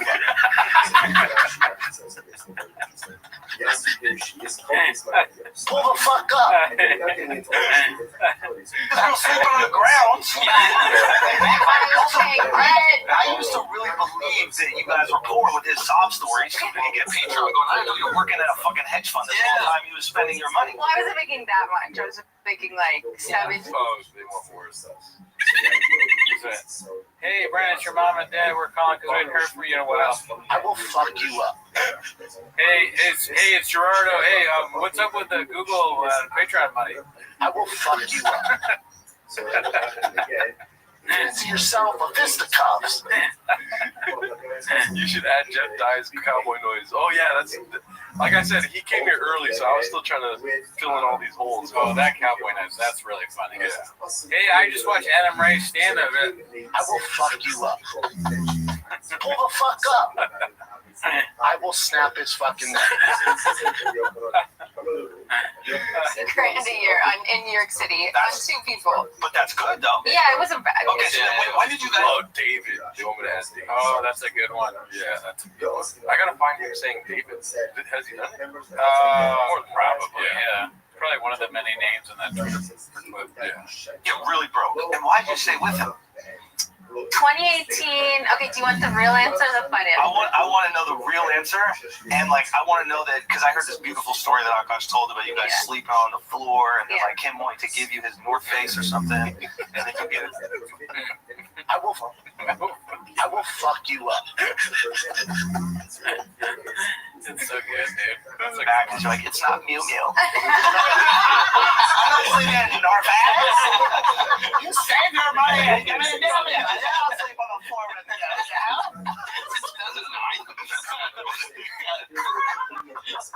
No, but you guys are sleeping on the floor because you were evicted from your apartment. You were moving to New Jersey, right? Yeah, This is real. basically. Yeah.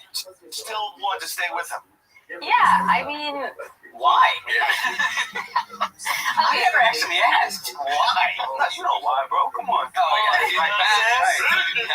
So they're talking about good dick now. Here's the moment that I wanted to show you though, right here. So they start talking about ducking kisses. So let's just play from there. Let's go here. Okay, the other thing that we saw these videos of was the ducking the kisses. That was listen. These ones pissed me off. that I'm guilty of. I'm These guilty ones of pissed me that. off, and I didn't like it one bit. And I just need you to explain yourself to me. Yeah. Okay. Yeah. So We need to know. honestly, I Also, didn't. can I just say that I would watch the videos and I would die laughing. As a friend who loves him, I would die laughing because they edited it so perfectly where like he's going in and then but he's already got his lips pursed, so he gotta commit to the kiss. Yeah, we gotta check out the shifty edit right there. That might have been edited. Shifty made it. Shifty? Anyway, okay. So tell us about the do you always duck his kisses when there are not people around? No, not when there aren't people around. Just when there are people around. And I I just don't understand. I mean, this is just not a thing, you know. Unless you have a disorder of some kind, you don't duck the kisses of your significant other. Husband. Yeah. Either one. That would be so strange. You're doing some changes. She tries to kiss you, your wife or your fucking dude. You're like, you make her kiss you, like, who are you, fucking DJ Khaled? What the fuck, dude? What? I never even. No, that's crazy. You're a little older now. No, it's not true. You would have to have some sort of mental disorder to be doing that, and she clearly doesn't. For all her faults, she's fairly normal. Like, at least she's not on any kind of spectrum. Normal is the wrong word. Yeah, but you know what I mean. Wait, what's that? Chris Boyle said Schultz equals Duck King. Facts.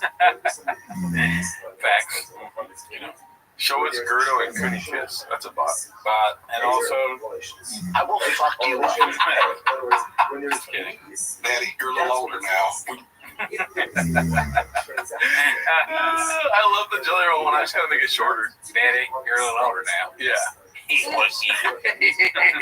will fuck you up. And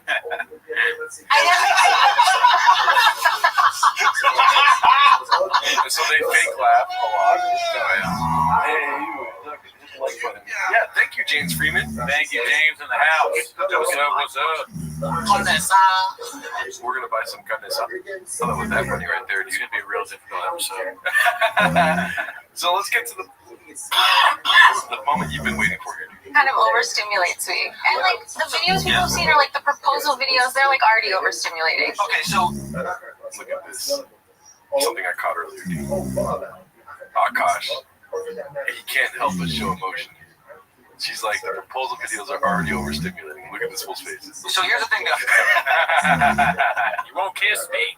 The videos people have seen are like the proposal videos, they're like already overstimulating. Okay, so here's a, Look at that.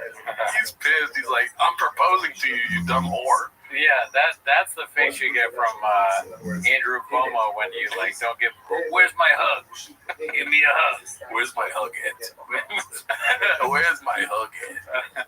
Tater, where's the tater tot, dude? Yeah. You get those once a week, Daddy. the thing that I think is like spicy. Spicy.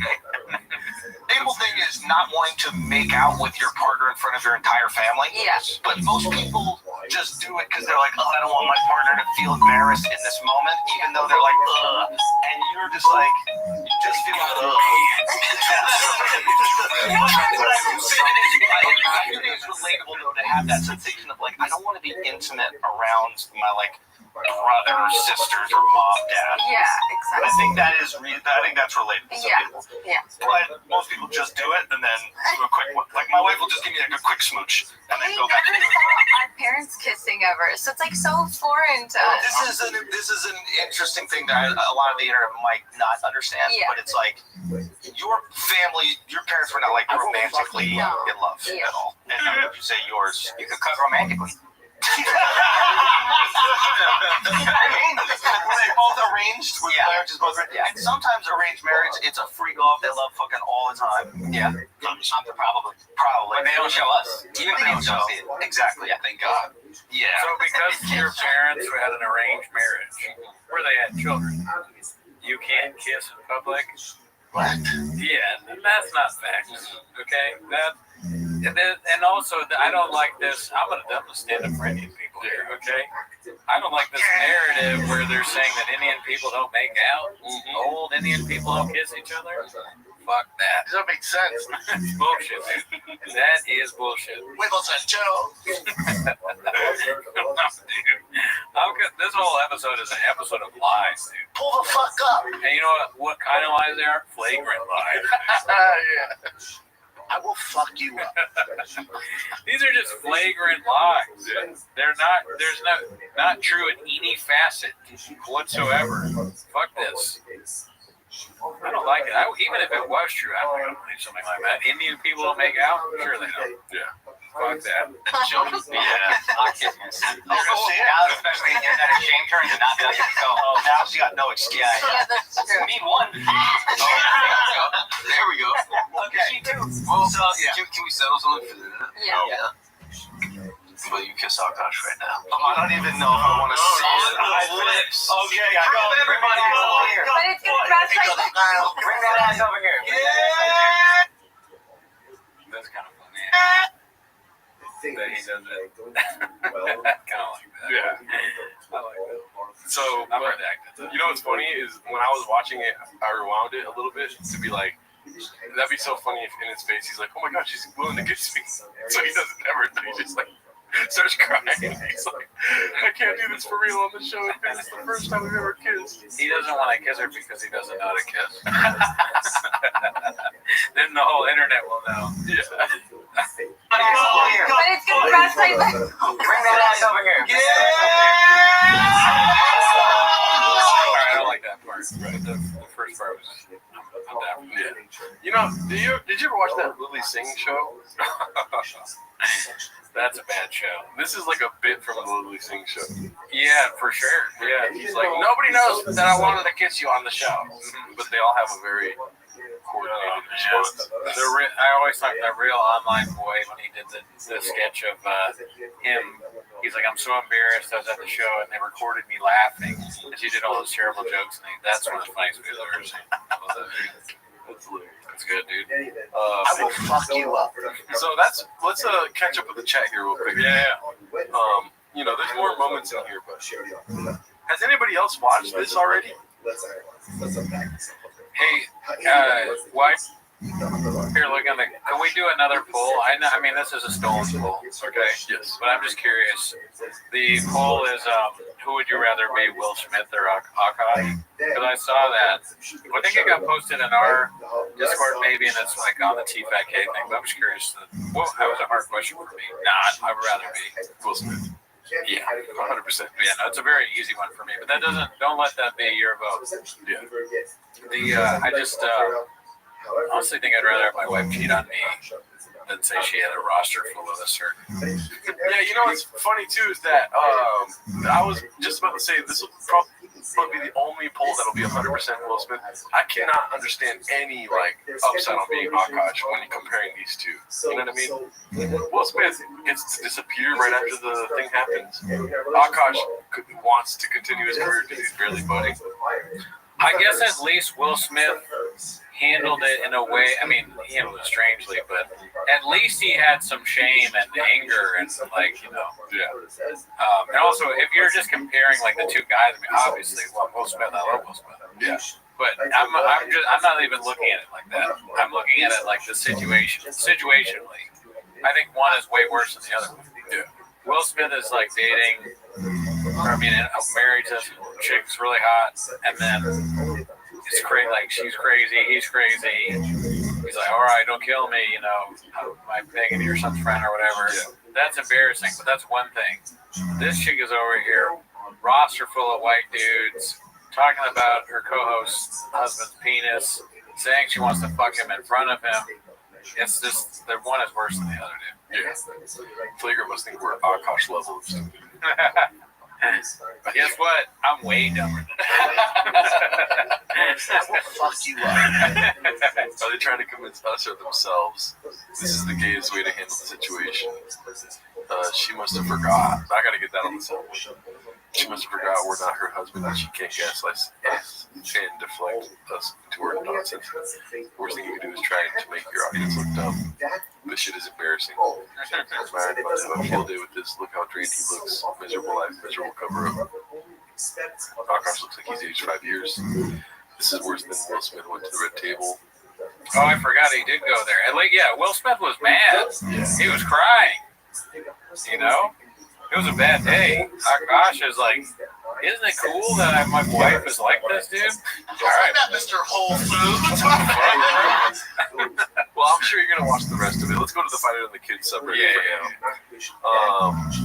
Yeah, so we've already seen all those clips. If you haven't tuned in to Rec Tweeties, we did 2 weeks of Akash. They should have had on Ariana Grande too. Yeah, The stuff with Bill, she finally got diagnosed. Kill me, get your ass in here. I will say it has been very slow on Chang's. Like these are all posts from last month, not even Okay, here we go. What are we in here? Beast of a Guest Bee. Life is dope as fuck right here. I forgot. Yeah, it's been such a silent week that she was on it. There's probably a bunch of clips with her, I imagine. She's probably pissed that. She's like, this Akash's wife, Jasleen, this fucking bitch is taking my fucking. Why is Chang's not posting about me? Yeah, I can see that. Yeah. And then she's like, do I have to do that?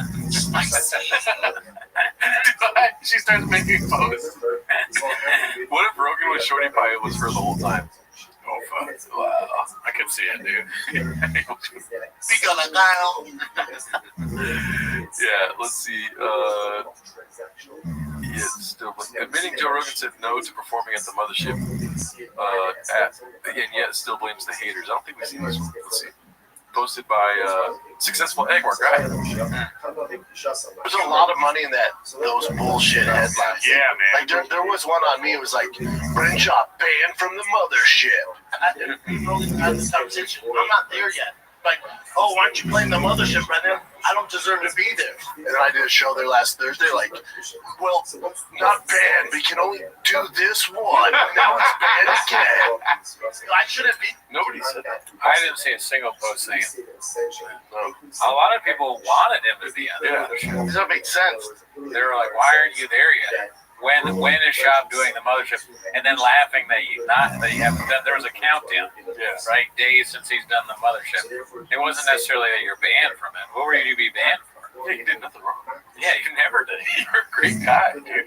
I'm a fucking beast when it comes down to. I know. I tell jokes. I do crazy shit. Yeah. I made some mistakes. Yeah. Oh, he got knocked out by No Garo. He's in the trucks. I get all that. Firing the kids, silly dude. I get all that. Yeah, you understand it, all right? Why are you talking like this? I don't want to go there and get backlash. Like, I want, when they invite me to be a headliner, I will fuck you up. Those bullshit headlines. Yeah, man. Have this conversation. I mean, it is sad if you think about it. There is no headline. No. Imagine that Rogan has had that conversation with him. That's kind of sad. Yeah. Would your friend tell you, dude, you're just not ready? You're not that good. He really said that? Yeah. That's fucked up. This is supposed to by admirable term 1010. She must be hilarious. Dude, thank you.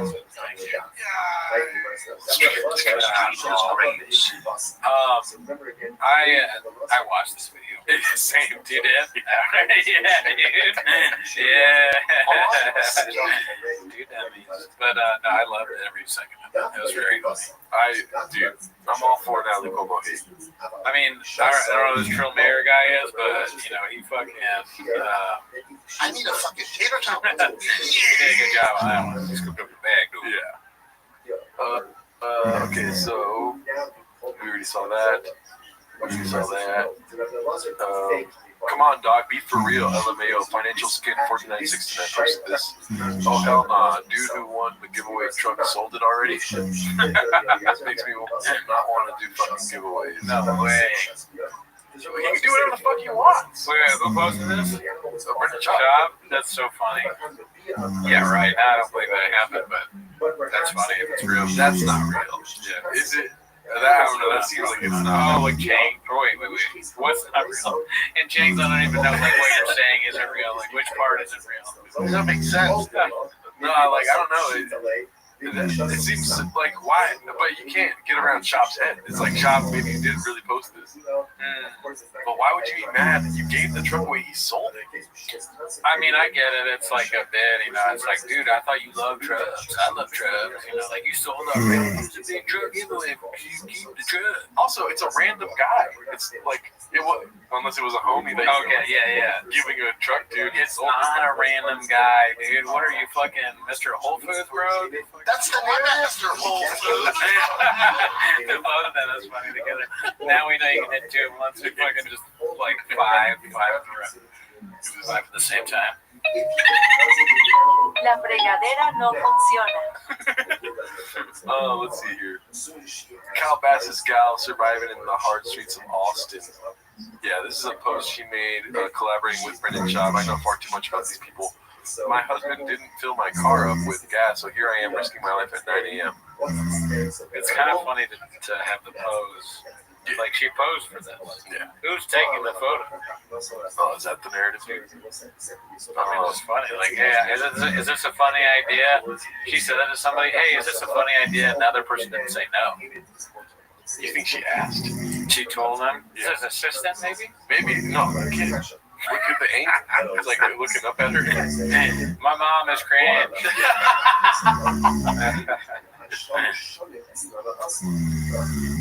He made his truck scam cover up story video less than a week after his giveaway. Fucking unreal beat. Let's see here. Okay, here we go. This guy will not take a hint. Oh my god, this is great. I saw this. Dandy Kaufman 2 posted this.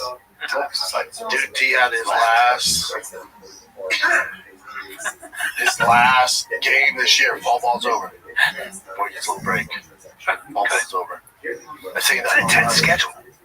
And for you too, because you're not traveling, man. You get to kind of sit. I love it though. Yeah. But they don't get 2 months off, and they pick up and pick. And it's spring. There's always Real Housewives of. Do you not watch any NFL football? Some good games. Damn. Eagles. Eagles got beat by the Cowboys. Yeah. Cowboys are ahead by. Yeah. What I was going to tell you though, with the baseball this weekend is in travel ball teams, there's always disgruntled parents. What I was going to tell you though, with baseball this weekend is. Shut up, Brian, you fucking loser. Driving my son to baseball practice. Shut up, you old fuck. We're talking about something interesting. I'm talking about baseball, dude. I will fuck you up. You old bitch. You old Jordan Moore. You thought you could talk right now, dude? He's like 150 years old and he's telling riveting stories about T-ball. It's like, dude, what the fuck is wrong with you? Yeah, no, you're fucking. Oh, here we go. Finally. Trials and Tribulations being posted by 7.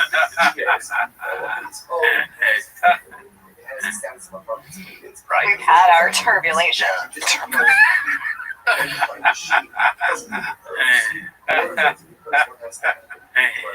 Oh my god. Pull the fuck up. Right. We've had our turbulation. Welcome to How to Pronounce. In today's video, we'll be focusing on a new word that you might find challenging or intriguing. Tribulation. Let's say it all together. Tribulation. Turbulation. Turbulent. Tribulation. Oh my god. And it's very sad. Don't get me wrong, it's very sad. They were going to move to Texas. You know, everyone in Texas is going to come on the show.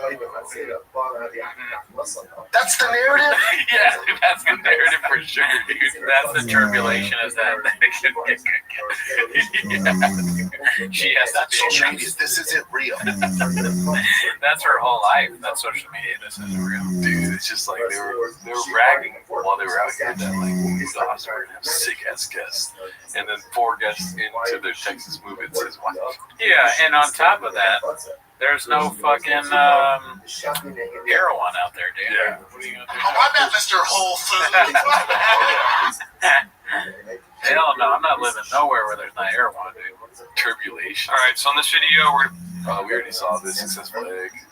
Oh shit, our guys. Perpetual Wheelie posted this. Anyone else just see Big gay lion on the Lions packaging? This is you're late, Daddy. Oh yeah. Great guy, never met him. Good guy. Great guy. Always on the catering table. That's facts. Dude, I pray to God that commercial shoot didn't have coffee cake. I don't know if they know. Yeah, dude. I drink coffee cake. Yeah, dude. That's him looking at it. Oh, you got 2? My bad. Not yet. Gotta be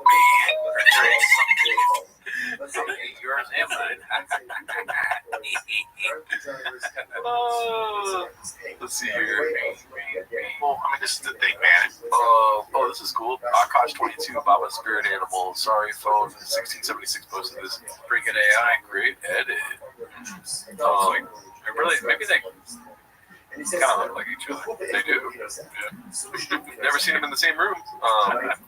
This is posted by Money79. The Mexican cartel buys Joanna bottle service at a Vegas pool. They do not accept no for an answer. What? That makes sense. Spot to be is Vegas because Alejandro Fernandez is their market. I mean, everyone and their mom is Canelo fights that weekend. It's a whole thing for us Mexicans. So we go there and we have fun. A lot of cartel members go, I'm sure. They like to party because they like to party and they have some money to spend. And same thing, we were at that pool and they sent me this big champagne bottle that was like this big, like those like that. I don't know how much they are, but they're the Warlock pool. Yeah. Damn, they found you there. Yep. And they sent this huge champagne bottle with the whole like like the lights and everything. And I was like, oh no, sorry that we didn't order that. I was like, I did not order that. They're like, no, those guys over there sent it to you. And I was like, well, tell them I said thank you so much, but I can't take it, but I appreciate it. And they were like, well, they're not going to take no for an answer. And I was like, all right, well, that's my cue to go. And we sure did. We got out of the pool, we got dressed, and we left because I don't mess around like that, You have to do that, right? Just get that thing cut off. Because I'm like a kangaroo with a couch above my back. I'm like a kangaroo with a couch above her. I would have rattled that. Bobby Lee is one of my closest friends. Bobby talk about no one's been more supportive when I started than Bobby Lee. Our boss. That's crazy. I mean, she's saying that on the podcast with the guy that cheated on her a lot. Oh yeah, that's true. I don't want to make fun of her, but that was very boring. Honestly, I thought it was sexy. I love a Latina accent, dude. And while she's talking, I'm just like, what? She's so spicy, dude. I love it. She's doing the Mexican accent like Schultz. We just talked about. Hey, what are we talking about?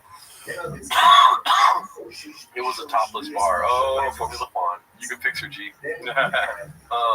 Let's see, that's a promotion. Let's see here. What else we got? Alrighty. This one's posted by Vox. When you've buried the pain for years and years, but your boy still thinks it's a good idea to watch some T-Pack sub content on here, so you have to play it cool.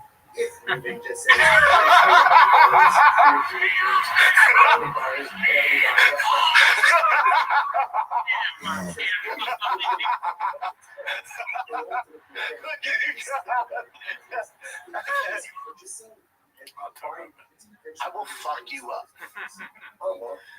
Have you ever seen Adam Ray's new character? No, I haven't seen it yet. I came across a video of it and paused it so fast. NEC said, Cooney, who's your favorite opinion? Why is Adam Ray when we got to play it again? I will fuck you up. Boys, it's looking like this is the actual end. No chance T-Pack can last much longer. I agree. They had a homeless cat to review some chips. No. I mean, that would be great. I hope so. But they've been predicting the end of T-Fat K for years. It does feel closer than ever. It always does, though. It's just like the move didn't really work out that much. I mean, when you have Tim Pool on your podcast, you got to be good. That is a sign, a bad sign for sure. Yeah. We're like, yeah, check out the Patreon. We talked with Tim Pool for 3 hours. What? The next week, we're done with the podcast. All right, let's check out this. Danny Kaufman, too. They had a homeless cat on to review some chips. So you told me, I was listening to you, you were shadow boxing as you usually do, and you were telling someone, I don't look at the comments. And I said to you, man, I was like, that's social media. This isn't real. Isn't that guy, Nick? He did open, he did open like, he's the guy that there was like, Papa goes, oh, he's not lifting right. His arms are small. Oh, he's not 6'5" in the count. Yeah, this is him, I think. Oh, wow. If I remember. Like, that's a bit. We're living in a world where that's like going on stage, telling a joke, and not listening to what the audience says. You got to listen to the audience. You know what I mean? And like, there's a Reddit.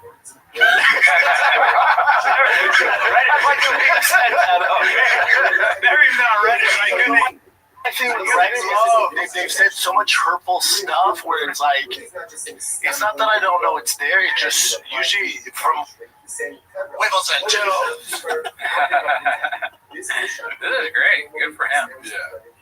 What I know, what people send me, is just so evil and toxic, and like come from my family. So my thing, as soon as I hear, I'm like, nope. But then you were like, no, dude. There's a lot of. You were like, no, dude. There's a lot of really funny shit on there. So yeah, that's true. Danny Kaufman, Successful Egg, Does that make sense? Sometimes, like not everybody hates you guys. Like, I think they have fun. I think we should lean in. It's almost like he's like, dude, you know, Gertrudo and Brennan, they fucking Yeah, I love you guys. We are huge fans of Papa. Yeah. It's honestly like there's a couple people who are shitty, you know, but then there's a lot of people who just go on there and post funny shit. So I was like, let me get some of the funniest shit that I've seen on there, and I want you guys to actually see what these guys post, because it's actually pretty funny. All right, it's a good idea. All this doesn't hurt our feelings. Did you send this to Jen? I sent this shit. So this is from Red. This is it says point of view.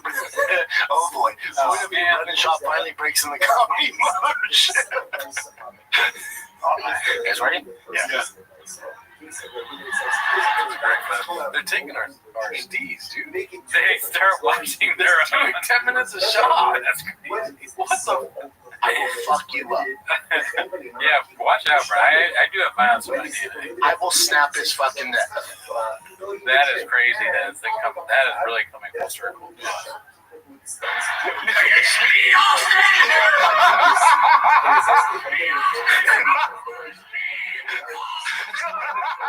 That's so good. Some of them are really fucking. That's so good. Well, I think I didn't know.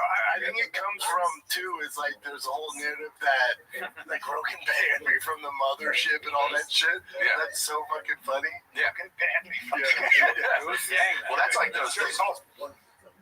Who is saying that Rogan banned you? It's just like, That's some crazy shit, Doug. yeah.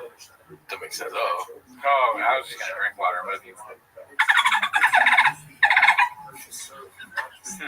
It's so fun to be like, who was saying that? Anyways.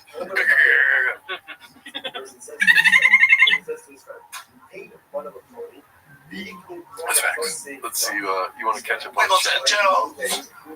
It's so weird, dude. This is just not real.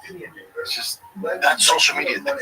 This isn't real. Yeah, they literally did. That's a good call out. I didn't see that, but yeah, they did T-Moose on their own show. I'm kind of sad. I thought that we would be the ones.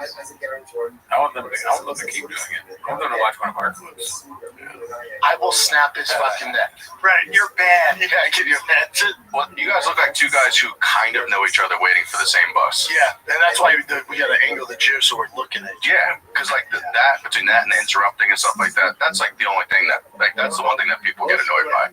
Understandable. Yeah. Understandable. Yeah. That's the funniest shit ever. The land mooning. The what? The land mooning.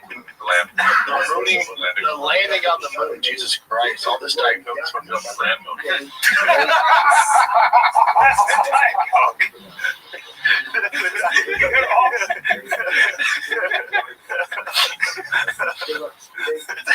Yeah, dude. I'm telling you, they have funny shit I'll on Diet Coke, but dude, I'll tell you this right now. What were you trying to say? The land. The moon. Dude, there's certain words I struggle with. There's no doubt about that. But so that was probably my fourth show that week in 2 days. There's sometimes where my brain just will not work and I have to talk, so shit like that happens. There's sometimes in my brain will not work. God, thank you. He's a poet. Wiggles and Joe. Oh, dude, he's a good guy. we gotta find who this guy is. It's like Nick Griffin or something, my bad. Why is he in there? What? I don't like that. Why who? Why is he in there? Why are we in there? Oh yeah, well, maybe he's paving the way for us. We put in years. Yeah, that's true. Like, not even like we started just doing the shit. We put in years. He's an industry plant. He is an industry plant, dude. I've never seen him talk about a fucking shit. An industry plant thing that they put at the Big Boy or the Fighter and the Kid podcast. Yep. And then as the industry plant, you're like, I thought I was supposed to get on like stuff like that would help me. That seems like the opposite. It seems like a punishment. Like they don't want my career to go well. That's fucking bullshit, dude. Oh yeah, dude, I'm very angry about it. Oh wow, dude! What the fuck, you guys? Prime pizza. Dude, shout out to you. We're gonna Oh go some shit! Lucky Boy. I love Prime Pizza.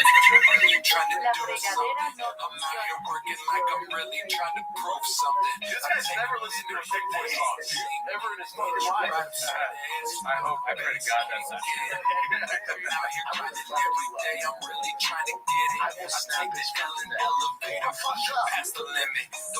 Lil bro.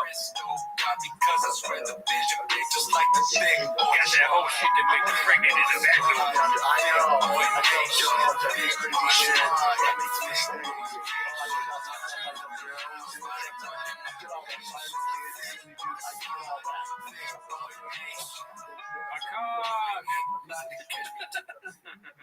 Alright, that felt good.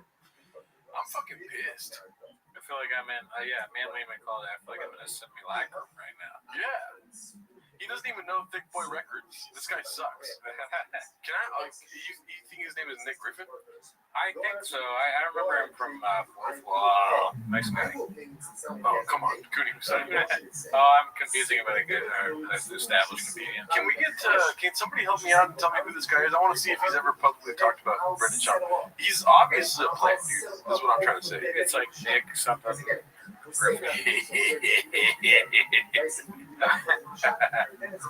Names you told me. Nick Simmons. It's what, Nick Simmons. I was so close. Nick Griffin is funny though. Check him out too. Focus, Cooney. I'm sorry. This is literally what we worked our whole life for. Sorry for yelling.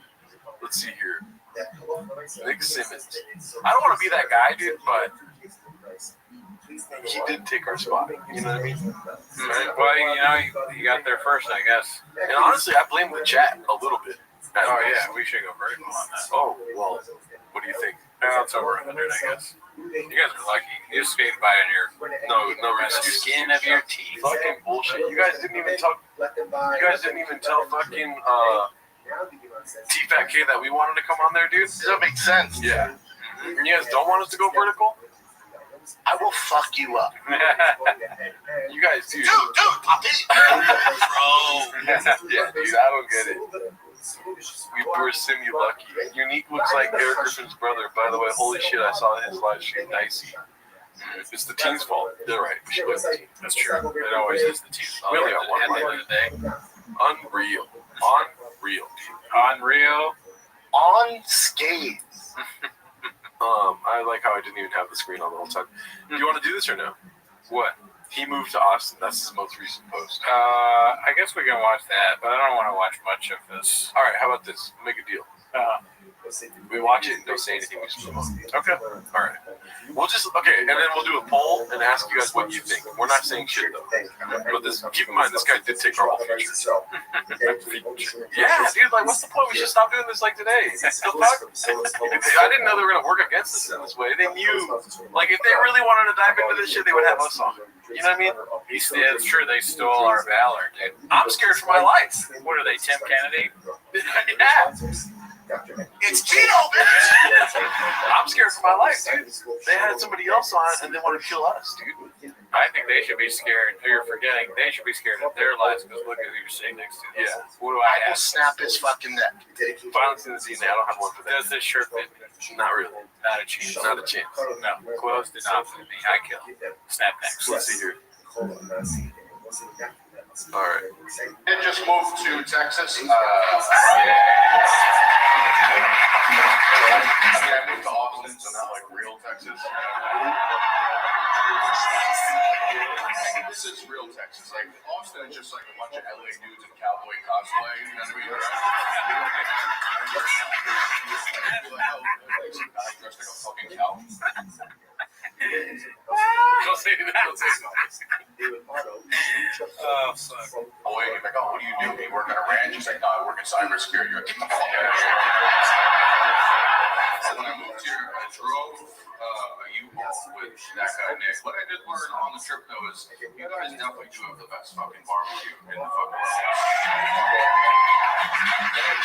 Here's what I learned: to find good barbecues, we went to some backwoods places. To find good barbecue, you gotta find a place that looks kind of racist. You know what I mean? Right? There's something about like hate in your heart that just makes good brisket. You know what I mean? Like I want to go to a place like, where do you think Obama was born? And they're like, Kenya. And I'm like, table for two.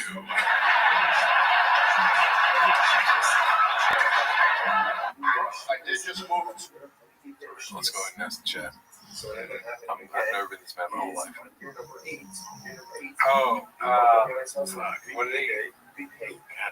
What did he say in the beginning? He said, damn it, I forget. Not the part about racist barbecue. What did he say before that? LA's a bunch of cosplaying cowboys. Oh, yeah. LA's a I bunch will of snap his fucking neck. LA's a bunch of cosplaying cowboys, and then he's like, he goes, I thought you were a cowboy, and then the guy goes, oh, I just have a toupee. That might have been a bad one, but I just wanted to shout I'll out. let you talk to the chat. I gotta piss like a racist. Okay. I am white as shit. What's up, guys? Dude. Crazy. Timos. They're doing their own version of Timos. What do you guys think about that? It's pretty wild. I thought we were the only people that would ever watch the subreddit and comment on it, but I guess not, dude. I guess not in this world. But hey, that guy's a nice guy, dude. And I'm I guess that makes me a big old pussy. Oh, he's on Kill Tony? Interesting. I mean, you gotta be on Kill Tony if you move to Austin, I think. Danny, that was the single best social commentary the world has ever heard. All right. Well, you know what, Danny? That makes you spicy. Oh shit! Successful egg in the house. That's right. Dolphins do fuck people. You know what else they do?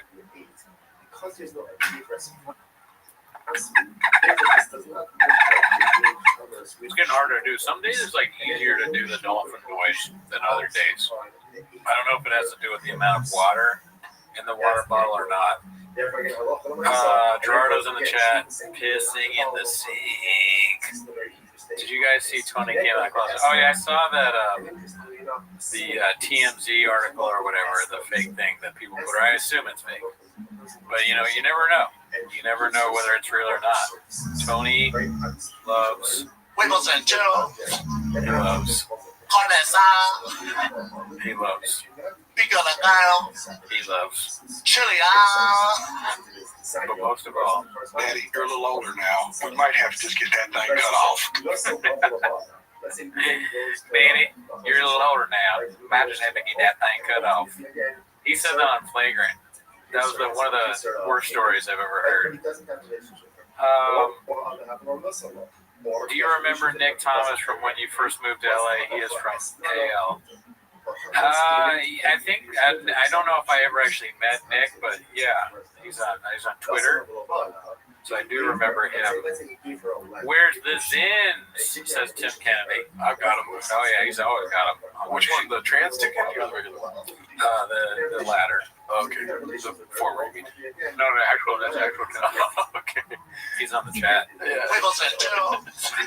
Dude, I had to go cool off. I didn't even piss. I was just going to the Riches. Yeah, that's bad. It's making me want to double up, dude.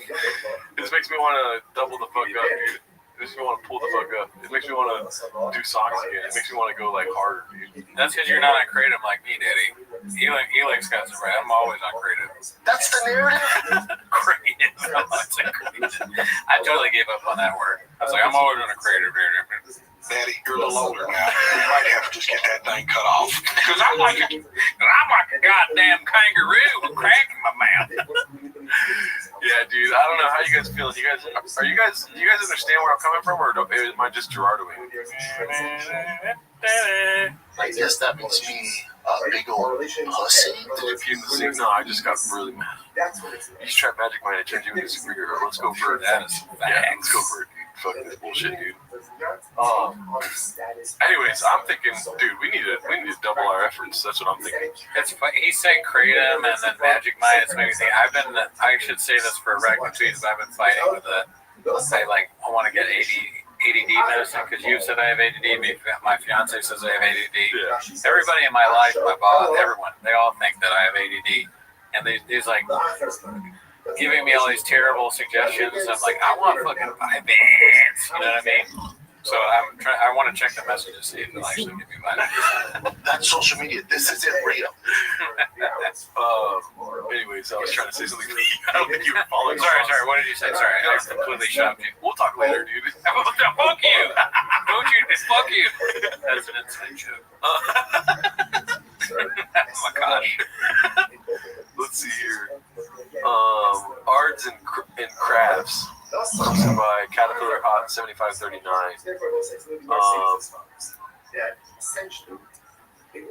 Okay. Yeah, dude. The vibes killed, honestly. I wish I would have watched the clips beforehand. I didn't know that one on there did change.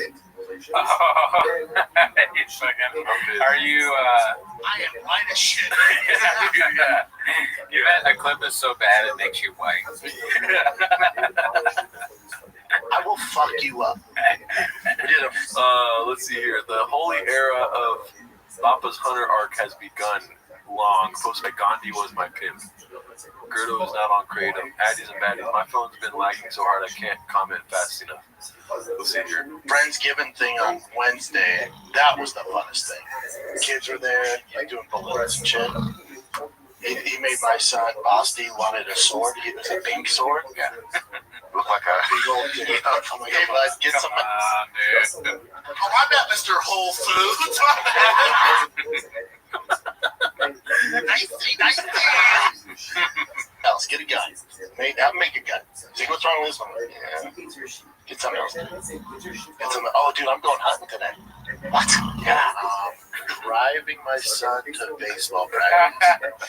It's so funny because I just realized what that's from. That's the beginning of the fight. Yeah. It took me so.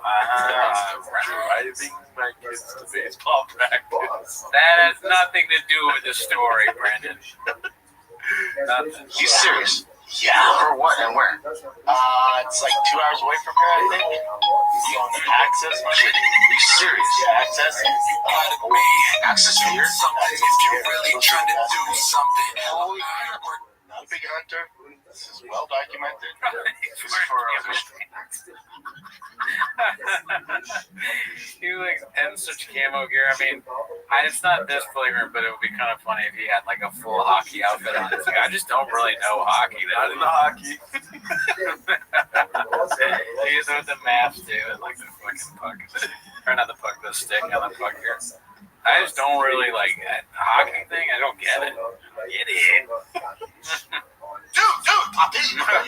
Bro. Well documented. Is it for like a show? First time? No, it's my buddies out here. When we're at friends, that Friendsgiving thing, they're like, hey man, doesn't it feel like a personal attack? Or am I tripping? What? It feels like we got attacked. I feel like they struck back. Oh, watching? Dude, I don't know. I mean, and it's the whole changed universe, whatever makes it bigger. This is, to me, I'm looking at it as a first step. It's like you don't just go to the moon, right?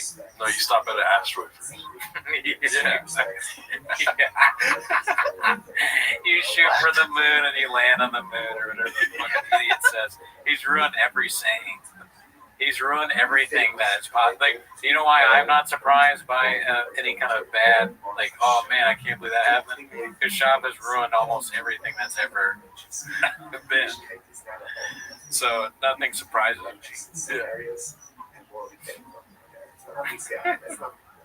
No, we just went. I don't want that. I didn't even see that one. That's social media. This isn't real. You can just press any of them. They're all funny. Yeah. Good job, dude. I gotta keep going. Yeah. No, you make more. I'm not even finished with this clip alone. You need to make like a giant, where you have like a giant iPad where we're just like the whole show. We don't even talk. No, we're just like we're fucking we're Chang scientists. Yeah. Look it. Check it out. Oh my god. Never ending. That's insane. Yeah. That's another thing. Is like the world is getting so much better. People are negative and shit, but dude, I mean, look at that. La fregadera no funciona. Yeah, the regadera was never functioning. How about that? We don't need it to function. Yeah. saying we go hunt. They're like, yeah, I'm down, man. So let me know when. Like, no, seriously, dude, we're going Monday at 3:30. On Monday. Monday. Like, yeah, we'll be there. You know, you'll get done late at night. It's not too far away. Like, it's not a whole drive. Not bad. You know, I was like, yeah, I'll swing that. That's awesome, dude. Now I'm nervous. Please film. Can you? Oh hell yeah, James Freeman. Gerardo, rock a little remix song with that soundboard. I'll do it. Here he is. Ready? Tell me when to stop, right? Okay. Daddy, you're a little older now. In what fucking sense? Fancy yourself a fisticuffs. Do something if you really trying to do something. What you do, mate? Like a volume touch me, motherfucker? Take a minute, let the hate sink in and hit you right beside the head as soon as the bass kick in. I'm out here grinding every day, I'm really trying to get it. I type it in an elevator, I push it past the limit. Don't need no diamonds on my wrist, though, God, because I swear the vision big just like the big boy squad. Big boy squad, big boy nation.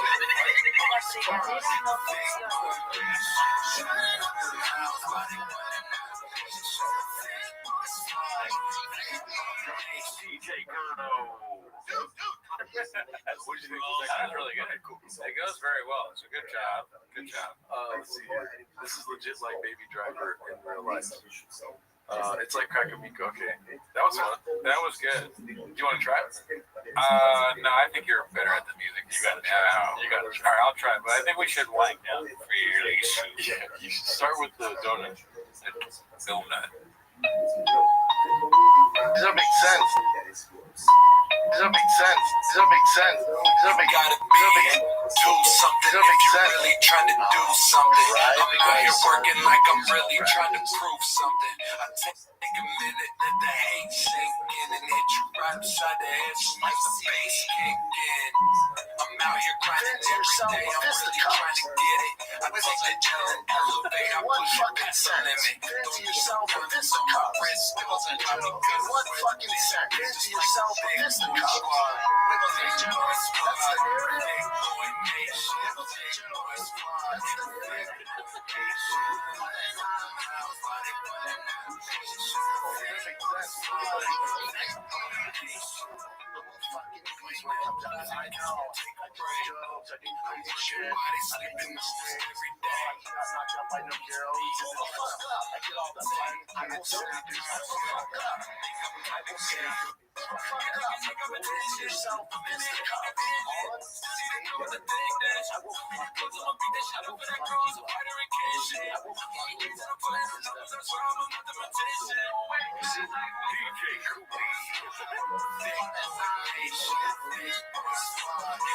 What's a week eating tater tot? Vaccine baby gay.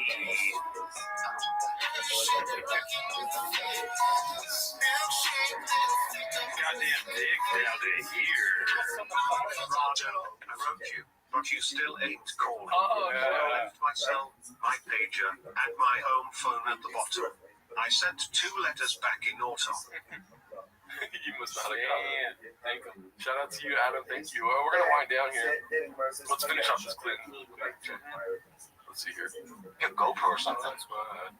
Yeah, I'll try to Oh, get by the way, some. great job. No, thank you. I appreciate it. At first, when you hit "Don't Make Sense" 5 times, I was like, maybe he doesn't know how to do this. But then you really made it come pop off like 10 times. Yeah, you hit spicy a couple times. The narrative part. You know, I don't know what to expect. And I said, oh, do I bring my gun? I got that AR-15.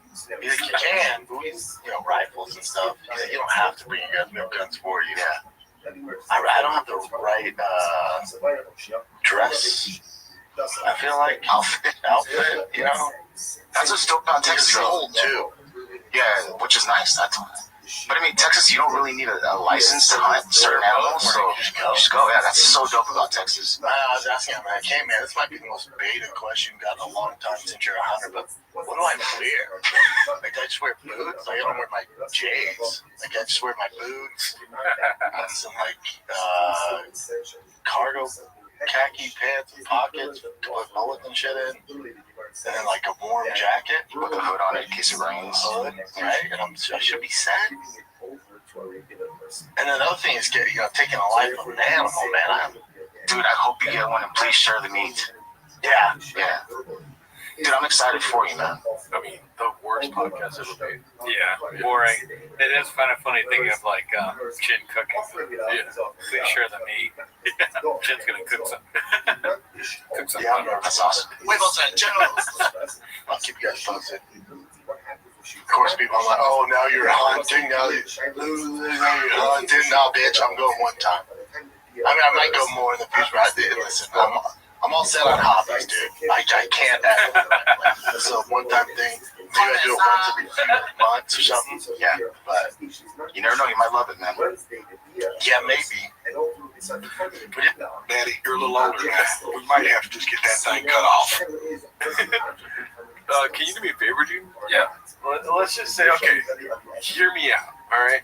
Because your boy is not only big dick, sorry about that, fucking fabulous person at heart.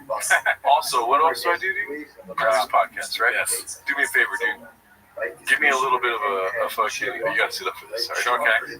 Yeah, you gotta sit up. By the way, you just pulled your head. You gotta take a nap. You gotta cut me a promo for that fool taking our spot, dude. A promo? What do you mean? Like how I was upset earlier. You gotta be a little more upset about that fool taking our. You want me to be mad about it? Okay. You don't have to threaten him at all or anything, but just I will fuck you. right, go for it. Okay.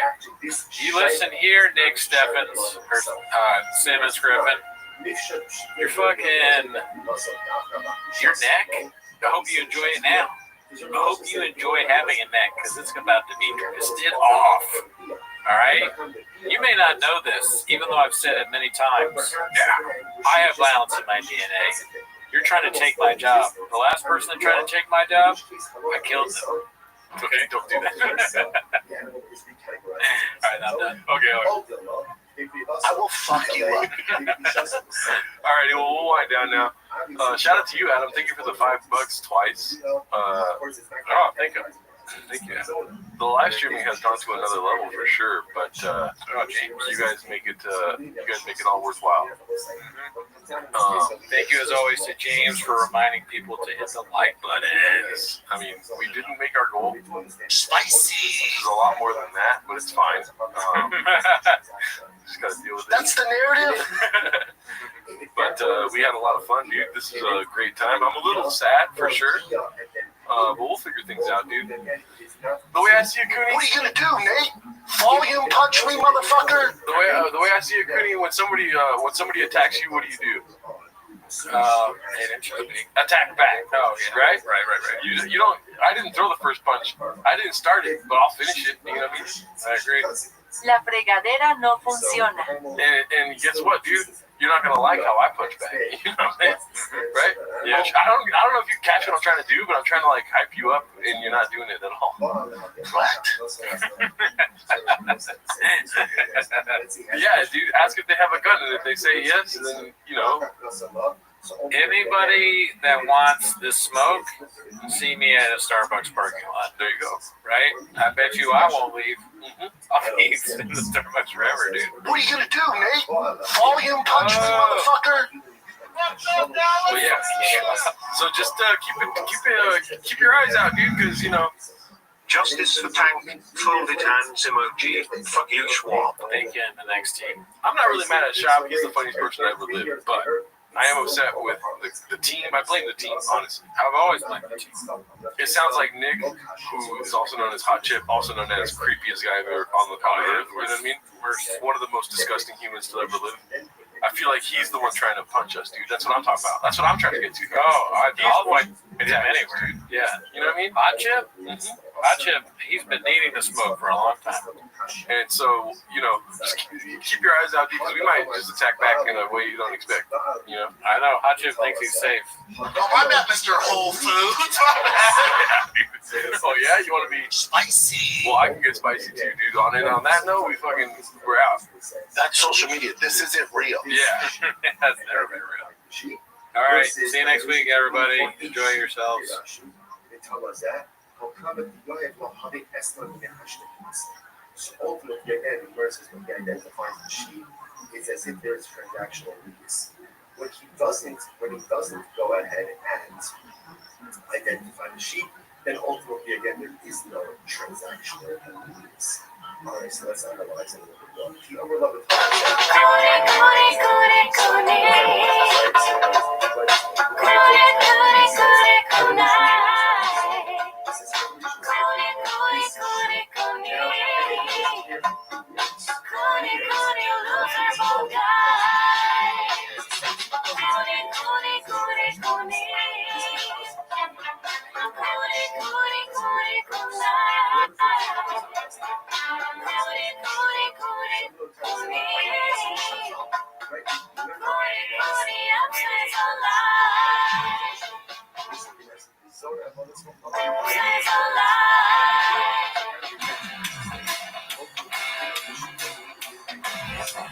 I'm terrified of this. Time for my favorite time of the week. When you get there, Papa, try to sweet. Release surprises today. You better watch 10 minutes of show. Back into the shop. Thanks for tuning in. As always, join the Patreon, join the Reddit, join the Discord. This week on Patreon, we did a bonus episode. We've also recently done Louis J. Gomez. You made it. It's not you made it weird. It's you made it worse. You made it strange. That's right. Worse. And Leanne Morgan. Yeah. I'm not sure. She was great. Anyways, that's not why they're here, right? No. It's been a jam-packed week. I mean, check out Raccoon Tweeties, Jeff Dye Talk. A lot of Jeff Dye Talk. I'm sure there's going to be some of that on the Reddit. Also, subscribe to the YouTube channel if you haven't done that, dude. Yeah, you got to sub. That's what people are doing these days. Sub. So, anyways, that's not why you're not here to sub. You're not here to like. You're not here to subscribe. Okay, you're here to watch 10 minutes of shop. So start the timer. Play the chick clip. Alrighty, so my name is Gerardo. What's it called? This is gonna be. I'm still looking for the. Okay, this is 14 days. We're looking for anything above 14 days. Okay, that makes sense. We've seen that make about you. Yeah, yeah, we've seen that. Okay, Brian's False Gods Bomb, posted by American Nero. What do you think this is going to be? I'm going to do a prediction first. Yeah. I think this is going to be one of our guys. I think it's going to be a clip of American Redact. And I'm probably wrong, because I don't think. Oh, yeah, I was going to say the same thing. It's like, oh, too lazy to try in training. You know, too lazy to get trained. On the same page. Guess what? I forgot. I'm dropping my special on Wednesday. Oh my God, Jesus. It'll be on YouTube. Doing Rogan. Yeah, it'll be on YouTube. Hey, you never know. Oh, God, so. Chris said Monday morning? No, Wednesday. Wednesday morning? Yeah, Wednesday afternoon. Wednesday afternoon. Second quarter mile right from the factory. Motherfucker. That's what you need.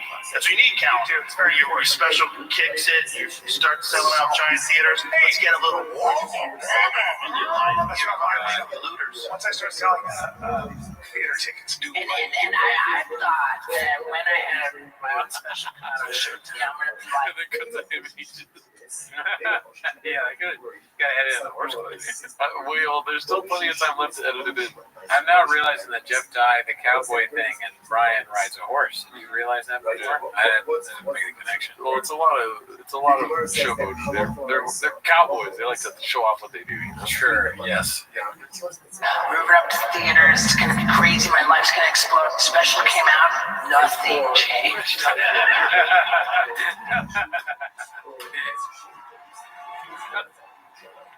Oh, it stands. So awesome. No. What's up, Boston? What's going on? Dallas! Houston!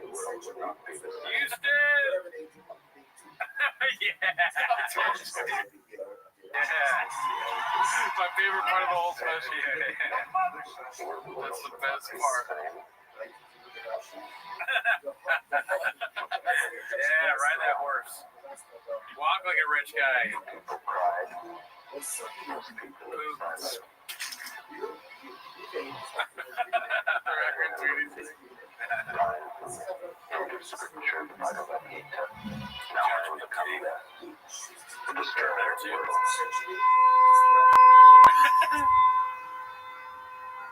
Dude, great work, whoever made this. That's good. Excellent stuff, dude. Yeah. Shout out to them. Guess what? What do you think, dude? The beginning is my favorite part. Yeah. Just the way they were talking. He's talking about his special, and then Shab goes, Wednesday? Right? His face where he's like, because you know Shab's a marketing genius, dude. Oh, yeah. He's like, Wednesday, what the hell? Yeah, Shab would, if he put out something, it'd be just so much more views, so much more likes. Well, yeah, 2025, dude, if Shop puts something out, there's going to be lines outside of AMC, people waiting in tents to see whatever it is. Me, it'll be the first time I learn how to make a tent. Go to REI and what do you need this tent for? I'm like, what do you don't know? I'm making a tent to camp out for the Gringo Papi. You're not? Oh, you already have a tent. You work at REI. It's not even called the Gringo Papi. You just call it that. My tent is called the Gringo Papi. What is it? My tent's called the Gringo Papi. I was a stomping pad. Oh yeah, didn't he say that? Let's see here. If Papa went to Riyadh, we saw that one already. It's a classic. Sand on top? What's Dubai chocolate? Chocolate with sand on top? That's my time, Riyadh. 3 weeks in a row, or 3 times in a row, we flipped that. I want to start doing that just in conversation. Makes me laugh. Goddamn truck down to here. All right, so this one's going to be posted by Gunslinger 4, and Steve will do it unloads on Brendan Chop Part 1. Have you seen this? No, I haven't seen it. I heard about the controversy because this is Steve will do it second. Correct me if I'm wrong. Second appearance in the Shabaverse. Apparently, Shab made up something about Steve. Will do it. He got mad about it. Don't kill me. He made a video and then Shab apologized. Okay. But I don't know anything else other than that. I didn't know any of that. But I will just say to preempt you for this, it is a fucking headache in a video. So really? Just get ready to let go and let God. You know what I mean?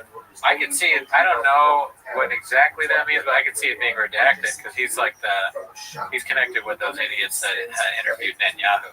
I'm not speaking in tongues. I'm just trying to avoid a headache right now. Okay. And literally, it gave me a headache when I first. Oh no. Yeah. Oh fuck. So just let go, let the Graves take over right now, and then just come back when it's done. I got something for the Graves is never not in control. Okay, the Graves is always. I wish I didn't know. I don't know if you see the fucking little part here, dude. 3:11, 3 minutes. Yes. Yeah. Right. Yeah. Let me know if you want me to pause it already. Shut the fuck in. Yo, Brandon Chop, he goes on a podcast and he goes, Steve has gambling debt, and sometimes when you have gambling debt, you do bad things. So first of all, over under on him having gambling debt. Oh, 100% he has a gambling debt. Look at the way he's walking and talking and dressed. Yeah. This is what you'd show at Gambler's Anonymous. Like if you wanted to spot what a gambler looks like. It's like driving school. You show car crashes. At Gambling Anonymous, you show this video. So you're not a gambling addict, but you are wearing sunglasses inside at night. In Vegas. In Vegas with FanDuel on your phone. Like you're making a video, but you're also kind of looking at FanDuel. Saying I insinuated I fixed the fight because I so happened, which is it's kind of hilarious. I even called Dana and I said, this is so funny. Hey, Brandon Chop, you can't just call Dana. You call Dana. And Brandon Chop, I can owe Red Rock Casino $1.6 million, and I owe them $302 million at all times. And it's not a problem because, bro, something you're not good at is relationships. Okay? Everyone go find the YouTube video of Brandon Chop talking about Steve will do it. And it's like, bro, you gotta roast him. You gotta roast him. That's how you know he's a bad person. Like, and I do something good for a UFC fighter. Alright? And you don't know the facts, and you turn this into I'm a bad person. I don't know, dude. Was it just chopped together? He made a bunch of things. I have done that. I put it back up. He's talking to himself. Person that need money. Brandon Schaub. I know you're gonna be like, well, Izzy, here, and we'll fight like this. Because I have no respect for you. Okay? So I'm not like Brandon Schaub, I have no respect for you. When I make 7 figures a month. He sounded like a car switching gears right there. This is making me like Schaub. I'm going more and more to Schaub's side in this. You know. Brandon Schaub. And another thing. It's hard to watch somebody just cooked out of their mind. Maybe this is good if you're a big fan of Steve Will Do It. Brandon Schaub. That's what he said. He has a turbocharger in his lungs right now. He's a truck. He's a truck. One of Schaub's trucks has turned on him. Yeah, he got a truck that came to life and drove away. Yeah. So Schaub just wants his truck back, and the truck's like, I'm my own. I'm a man now. I was a truck. I was your truck, but now I'm a guy. I make 7 figures every night. I have relationships with everyone. I do whatever I want. Oh, you're big. Yeah. Okay. And I do something good for a UFC fighter. And you don't know the facts, and then you turn this into I'm a bad person and need money. Brandon Schaub. I know you're gonna be like, well, meet me here. Okay, so yeah. Like, dude, I'm here to fight you. I got a sketch. Yeah, I'm growing up. I got a schedule, dog. I gotta watch Flagrant. It's a lot on that schedule. Makes up lies and talks about it to other people. It's not in the schedule. You don't even have the privilege to be like, for me to meet you now. Every single YouTube video. Every single video. I could do this though. Andrew Schultz. Walking around the hotel. I'll put on sunglasses and then I take it off in the next cut. I put them back on. Yeah, I gotta be in a hotel. I want to go back to Vegas. Steve will snort it. That's good. Instagram video, everything. You gotta come out. Because there's nothing behind that. I have nothing. Yeah, he does have like the inside sweats, which is weird. Like he's not sick, obviously, but he's sweating inside. No, he could easily turn on the AC in the hotel room. Also, does he have pants on? I think he has shorts on. Okay. It's just not a good look. It's hot in Vegas, I'm assuming. All right. It's raining in Los Angeles. What do you mean? I helped him. It's the coolest thing ever. So until you apologize and make a video and buy me something very nice, I'm gonna keep going. All right, it's official. Until Brandon Schaub buys me something very nice for going on the internet and lying and making up things about me, that seems so like you're such a low IQ individual. Like you're so small-minded. I feel like somebody had Chang's cut these all together. It made it look weird. I wish there was like a regular video, and I'm starting to get a headache again because it's like you're trying to follow the sentence and cut it right before you finish the sentence. That is kind of funny. That would be a funny bit just to take that part where he goes Brandon Schaub and put it in each one. It also kind of sounds, Brandon Schaub sounds like worst pain in your life, right? Like the doctor from the UFC. Like it's like, what do you mean? Who are you, bro? Like I've built companies, dog. Like my new YouTube videos, all I do is talk about Brandon's Law, or like Brandon's Law. Like, you just think you're cool, you can say whatever you want, you're cool because I can do jiu-jitsu. It's like, dude, I just hate that, man. And I keep redoing the stories, but I thought it was a good line. I don't know if I posted it, but it's like, I do a lot of cool things, bro. And like, I don't think I'm like better than everyone else. And it's like, you go on the floor with guys and think you're like the king. It does feel like forced content. Steve Will Do It. He has to make a certain amount of videos every week. And this is a thing, I don't know what to do this week. Okay, I'm going to rant about Brandon Schaub. Yeah. He said, I bet I gamble. First of all, I owe $1 million regularly at Red Rocks, or whatever he said. Yeah. You know those long tweets people put, and then at the end it's like, I'm not reading all that, but sorry for your loss or good for you, bro, something like that. Yeah, well said. Yeah. That's That's how I feel about that video. It is funny they call him Brendan Slav. Brandon is hilarious. Yeah, he says Brandon, but on the actually Brendan Slav, you're a nerd. You know Brendan doesn't like that, but he apologized, I think. Who was he? No, Brendan. Did he? I think he was like, "Yo, my bad, man. I was wrong." Well, let's go a little further down the pipeline here and see if that's on chains or not. Let's see here. I've been out of the loop for a little while here. Look at this. Post by one usual 4460. Hey Joe, I wrote you, but you still ain't calling. I left my cell and my home phone number at the bottom. Andrew Scholes at the UFC fight. Unbelievably annoying to see him everywhere I go now. Yeah, but at least he has a stupid mustache. Look at that. Who loves Andrew Schultz? That's Jeff Dye. Anyway, a fat Jeff Dye is funny. Yeah. If Jeff Dye got really fat after the crash, you know, he's like so depressed, he starts eating a lot and not leaving the house. He becomes the whale. Fat Jeff Dye. A movie about Jeff Dye being really fat. The Whale 2. Jeff Rye. Let's see what else we got here. Whose wife is worse, Baba or Akash? Oh man, you've seen a lot of that, right? I did see the Too Lazy to Try video. Too Lazy, and then constant Reddit clips of making fun of the wife of the Akashaverse. This is posted by Turbulent Ham 2575. Let's go ahead and take a look. I don't know if I'm ready for this. That's me. You're probably wondering how I ended up in this. Also, if I gotta answer the question, whose wife is worse, before even watching this video, Akash's wife. Oh yeah, that would be suck ass. No, I don't. Yeah, she just says things that you shouldn't say. I was talking to a woman. Normally, like women, when you are kind of shitting on another woman, they will not agree with you, right? They're like, "Well, you just think that because you're sexist."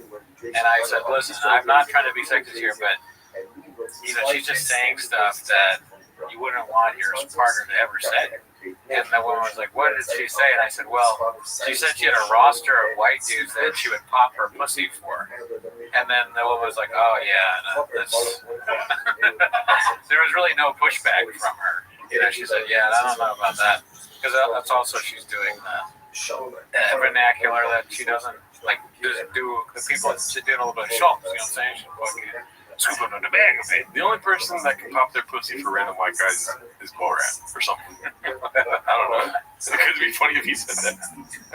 Pop their pussy. I am a boy. I had the roster of white guys. I pop my pussy for. That's another argument I get with people. I'm like a cringe millennial, so I don't think I'll ever not think that my wife is funny. Oh yeah, see, my wife.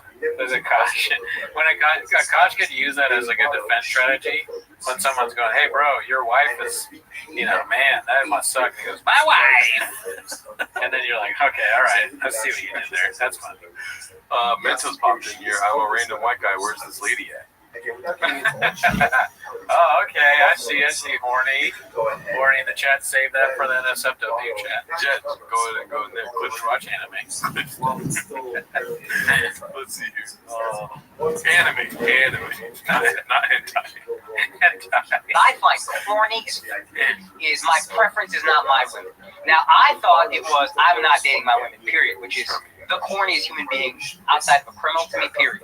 Akash only dates brown. Akash has been with one girl in his life, who's his wife. That's my wife. That's an Indian woman. It's like loyal through and through. Sometimes I get so painfully nostalgic for college. So I was popping my pussy and living my best life in these white boy frat houses. I'm actively trying to have an orgy because, and you haven't seen Nav yet, but wait till you fucking see him.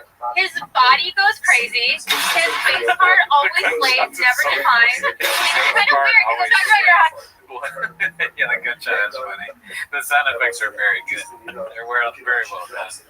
We should be like Ebert and Grover for these clips. Like, I give this clip an A or whatever. 2 thumbs way up. Yeah, thank God you can. 2 thumbs up, and then but we never disagree. I do too. You know, the gunshots I really like. Dude, popping her pussy or whatever it is, it sucks. Yeah. But she's talking about the past. You just wish she wouldn't say it out loud on her podcast or whatever it is.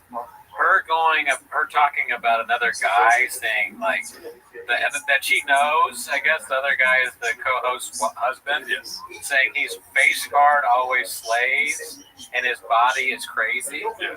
These are just not okay. You shouldn't do that. What's worse, that or the amount of likes? Yeah, the amount of likes is much worse. I mean, are we doing the show? Is it on? Are the cameras on? Dude, I wouldn't trade my wife saying that for like 20 likes right now, dude. Absolutely. Yeah. The amount of, like, can we at least get like more likes than the amount of guys that Akash's wife popped her pussy? You always push the wrong one. I'm sorry, I didn't mean to insult her. I mean, I'm sure she's a great lady. Oh, you don't have Mr. Dolphin on you, do you? No. I mean, that would be so funny to do a dolphin thing every time Akash's wife came up. Sorry, that dolphin bottle next time. Oh, let's see. Bot says, ha ha ha, Jelly Roll. Jelly Roll, we said that his mom's name is Mama Roll. I was thinking his dad's name was Dinner Roll. Is that funny? All right, let's go back to it. Glad we got that. I just know that Nav's dick is like at least 10 inches. Okay, I have two butthole stories. So one time I met this guy on Tinder and I made the dumb mistake of letting him sleep over, like not really wanting to fucking hook up. And I like woke up in the morning and like my asshole was a little sore. Oh my God. And I remember that he like, what kind of porn do you watch when you use a vibrator? Okay, not gonna lie, I don't watch porn while using a vibrator.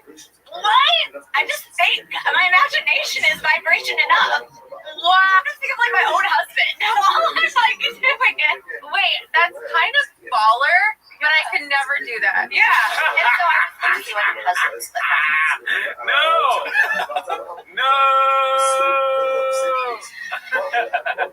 She's hilarious, bro. That was fun. Oh my God. I could never. She just said she could never think about Akash while masturbating. If that's true, I don't want to know that. Take that to your grave. God, could you imagine that chick you're married to, so that she never once masturbates thinking about you? If we thought that Akash was going to stop saying fellas, not a chance. No.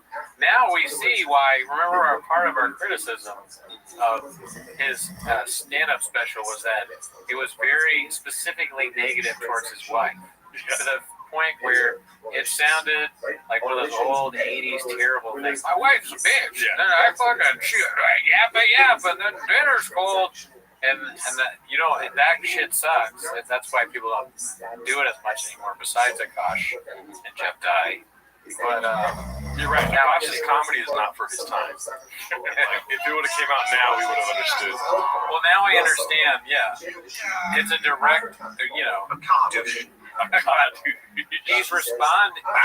Yeah, Steve. Yeah, he's responding to trauma and being treated in a certain way. He's just trying to speak his piece. He's just not very good at it. That's sad. It's a sad thing. If only he could speak like this, dude. I get this, and I'm gonna be really fucking honest. I don't. We don't. First of all, that's a fucking red flag. I'm not like, no joke. I love you girls. If you want to work, all for that, whatever. But like any man that doesn't want to have a joint bank account or isn't being transparent with his accounts or has separate accounts, that's a fucking red flag. This is. I feel like I got cheated on after watching that. I know, right? It feels like we're all being cheated on. This is an eye into the world of a neglected and mistreated guy. I will say she's probably one of the hottest red flags I've ever seen. You want to date her? You can change her. Yeah, I could. Street. This is a one-way street. His money is our money, and my money is my money. And look, have I only made $600 content creating? Why not $100 from us?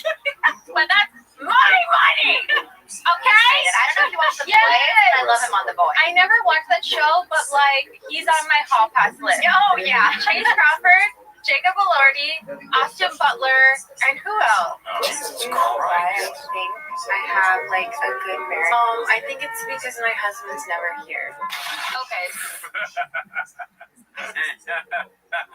Jacob Elordi versus Akash Singh. There should be a balloon show with Akash Singh on it, and they always pop the balloon whenever he wants. All the women pop it at once. He goes, ladies. You know, we're all criticizing. I'm going back and forth here. We're all criticizing this poor woman. Look at who she's married to. Right. At the same time, right? We have to keep in our minds that Akash Singh sucks ass. He's a fucking beta bitch that just laughs like a little giggling goon whenever Andrew Schultz has one of his moronic jokes that make no sense. He's like me for you. No, come on. No, that's a compliment to me. I mean, Akash Singh is a genius, first of all.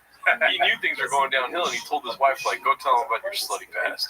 And now we all naturally feel worse for him. That's true, too. Man, you gotta look at these things from every angle. You can miss something. You gotta become the Akash, dude. You stepped into Akash. Yeah.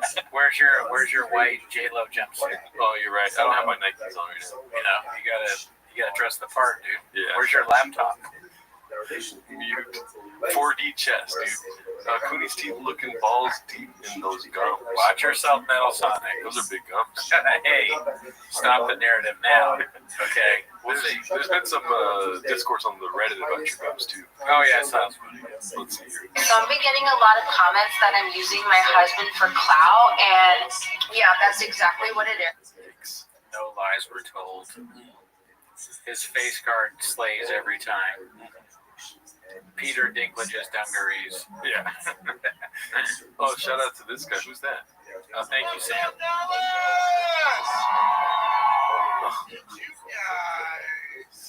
Do you guys think Bopper will DM her now? What do you think? Probably. I am more offended by her black scent than I am what she said. Oh, wow. About Akash, to be honest. That's how strongly you feel about black scent. When it's that cringe, yes. Yeah. It's too cringe for me. Yeah. Sorry, we're trying something new with this stream, so I'm trying to make it work out. Sam Siscoli, thank you. Let's see here. What else do we got? Like 31 was me in the hospital suffering big time. Stage 4 cancer and horrible infection that sapped my body of the last bit of strength it had left. I'm terrified. Thanks for the distraction. Shout out to you, dude. Yeah, keep strong, dude. At least you're not married to Akash's wife. It could be worse, much worse. The show is Netflix. She'd be fucking some guy while you're there. Akash's wife stink because she's Indian. Oh, be cool, dude. Who the fuck is this? Shout out to you. Thank you for the money.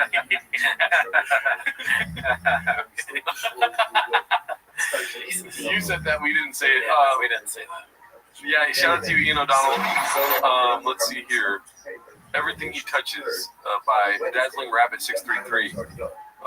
Yeah, Calabasas Fight Companion, otherwise known as San Jose Jack Johnson. Below the belt. What else is over here? This is what? Pizza Hut Diaries or something? Oh, Food Truck Diaries. Yeah. Grabbing a slice. Toontown, drive past all gas. Gearhead's gone wild. Already, dude. He's a marketing genius. You guys don't speak 40 chess. You guys don't understand what it's like. It takes 6 or 7 months to make all those shows. Yeah. Take 4 blue chews after drinking 2 shirt shots on top of a rain, and then tell me what you think about that, dude. And in fact, yeah, absolutely. See, tell me where the blowers are in track. I bet you fucking nerds don't even know how to see a gear. Yeah, tell me about lithium batteries, then we'll get back to you. Baba. Yeah, Tuna Town. Baba was a guest on Story Wars. Hopefully we get some clips of that. This is from one day ago. How convenient be. Posted by Appropriate Duty 930. All political posts are now banned on Joe Rogan. Today we are making a decision to ban all political posts indefinitely after careful consideration, internal discussion, and tons of external feedback. We have collectively decided that Joe Rogan is not the place for politics anymore.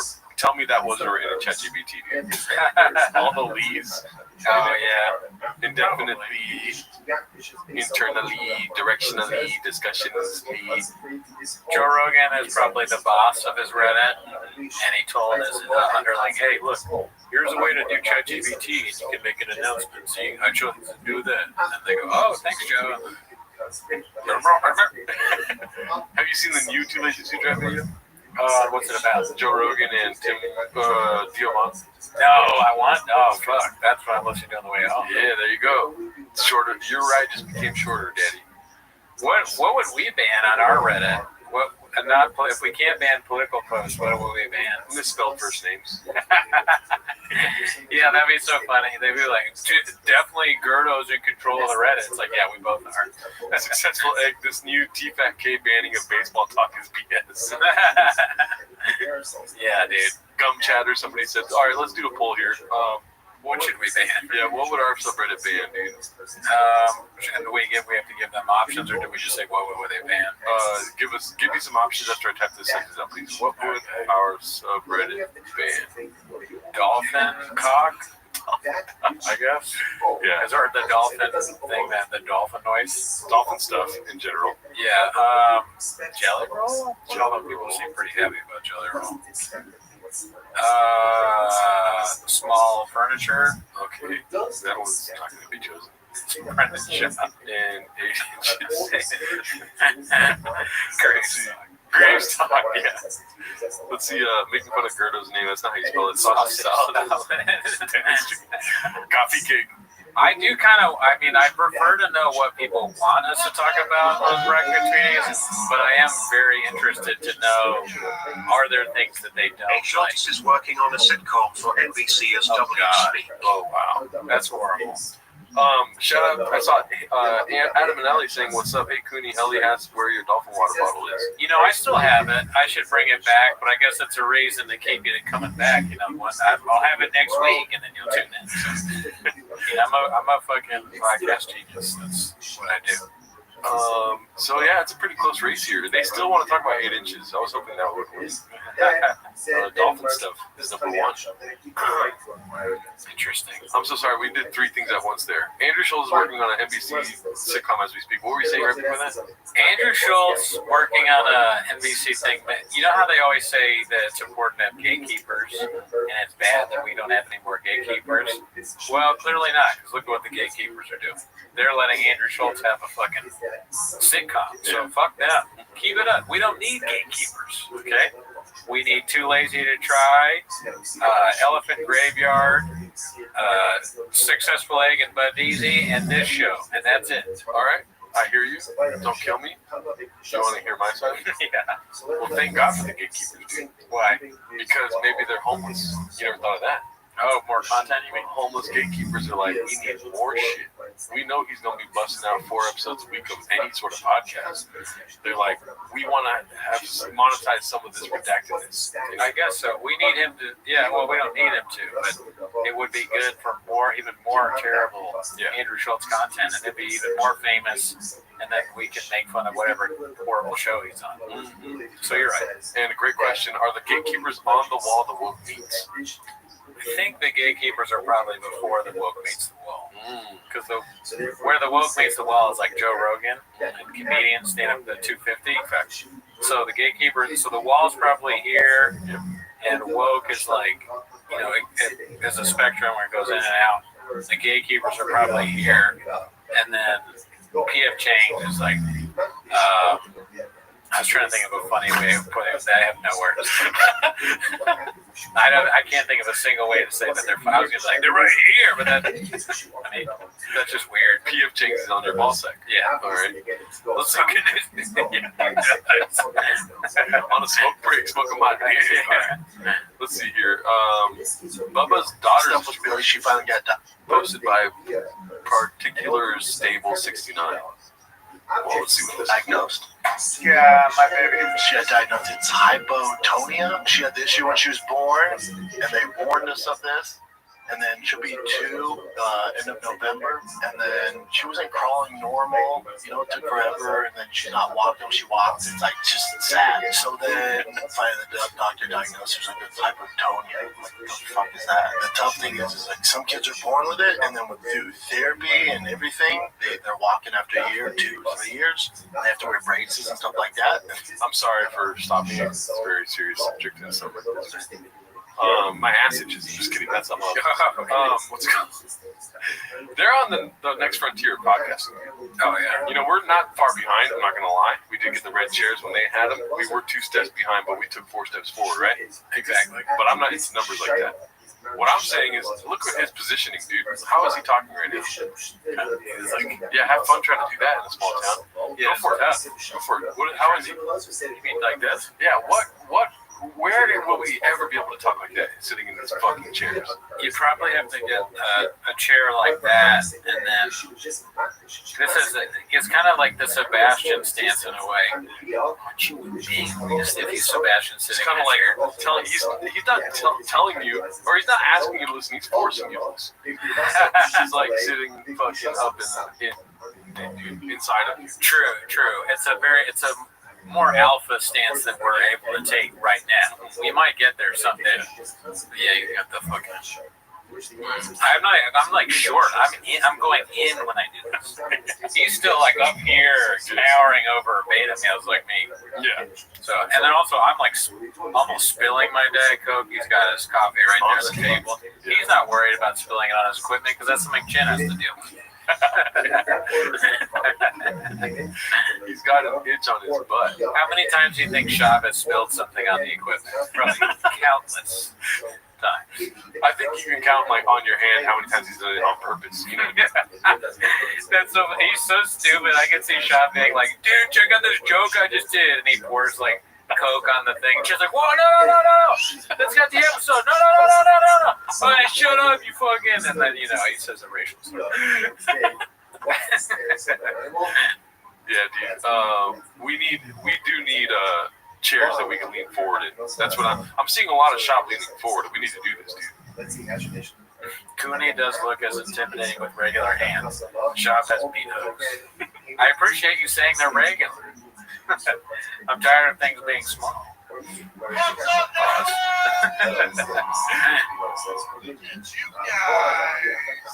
When you pontificate and play the whole music, can you please end it with "I can't turn myself away from" is called The Apple. Oh man, that was a great way to end it. And that podcast that we're listening to is called The Apple. The Geraldo, the orange chicken. Shout out to you, thank you, Blitz. We'll hit you with it when you least expect. If Cooney has the memory bandwidth that I know he's capable of, next time I hit that fucking horn music, I will not remember the apple. One of us will remember, dude. Cooney has small thighs. And then it's just a fun, distant memory, and they walk, and it's all good. And then some is for life. And wheelchairs. You still got that pimple.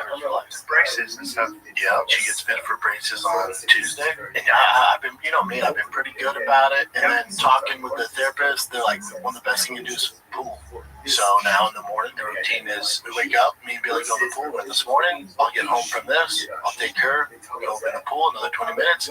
I'll take the boys to wrestling, baseball, and then I've been good, and I tell Joe and mother-in-law, like, don't cry in front of Billy. Don't let her know this is some big thing. She can beat this, so I don't cry. I've been good. No crying. I've been good. And then someone said, I'm trying not to cry. And then someone sent shoes to the mail, and she can't wear those shoes because they don't fit the braces. That got me. It's not that I think it's funny. It's just like when he cries, it's kind of funny. And I wish him the best. And it sounds like he's doing a great job. Yeah. I hope everything turns out okay. But he's so comical that it's like impossible to take him serious no matter what. I agree with Gordo. He did not need to talk about this on the pod. No. But here, what I notice, if I'm just being, totally cruel, Brendan, is that when he says like Tutonia or whatever, somebody called that out, I'm almost expecting him to be like Underwear Lopez, just completely flame out and not make any sense. So like the doctor said she has my Sharona. So I'm kind of waiting because I'm also like, who not to criticize the person that put the clip on the subreddit, but who watches this, clips it, and then puts it on Chang? That person's name is Particular Stable 69. Okay, I'm not judging them. Maybe I am judging them somewhat. They put it on. Everything about this is absolutely absurd. Yeah. Why would they put it on? Why would Shop do this? So if you put it on a comedy website, which is what I kind of consider the subreddit, it's a joke website. And he stumbles over his words. I'm expecting him to do something like Underwear Lopez, and that would make me laugh. Yeah. Very funny.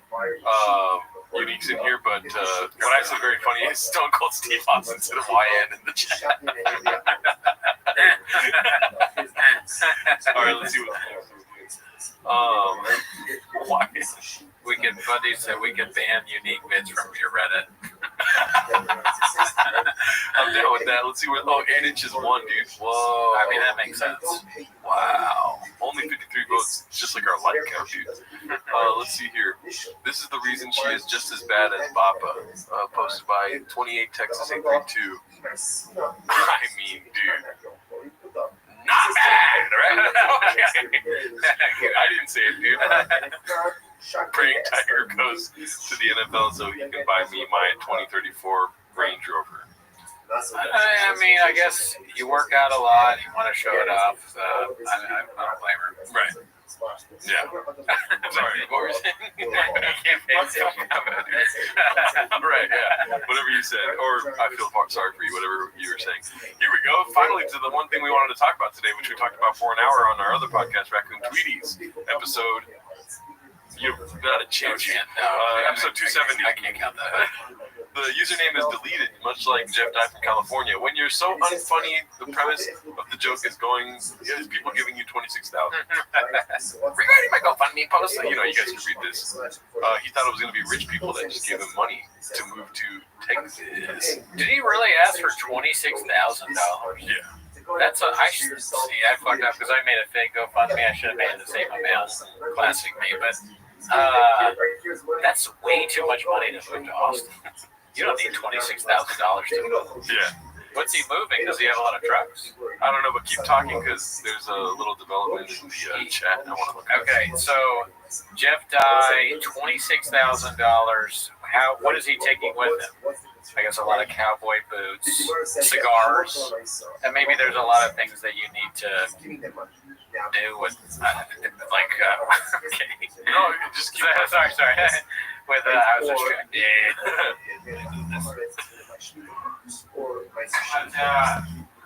Cigars, you gotta have the thing that chomps the cigars, but you only need a few of those. I imagine Jeff Dye, he does a lot of yoga. We learned that he needs a plant-based diet. So maybe there's a lot of things to move that help you make vegan food, or he's a meal prepper or something like that. He does do yoga every day and he's vegan daily. Anyways, important little tweet here 3 hours ago. Thank you to Bud Easy for pointing this out. Yeah. Kim Kong, do you want to read that? Kim Congdon. She says, let's shift the focus off Jeff Dye and onto maybe the bitch that stole 101 from me. What is 101? $10. $10 or 10,000? Maybe 10. There are worse people out there, and unfortunately, they have comedy specials. There's not much worse than Jeff Dye. No, yeah, I mean, I wonder how much money that is. I think she's talking about that Hannah Berner person, right? Because she's been talking about this woman. I forget, she accused her of something. And Hannah Berner, remember we watched her stand-up special on the Patreon? It's pretty bad. And it's like, if she stole material from you, that doesn't look good for you because it's not very good. Let's see. I don't know. Yeah, there it is. Fucking Hannah Berner. Okay.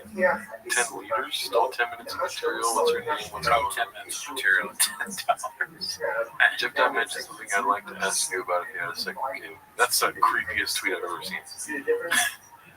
All right. Well, not as breaking as I thought it would be. In a way, Jeff Dye has stolen a lot of material from everyone who's ever done stand-up. He just says things that other people have said, but not on purpose. Great point here from Buddies. You want to read that?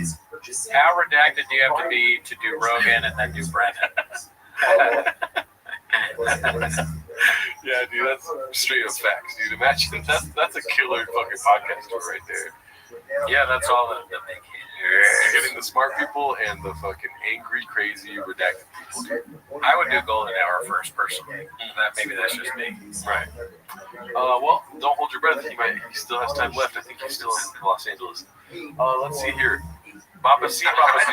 This is my favorite clip from the Changs this whole week. Posted by Cycle Adventures 7694. Have you seen this? No. All right, let's see if everyone at home. Let's see if Brendan gets it, dude.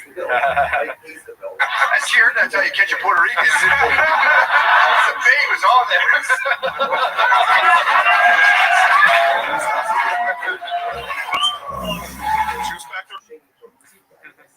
Just this like weird laugh.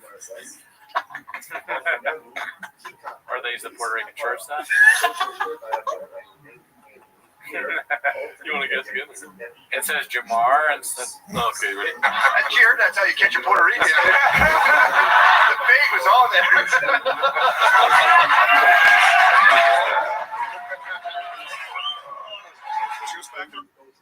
I have no.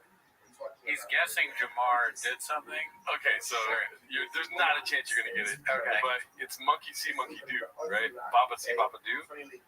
Everything that Matt McCusker does, he's also doing. Oh, okay. Play it one more time. Cheer, that's how you catch a Puerto Rican. The bait was on there. So lean back. Head up. Come back. Hand on the face. Shoes factor. He's okay. Here's what I think is happening. You're right. He mimics like always, but I think because I can relate to this somewhat. He has stopped paying attention, right? He's getting a little nervous because he knows he hasn't heard anything that anyone said. So now he is just gonna. Oh, that is okay. They're laughing. Yeah, it's funny. No one knows that I'm not paying attention. I'm gonna do what Matt's done, and people will think I'm normal because I'm laughing too.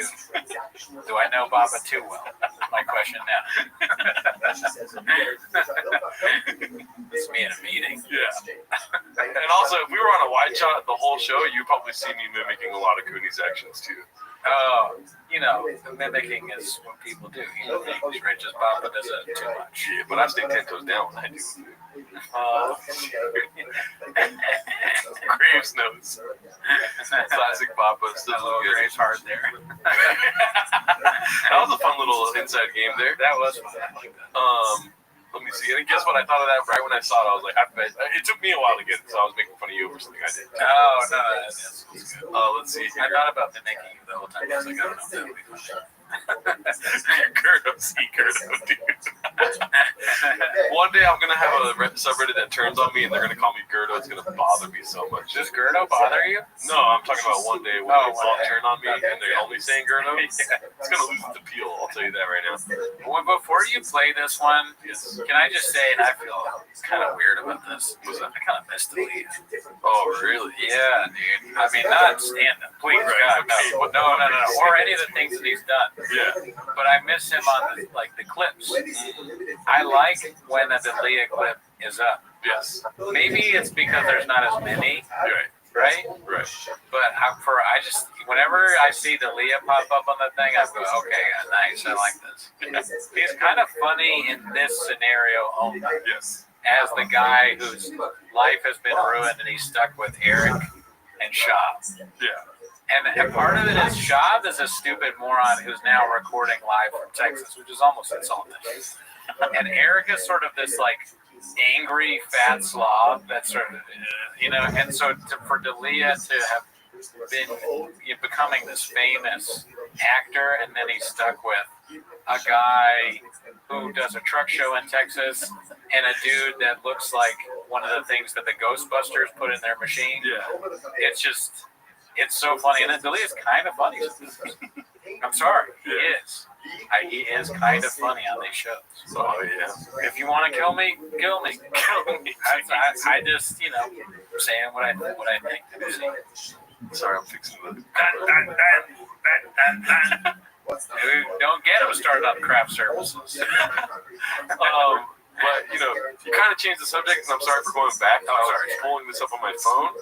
Check this out, dude. Well, that's good. I made the McGurdo, dude. What do you think about that? McGurdo. Yeah. That should be the name of the coffee shop. I'll have a McGurdo. I like it. It's delicious. Can I have it made by someone else?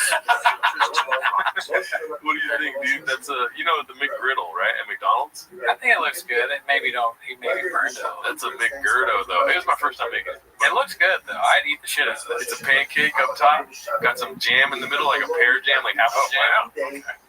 Bacon, egg, cheese, and maple syrup inside the bun and like on the bacon and stuff. I like it. I need a tater tot once a week, so I would like a tater tot in there. I think it looks pretty good. There's syrup all over it, Steve. Yeah, syrup all over it. Not gonna put syrup all over your Gerdo until it's delicious. Let's see. Let's ask the audience if they would eat a McGurdo. But yeah, so to answer your question about if I like Gerdo, then yeah, I like Gerdo. I made a McGurdo, dude. Oh, good, because I think Gerdo is a good one. It is sort of like a out of left field nickname, but I like it. Yeah, Gerdo. Okay, sorry. So sorry. We're back to what you were saying about Crystal Lee. Let's see what this clip is all about. Mick Gearhead. This one's called Admitting Joe Rogan Said No to Performing at Mothership and Yet Still Blames the Haters. Posted by our good friend Successful Egg 8345, which we'll talk to you later about posting in other subreddits. I don't think you're allowed to do that. But let's see. That's a joke. Okay. Because he owns the podcast. Oh, it's Successful Egg. Oh, dude, I tuned out again. I don't know how. He's a great guy. Yeah, let's see here. And yeah, Adam, I love Bon Mi. Oh, Bon Mi's great. Put money in those bullshit headlines. Yeah, man. Like there was one on me. It was like, Brenshaw banned from the mothership.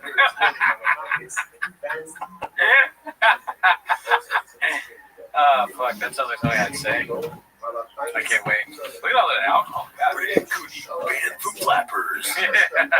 It's a lot of alcohol. Yeah. We're gonna have this conversation. I'm not there yet. It's like, oh, why aren't you playing the mothership? I don't. Shout out to you for subscribing. And I did a show there last Thursday. Like, well, not banned. We can only do this one. Now it's banned again. I don't want to go there and get backlash. Like, I want when they invite me to be a headliner, I'll know it's my time. All right. Those bullshit headlines. Yeah, man. I'm not there yet. Headlines? You mean YouTube? Yeah. YouTube. You're not in headlines, brother. You're in unique videos. Hey, I wish the Oklahoma guy would talk to him again. Remember the Oklahoma show? Like, let me tell you something, folks. You're not the Longhorn. You're not selling out here or whatever the fuck it said. Yeah. Whatever you said. Bakuni's banned from the doctor for 48 hours. It's too long. I can't wait that long. Shout out to Formula One. That was already a year ago at Skankfest. Shout out to everyone that went to Skankfest. I heard it was epic. Yeah, I think Rabbi Goodwin was there. Oh, wow. It was in New Orleans. This was posted by Dana White's mom. Probably not that one, but the other Dana White's mom. How did moving to Austin go? As you can see, Brian Callen's special has 223,000 views. It was posted for 3 weeks. This one is posted for 392,000 views. Bombing Our guys, dude. Wild. I mean, as far as like a clickable thumbnail goes, it looks like a special ed student doing stand-up. To me, yeah, no, I agree. It's not that appealing. It really, it looks like he copied Comedy Central and or Comedy Dynamics. Yeah. Which are both things that have been dead for a long time. He should have used this fucking thumbnail and put false gods like that. That would have been so much better. Way better, yeah. I'd say that's the better. Yeah, dude, the most of betters. Are those people in the thing? You almost hope they were photoshopped in. Yeah. AI. What are they doing there? Why are they happy? Yeah. Ugh. Or maybe they're just us. Because, we'd probably go if we could. I would. That would be awesome if American Redact just like photoshopped our faces here somewhere. Yeah. Idea. Are you listening, American Redact? Put us in. He's like, no, I'm not. Yeah, he's like, what? Oh shit. Sorry. This is posted by OzBoss99. I guess when your kid is diagnosed with hypotonia, it's a good time to post a picture of your ass. I saw that Subway take there, the Metro Take show. So one of the people said that their take was that Brendan Schaub's wife should stop showing her ass so much. No, I'm just kidding. She said that she doesn't think people should post their kids and do the emoji face. Yeah. It's like post your kids or don't post your kids. And if I had a Metro card in my hand and I was that guy, I go, I agree. Because I don't understand why you do this. It's weird, right? Yeah. To put an emoji over your child's face. I don't know. That just, to me, that's weirder than showing your ass. Okay, that's But both of them are strange. right. Yeah. I don't think they're on the same plane, personally, because I appreciate some people showing their ass. Oh, yeah, no, I don't dislike it. I love it. Yeah, I have no problem. Now, when you're sharing a picture of your kid while showing your ass and there's an emoji, now we got a problem. Yeah, I mean, we got an emoji problem. yeah, dude. Lose the kid, take off the dread. Okay, all right, I've gone too far. Buddy says she posted that kid's face 50 times. Oh, and if you actually post the face, it makes even less sense. Also, on Chang's they do that. Oh, Chang's does it. They're not allowed to post kids on Chang's. Well, then take it all back then. But We'll cut all that out. Yeah, cut it out of the life. But I'm still right there with you, brother. Yeah, it makes sense though. What I'm saying. I love ass. Right? That's what you're saying. Yeah. I guess, well, Chang's, I'm glad that they do that. I'm not at all saying that you should show the children. Right. Let me be clear. They should not. Some of the Reddit doesn't need to see family members. Right? We've all seen some of the people on Reddit. Not every chef is someone you'd want to hang out with outside of work or at work. I mean, we have people in our chat saying fart sniffers in chat, so just people seeing your kids' faces on something. Cop on the Chompies resend. One is in a plane and one is in a helicopter. Alrighty, the caption says, I will carry you until my back gives out. Oh my god. Sorry, I was just, what was I saying? Until my arms can no longer hold you, until you're able to take steps on your own, I will carry you until the end of the earth, my sweet baby girl. Whatever this next chapter brings will not define you. I will make sure you always reach your goals and exceed your expectations because you're a child and because you are my flesh and bones. We got this, Billy. Yeah, Fadas! I don't like that either. I mean, you could say that to the kid, I guess. But posting it online is strange. Yeah, like, I feel more strongly about this than whatever that you were saying. Like, I hate long captions, dude. Oh, yeah. I believe in, like, 5-word captions. Put that in ChatGPT, whatever the fuck you just put, and then be like, give me this, but in 5 words, dude. Yeah, or use ChatGPT to write about your child. Yeah. Should I do that? I want to start doing long posts like this for you. Like, Gerardo, you're a great chef, and I'm gonna make sure that you're the best chef that ever lived. And because of you, I'm gonna make sure my sweet baby boy, whatever the next chapter brings, will not define you. I will make sure you always have your name said correctly. Just some random ass fucking. I'm gonna start doing long posts for me. I'm gonna try this out really quick. Long post and then a picture of my teeth. There's juxtaposition between a long thing and a small. Can you sum that up in 5 words? I'm asking ChatGPT right now. Sorry, guys. Always with you, forever strong. See how much fucking punchier that is, dude? That is, yeah. It kind of gets you in the. Yeah, bro. If she was sharing that with her fucking fat ass in the pic, dude. Regardless of the ass, but always with you, forever strong. That's pretty sick, dude. How funny. All right, stay with me. We keep it, like you said, short, but instead of writing that, it just says ass for days.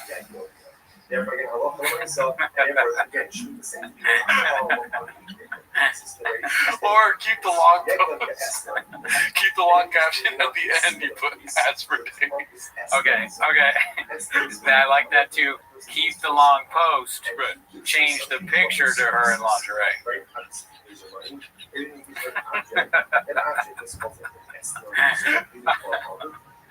Which we all know she's supposed to. And put all the kids in.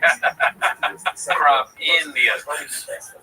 It's like, oh, why are there children there? Arrest this woman. Always with you, forever strong ass for days. Oh, that's great, dude. Oh my god. Shout out to everyone in here. Let's get out of this. Pretty wild to have a picture of your ass though. Let's let's see here. Long story short, where are we at? We read this one or not? All baseball posts are now being paid. Oh, this is great. Posted by what's their? That's the. He's one of the mods, right? The mod, yeah. Time to get on your knees, Bubba. Dana White's mom. Ron is wrong. Rogan is an expert. This is from 16 days ago, though. Brian was like, "Fuck stand up. I'll just be the." Posted by Dazzling Rabbit 623. Nate Soars on. Yeah. Wow, 15 minutes, 91 views, dude. Off Limits podcast. Did you? That's a level of cringe. That's like. Yeah. Did you use ChatGPT to find that cringe? Did you do it on your own? Was a suggestion from a friend? I wish I could come up with ideas for these guys and stuff. For ideas for their names of their show, like Brian Callen, and he comes, we're having coffee together, and Brian's like, I'm starting a new podcast, and I go, oh, good, yes, dude. They say you can never have too many podcasts. He's like, all right, I know you're good at this. What's a name? I need something new. Something's not been used before, and I go, say less, King. Say less, fam. I got you. Are you ready? Write this down. You might not like it at first, but listen. Are you ready? And Callen's like, I go, triggered. Callen's like, well, it's been said so. No. Triggered is. Who knows more about people getting triggered than you do? All right? Fucking, this is gonna be big. I want to be Callen's agent. I'm sending you to Idaho. It's the only place really like you. I'm gonna do the same thing for you, and then be like, "This is the name of your podcast, Dolphin Team." Fuck you. No, that's good. Dolphin Team is good. Yeah, that's only shout out to Paul Hernandez for the reminder there. You want to see his podcast or not? I pulled it up. I don't know if you're Off Limits podcast. Do I want to see it? Of course. I thought you were gonna shoot me down. I was so quick. Do I want to see it? Yeah, definitely. Slice my throat. There's an age-old question. Oh, no. Why do good people do bad things? You may not necessarily be a really bad person because... Callen has on, it's Off Limits pod and some retired mobster. Let me tell you, Brian Callen, about my daddy. This guy, my daddy's a socialist Muslim. You want that? You want that? It should fucking make your problem. We got the NYPD with his jibes. Yeah. And I can't even see if they're a police officer or not. How am I supposed to do crime? Back in the 80s, the cops were racist. Like they should be, okay? I've written this guy out completely. I don't care anything he has to say. I like New York way. Like to welcome in the Italians, not the fucking hijabis. I'm a bad person. I was in the mouth. So, that tells you I got something to say. People should listen to what I committed crimes, okay? Why would I care what you have to say, dude? You are a self-admitted mafioso. Okay, Bud Easy's always our facts guy here. Off Limits used to be a Steven Crowder Mug Club exclusive. 100% he had to buy back the IP from Crowder. Wow. Now, I know that he used to roll around with the Crowder boys. Just British shop guy. You know, I would get aware with you. Is he ridiculous? Subreddit, what does that mean? He's trying to leave the studio and Brian's telling him about the subreddit. What the fuck is a subreddit? Formula One said Chicago style. Chicago style. Shout out to Chicago style. sinned or done bad things, but you take an oath. Say, hey, I got to abide by the rules. If I don't abide by the rules, I can pay for it with my life. So your justification is, hey, the life comes first. I got to do what I got to do. Doesn't make it right, but that's how you justify it. But my point is that doesn't make you a bad person. There's rules, right? You got 48 laws to power, okay? Read the book, all right? Rich dad, poor dad. Which one do you want to be, okay? I kill people, Listen, Austin, Texas is nice, but then you know where you can get a slice out there. Dude, if he starts talking about how you can't get pizza here, my head just... Yeah. You got pizza down here in Austin, they put barbecue sauce in here. What the fuck is that all about? Everyone knows that Memphis has the best barbecue. Denver has the best barbecue. Forget about it. So what's the best barbecue? New York. New York. No, I wish we was doing the podcast in New York, but that's off limits. Alrighty, well, check out Off Limits by Brian Callen. Honestly, I feel like this whole show is just a big sponsorship for T-Fat K, because every time I finish it, I want to watch the podcast. Yeah. And now I want to watch Off Limits. I added it to my queue already. Let's see here. Dave Oz posted this. It's called That's Better. I once tried to sue a guy on YouTube after he put up a video of me trying to cheat on my wife. Well, that would have been hilarious if they actually did that. That would have been awesome. Yeah, that's a good idea. I've said before, I'll say it again, these people on Chang's should be TV writers. Yeah. Or at least, TV is now, YouTube's now TV, right? Right. Unless you get shadow banned. Right. Oh, wow. Like we are. Yeah. If YouTube was TV, dude, we would get axed immediately. Dude. Oh, yeah. Look at these these kind of ratings, dude. The Nielsen rating would just throw up when they saw our likes. The Craig T. Nelson rating would be so low. Now this is, look at that. I look Blockbuster next to it. I just can't even. How am I supposed to face my wife and kids? What would Michael Frazzisi say about these likes, dude? I don't know why I'm doing this podcast. You guys don't got any likes. Nobody's fucking watching this. If I was an undercover cop, it'd be fine, because nobody would see it. I killed an undercover cop that had a family of 5. It was the life. I signed an oath or something. There was like a paper I signed or something. Maybe it's just been a delivery, but I wanted to kill him. There's more people in the 5 families in 94 likes. It was an oath. my impersonation of him was exactly where the Cuomo. Oh, you were there. You're gonna hug. You're gonna squeeze. It's the same. Oh, thank you, Deej. Shout out to you, Deej. You selling likes, Tim Kennedy. 98 likes, unbelievable. Anyways, let's get back to the most important Jordan Moore food. This is posted by Faceless Ninja. It's called Chin and Others Might Be Leaving for Theo.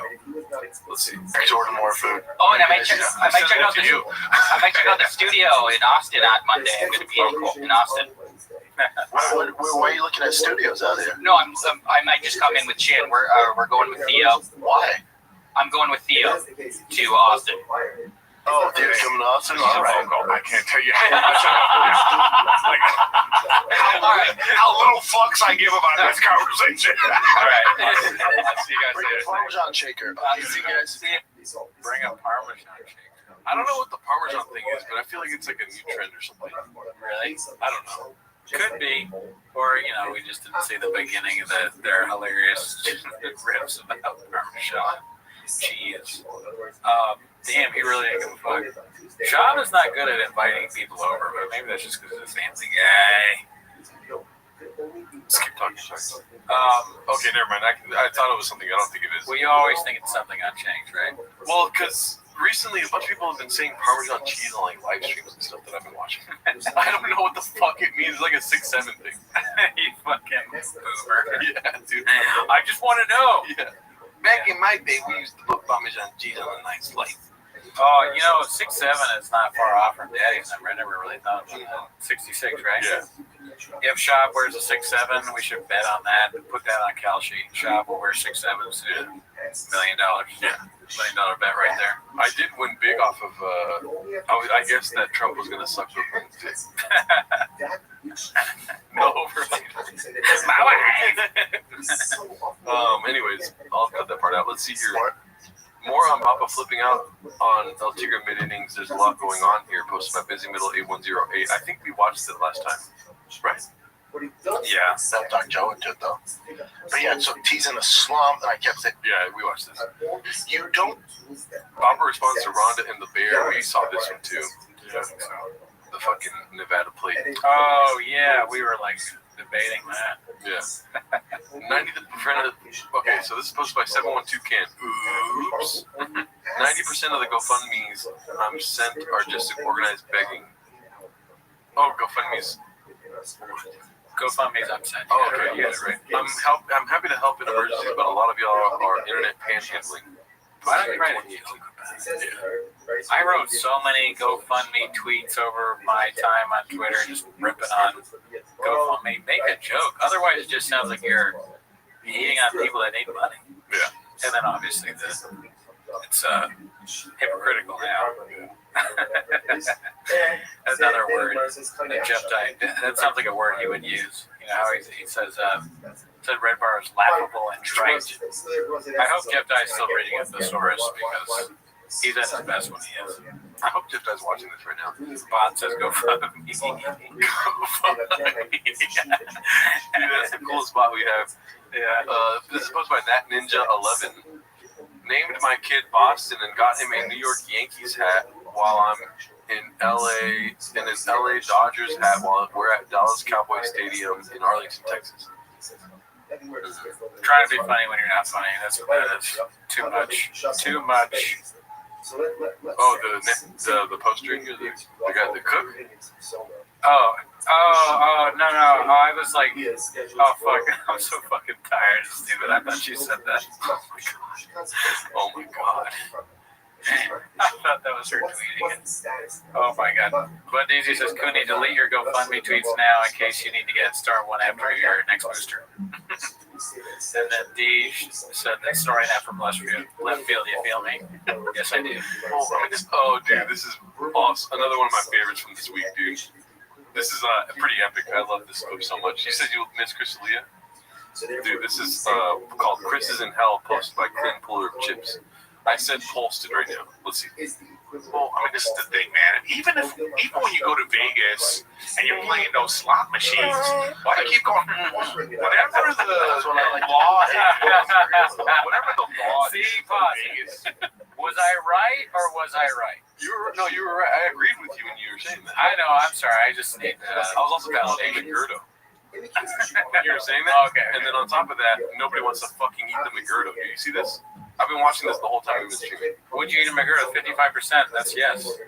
Yeah, but 45. I want 100% people eating my McGurdo. You're never gonna get 100%. We've talked about it. You get 100. I don't get 100%. Yeah, but no, I need validation. So I mean, dude, that was funny. Wait till you see the rest of this clip. Okay, fine. It's 2 minutes long. Let's see here, right? For the slot machines that they have to pay out. So, just to catch you up, Brendan Schaub just went, and then he pissed off Crystalia. And so, nobody acknowledged how pissed Chris was, which was pretty funny to be pissed. Yeah. And so, he's just going to, like, spiral out of that. Nice. Like, whatever, like, percentage is. Who knows if that's even being Yeah, that's a racket. Yeah, that's a racket. It's all illegal shit.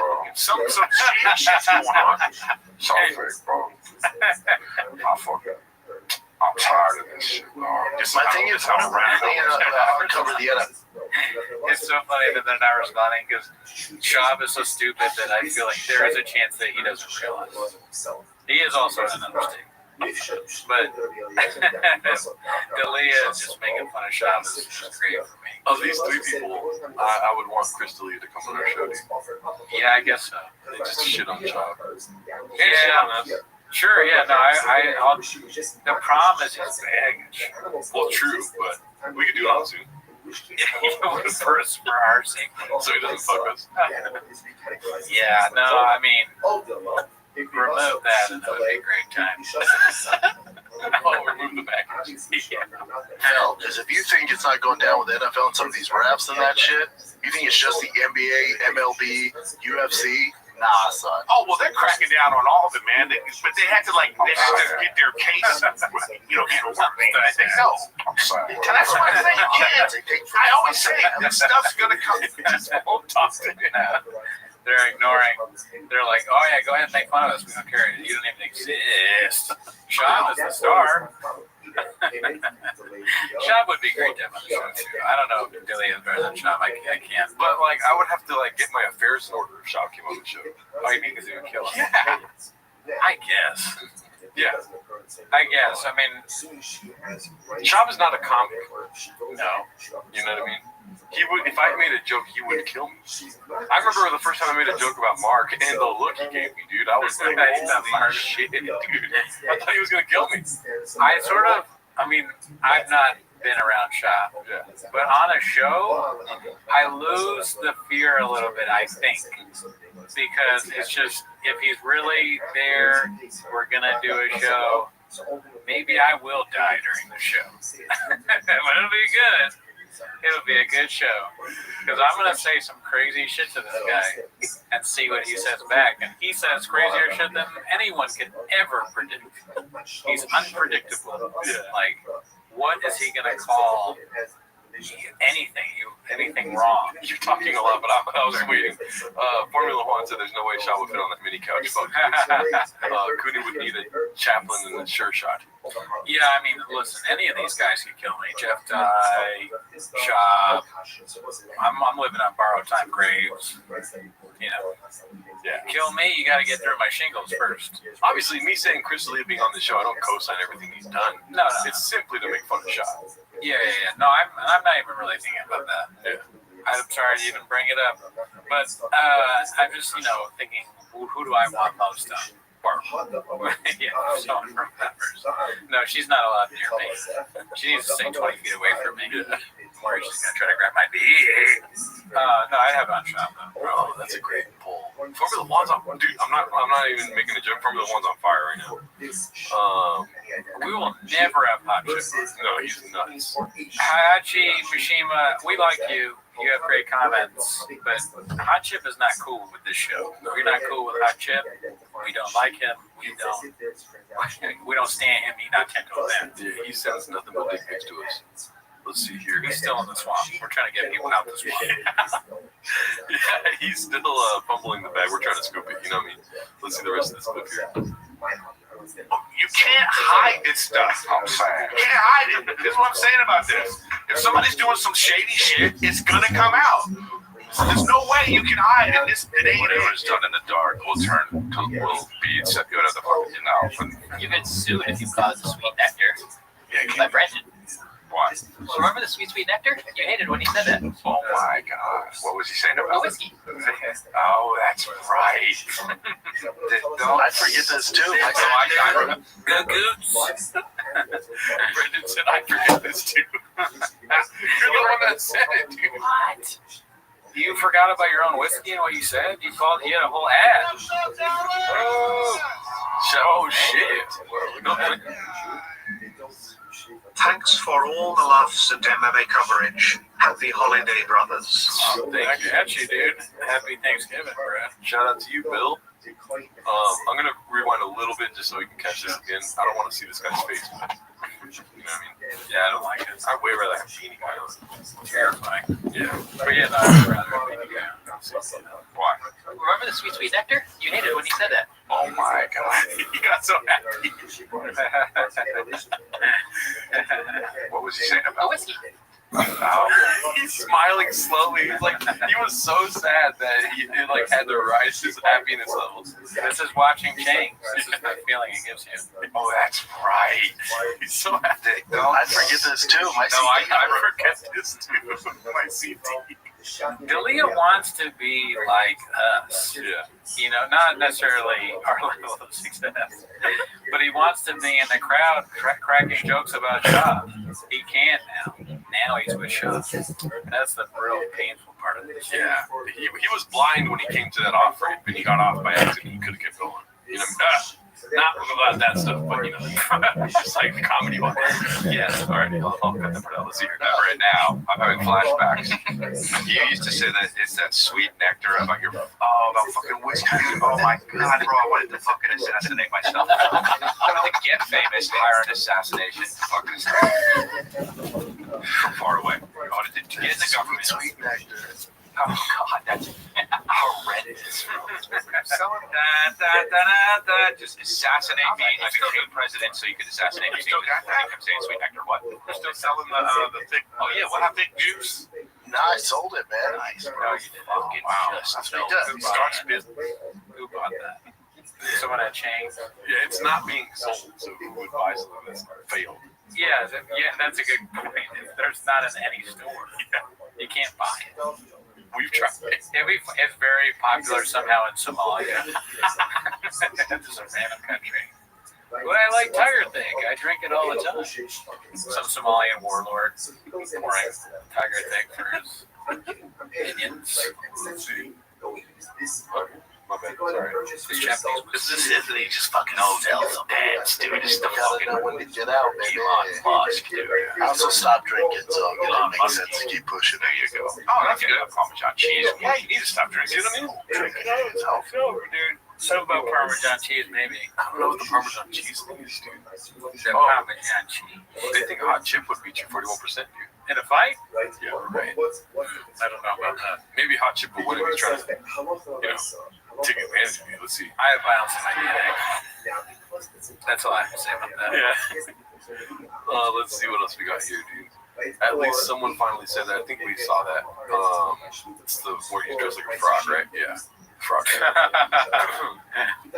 Just cats talking to cats. I don't want that. Posted by Khabib Time. Shout out to Khabib Time. Haven't seen it in a while. Let's see here. Hey, why are we talking about John Jones? The chat doesn't want to talk about it. I don't want to talk about it. Why are we talking about it? Reemerged with some shitty comments that have to be heard. They have to be discussed. Right? We'll be quick on Jake Paul because I know people don't want that. All right. Like, I don't want. Remember when the hot chip was like, "Hey, Theo and Brendan." Well, for 1 minute, Theo was like, "I don't want that." That was a reach. It's so funny. The reaches are great because Luke's face, he's just thinking, like, what should I say to this? Staring at the screen like this. I'm gonna let you finish, dog. But Beyonce has the best video of all time. This is the face that people that don't watch Reddit or anyone that's like, I go, "What's your podcast about?" And I go, "Brennan Chop." They make that face. They're like, "What? Who the fuck is that? Who the fuck is that guy? Who the fuck is that guy?" You know, cats understand. It's just cats talking to cats. Right now. Oh, are you doing skits and bits? Start off the show. To start out the baseball dad over here. What a wild man. Just a baseball dad over here. What a wild man. Oh, that's great. Yo, BCEO just shouted out the Elephant Graveyard respects. Hi. Oh, hell yeah. Hell yeah. All right, so on this video, Flagrant wiped out all the mini Akash wife videos. I made orange chicken with curry, posted by Successful. Oh, yeah. One of our guys also in our Reddit. Pretty good stuff. What? This one. Oh, yeah. So wait, Flagrant wiped out all the mini Akash wife videos? That's crazy because when I was going through Reddit, and I'm not even on, I probably am on the Flagrant thing, I can't remember, but it pops up nonstop. There was the whole weekend was just Flagrant wife clips. Yeah. Oh, my bad. That's all I had. I thought you were. I know, like your inflection. Sometimes it sounded like you were going for that one. No, I almost fell asleep very good. We're gonna be talking about Akash Singh. Alright, fuck this guy. He deserved it. So obviously, don't feel bad at all. That's fire. Well, Nash just puts his dick out on the table. I just know that Nash's dick is like at least 10 inches. You would only be done. Or thick. It's thick. I don't know. I'm not gonna lie, that was sexy, and that's why I'm actively trying to have a orgy. Fuck that bitch! I respect you, love you, but I actually love you and want to fuck all of you. I mean, if you're gonna be doing this, you gotta at least let that poor guy watch. I And don't know if we put this out because it's so mean. This whole time I didn't care. I was like, whatever. Tapping my pussy and moving my breath right and You don't have a hard time understanding that? The guy thinks he's funnier than me. I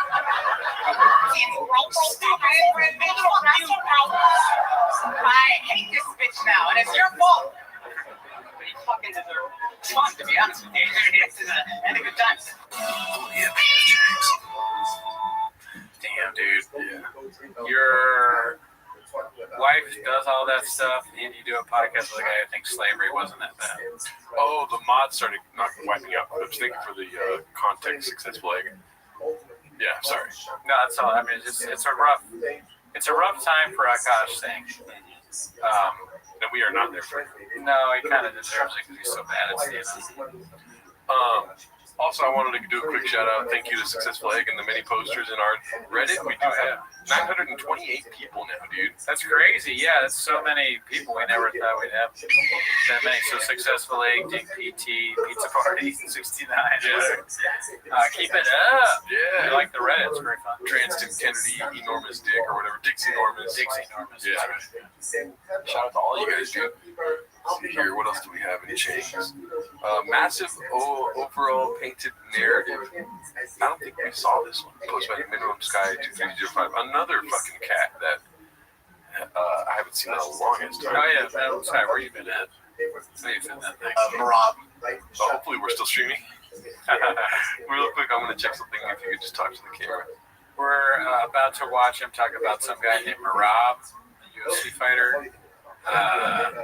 Lag, says Adam. Well, listen, entertain Ellie while there's a lag. Oh, fuck, dude. I didn't say Gadoosh our chat. What is that? I don't think that's Gadooshing. But there's enough people here right now to get the Reddit to 1,000K grand large. Wow, that's crazy. Good. Yeah. Everybody join the Reddit at once. And then when you're done with that, join the Patreon. Let me see here. I'm going to do another poll that's very important to our Reddit. Okay. I think you know what it's going to be. I have no idea. That's a good question. Yes. I know you want me to. I'm not sure I want if they want me to change the meme. Does everyone know what the meme is? Yeah, dude. Everyone that's joined the Reddit, you've made sure everyone knows that 100 people. Well, it's been going up. Every 100, you get a new meme, and it's the eagle or the hawk, and then a different gold thing saying only 1,000 can do it is the next one. Now I can change it. I don't know what I change it to. But yeah, it's the only reason that the Reddit's getting quicker. Let's see here. Alrighty. So we got this massive overall painted narrative by Minimum Sky at 2305. Let's see. D said that they're hella banned from Reddit. Why? How's that? Super banned. Maybe they tried multiple times and just keep getting banned. Are you posting porn inside NSFW chats? Yeah, keep that in Discord, Daddy. Jake Collier, Alan Baldow, Sergey Spivich. Now that narrative's gone. You got to stop that narrative. Worried about that? That's for younger kids, and that paints the narrative. But when you paint this narrative, that narrative has legs. But the narrative is Tom quit. Oh, he could have kept going. That's a bullshit narrative. The narrative that Tom asked on Rage Bait in order to create a narrative, you go over this narrative that he has quit in him. But now you paint that narrative, and Tom, the old narrative was this. The other one's seeing the problem. Somehow put the narrative. The narrative now is the narrative for don't push this shitty narrative down the micro perfumes. Make sure you never have to play fragrance roulette ever again. Micro perfumes. That's the part they got me. What the hell is that? Micro perfumes. Perfumes. I don't know what the fuck he's talking about. Narrative that just reminds me of David. He's like the Adam. Okay. Whatever his name is. And I get Adam Ray of narrative. I got drunk when the Queen died, and I woke up and they said I got banned for threatening violence, but I have no recollection of it. Interesting. So England. So I kept drinking water or drinking for like a year. That was a great clip. Yeah. Shout out to Minimum Skies. That was great. It's perfumes for Gerardo. Shut the fuck up. Fuck you. Mini perfumes. It's pretty good. Anyone remember that month or two when Baba wore glasses? Likely because Theo and Segura were wearing them. Posted by attorney only 833. It's a good look. Yeah. No, I remember those days. It was a fun shop time. When no one ever changed. Diet Coke. I mean, I'm on Diet Coke now because of shop. Yep. Let's see here. Redacted the Head Game Story. Netflix by Peter Gooch Sr. Yeah, we saw that one last time. Somebody got the listener.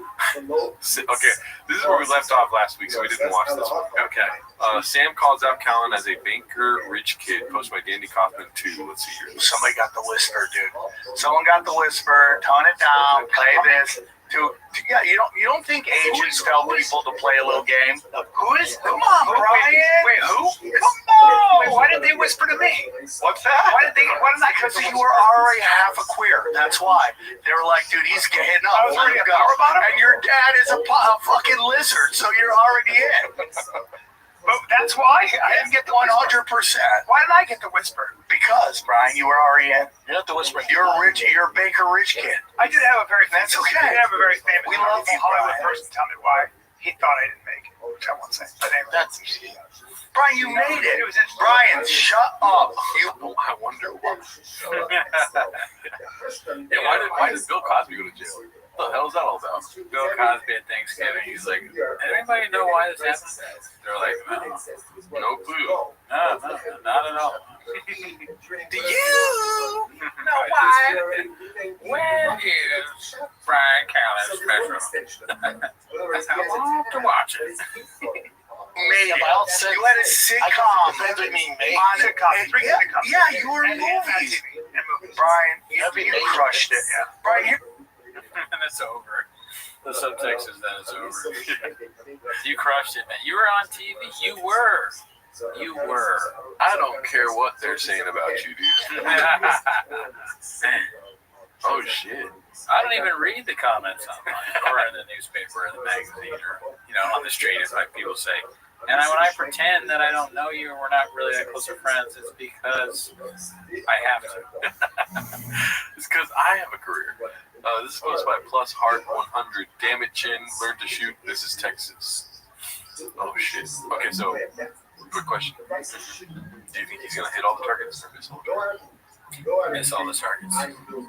Alright. I believe my boy. Let's see. God.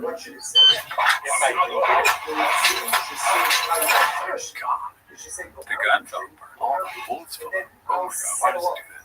Like, I'll set them up. Could you imagine there in a gunfight with somebody and you miss them and all the bullets fall out of your gun? You're like, oh, fuck. No. Why did I shoot first? I'm so dead. Oh, my God.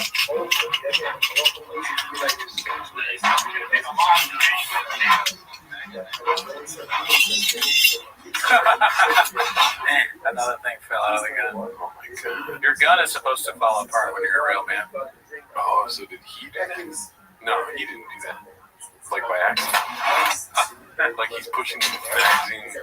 Or no, the magazine destroyed itself. It'd be funny if he pushed a button that was like, unload gun.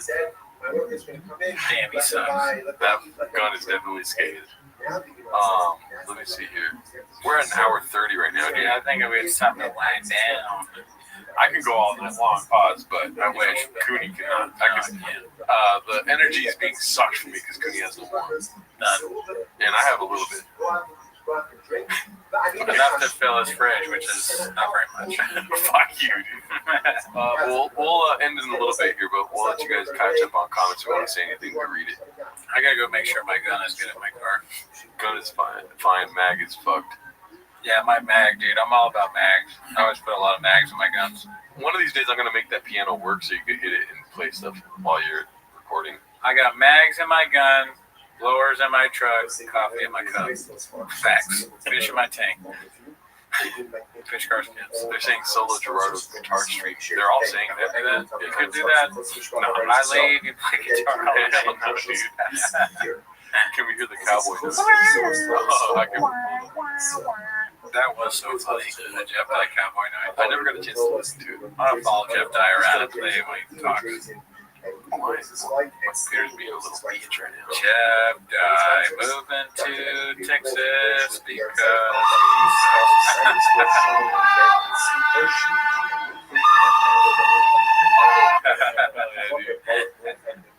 that should be a shirt. What? What? Oh yeah, what should be? Oh, Graves loading, please. Oh, okay. I mean, if you'll buy it, sure. Show us a good Sora, please. I have not been on Sora. We've been busy, both of us. It's been this week has probably taken off 20 years of our life collectively. Facts. Yeah, so we're both going to live until we're about 55. Just due to the amount of work we've both been putting in this week, dude. It's a little crazy for those white boys that work too much. Yeah. But we'll be back. We'll be back on Tuesday with the motherfucking Raccoon Tweeties stream or Raccoon Tweeties episode. Do me a favor if you guys can. I had some copyright issues with short of Landslide, the Brendan Schaub cover that we did. If you can go to the shorts page of Brendan Cooney's YouTube channel and check that out, you'd be doing us Cowboys a real big favor. Please do that. Check out our shorts. Yeah. Share it with, actually don't share, just watch it and like it and see what happens, you know what I mean? Share it with children's hospitals, homeless shelters, places where cats are. Yeah. And shout out to you guys for coming through. You guys are dope.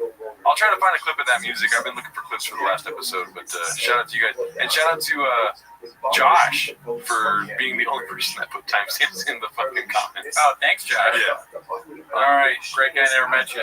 See you next week. Later. So what ended up happening again is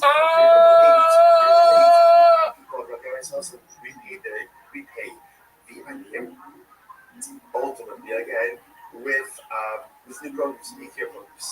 Where it says, awesome, I'm really going to be open. So they came and they said, so people mentioned this practice early on. There was something about it, obviously, that bothered people.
It's not my favorite time of the week when you get there, Papa try to speak. Release surprises today. You better act watch 10 minutes of show. Welcome to 10 Minutes of Show. Thanks for tuning in. As always, join the Patreon, join the Reddit, join the Discord. This week on Patreon, we watched Leanne Morgan. Wow. You know, we had one opinion when we started. We left with a different opinion. Yeah, mostly having to do with Warren Sports. Yeah, I guess both you two? Me. No, mostly me. Okay. Check out the picture. Yeah, check out the picture if you're interested in all that. But anyways, that's not why they're here, though. God damn it. Whether it's no audio or audio, probably bad. Oh, my God. Dude. Let's see. Is the audio really choppy? No, it's doing the same shit. God damn it. We have to restart. Fuck. Here, restarting. Let me see if I can fix it. Gerardo's gonna try and fix the audio. In America, unfortunately, there's no kings. I heard that. That's right. That's the no kings that we're doing right now. Yeah. You know, audio is king. We say no kings. Okay, well, give me 1 second.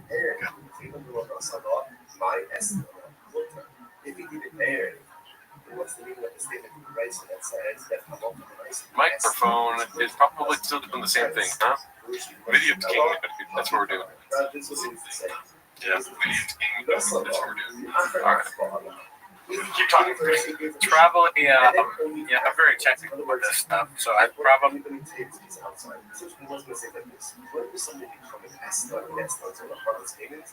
Where there's transactional These are relations, right? Our relations pay. In other words, when there's immediacy, that's when it's nasty. If there is a lack of transactional immediacy, then the payment. Then you go in there, flip the hood, check what's going on, look through the wires. And now it's fucking up the wires. So watch this. Suppose Ellen come out. No solo. He gave her the sheet. The Achrakach ball. What does it mean, the Achrakach ball? Rashi says, He twisted it. The Achrazman. And then he twisted it up again. No, I'm still doing it. Now, of course, how Again. God damn it. Oh, thank God. See, I told you, dude. Now it's blue. I was just doing a bit there. I fixed it. Gerardo fixed it, but what you gotta do is when it's green, you go in, flip the hood, do the twisty tool. And you gotta do, that's all you gotta do. Oh, you almost forgot. Forgot audio. I've had nightmares about it. Well, it was bound to happen once. It's only happened one time in the entirety of the show. That's a fact. That's a And tiger also, fact. Steve. Now I don't hear any audio. Oh, you don't? Everything is fucking up with this goddamn. No, you're good. Okay. Yeah, now I hear it back again. It's team's fault. Yeah, let's go, Daddy. But that isn't why they're here, though. No. Give me a second. I'm all over the place here, dude. Nah, take your time, dude. This might be the best start to the show we've ever had, dude. A fire producer. Oh, that's nice. Thank you, man, Lehman. Yes, thank you, man, Lehman. Let's see how many views were lost while doing that little segment there, dude. I mean, sadly, the audio won't stay fixed if there's not any Patreon memberships. Yeah. If people join the Patreon well. Yeah. Because I think somebody joined the Patreon while Gerardo was fixing it and actually fixed the whole That's why audio. it actually got fixed up. I was going to say that. Yep. Keep joining the Patreon to make sure the show keeps going. And I will say that, one of our cameras, I don't know if nobody really noticed. There was no Fire Savage comments about it, but one of the cameras did go bad. Yeah. And then we got a Patreon subscriber yesterday, and it started working today. Why? You know what I mean? Oh, yeah. It's like science, basically. We're doing some additives. What is it called? What are they? Like subtracting, adding, supplying, and dividing. You know what I mean? That's true. And very true. Scientific. It's not only Patreon subs, but it's also subscribers on YouTube and likes on live videos, and also leaving negative comments is not good for us either. Yeah, only positive comments, tons of likes, Patreon subs, that kind of thing. Yes. It saves the day every time. But that's not what they're here. No, they're here to watch 10 minutes of Shab. So start the timer, play the chick clip. All right, so given the state that we only have one monitor now, it's going to be a rough show for me here, but it's fine, right? Don't kill me, we got it. All right, so I did notice in Chang's recently that there's a lot of, you know that Wolverine meme of him looking at the picture in bed? Yeah. Like the good times. Oh, yeah. So that's our first one for today. This one's posted by a guy with a rooster. It's called, name a better era than alcoholic bloated Bappa. It is funny how different he looks on the right. I'm not going to lie, though, dude. Alcoholic bloated, I can't even say it. Alcoholic bloated Bappa, second to unscathed Bappa. I like talking shit Bappa, dude. Yeah, he is kind of at his best when he's very angry. Teed up. Yeah, and he's not making any sense. Yeah. Just screaming about somebody. And then it's always that, the best part about that is crazy threats followed by, and I don't even really care. I'm going to murder him, but it's not a big deal. But yeah, alcoholic Bappa kind of looks like a guy maybe at a restaurant near a casino who's been there for a while, drank too much. He's got the shirt. Yeah. He's really going for it hard. What era is the one on the left? He looks much better there. King and the Sting, Daddy. I could tell from the yellow and black. So he's young, making lots of money, happy. Theo. They're saying Addy Diet. Which one is left or right? Addy Diet. Left. Shoey, which one left or right? Shoey? I don't even know what that means. Put alcohol and shoe in the drink. Oh. I don't remember which era. Probably the right. There you go. So you're good at this, dude. You got this, Crack him over and upwards, or shoot some alcohol in my shoe. Kratom? Yeah. Probably both. Okay, good. What's some other ones we can ask Cooney about here, dude. Trug walk. This one's probably tricky. Which one's walking you to a trug? Well, Trug Walk was right before the fall, so probably the left. Oh shit! Yeah. Like he wasn't he hadn't reached the level of clown yet before that. That was a real nail in the coffin for any kind of pride, self-esteem, reputation. That was a real snail in the shell. Huge reputation hitting that Trug Walk. Yeah. Wow, Cooney doesn't know what a shoey is. I thought he was Irish. What about Happy Hippo, Papa? Which one do you think, left or right? Happy Hippo. Well, both. He's always talking product daddy. Damn, sure question you got it. Left is e-bike, Papa. Somebody said e-bike phase. Oh, Bike Club? Bike Club, Papa. Big Boy Bike Club? Yeah, man, I'm trying to get to left, Papa. I'm heading towards right, Papa. I got back from the doctor. The doctor's like, you gained 10 pounds. And I go, she said, and the doctor said, I gotta stop eating bread. This is like what you think you look like at the pizza place, what you actually look like at the pizza. What you think you look like when you're doing Trug Walk Diaries, and then what you actually look like when you pop the trunk and there's pizza inside. What you think Annie Letterman sees? Wait, was there food in the hood of the car or in the trunk? In the frunk? Because that'd be so funny if there was his in the hood. Now it's in the trunk, I think. Too much coffee cake. Yeah, this is what you think. Yeah, dude, I had too much coffee cake. I gotta stop. I'm starting to look like that. It's a bad look, dude. Before coffee cake, after coffee cake, or during coffee cake. During coffee. Fuck the coffee cake up, dude. Yeah, shit, sick shit. Chang's been slow, but shout out to Icarus Liz and Gilded Guitars, always Michelin. Oh, yeah, that's true. Let's see here. Yeah, we saw that one. Sorry. Papa before every podcast posted by Peter Gooch Sr. Get in there and make it about you. That's great. That's a good one. He took a meme and made it Papa. Yeah. It's a recipe for success right there. Success. What do you think about that? Left when you break the rules, when you break both wrists. Oh, fuck. He had more hair in the one where he voted. This is Blue Scorpion Papa, if you're wondering. He looks like a mafia enforcer. Yeah. He does look like some alternate universe Tony Soprano. Yeah. Waking up, or after he's got in the newspaper, he's out of his robe. He just got back. He ate a sub at Satrial's. He's about to get, or he just got back from the Bing maybe late at night. Crystal. Let's see here. This one's called How Tall is Joe Rogan, posted by 7 Digits. So like I said, a lot of reminiscing about the past here, dude. Yeah. I mean, that's a real picture, dude. That's insane.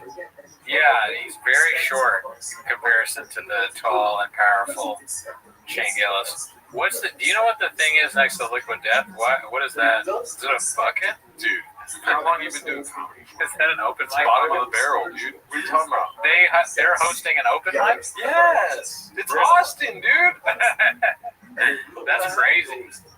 I'm surprised that Joe Rogan and Shane Gillis host an open mic. They don't, but they were at an open mic. Okay. And a picture was taken. Right. Yeah, that makes more sense. Now I understand why Joe Rogan finds stools attractive.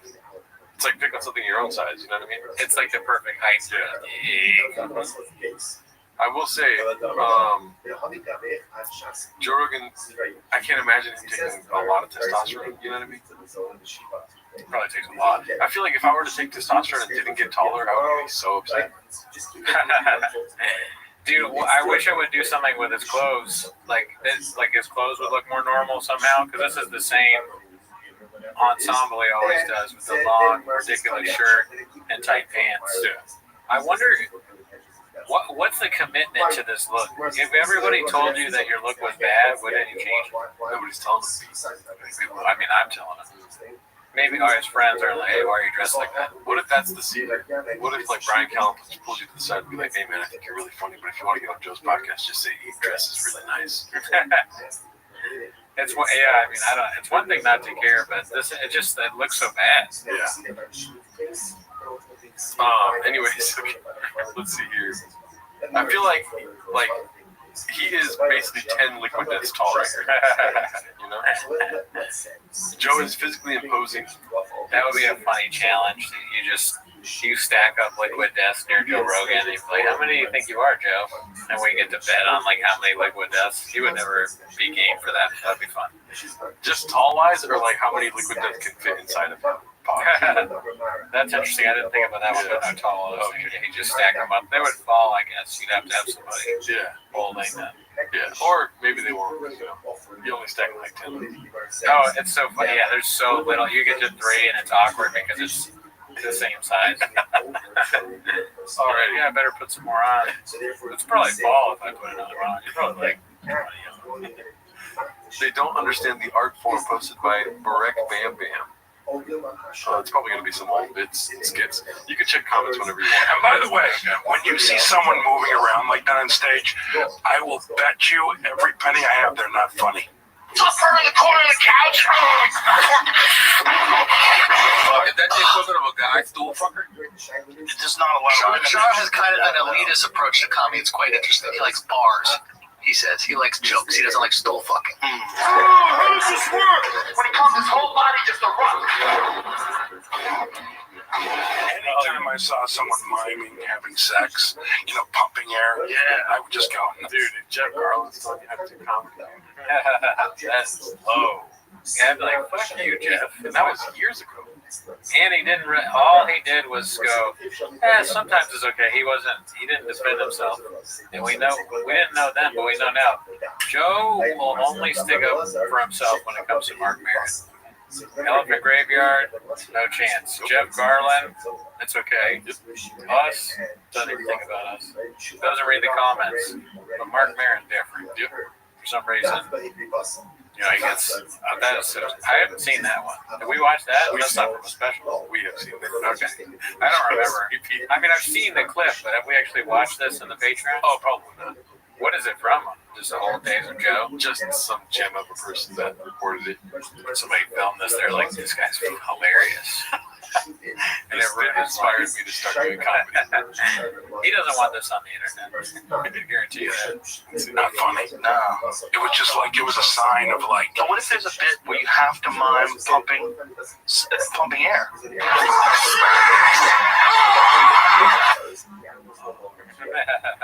Cut to me at the open mic earlier today. Just stool fucking, if it's the right bit, can be funny. But it has to be a real comic with a real reason to fuck that stool. There has to be something to it. Why do you do that? It looks dumb, alright? This is Japan Day. That's all. So that's the same. Yeah, so we saw that on the Patreon. Oh, wow. I don't even remember that. I had pushed out of my memory.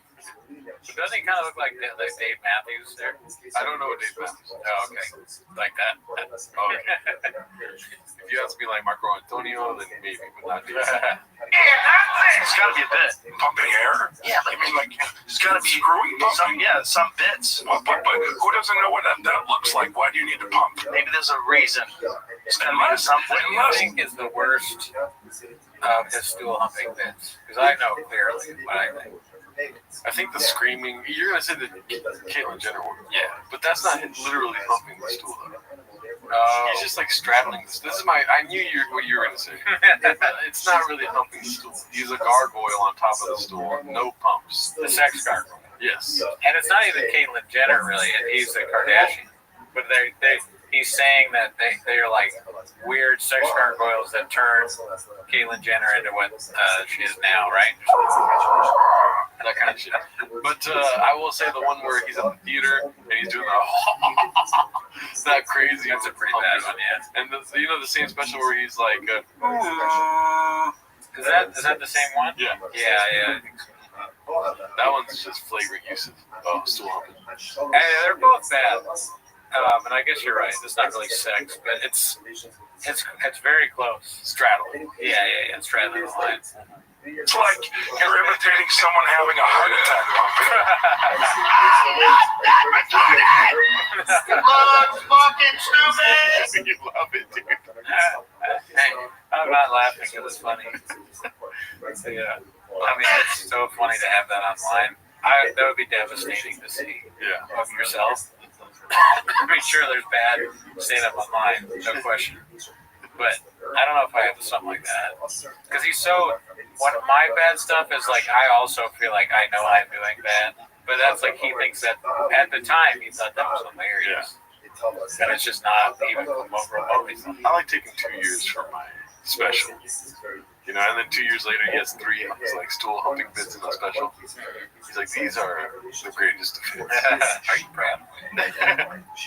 I wanted to highlight this one. The final time a homie made an appearance on the show. We're talking about Jeff Garland. Oh shit! So we got Jeff Garland fans, I guess. So yeah, that means he got Kadoosh because he went too hard on stool humping. Renee Vaca funny though. Renee Vaca humps the stool too, I think. Well, I think we talked about that on the pod where he says he brings people on stage and he says, "How would you fuck that?" Yes, which is a reinvention, in my opinion, of the stool humping bit. I think it's funny. It's also funny because of how much it pisses off other comedians and open micers, where they're like, "Dude, you know, stool humping. This guy fucking brings somebody." Or it's actually they go, "You know, stool humping and crowd work.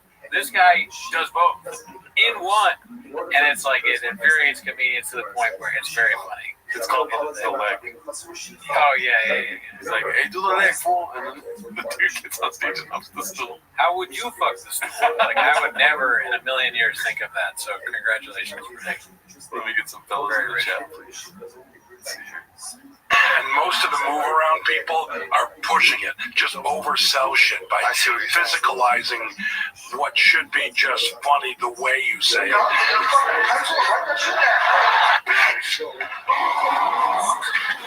trying to think Eddie fucking the stool. I don't remember Eddie fucking no stool, bro. See, I like Eddie, I like Richard, I like Chris Rock, bless you. I like Chappelle, you know what I'm saying? Like I like people to have something to say. All that stool fucking is like, I would never disrespect the craft like that. Well, you wouldn't have to disrespect it. You would just have to want to do it and then try it. If the content is about your physicality, that's not dancing. Right. Dancing's when you put like English, like when you're doing this to accentuate what It's so fucked up. So they have this speech over him just doing the most physical bits. you're saying. It's like, screw that, we don't need that. I'm not that funny, man. I need some help. Thank you, Sean. That was the yellow shirt is my favorite one because he says squirrel pussy. Oh yeah. It makes no sense. He has a whole bit about squirrel pussy. So I think of all of the specials, that one I like the most. It bugs me when you say it doesn't make sense because that's not true. It does make sense. It's just out of nowhere. I don't know if it makes sense. He's talking about huge pussy lips, and it looks like flying squirrels. Do you hear what you just said? It makes sense. It fucking pull, dude. Just because you have grades doesn't mean that everything doesn't make sense to everyone else, dude. Yeah, let's ask if that makes sense what you just said. And I'm not even standing up for him. I'm just insulted that you're saying it doesn't make sense. Gelato stealing from the fire. Does squirrel, Joe Rogan squirrel bit make sense? I like that. If you're aware of it, I guess. Don't vote if you don't know. Be honest. Voting is important. We just saw that recently. There's a bunch of elections. Okay, the people that didn't know who the candidates were, they didn't vote. It makes sense. From what I remember, here. So this is what the bit is, right? Okay, remember he's saying that dudes, if you can get your dick huge, dudes will be walking around with shopping carts with their dicks inside of it like a carpet, right? And chicks, pussies would have to get used to huge carpet-sized dicks, maybe be able to fly around like flying squirrels. That's what the fucking bit is. It makes fucking sense. You suck. It's not funny. Flying. Well, what does the pussy have to do with a flying squirrel? The dicks are so big because you can make your dicks bigger now. Guys want the biggest dicks. They're walking around with dicks in shopping carts like carpet rolls, is what he says. Now, girls, pussies have to get used to getting fucked by carpet roll dicks. Right. So they're jumping around and flying. Yes, evolution. But I don't understand the flying part. Have you ever seen a flying squirrel? I guess no. I haven't seen a flying squirrel. Well, there's squirrels that fly. There are? Oh my god, dude, are you serious? So it doesn't make sense because you're fucking stupid, dude. I don't know about that. I won't deny that I'm stupid, but I'm not sure. Look at what is that right there, dude? A flying squirrel. But how does that look like a pussy? It looks like a pussy, dude. Why do you have to know why it looks like a pussy? Like, I don't understand why this is a pussy. That looks like a vagina to me. Okay, Does it? aside from the squirrel bit that I do love it. Aside from the fact that there's a squirrel's face on it. I don't know. I don't know if you understand what I'm saying. I know that I understand that, but if you're saying that specifically looks like a pussy, there is a squirrel's face on it. Yes, dude. But Joe Rogan sees vagina when he sees this. That's worrisome. So do I sometimes. You never seen them fly? I mean, the idea of like, okay, it's like open like that, but I don't. That doesn't really. It's a vagina that got fucked by a carpet roll. It's a huge jump, right, to that. Like, it's a very. I'm sure there's a closer jump that you could make about. It's not a funny joke to begin with. No, like, yeah, big dicks, and then because that's like all they talk about, right? Shaw is like, goddamn dicks out of here. If guys could make their dicks bigger, they would. Oh, wow. Garden of Stone. I'm not seeing a squirrel. All he sees is vagina. That's pretty funny. Yeah. But if you're gonna make a joke about how vaginas have to be bigger because guys are gonna have such big dicks, there's gotta be something that makes an easier jump than a flying squirrel. Okay, but here, Cody, you gotta open your brain, dude. I'm just kidding. I'm not insulting you. I don't care. But here's the thing: you're getting stuck on the visual of a squirrel. What he's trying to say is that this squirrel can jump and fly because it has arms that it's able to fly. Women are getting fucked by carpet rolls that if they jump off of a ledge, their vaginas are so wide, that they can fly. Lips will fly. So that they look exactly like fucking squirrels. But don't you think there's a better? I mean, it's even that. Definitely a better. Even that is like so like that still barely makes any sense. But there's got to be something better than like you can fly with. You could if he's arguing that the lips of a vagina make you fly because you've been fucked so much, I guess. They're just like flapping wings. Wouldn't you say something other than a squirrel? But I don't know. What other fucking animal flies that doesn't usually fly? Why does it have to be? It's the perfect analogy. Like if there was a penguin that flew and it was called the flying penguin, it's like penguins are known for not flying. Squirrels don't fly, except for this fucking squirrel, the flying squirrel. Humans don't fly. But if you're getting fucked by carpet rolls and you got a fat vagina, you're probably gonna fucking end up flying. I wish you could hear the words that you're saying though, because when you say it out loud, if you isolate what you're saying, it sounds like a crazy person. For sure, he's the one that penis, carpet roll, pussy, flying squirrel. Just the words, themselves don't make any sense. Right. The evolution of stupid. Dumb people are outbreeding smart people at a fucking staggering pace. I cracked the simulacrum.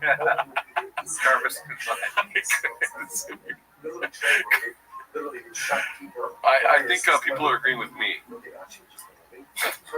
No. But then again, a lot of people aren't voting because I told them only vote if you've seen the joke. I don't think the squirrel pussy jokes in here. I do kind of remember flying. I've heard of flying squirrels. I guess I've never really thought about what that means since I was a kid. I think I probably knew flying squirrels at age 5 through 10, and then they just got different. Yeah, dude. Well, I schooled you. I think I won that argument. And no way did you win that argument. A, nothing you said made any sense. B, the polls also say no. What would you, there's no making it funny. Geraldo's just likes to think about squirrels. False and confused, you could block. Now I'm confused by the comments because it says I voted yes to. Oh, I see. Never mind. That's good. That's good. You should support Gerardo. But Cooney said elephant. Say elephant. Elephant? Yeah, I don't know why. Ellie says Gerardo is on his last nerve with this combo. No, I just don't like when you make fun of somebody and say that it doesn't make sense, because it makes sense. I think it doesn't. Here why I think it matters. Yeah. Because it's so bad, even though he is making sense. It's bad. It doesn't have to be bad and he's not making sense. It's both. Like, give the guy some credit. He did write it out. He shouldn't But he have. sucks so bad. Yeah, no. It's something that he even worked out hard on. All he came up with was, flying squirrel pussies.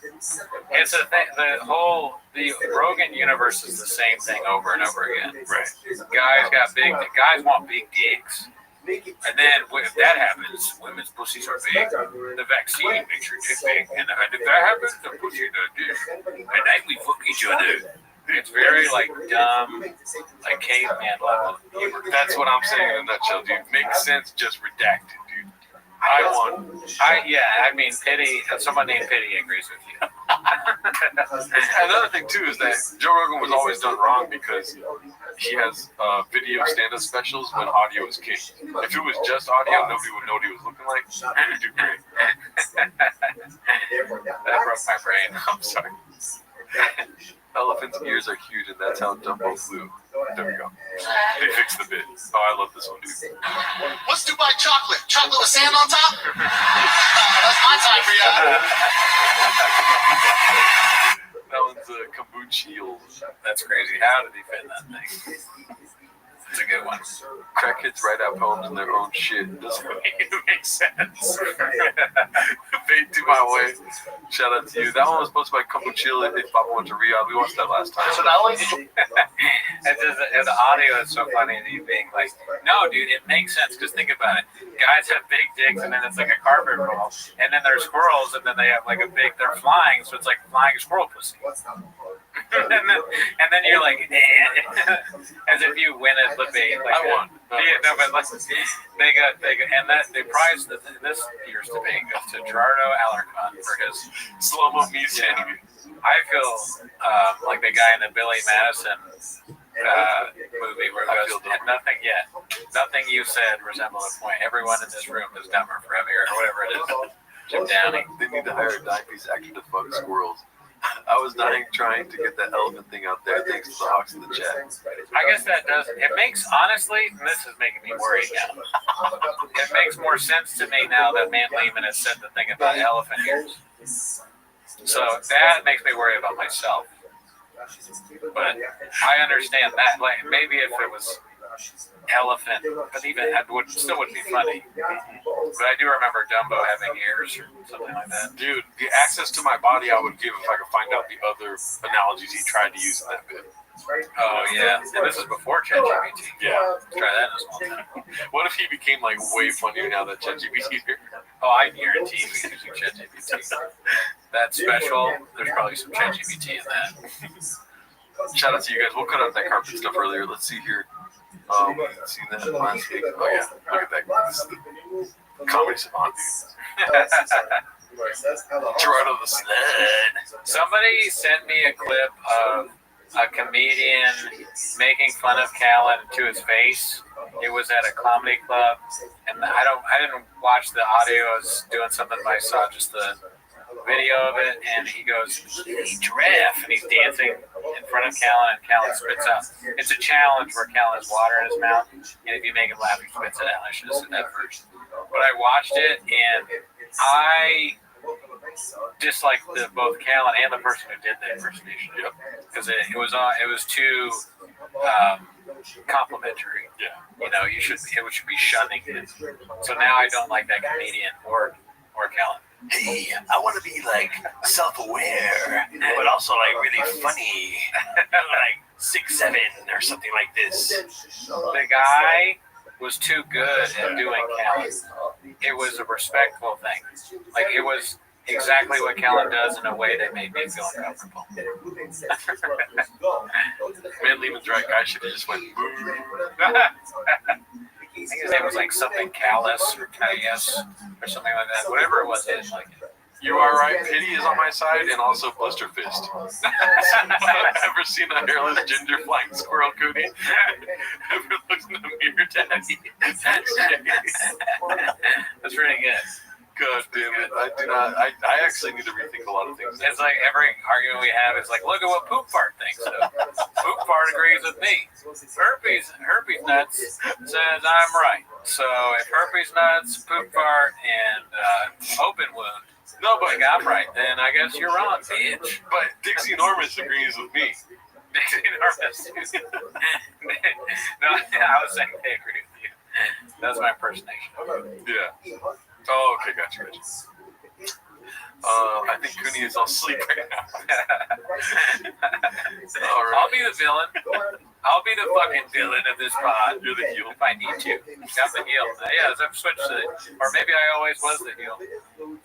A lot of 7 Digit posts, a lot of Joe Rogan stuff. This is what violence looks like. I mean, this guy is really good with Photoshop. There's no way. Another terrible shirt. He's that short. There's no way. Look how tall this man is, sitting down. Let's zoom in on that guy. Pause. He loves that Rogan. He loves that Rogan guy. Yeah. He's all like, oh yeah, Rogan's cool. I was just like in the club, dude, and I was like watching him do comedy, and then he looked at me and he said that I'm a flying squirrel pussy. I got front row seats to Joe Rogan. Yeah. And they locked up my phone. That motherfucker. What about this guy over here? He's not laughing. He's there. He's in class right now, dude. He might be watching it to be doing some stuff on Chang's later. The two of those guys. They're like, okay, how am I gonna make fun of this idiot? You see a little orange chicken on his cheek. Cooney needs to drink some rain. Facts. I don't like how much this poll is going in your favor. All right. Just if you're. We saw that one. So this one says Dandy Kaufman 2 stepping on the field in front of everyone to celebrate in your shop jersey. Wow. And then I remember seeing this while I was working, and by working I mean prostitution. And they say one of the comments was like, "Of course, Joanna has the Starbucks bag." Notice that right there. Just some real chefs in the kitchen sometimes, you know. Yeah, I mean, where this is for his son, maybe his kids track meet or something. I pray to God his kids are involved. Imagine they're just cheering on random kids at a fucking baseball game. Jesus Christ, dude. And he wears the shop jersey to it. Yeah. But is he wearing a shop? What is the shop jersey? Is it like a joke against I'm shop, or is he wearing is it his kid? Is his kid number 11? And he's like, look at me, I'm wearing my kid. I mean, adult size version of my kid's jersey. Well, I'm assuming when it's travel ball. It's not funny. No, I think it's funny. It's T-ball. Oh, okay. It's for travel. Oh, okay. It's not true. But yeah, let's make a joke. I get concerned whenever I make a joke and you go, oh, like you just learned something. You're not learning anything right now. They don't call it T-ball. That was confusing. I was like, oh, they're that young? They do travel ball, T-ball? Look, it's late.